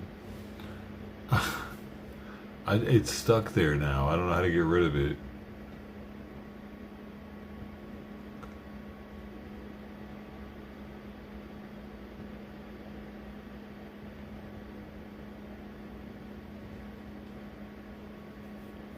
I don't know how to get rid of these motherfucking things. They're gifts, apparently, dude. What have I done?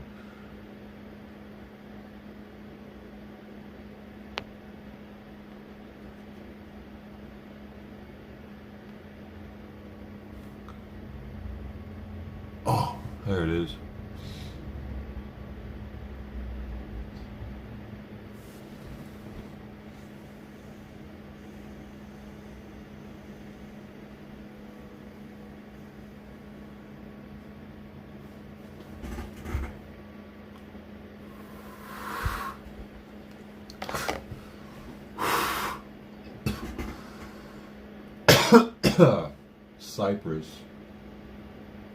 Cypress Hill.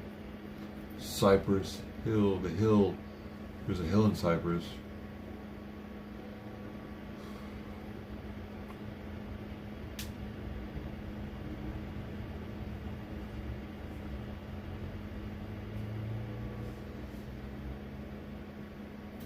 There could be more than one hill there.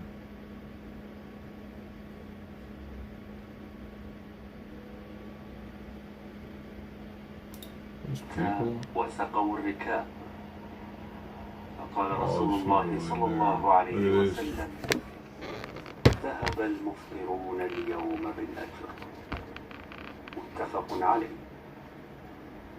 قوله الركاب أي الإبل Allah Akbar.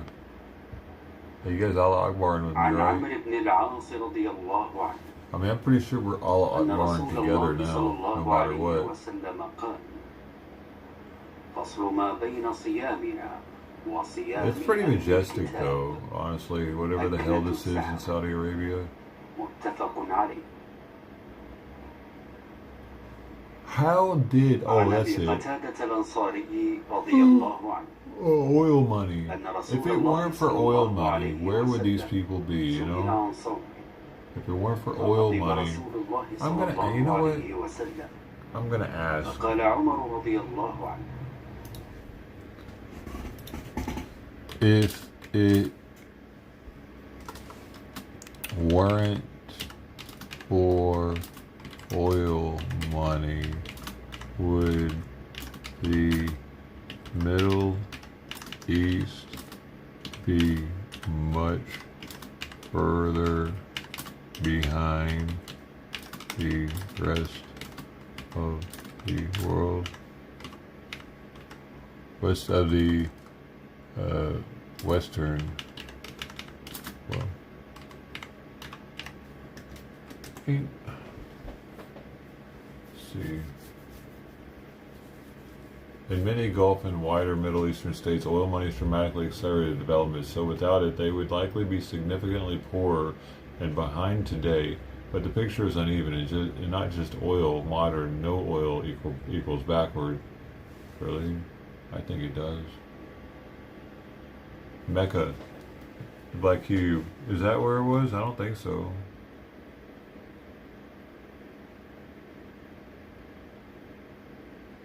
Once commercial oil was found, Saudi Arabia in 1938, oil revenues quickly became around 95% of their national income and financed massive development programs and the shift to a modern industrialized society. Yeah, I think that's yeah. Wow.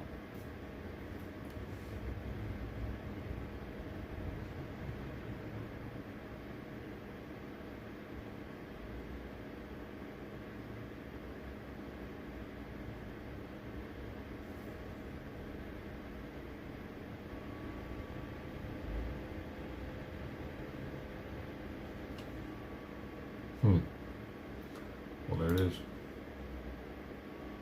To Washington to meet with the Vice President J.D. Vance the day before hostilities began. He also publicly said how close the negotiations were. These are both very uncharacteristic of the Omanis, who've been very effective mediators. The fact that they were very public to this degree shows how concerned they were about the possibility of war, and explains their actions. Gordon, it's always great to get your thoughts. Thank you so much. Gordon. Thank you, my pleasure. Now, Israel has carried out a new wave of strikes in Iran in the past hour. Let's go to Tawhid Asadi. Israel is an expression of outward expansion and settlement, much like that of Manifest Destiny in the U.S. It calls on the Zionist movement to expand and settle all land from the Nile to the Euphrates, encompassing all of Lebanon, Jordan, Palestine, parts of Egypt, Syria, Iraq, Saudi Arabia, Kuwait, and Turkey.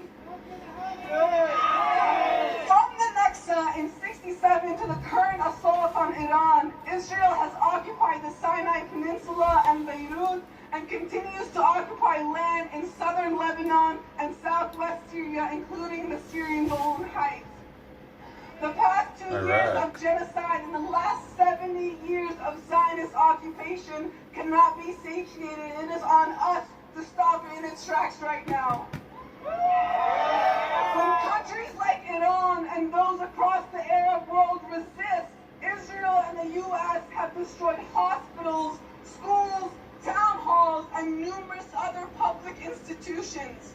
Yet several Arab governments have joined the U.S. and Israel in their plan to occupy and seal Gaza through the Board of Peace, hoping to gain financial and military support. Shame. But as history tells us, Arab governments normalizing with Israel and the U.S. are setting the stage for their own people's death and displacement. This past weekend alone, we saw hundreds of people marching through Georgetown waving Zionist and pro-Shah flags, thanking Trump for booking Iran. We saw people online telling us to listen to Iranians only to justify American missile raining down death and destruction. But we know, as students of history, that the U.S. and Israel have no interest in liberating the Iranian people. That's right. The U.S. seeks to violate the sovereignty of Iran, much like it has done and continues to do in Venezuela, Cuba, Iraq, Iran, Puerto Rico, the Philippines, and so many other countries. Shame! As people in the heart of empire, we have a unique obligation to end unified Zionist U.S. violence. And that's why we have continued to launch a campaign against the Virginia retirement system to divest over $300 million in 14 weapons manufacturers. Talk to somebody from BYM to get organized to endorse and sign the petition. Man awarded with Medal of Honor for courageously monitoring Iran war effort. Embargo. Because Okay. we refuse to let our hard work earn tax dollars fund endless wars and kill our people back home. In the end, all attempts at stopping resistance to Zionism and imperialism will fail, and the Palestinian struggle will endure. Because it holds the truth within the hearts of Arabs, that has looked in the mirror that is Palestine and has seen a reflection of themselves, that their oppression is our oppression, that their struggle for liberation is our struggle for liberation.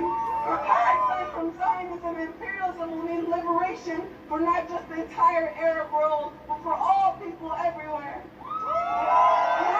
Justice, you say how? We want justice, you say how? Arms embargo right now! Arms embargo right now! We want justice, you say how? We want justice, you say how? Arms embargo right now! Arms embargo right now! Arms embargo right now! Arms embargo right now! Arms embargo right now! Arms embargo right now!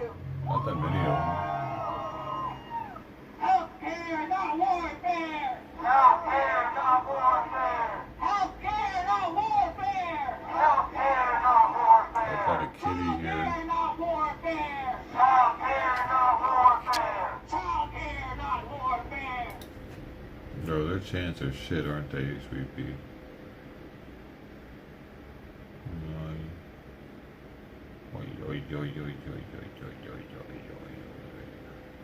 Sweet Pea, Sweet Pea, Sweet Pea. Where you going?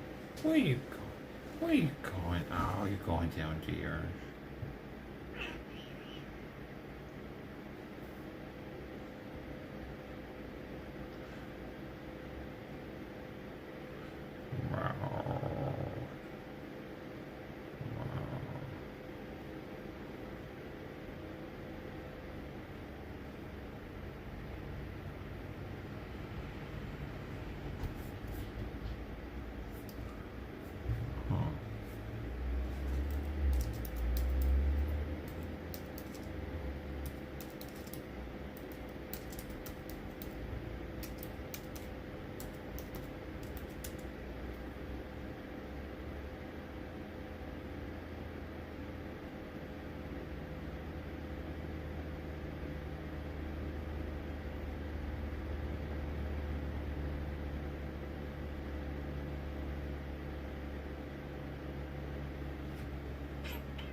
What is going on out there?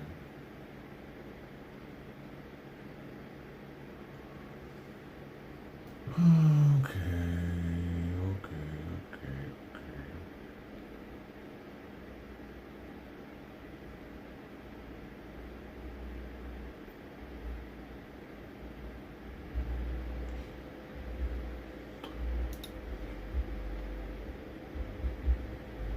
To do is conquest Oh, they're done for chanting. profit. Every single one of them. There is no such thing as a progressive candidate that can fix the Democratic Party from the inside. That's right. There is no such thing as a moderate Republican who has a conscience that will stop his party from bombing children. That's right. We need to understand that this entire system that this country is founded on and every foreign policy that they enact is all in the service of conquest for profit. So the bombs falling on Iran the past few days on these people of the theocratic authoritarian state. But the first places they bomb are girls' schools. There hasn't been any proof of that, though. They tell you that they're having to stop Iran from getting a nuclear weapon. But Khamenei himself declared that it is against Islam for the nation to build a nuclear weapon. He himself said to his own people, don't you build a nuclear weapon because Allah will condemn us all. He was just saying that. I understand that among us leftists, It was all talk. the topic of religion is a little tricky. So let me say this to you. If you are an anti-imperialist and self-determination matters to you, then our job is to deal with these bastards here. Our job is to deal with the Christian fascists, the Islamophobes, the misogynists, the child traffickers, the child rapists, the child equalizers, who will lie to you about the reasons they are bombing brown people who worship another God they think. They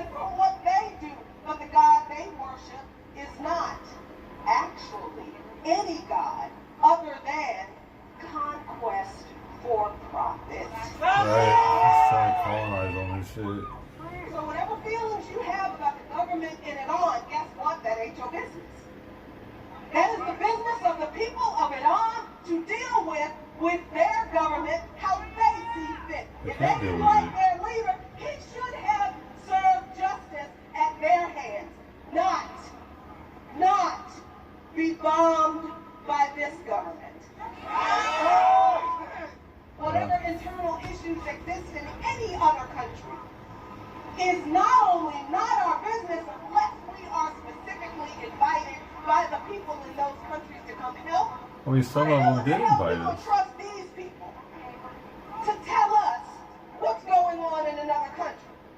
They won't even admit that there are political prisoners in this country.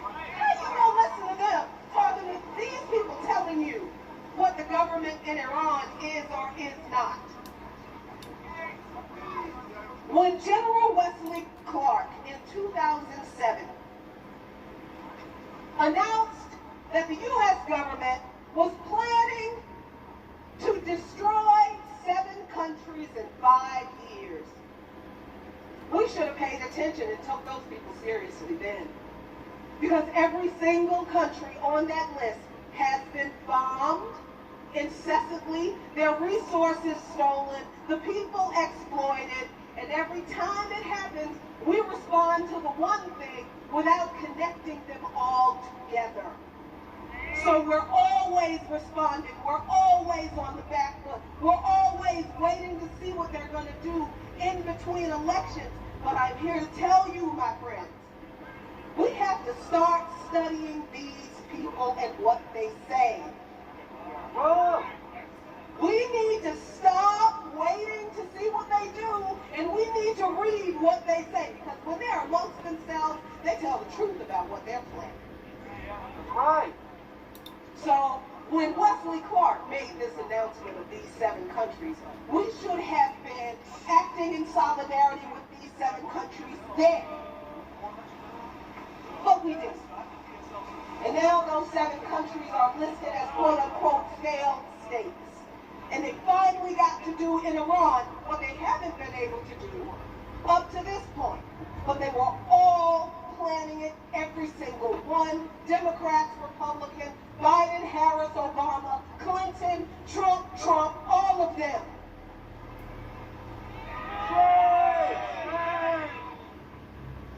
So the question that I, as a representative of the Black Alliance for Peace, that exists to revive the Black radical peace tradition in this country, that existed to raise the issues of imperialism and how international warmongering affects the most oppressed here, I am here to tell you that George Jackson got it right. George Jackson told us what to do years ago, decades ago, from inside a prison. Because my memory is terrible, I need to read you the entire quote. Yes, we need to protest. Yes, we need to come out in the streets and show people in Iran and around the world that we are with you. Yes, we're a little bit late to the fight, some of us, but it's not too late because we are here now. And we have to fight for our lives because I hope you can see that there is no reasoning with these people. They don't care about the chaos they create. They know they will create chaos. That's how they make their money. So this is what George Jackson told us to do, that we in the Black Alliance for Peace, and that I take very, very seriously. And I hope you take it seriously too. Because we're going to have to do a lot more of this and a lot more of not this. That is more than this. That some people may not be ready to do, but we have no choice. Because our backs are up against the wall. George Jackson said, settle your quarrels. Come together. Understand the reality of our situation. Understand that fascism is already here. That people are already dying who could be saved. That generations more will live poor, butchered, half lives. If you fail to act, do what must be done. Discover your humanity and your love in revolution. George Jackson isn't telling us to find a romantic partner in revolution, although that would be nice. No, George Jackson is telling us to stop fighting amongst each other over what we think we know and what we believe about this other country and what we disagree with about that leader and what we don't like about what this other organization does.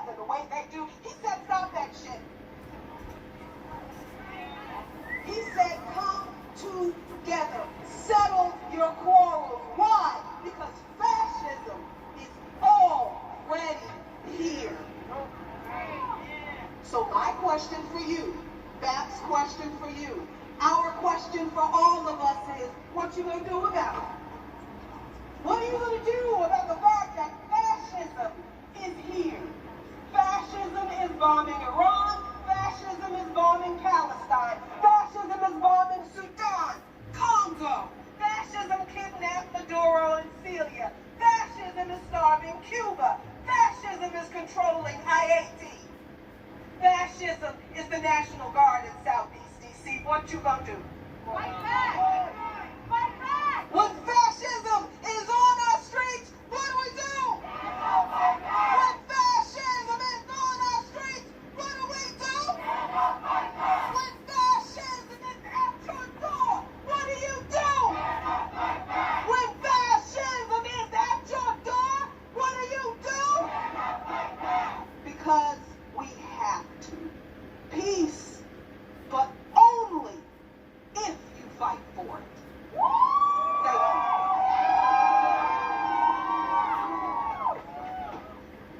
From the belly of the beast, from the belly of the beast, hands up the Middle East, hands up the Middle East, from the belly of the beast, from the belly of the beast. Somebody's gonna fuck it up with these dumbass shit. Bro.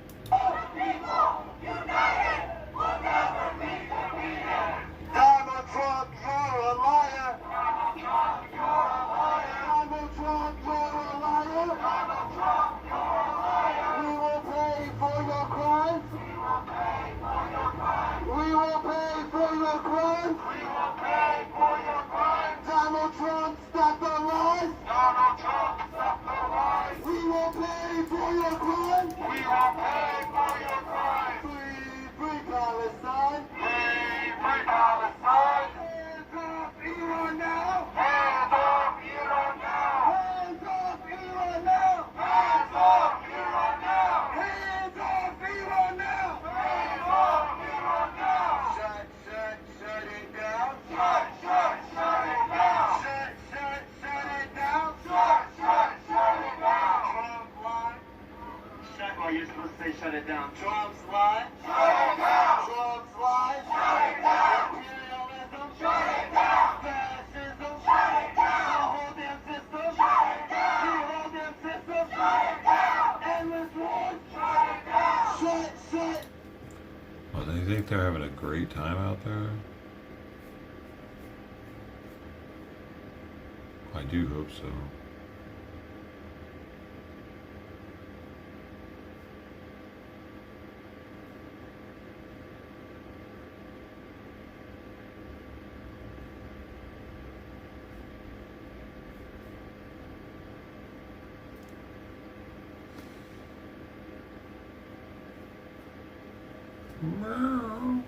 What?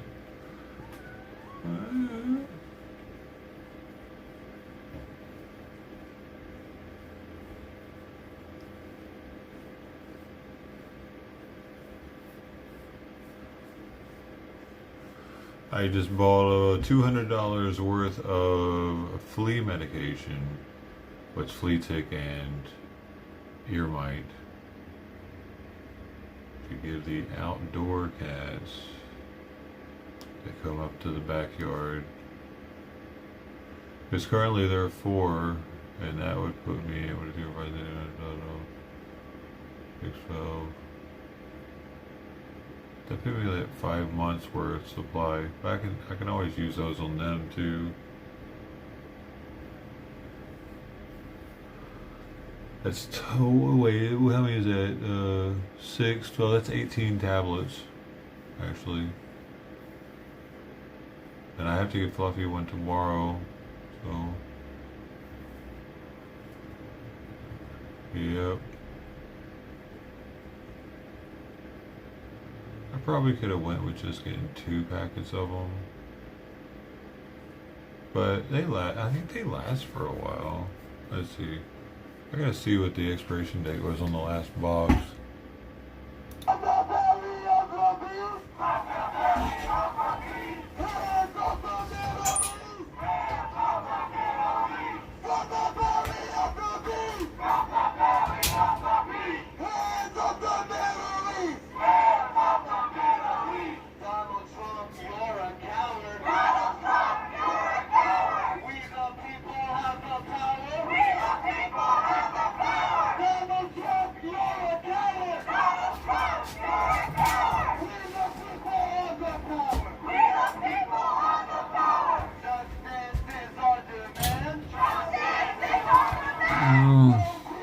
Yeah, last ones are 12/27, so they last for like 2 years.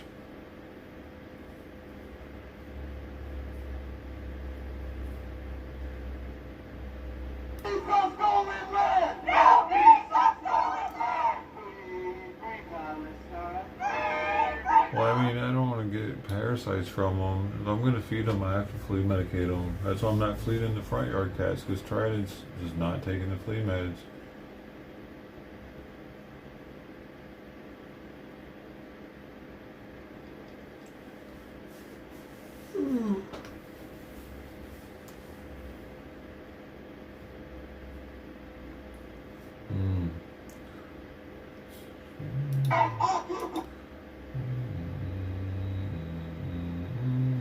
It's a lot cheaper doing it like this though. $200. It's $200 for 18 of them. Three packs of 6. If I were to get that same 3 packs of 6 in America,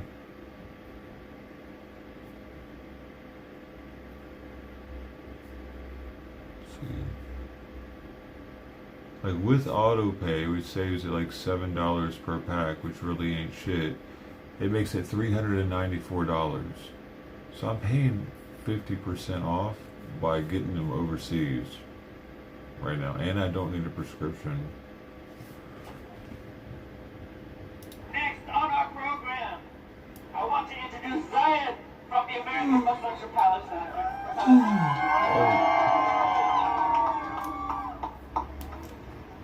They're called Sierra Pet Meds. Assalamu alaikum everyone. Ramadan Mubarak. My name is Zaid and I'm speaking on behalf of the American Muslims for Palestine, the DMP.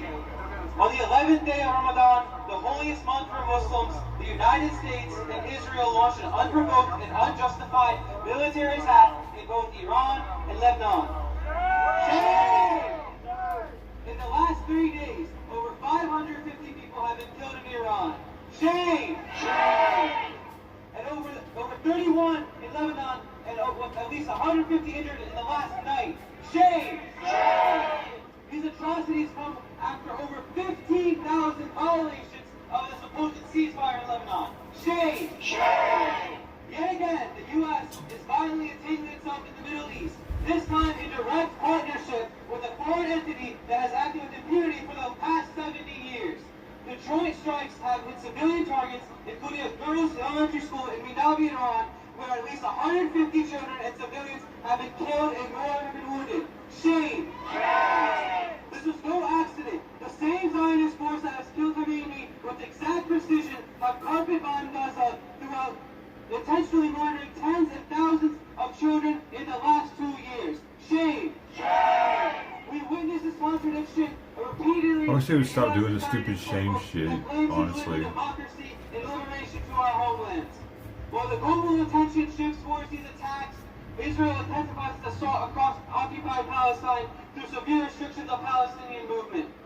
The occupation closed the Rafah border, reimposing complete isolation on Gaza, and in the occupied West Bank, Zionist forces have imposed a total lockdown. Shame! At most Masjid al-Aqsa, the third holiest site in Islam, the occupation has imposed an unprecedented total closure of the compound, revoking access for over 60,000 worshippers during our most sanctified month. In an extremely concerning attempt to shift the status quo, they are trying to remove the mosque from the control of the Islamic law. The Zionist entity is displaying it can take control of one of the holiest sites during our holiest month, and it's imperative that we do everything in our power to prevent this. We assert the right of the Iranian people to self-determination and reject all attempts of U.S. and Zionist interventionism. The future of Iran belongs to Iranians, not to foreign entities seeking to reshape the region to serve their own purposes. We have repeatedly witnessed the devastation that follows U.S. and Israel under the mask of regime change, from prolonged instability to civilian suffering. These interventions have occurred in Iraq, Libya, Afghanistan, Yemen, the Philippines, Somalia, Syria, Cuba, Venezuela, and even Iran back in 1953 when the CIA funded a coup to their democratically elected government. The imperial project that started in Turtle Island has never delivered freedom or safety, rather the exploitation and mass murder. Shame! As AFP and the DMV, we commit to the joint struggle for Palestinian liberation grounded in an anti-capitalistic Islamic framework. We will not allow this to be a single moment that fades away from relevance. Our dedication to action in Ramadan is not separate than our Islamic obligations, but integral to them. We understand that our closeness to God is directly intertwined with serving humanity and opposing injustice. We look to the Prophet Muhammad sallallahu alaihi wasallam as a revolutionary figure and a model who resisted the systematic injustice surrounding him and his people. We carry on his example and remain steadfast in the joint liberation for all people. From Iran to Palestine, occupation is a crime. From Iran to Palestine.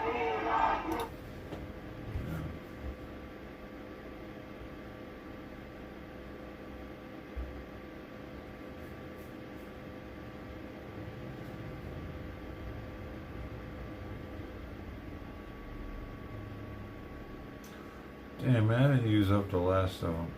I hope I have one of those left. I should have just checked. I had the box in my hand. Shit. What do we want?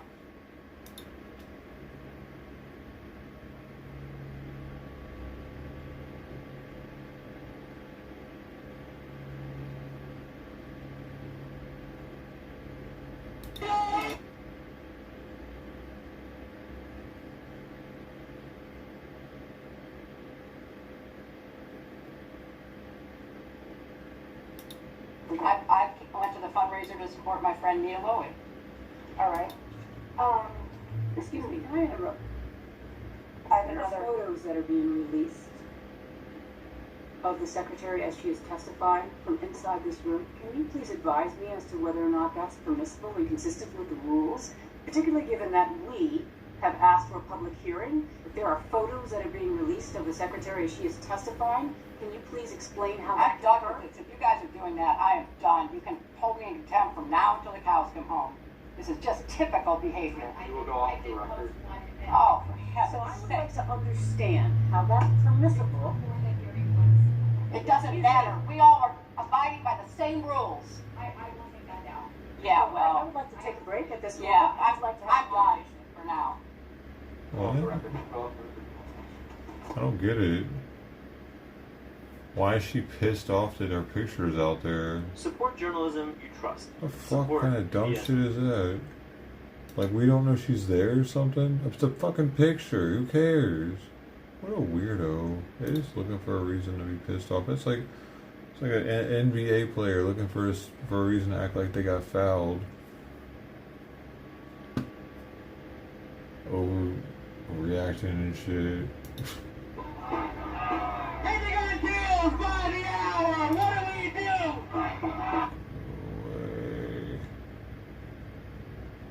Way. ASMR salad video. That sounds great. Yo, where is Tony today? I want my 2 motherfucking peppers.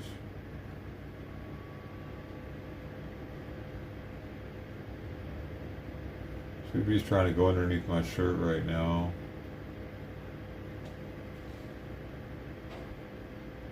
stupid. Come here. Come here. No, come here. Okay. He's so crazy. Simon.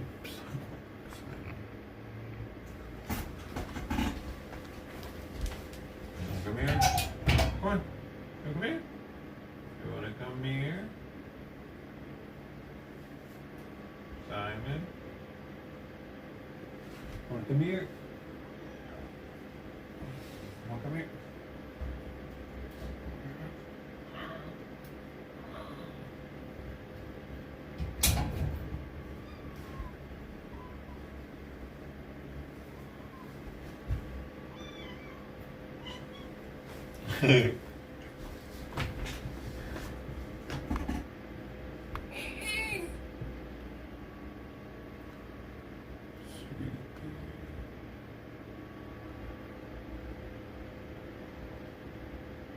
I think that's it, man. I don't think there's anything happening today.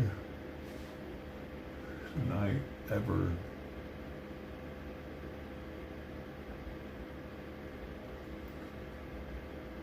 So I get out of here, do my cat stuff, more cat stuff, off camera cat stuff, top secret.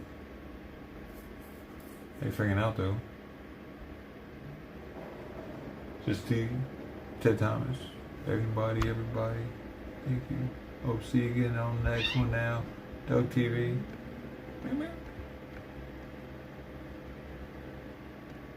Golden Coin. Patrick. Miss Bungle. Princess.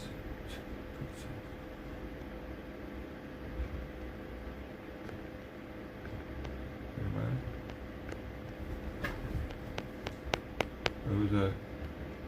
E.T. was here. Hobnuts was here. Oh, I didn't see that he was here. Wait, all he said was hello. I didn't even see that. He didn't say anything else.